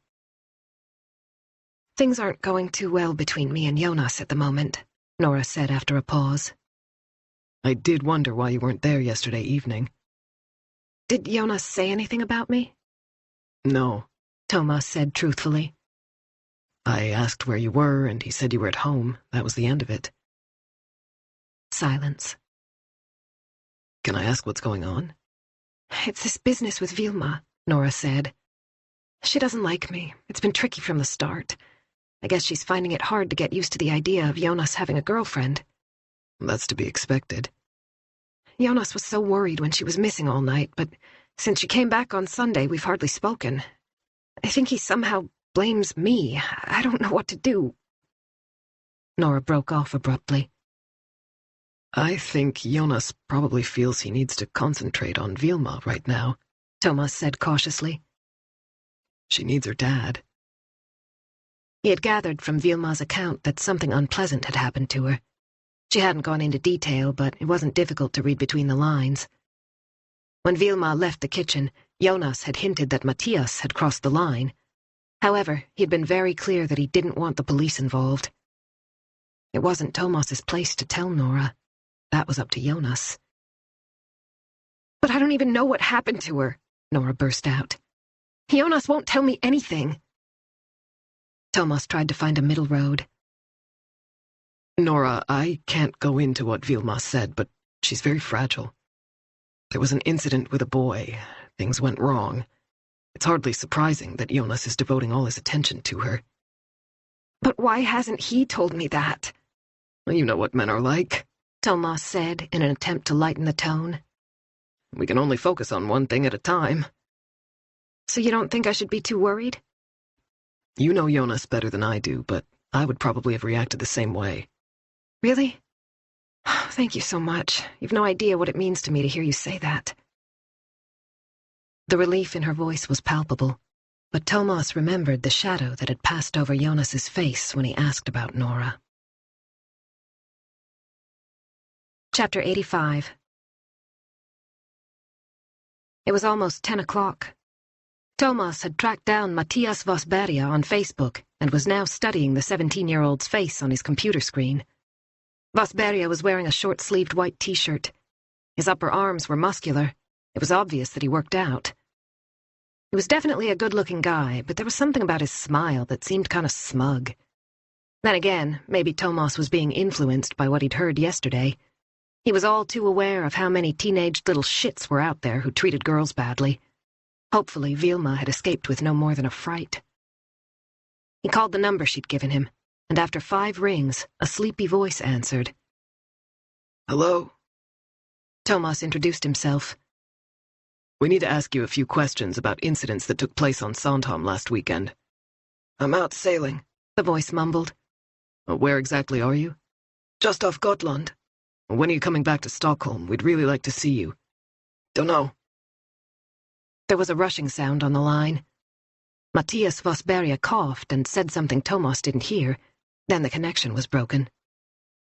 Thomas tried the number again, but this time a recording informed him that the person he was calling was not available at the moment. He knew that reception at sea wasn't always reliable, but he gave it one more try, without success. It wasn't possible to get a hold of Matthias Vosberga right now. Staffan Nilsson was bending over a stainless steel bench in the forensic department's large, light lab. On a table beside him was a pile of neon yellow high-visibility vests, each marked with the name of the officer to whom it belonged. Those he'd already examined were in a box on the floor. Okay, let's see. Nilsson mumbled away to himself as he went through them methodically, one by one. He always did that. His wife said he sounded like an old man. He'd already checked 17. He reached for the 18th. The white label said Adrian Carlsson. He immediately saw that a small piece of fabric was missing from one corner. Tweezers, where did I put... Ah! He turned around and found them. He removed a fragment of yellow fabric from an evidence bag that had been numbered as part of the investigation. Slowly and carefully, he brought the torn-off piece to the hole in the vest to see if it fit. Jeez, he exclaimed. Johan was breathing more easily. The house was quiet. Madeleine was resting, and Eleanor had gone out to see a friend. He'd felt better as soon as he left the pizzeria in Huddinge. The pieces were falling into place. His debt to Victor would be paid off. Secure in that knowledge, he had returned home and against all odds had even managed a few hours' sleep next to Madeleine. Anything was better than sitting around passively grieving. After breakfast, he had made the final arrangements. He had spoken to his contact in Turkey using a burner phone he'd bought in a kiosk. As expected, there were no problems. His old friend was happy to help, no questions asked. In a few months, an entirely legitimate invoice would arrive for analysis and consultancy services in connection with a company takeover that never happened. Plan, act, analyze. That's what he'd learned when he was training as a coastal ranger, and he had used that mantra ever since. It had carried him through his entire career. Never look back once the decision has been made. Even then, he had found peace of mind in the thought of a well-executed operation, but he had never suspected that those skills would come to his rescue in the most challenging situation of his life.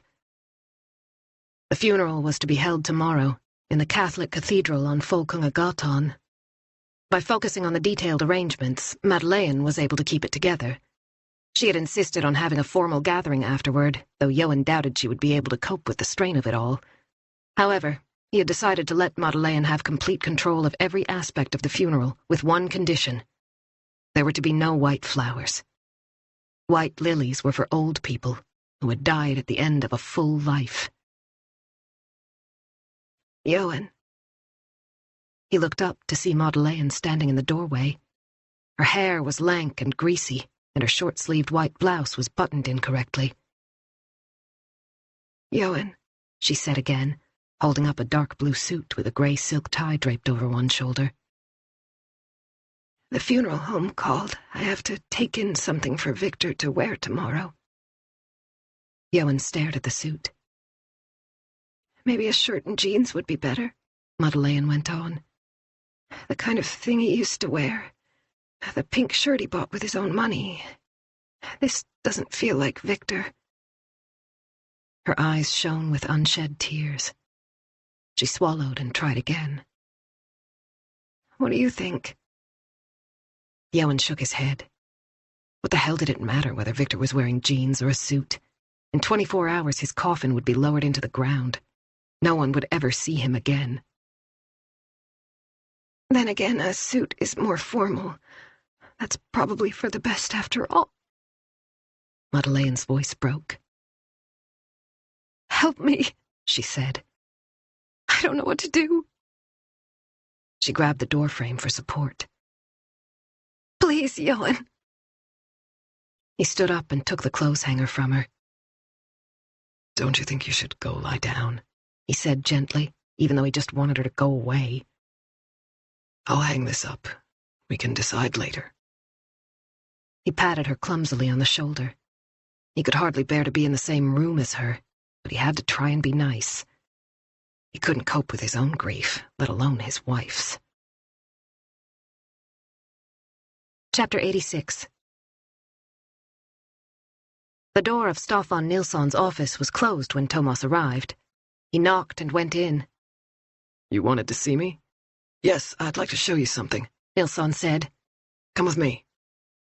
He led the way to the lab, where a large pile of yellow high-visibility vests was on a metal table. Nilsson picked up one of them and held it out. There was a tear at the bottom. So the issue's resolved? Thomas said. Not quite. What do you mean? Well, there's a scrap of material missing from this one, but when I compared it with the piece we found at the scene of the crime, something's not right. Go on. Nilsson picked up the evidence bag containing the fabric from the scene and handed it to Thomas. See for yourself. Don't they match? Thomas said, not really sure where Nilsson was going with this. Look at the edges on the vest where the piece is missing. Thomas leaned forward and took a closer look. They're straight. Exactly. Nilsson took the bag from Thomas and placed it right next to the hole in Adrian Carlsson's vest. As you can see, the fabric in the bag has been torn, as if it got stuck on something and was pulled free. At first glance, it might appear to have come from this vest, but that's not the case. The missing piece here has been partly cut out, then torn away at the end. The forensic technician leaned back against the bench and folded his arms. Thomas looked searchingly at him. So, what are you saying? Someone wants us to think the fabric found at the scene came from this vest, but it didn't. Thomas tried to grasp the import of Nilsson's words.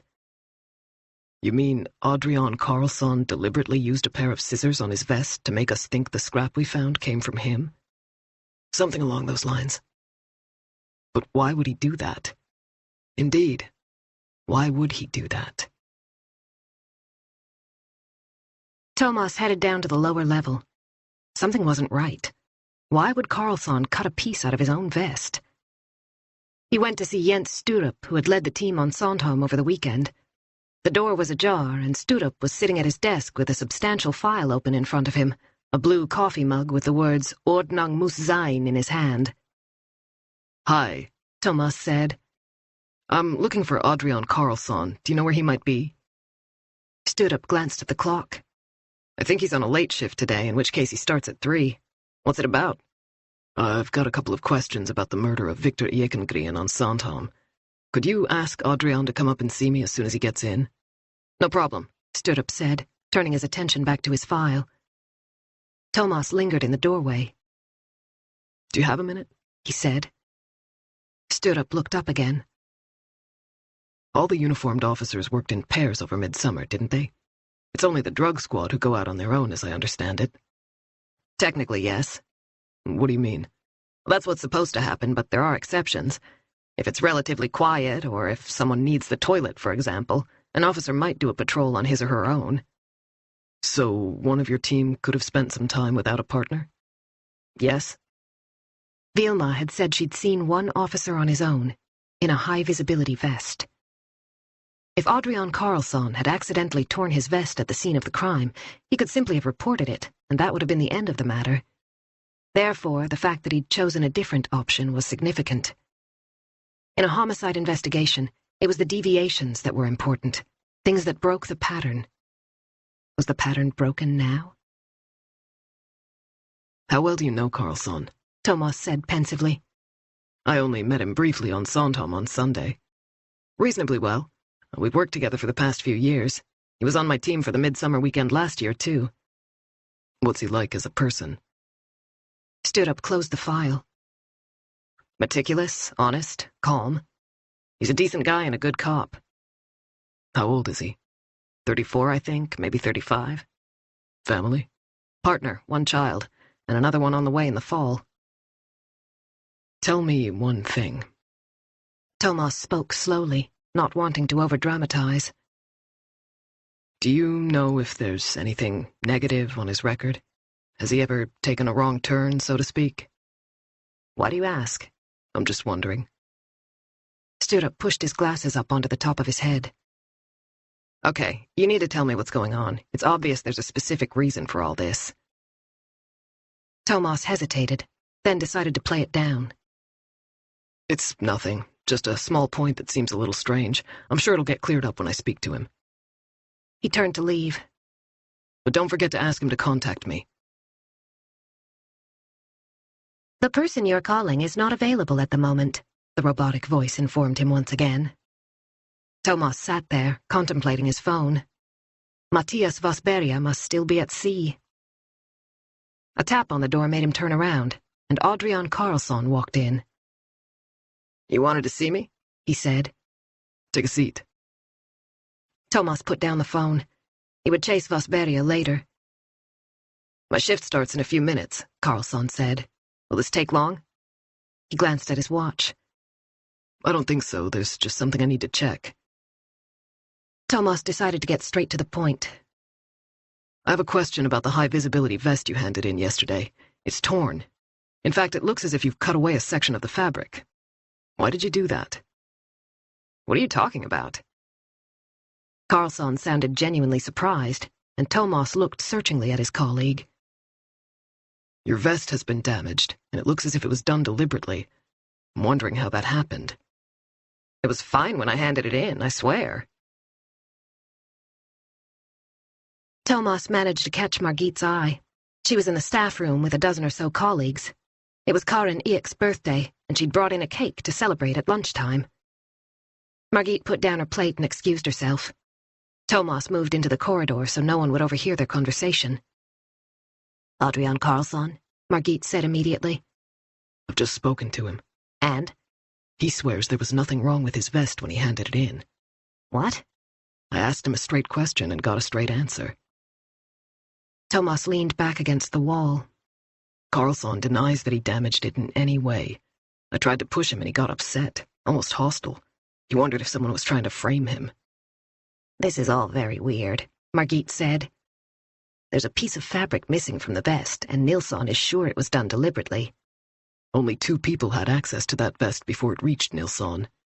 If Carlsson says it wasn't him, then that leaves Harry Anjou. Which is what worries me. A burst of laughter came from the table. No doubt Eric was entertaining everyone as usual.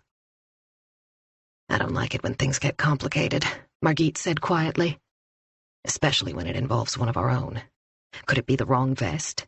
Is it possible to change the names without anyone being able to tell? Nilsson would have noticed that right away. We don't have time to mess around with internal squabbles. Another wave of laughter. We need to find out what happened to that vest, Margit said. I'll speak to Anjou. He's not in the staff room. In fact, I haven't seen him for quite some time. Chapter 87. Johan Ekengren was sitting alone on the patio with a glass of red wine. Dinner had been cleared away. They'd eaten Thai food, which he'd brought home from a restaurant in the city. Madeleine had spent a lot of time pushing her food around on her plate, but at least she'd managed to eat something, as had Nicole and Eleanor. Nicole had arrived that afternoon, and she'd tried to help as best she could. Above all, she focused on taking care of Eleanor, for which Johan was very grateful. Pontus had some difficulty getting a ticket, but he too was on his way and should be there around midnight if his flight was on time. When this was all over, Johan intended to go out to their island, alone. Then he could allow his grief to catch up with him. Over and over again he went through the previous evening's meeting. For some reason he found it calming. He always reached the same conclusion. The setup was perfect. There were no loose ends. All he was waiting for now was confirmation that the payment had been received. His new burner phone buzzed in his pocket. He got up and moved farther away from the house, down onto the beautifully manicured lawn. The international code on the display indicated that the call was from Turkey. My friend, said the familiar voice in heavily accented English. The payment has gone through exactly as you wished. The bank has faxed its confirmation. Everything has been taken care of. I understand.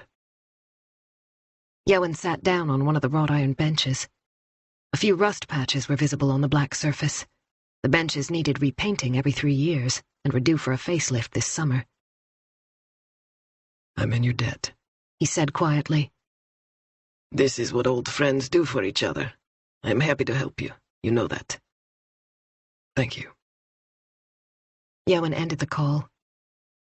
In front of him, the evening sun sparkled on the water. The Delta 42 was moored at the jetty. They used the boat to get to the summer cottage, and it was his pride and joy. He remembered how happy he had been when he bought it almost exactly a year ago.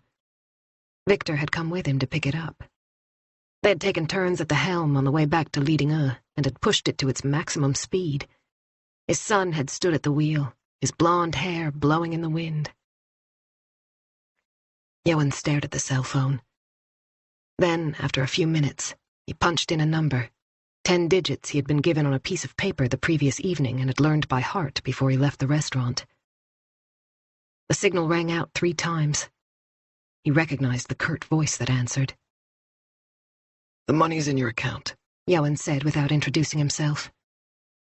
As agreed yesterday evening. And that was that. Slowly he walked down the gravel path and out onto the jetty. The wooden planks gave slightly beneath his feet. By a small buoy between the delta and the shoreline lay Victor's jet ski, carelessly tied up as usual, the ends of the rope trailing in the water.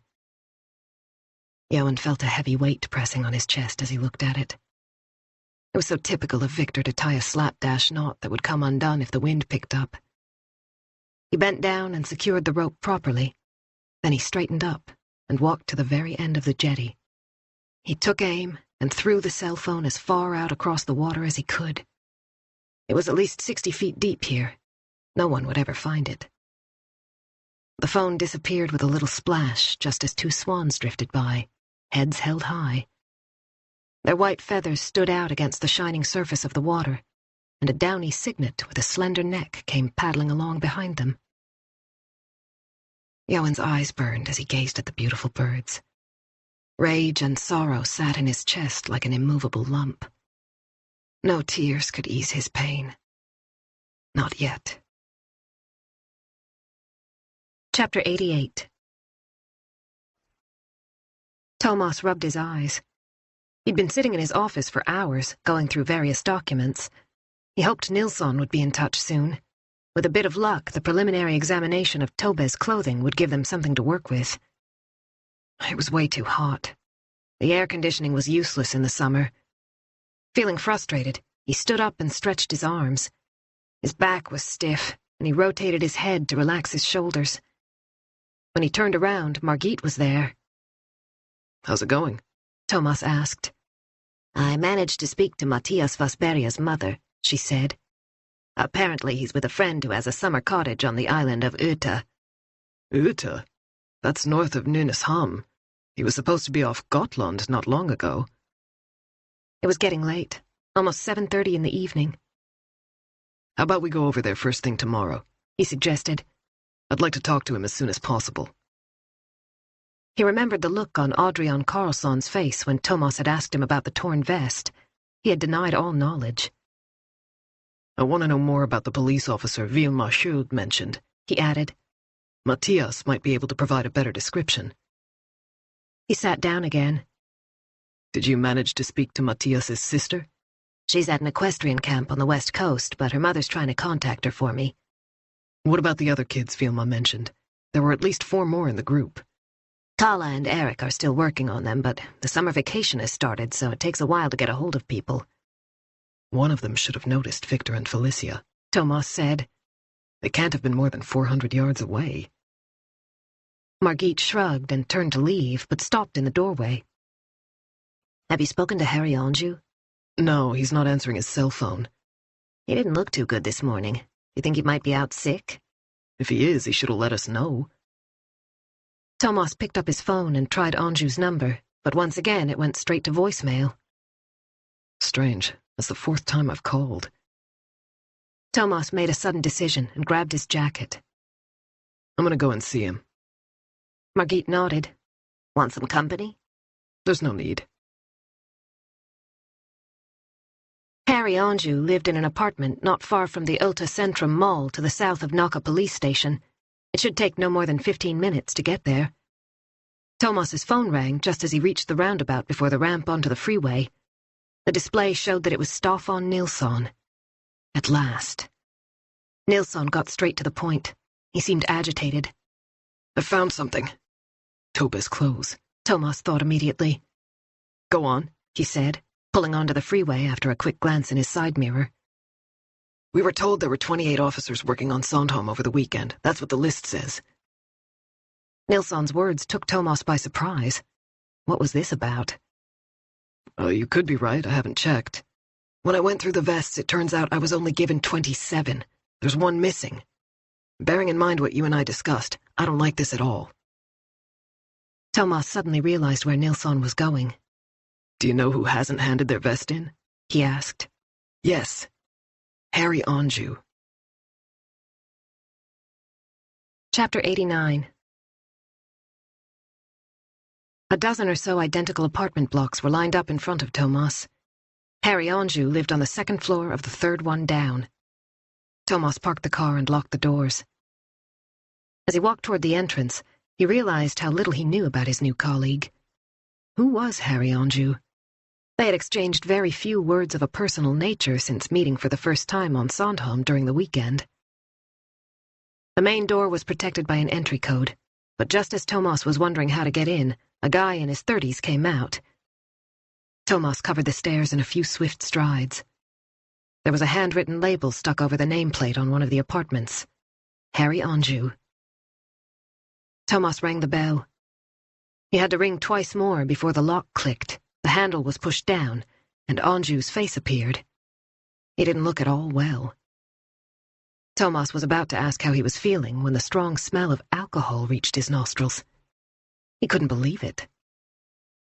"Are you sitting at home drinking?" Anjou pushed the door open a little farther. He was a mess. His chin was covered in an even darker layer of stubble than usual. "Why aren't you answering your phone? I've been trying to call you all day. We're in the middle of an investigation, in case you've forgotten." "Come in," Anjou said. Without waiting for Thomas, he turned and walked away into a bright kitchen with black and white cork matting on the floor and a round table with 2 chairs. There was a half-full bottle of Smirnoff on the drain board. "What the hell are you doing?" Thomas said, gesturing toward the vodka. Anjou pulled out a chair and pointed to the other. "Sit down," he said with a weary sigh. "I've done something really stupid." "Go on." Anjou remained standing, irresolute. Then he turned and opened a cupboard. He took out a glass and poured himself a generous measure of Smirnoff. Thomas didn't say a word. Drinking wasn't going to improve anything, but pointing that out would be a waste of time. He tried to sound encouraging. "Harry, you didn't hand in your own high-visibility vest. Carlsson's is torn, but he insists it wasn't damaged when he gave it to you. What's going on?" Anjou's glass was almost empty. He put it down and looked at Thomas, his expression inscrutable. "The vests," he said with a bitter laugh. "You asked me to collect the vests." "That's right. I panicked." He fell silent and ran a hand over his hair, which was flat against his sweaty forehead. "So the scrap of material found at the scene came from your vest?" Thomas said. Anjou nodded. "And you cut a piece out of Adrian Carlsson's vest to make it look as if it had come from his?" Anjou's silence was enough of an answer. "But why? It was such a dumb idea." Anjou shook his head. "But I just wanted it all to go away. Carlsson was first on the scene. He could easily have caught his vest on a branch and torn it. Nobody would give it another thought." Thomas realized what had happened. Everyone thought Anjou had arrived at the scene of the crime after Nilsson had finished his examination. While the forensic technicians were carrying out their work on Sandhamn, he had been in the motorhome the police were using as a temporary base. There was no logical explanation for why a piece of fabric from Anjou's vest had been found beside Victor Ekengren's dead body. "Harry," he said, seriously concerned now. "What happened that evening? Why was a piece of your vest next to Victor's body? What have you done?" Harry Anjou. Harry Anjou could never have imagined how demanding his stint on Sandhamn would be. Late on Midsummer's Day, he began to regret volunteering for duty this weekend. By that time, he had worked almost non-stop since Midsummer's Eve and had hardly eaten or slept. There was always something needing his attention, and by 9 o'clock he was exhausted. Jens Sturup took over for him in the motorhome. Anjou used the opportunity to take a walk around. After several hours in front of the computer, he felt the need to get some fresh air. He decided to head for Sandhamn, away from the noise and crowds in the harbor. Officers normally worked in pairs, but because he'd spent so long indoors, he had no one to go with. It didn't matter. It was nice to be alone for a while. He strode past Dansberget and the tennis courts. He soon reached the road to Trouville, and after a while, he turned onto the track leading down to Sandhamn. It was covered in pine needles, with gnarled roots sticking up. He followed it all the way through the forest to the shore, where it stopped at a picket fence. A figure was moving up ahead. A boy, staggering around by a large alder not far from the water's edge. As Anjou came closer, he saw a girl lying motionless on the ground. Had she fainted? The boy looked to be in his late teens, tall, with blonde hair. He seemed to be heavily under the influence of something or other. Anjou knew he should have had a colleague with him, but there wasn't time to call for backup. He hurried over to see if the girl was okay. He had a feeling something was seriously wrong. He stopped a few yards away from the boy, who was clutching a bottle of vodka and looking hostile, even aggressive.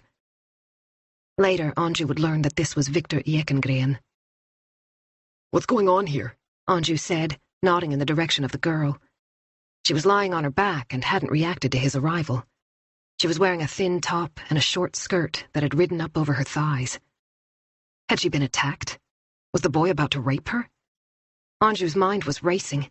He could feel adrenaline flooding his body. Victor didn't reply, and Anjou moved closer until there was no more than a couple of feet between them. "What's going on?" he said again, sharpening his tone. "What's happened to this girl? Have you done something to her?" His radio was clipped to his belt. Should he call his colleagues? He could see that Victor was trying to focus his gaze. His pupils were dilated, his breathing labored. His nostrils, which were red and flaky, were twitching. There was more than just alcohol in his body. You're high, Anjou thought. He gripped his baton. He knew from experience that drugs made people unpredictable. What had this kid done? Get away from me, you fucking pig! Victor yelled, raising a clenched fist. This has nothing to do with you! Anjou managed to control himself, despite being so worn out. Okay, let's calm down. What's happened? He hoped there would be other cops nearby, but it was as if he and the boy were on their own private beach. The tree blocked them from view. Without warning, Victor attacked him, hurling himself at Anjou with his full weight, arms flailing. Anjou wasn't prepared for the onslaught. He wobbled and took a step backward. They were roughly the same height, but Victor had the advantage of surprise. The boy was stronger than he looked, and Anjou had his work cut out for him in defending himself. Just as Victor was about to force him to the ground, Anjou managed to land a telling blow on Victor's chest. Victor lost his balance. There was a stone sticking up out of the ground behind him, hidden from Anjou's view. As he fell, he half-turned, and his temple struck the stone. There was a horrible crunching sound, and Victor simply collapsed. He rolled onto his side with his eyes closed. Anjou stared at the unconscious teenager. Blood was trickling down the boy's cheek. Shit.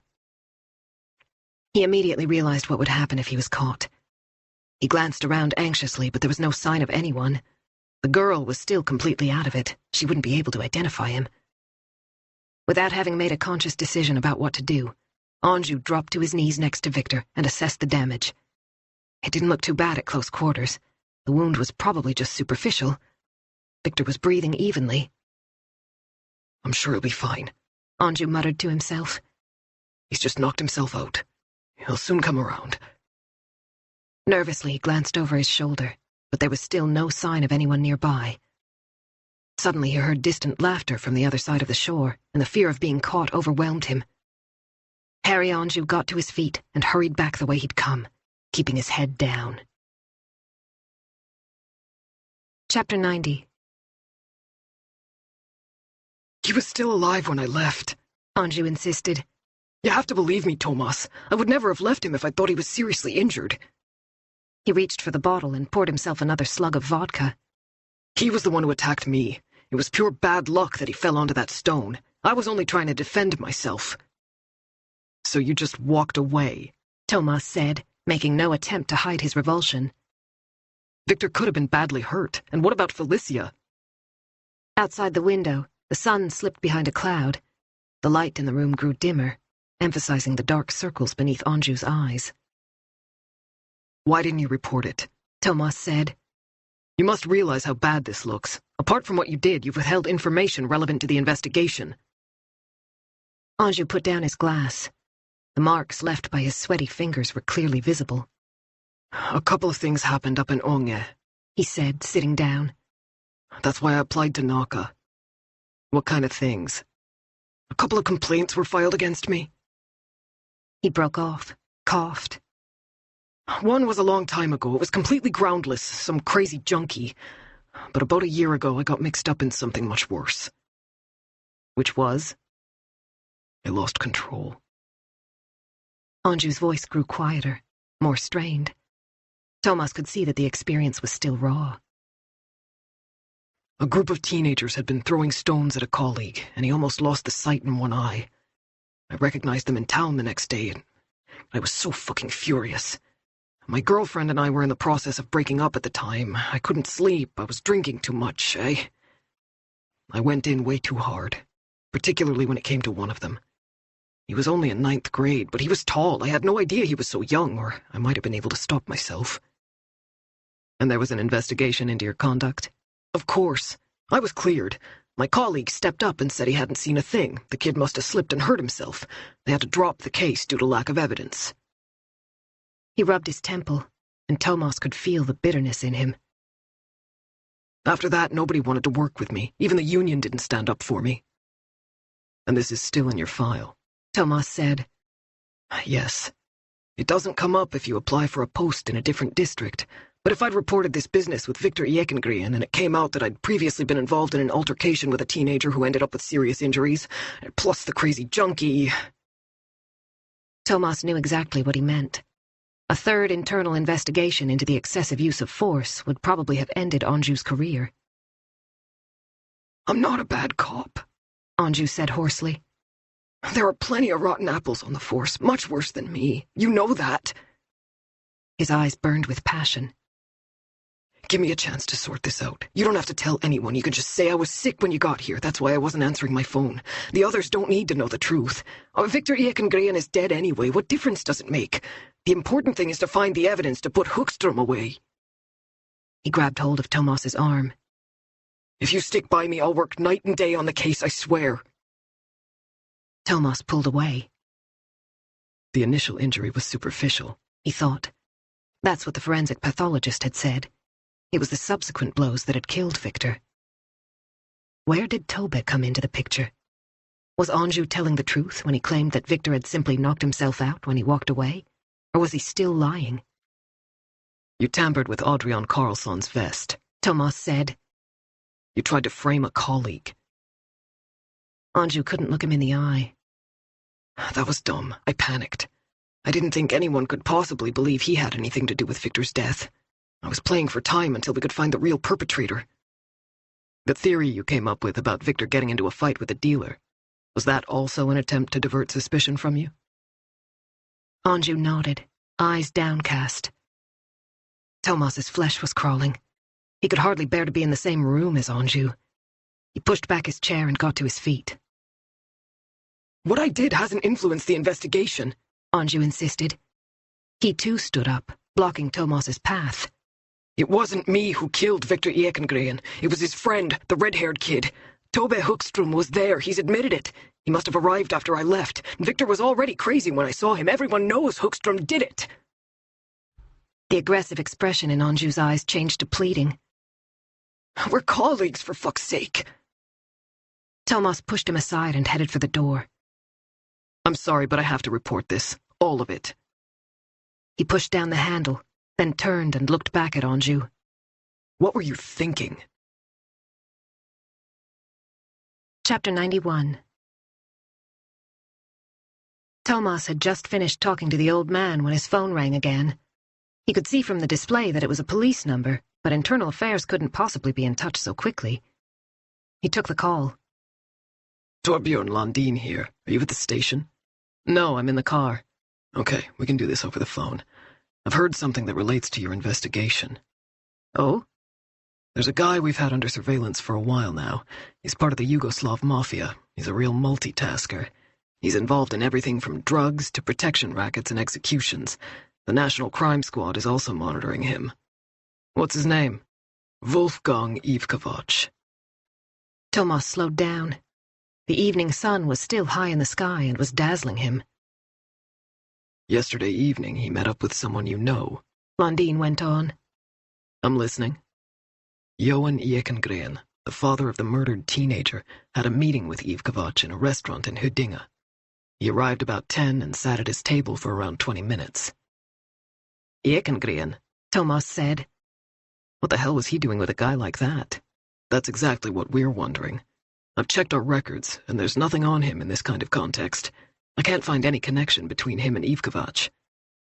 Do you think he's playing private investigator? Thomas asked. I don't know, but I thought you ought to be aware of the situation. Might he be accusing Ivkovac of having supplied his son with drugs, seeking revenge? If he is, that would be disastrous. I don't think Ekengren has any idea of the caliber of someone like Ivkovac. Do you know what they discussed? I haven't a clue. Our guys couldn't hear anything. Thomas was almost home. He stopped at the last red light before his street. What did he do after the meeting? I don't know. We were watching Ivkovac. All I know is that Ekengren headed off toward the train station. Landin paused for a moment, then went on. These are dangerous people. You don't mess around with them. Ekengren could get himself in real trouble if he tries to take down Ivkovac. You need to keep an eye on him. Thomas ended the call and put his phone down on the passenger seat. The light changed to green and he drove on. Much to his surprise, he found a parking space close to his apartment. When he switched off the engine, he realized how tired he was. Anju's confession had shaken him. Thomas couldn't possibly have imagined how bad things were. Trying to frame Adrian Karlsson was shocking. Anju was facing both prosecution and dismissal. Blondine's words were also weighing on his mind. What the hell was Victor's father up to? Surely there was enough misery in that family. The last thing they needed was a private vendetta against a drug dealer. Should he have a word with him? It would have to wait until after the funeral in any case. He could hardly disturb them tomorrow. Toba was lying on his bed on top of the crumpled covers, staring up at the ceiling. The blind was pulled down. The room was in semi-darkness. He hadn't eaten anything all evening, but didn't have the energy to go into the kitchen to find something. Every time the phone rang, he expected the police to say they were coming to pick him up. It was only a matter of time. He had secretly packed a little bag with a toothbrush and a clean t-shirt and underpants so he'd be ready when they came. He'd hidden it under his bed so that his mom wouldn't see it and get upset. Toba let out a half-sob. If only they hadn't gone to Sandhamn for midsummer. If only he hadn't started taking drugs. If only he'd gone to the shore a little earlier. It was pointless. He couldn't change anything. And yet he couldn't stop going over it again and again, the images scrolling past in his mind's eye. What had he done? The suit he would be wearing to the funeral tomorrow was hanging on the door of his closet. His father had bought it for him a few weeks earlier to wear to the spring prom. It made him look older, as if he were already at college. It felt fantastic. It all seemed so meaningless now. Mom had ironed a white shirt for him and hung it next to the suit. He would be going to the church with her and Christopher. They planned to leave at noon in order to give themselves plenty of time. Arthur would be there too, but Toba didn't want to travel with him and Eva. Somehow it felt better to be with Mom and Christopher. Would people be staring at him, thinking he was a murderer? Had the word spread about the police's suspicions? Did everyone know his house had been searched? He curled up on the bed. It was impossible to avoid thinking about the coffin, with Victor beneath the heavy lid. How could he be lying there, all alone in the dark? The lump in his throat grew, and his head was pounding. The craving for cocaine had vanished. Never again, he promised himself. No booze, no drugs. It was all his fault. He was the one who'd gotten Victor hooked. He'd bought coke for the first time through a friend of Christopher's just before the autumn break. They'd been hanging out at Victor's place when Toba took out the thin envelope and showed it to Victor. He emptied the contents onto a pocket mirror, a small pile of white powder. They'd smoked marijuana a few times, but this was something new. Toba remembered shaping half the powder into a line with his pocket knife, then leaning forward and snorting in with a soft inhalation.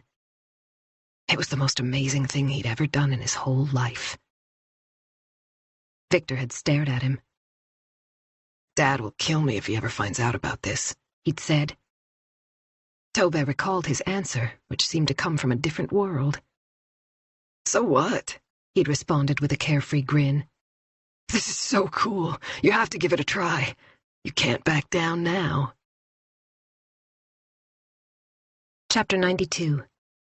Thursday. Thomas had picked up Margit in the morning. The boat to Uta left from Årsta Havsbad at 8:30. Matthias Vasberga might be the closest thing to an eyewitness they had. If it was Harry Anju whom Vilma had caught a glimpse of that evening, then maybe Vasberga had seen what had happened afterward, and if anyone else had come along later. The timing matched perfectly. Anju had already been brought in. Internal Affairs had taken immediate action. In the distance, Thomas saw a white boat approaching the jetty. The Vaxholm Ferry Company served this route, and they could easily have been on the way to Sandhamn. Same kind of boat, same kind of people waiting in line. Thomas and Margit were behind a young family with a stroller and a group of German tourists with bicycles. During the drive, Thomas had described his visit to Anjou. "What if he's lying?" Margit said out of nowhere as they stood on the jetty. The sun was shining, but the morning air was still damp. "Sorry?" Harry, what if he's lying? She broke off and sneezed loudly. She wiped her nose with a handkerchief, then went on. Maybe it's true that Victor stumbled and hit his head, but Harry might have decided it was best to finish the job so he wouldn't get caught. Our suspicions of Tobbe could be entirely misplaced. We might get an answer today. Thomas had high hopes for Matthias Vosberga. Are you two coming? A crew member shouted from the gangplank.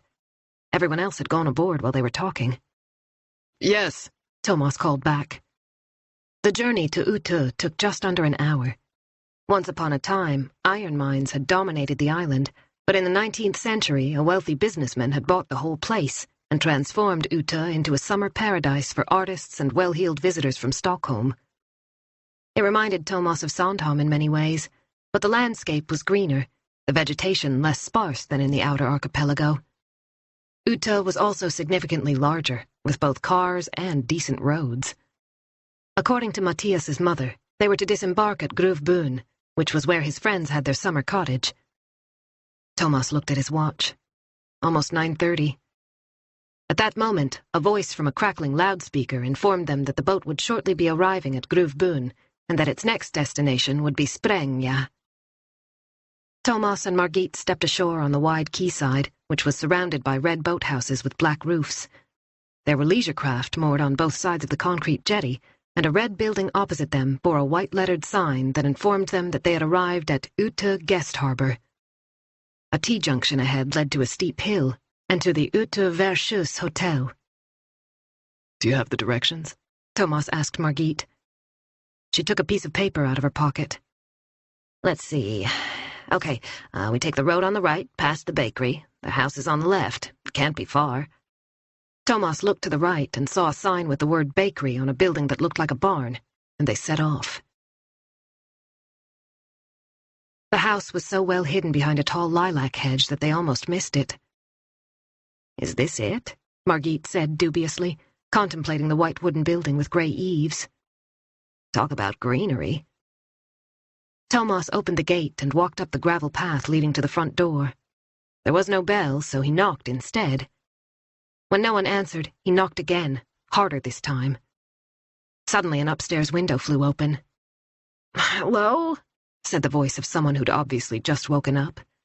A girl with tousled blonde hair stuck her head out. "What do you want?" we're looking for Matthias Vosberga, Thomas shouted up to her.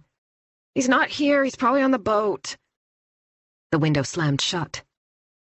Thomas pulled a face and hammered on the door again. The window opened. I told you he's not here. Police, open this door. After a few seconds, they heard the sound of a key turning. The girl stood there in a mint green t-shirt that ended at her white panties. Her eyes were puffy, and her cheeks still bore the marks of the pillow. There had obviously been a party last night. Has something happened? She said nervously. It's nothing serious, Margit reassured her. But we need to ask Matthias a few questions. Where can we find him? The girl scratched her head as she tried to think. The boat's by the quayside, down past the kiosk. What does it look like?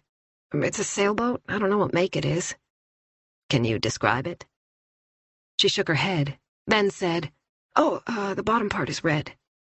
Thank you. That's very helpful, Thomas said. Sorry to have disturbed you.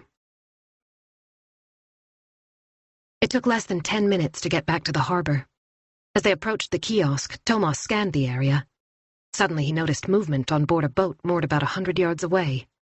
The hull shimmered in a warm color. Could it be described as red? A young boy appeared on the foredeck and jumped ashore. He glanced over his shoulder, then ran off toward the hill leading to the restaurant. Thomas immediately realized it must be Vosberga. Come on, he said to Margit, and set off after him. Why is he trying to get away? She called out from behind him as she too broke into a run. We only want to talk to him. Thomas cut across the grass and ran past the boathouses. Vosberga had a head start, and the hill was pretty steep. Thomas was out of breath within a couple of minutes, but he kept going as fast as he could. When he reached the white restaurant at the top, the track forked in 2 different directions. He hesitated. Had Vosberga gone straight or to the left? Several guests were having breakfast on the terrace. One of them must have realized what was going on because he pointed to the east and shouted, "He went that way!" Thomas set off again just as Margit caught up. They kept going for another 100 yards or so until the buildings petered out. There were high fences on both sides of the track, and behind the fences were large pools surrounded by jagged rock faces. These were the old open-cast mines that had been filled with water. Thomas stopped and tried to peer through the fence. Water lily leaves covered the surface of the pools, and lush greenery obscured his view, so it was difficult to see what was on the other side. "Where did he go?" he said to Margit. She screwed up her eyes, trying to spot the boy. The sound of a stone falling into the water broke the silence. Thomas saw movement by the rock face on the far side. "There!" he shouted as he ran. "He's climbed over the fence and he's trying to hide." Chapter 93. The fence was at least 6 feet high, with signs stating that unauthorized persons were not allowed to enter. The barbed wire along the top glinted ominously in the sunlight. Thomas ran along the perimeter, searching for a place where he could climb over. Eventually, he reached a rocky area. If he stood on the biggest rock, he should be able to do it. He clambered up and reached for the top of the fence, doing his best to avoid the barbed wire. He heaved himself up with both arms and jumped down on the other side. His jeans got caught, ripping his back pocket, but he landed on a narrow path only about 18 inches wide. If he lost his balance, he would end up in the pool. He set off after Matthias Vosberga, who had now broken cover and was edging along the path by the fence. They were no more than 20 yards apart now. "Matthias!" Thomas shouted. "Stop! Police! We only want to talk to you!" Matthias stopped and looked back. There was no escape. "Wait!" Thomas yelled. He was almost there when the boy threw himself into the water. He vanished beneath the surface, then reappeared and began to swim to the other side. Margit, who had been watching from outside the fence, turned and ran in the opposite direction in order to cut him off. Thomas hesitated, then jumped in. The cold came as a shock, but he ignored it and started swimming. From a distance, the pool hadn't looked too big, but now he could see it was more of a lake. "It must be very deep," he thought as he tried to catch up with the fleeing teenager. Matthias had almost reached the opposite side, but Thomas wasn't far behind, and he was a stronger swimmer. He grabbed a hold of the boy. "Didn't you hear what I said? I'm a police officer. Now calm down." Matthias panicked, hitting Thomas with flailing arms. He hurled himself forward, desperately trying to push Thomas down. Before Thomas had time to react, he was underneath the boy. Cold water flooded into his nostrils as he struggled to free himself. Suddenly Margit was there, pulling at Matthias from behind, and Thomas resurfaced. Together they managed to get a grip on the teenager and drag him toward a flat rock. They hauled him out, and Thomas pulled a pair of handcuffs out of his pocket. Gasping for breath, he secured Matthias's wrists and sank down beside him. The boy was breathing heavily but didn't say a word. In his peripheral vision, Thomas saw someone fumbling with a lock and opening a gate. A uniformed security guard came hurrying over. "What the hell are you doing?" he said. "This is a restricted area. Can't you read the signs?" "We're police officers," Thomas panted, getting to his feet. "We've just restrained this young man for violent resistance." Margit had also stood up, her clothes dripping. She pointed to Vosberga. "Look, Thomas," she said quietly. He turned and followed her gaze. This was the first time he'd seen Vosberga from the front, and he now saw that the boy's face was covered in cuts and grazes that couldn't possibly have been caused by their recent struggle. He was wearing a scarf around his neck, but it had come undone, revealing heavy bruising across a wide area. The contusions must have been a few days old. They were already fading to yellow. It was clear that someone had recently seized Matthias Vosberga by the throat. Chapter 94. Nora's phone rang just as she got back from the store and opened the door of the Brond villa. She glanced at the display. Henrik. Both the boys' bicycles were gone. The house was empty. It was lunchtime, but there was no point in starting to prepare a meal until they got back. She went and sat on the veranda before she answered. "Hi." "How are things over there?" Henrik asked eagerly. "It must be glorious on Sandhamn today." Nora was taken aback by his cheerful tone. "It's great," she said. "And the weather's fantastic again. I'd much rather be out in the archipelago than sitting here in front of my depressing x-rays. I was actually thinking about going to Elska for a swim this afternoon, Nora admitted. Elsker. Henrik repeated the word with genuine longing. That's a beautiful place, he added. There was a brief silence, then he went on.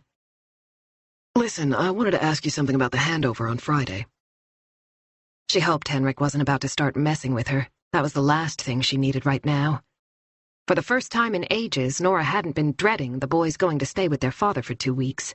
Instead, she'd been looking forward to being on her own with Jonas. Now she didn't know what was going on. Jonas hadn't been in touch, and she didn't feel it was up to her to go and ask him. She couldn't shake off her disappointment at the way things had gone over the past few days. Go on, she said. If you like, I can come over to Sandhamn to pick the boys up, Henrik said. I thought it might be less hassle for you.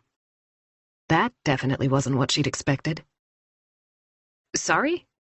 It would save you coming all the way to Soltjebaden. I can catch the ferry on Friday afternoon and collect them instead.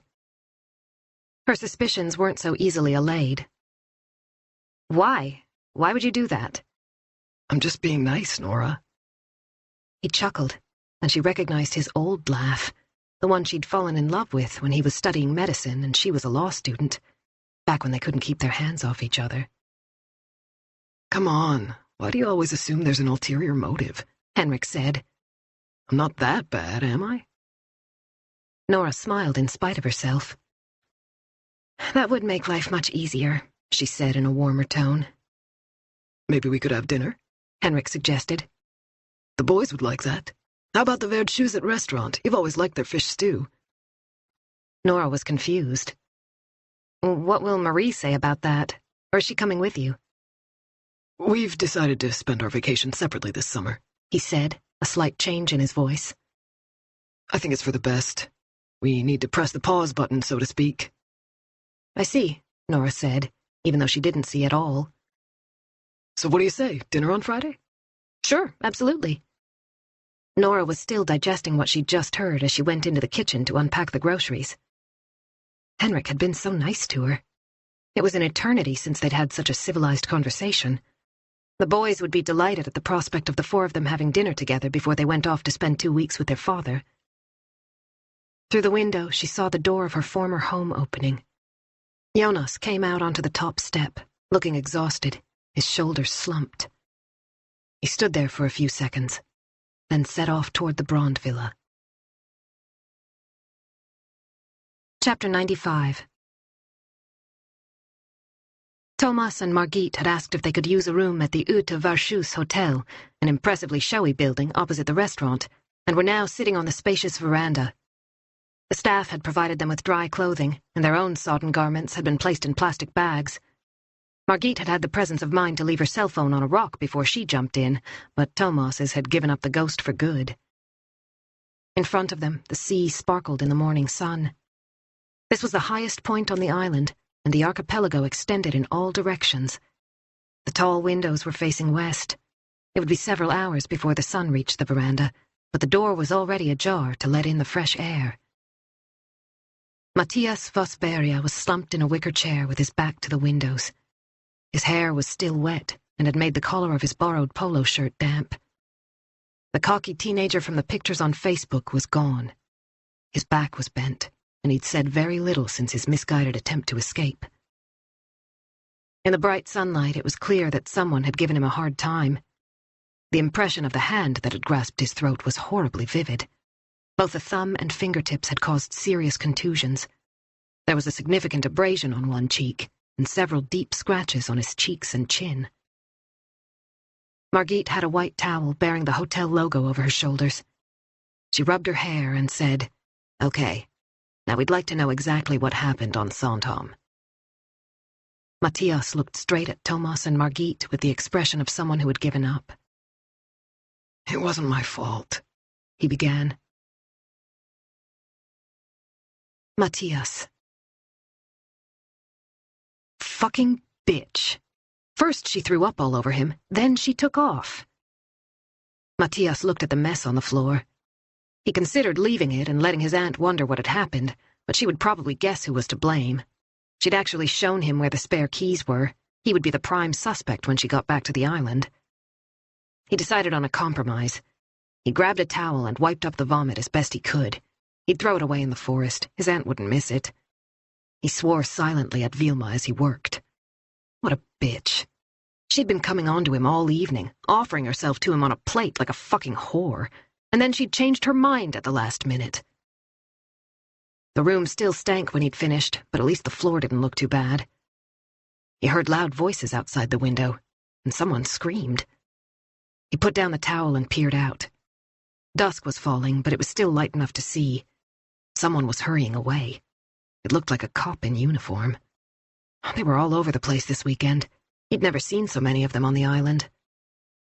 He picked up the revolting towel and left the cottage, locking the door behind him. He put the keys back exactly where he'd found them, hoping that no one would realize he'd been there. As he turned around, someone shouted to him from about 10 yards away. A blond guy about his age was standing by the rocks, one hand pressed to the side of his head. Matthias climbed over the fence and walked toward him. He didn't recognize him. "What do you want?" he said. The blond guy blinked. When he took his hand away from his head, Matthias saw blood trickling from his temple. "Fucking cop!" he yelled all of a sudden, hurling himself at Matthias. "I'll fucking kill you! What the hell are you doing?" Matthias managed to shout before the other guy was upon him. He was at least 4 inches taller than Matthias, and they both went down, with the stranger pummeling him like a madman. With a roar of rage, he grabbed hold of Matthias's head and slammed it on the ground. Matthias saw stars. Then he felt hands around his throat. "I'll fucking kill you!" his attacker yelled again. Pressure on his larynx. He couldn't breathe. He tried to pry away the fingers, his head spinning. "I'm not the cop," he tried to say. "You've made a mistake." But he couldn't get any air. It was impossible to make a sound. The grip tightened. "He's crazy," Matthias thought before everything started to go black. He managed to free an arm and scrabbled around for something with which to defend himself. "I'm gonna die," he thought as his fingers touched something hard. A stone. Somehow he managed to pick it up and bring it down on the blond guy's head. The grip loosened, but the fingers refused to let go. Matthias hit him over and over again, and at last the hands fell away, and he was able to break free. He rolled over onto his side, gasping for air. His throat rattled when he breathed. It was agony. His tongue was swollen and dry, and he could barely swallow. After a long time, he turned his head. The blond guy was lying on his back, eyes staring blankly into space. Matthias realized he was still clutching the stone. It was covered in blood. "Oh God, he's dead. What have I done?" His whole body was shaking. He dropped the stone as if it were red hot. Eventually, he managed to get to his feet. He felt so dizzy he thought he was going to faint. That was when he saw the girl lying on the ground a short distance away. She seemed completely out of it. He also became aware of voices in the distance, his friends still sitting around the campfire on the shore. The sound of laughter drifted through the air. What was he going to do? What if that cop came back? He didn't want to end up in jail. As if in a dream, he grabbed hold of the body. It was much heavier than he'd expected, but somehow he dragged it under the big tree nearby. He tore up some of the surrounding greenery and covered the body as best he could. When it was no longer visible, he crawled out and retrieved the bloody stone. Summoning up all his strength, he hurled it into the water. The girl hadn't moved. No one had seen him. Matthias stumbled away and into the forest. Chapter 96. The staff on the Vauxholm ferry had found them a quiet corner. Thomas had taken off Matthias's handcuffs. He didn't think there was any chance of another escape attempt. All the air had gone out of the teenager, so to speak. He was slumped apathetically in the corner of the sofa. The boat was due to dock at Årsta Brygga at 1 o'clock. From there, they would go straight to Nacka police station, where Matthias's parents and a representative from social services would meet them. "Would you like a drink?" Margit asked. She headed off to the cafeteria and came back with 2 cups of coffee and a can of Coke. "In a way, we were right all along," she said quietly to Thomas so that Matthias wouldn't hear. One of Victor's contemporaries killed him in the heat of the moment, but not his best friend. Thomas took a sip of his coffee. He tasted just a hint of plastic from the disposable cup, but he drank it anyway. He needed the caffeine. He wanted to go home to Hara, to Pernilla and Elin.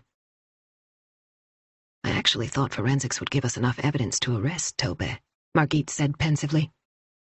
Then she shrugged and blew on her coffee to cool it down. But I'd imagined the course of events more or less as he described it. She gave a slight nod in Matthias's direction. He'd opened the Coke, but was staring at the table with his head down, taking no notice of their conversation. So we had the right idea, just the wrong person, Margit reiterated as she put down her cup. We need to inform Victor's family that we've identified the perpetrator and that he's confessed. By the way, Thomas said, I forgot to tell you. Torbjörn Lundin called yesterday evening. They've been keeping a particular network of criminals under surveillance, and Victor's father was seen with one of the top men, Wolfgang Ivkovac. Margit's jaw dropped. What the hell? Ekengren went to meet him at a restaurant in Huddinge. But why? Lundin didn't know, but he was worried that Ekengren might be out for revenge. Ivkovac is involved in drug dealing. Maybe Ekengren is trying to put him away because of what happened to Victor. I thought I'd have a word with him after the funeral. Something stirred in the back of Thomas's mind. What was it Harry Anjou had said? Everyone knows Högström did it. The evidence had seemed to point to Tobbe Högström. Both he and Margit had believed that Victor's friend was the guilty party. Thomas had indirectly confirmed that to Johan Ekengren. Had they messed up again?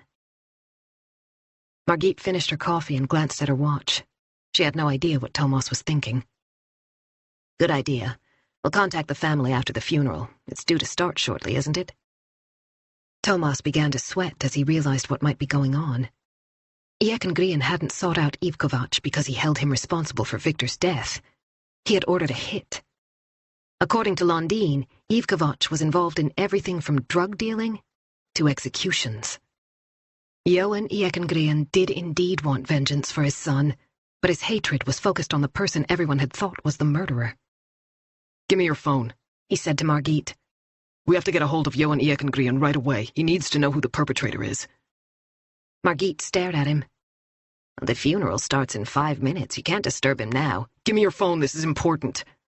Thomas got to his feet. I think there might be a contract out on Tobbe Högström. Chapter 97. Ebba was a few steps ahead of her mom as they left the parking lot. She was wearing a dark blue dress and black pumps. The outfit felt odd in the summer heat, yet appropriate at the same time. Her hair was caught up in a knot at the back of her neck, and she was carrying a long-stemmed rose. Ebba had never been to a Catholic funeral. Her mom had explained that it would be longer than the Lutheran service, with different ceremonies and rituals. When they reached the magnificent cathedral, she looked around for Felicia and Tobbe. Surely they must be here. She'd been thinking about Tobbe non-stop ever since she got the message from him on Facebook late the previous night. Sorry, it had said. Nothing more. What did it mean? She'd wanted to call him and ask, but she hadn't dared. Going to see him was out of the question. Maybe he'd been drinking and regretted sending it when he sobered up. If he really wanted to be with her, he ought to contact her again. So she did nothing. It was better to keep her hopes alive than to have her suspicions confirmed. However, she couldn't help turning her head this way and that as she stood outside the doors of the cathedral among the other mourners, all making subdued small talk.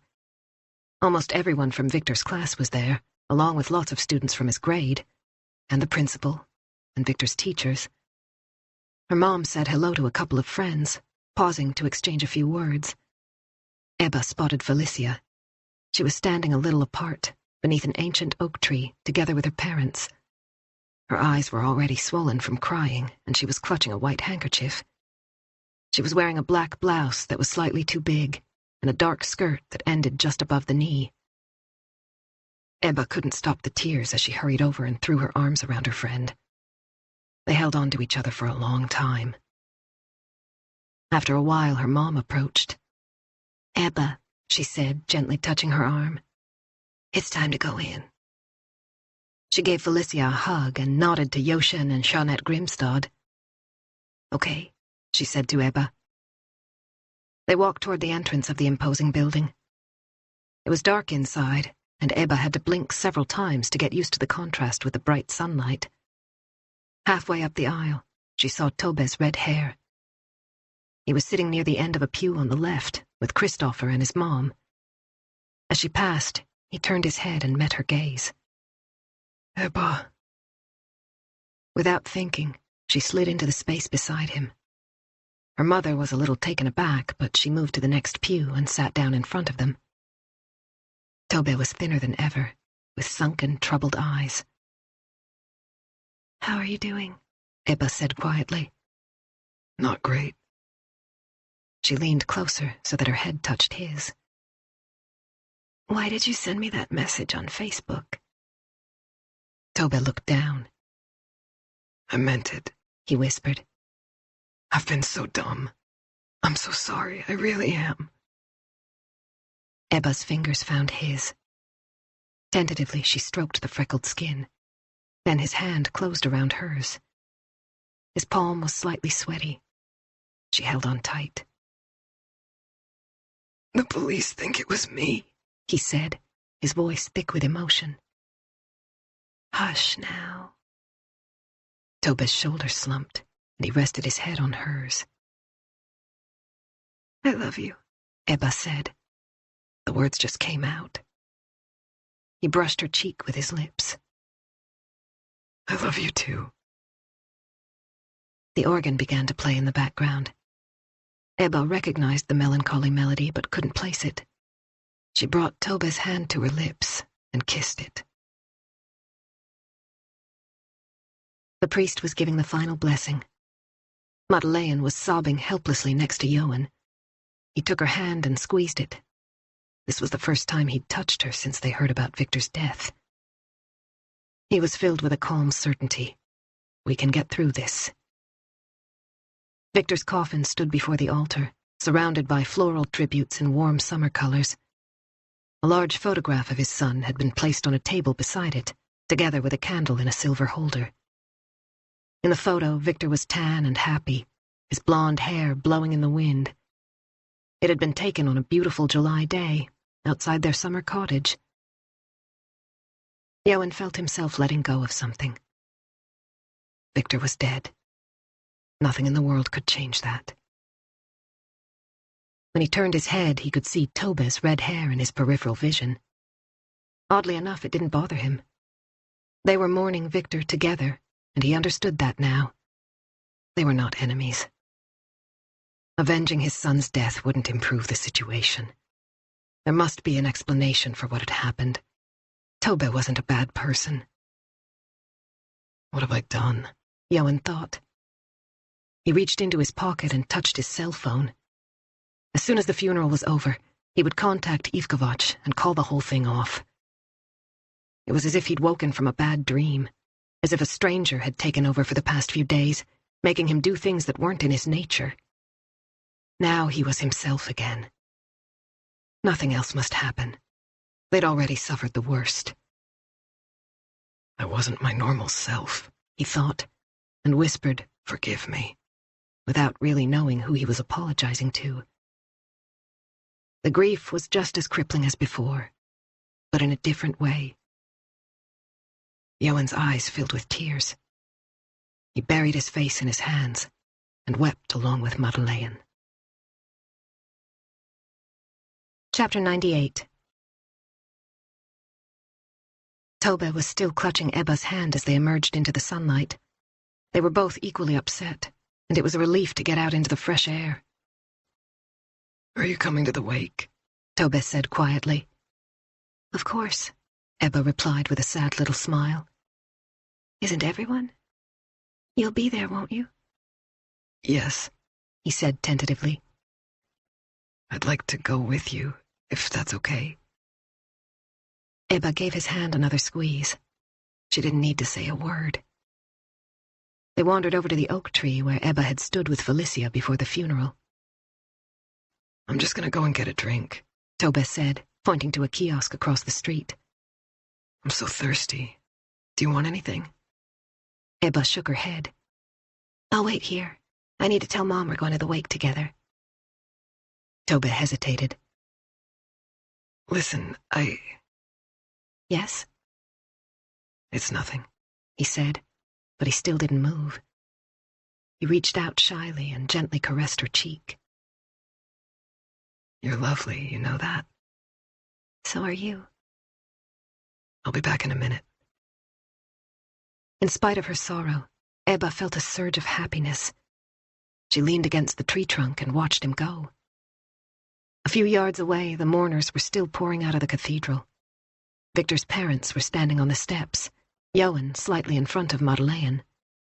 Christopher and Arthur and his partner Eva had already come down onto the gravel path, with Ebba's mother Lena behind them. Ebba couldn't help noticing that Johan was on his cell phone. It must be something important if he had to deal with it right after his son's funeral. He seemed to be listening to a message. Suddenly he looked up and stared at Tobbe, who was about to cross over. The "Don't Walk" sign was showing, but Tobbe ignored it. Typical. Out of nowhere came the roar of an engine. 1 minute the street was deserted, then a black car suddenly appeared, traveling at speed. Tobbe stopped dead, a few steps from the sidewalk. Ebba saw Johan drop his cell phone and begin to run. There was too much noise for her to hear what he was shouting, but he was gesticulating wildly with both arms. Get out of the way, get out of the way, he seemed to be yelling. Tobbe was still standing in the middle of the crosswalk, as if he couldn't understand what was going on. But Ebba understood. She wanted to shout, "Run, Tobbe!" But her throat had closed up, and she couldn't make a sound. Instead, she stood there as if paralyzed while the car accelerated, heading straight for Tobbe. At first, he simply stared at the vehicle. Then he held out both hands in a defensive gesture. All at once, Johan was there. With a violent shove, he pushed Tobbe out of the way. There was a loud bang. Johan was thrown up in the air, and the car shot away. He landed on the tarmac with a sickening thud. Tobbe was lying motionless on his side. An eerie silence. Ebba stared in horror at the two bodies. Blood was trickling from Johan's mouth. The paralysis left her, and she began to run across the grass. Tobbe! She pushed her way through the shocked mourners. People were hurrying over from all directions. Let me through! At last she reached Tobbe. His nose was bleeding, and he had a scrape on his cheek. Ebba dropped to her knees beside him. Are you hurt? I don't think so. He shook his head in confusion and raised one hand as if to check it was still working. Ebba threw her arms around him. I thought you were dead. In the distance, she could hear an ambulance siren, and a few yards away a police squad car screeched to a halt. A tall man got out and knelt down next to Johan. Ebba recognized the detective she'd spoken to on Sandhamn, Thomas something or other. Then everything seemed to stop. Is he alive? She heard Thomas say. She couldn't work out who answered. I don't know. Chapter 99. Friday, September 19th, 2008. When Sune Svensson opened the gate of the Catholic graveyard in Solna, the man in the wheelchair was already there, as usual. Sune had tended these graves for a long time and had seen many heartbroken relatives over the years, but the sight of those hunched shoulders had a profound effect on him. The grief surrounding that lonely figure was so intense that it seemed to have a life of its own. The man's eyes were fixed on a simple grey granite headstone. Sune knew the inscription by heart. Victor Ekengren, 1992 to 2008. Beloved son and brother. Victor Ekengren's father would sit there for hours, regardless of the weather. Eventually, a car from the Mobility Travel Service would pick him up. Occasionally, his daughter came to collect him. Today's interment was at 11 o'clock. Most of the preparations were already made. Sune checked his watch. There was no rush. The new grave lay only 100 yards from Victor's. Suddenly the sun broke through the cloud cover. It had rained earlier, and dampness lingered in the air, but it wasn't particularly cold. As so often in September, they had had several days of warmth, an Indian summer, as if the summer itself wanted to take a few final breaths before darkness and winter took over. Suna glanced over at Johan Ekengren once more. His paralyzed legs were covered with a tartan blanket. His grey hair needed cutting, and he didn't look as if he'd shaved today. Suna gave him a friendly nod, even though he knew there would be no response. There never was. He set off for the tool shed to collect what he needed. That morning there'd been yet another article in the newspaper about Ekengren's trial. It was due to start next week. He had been charged with inciting the murder of his son's best friend. Despite the fact that the friend had escaped with no more than cuts and bruises, thanks to Ekengren's own intervention, the prosecutor had made up his mind. He had already stated that he would be asking for a significant prison sentence. There was a twisted piece of paper on the gravel path. Suna bent down and picked it up. Everything must be neat and tidy when the funeral procession arrived. He unlocked the shed, went inside, and switched on the lights. According to the news reports, Ekengren had already confessed. The press was reveling in the story of the eminent company director who'd hired a hitman to avenge his son. And yet there was neither a murder nor a murderer, just a series of unfortunate circumstances. The cop who was involved had been convicted of serious misconduct, but had been cleared of any responsibility for Victor's death. The incident was described as self-defense, as was the struggle Matthias Vosberga had had with Victor Ekengren. Suna couldn't help feeling sorry for Johan, in spite of everything that had happened. He had lost his youngest son, and his wife had left him too, if the tabloids were to be believed. It was like a Greek tragedy, where everyone was a loser. Poor guy. Audible hopes you have enjoyed this program.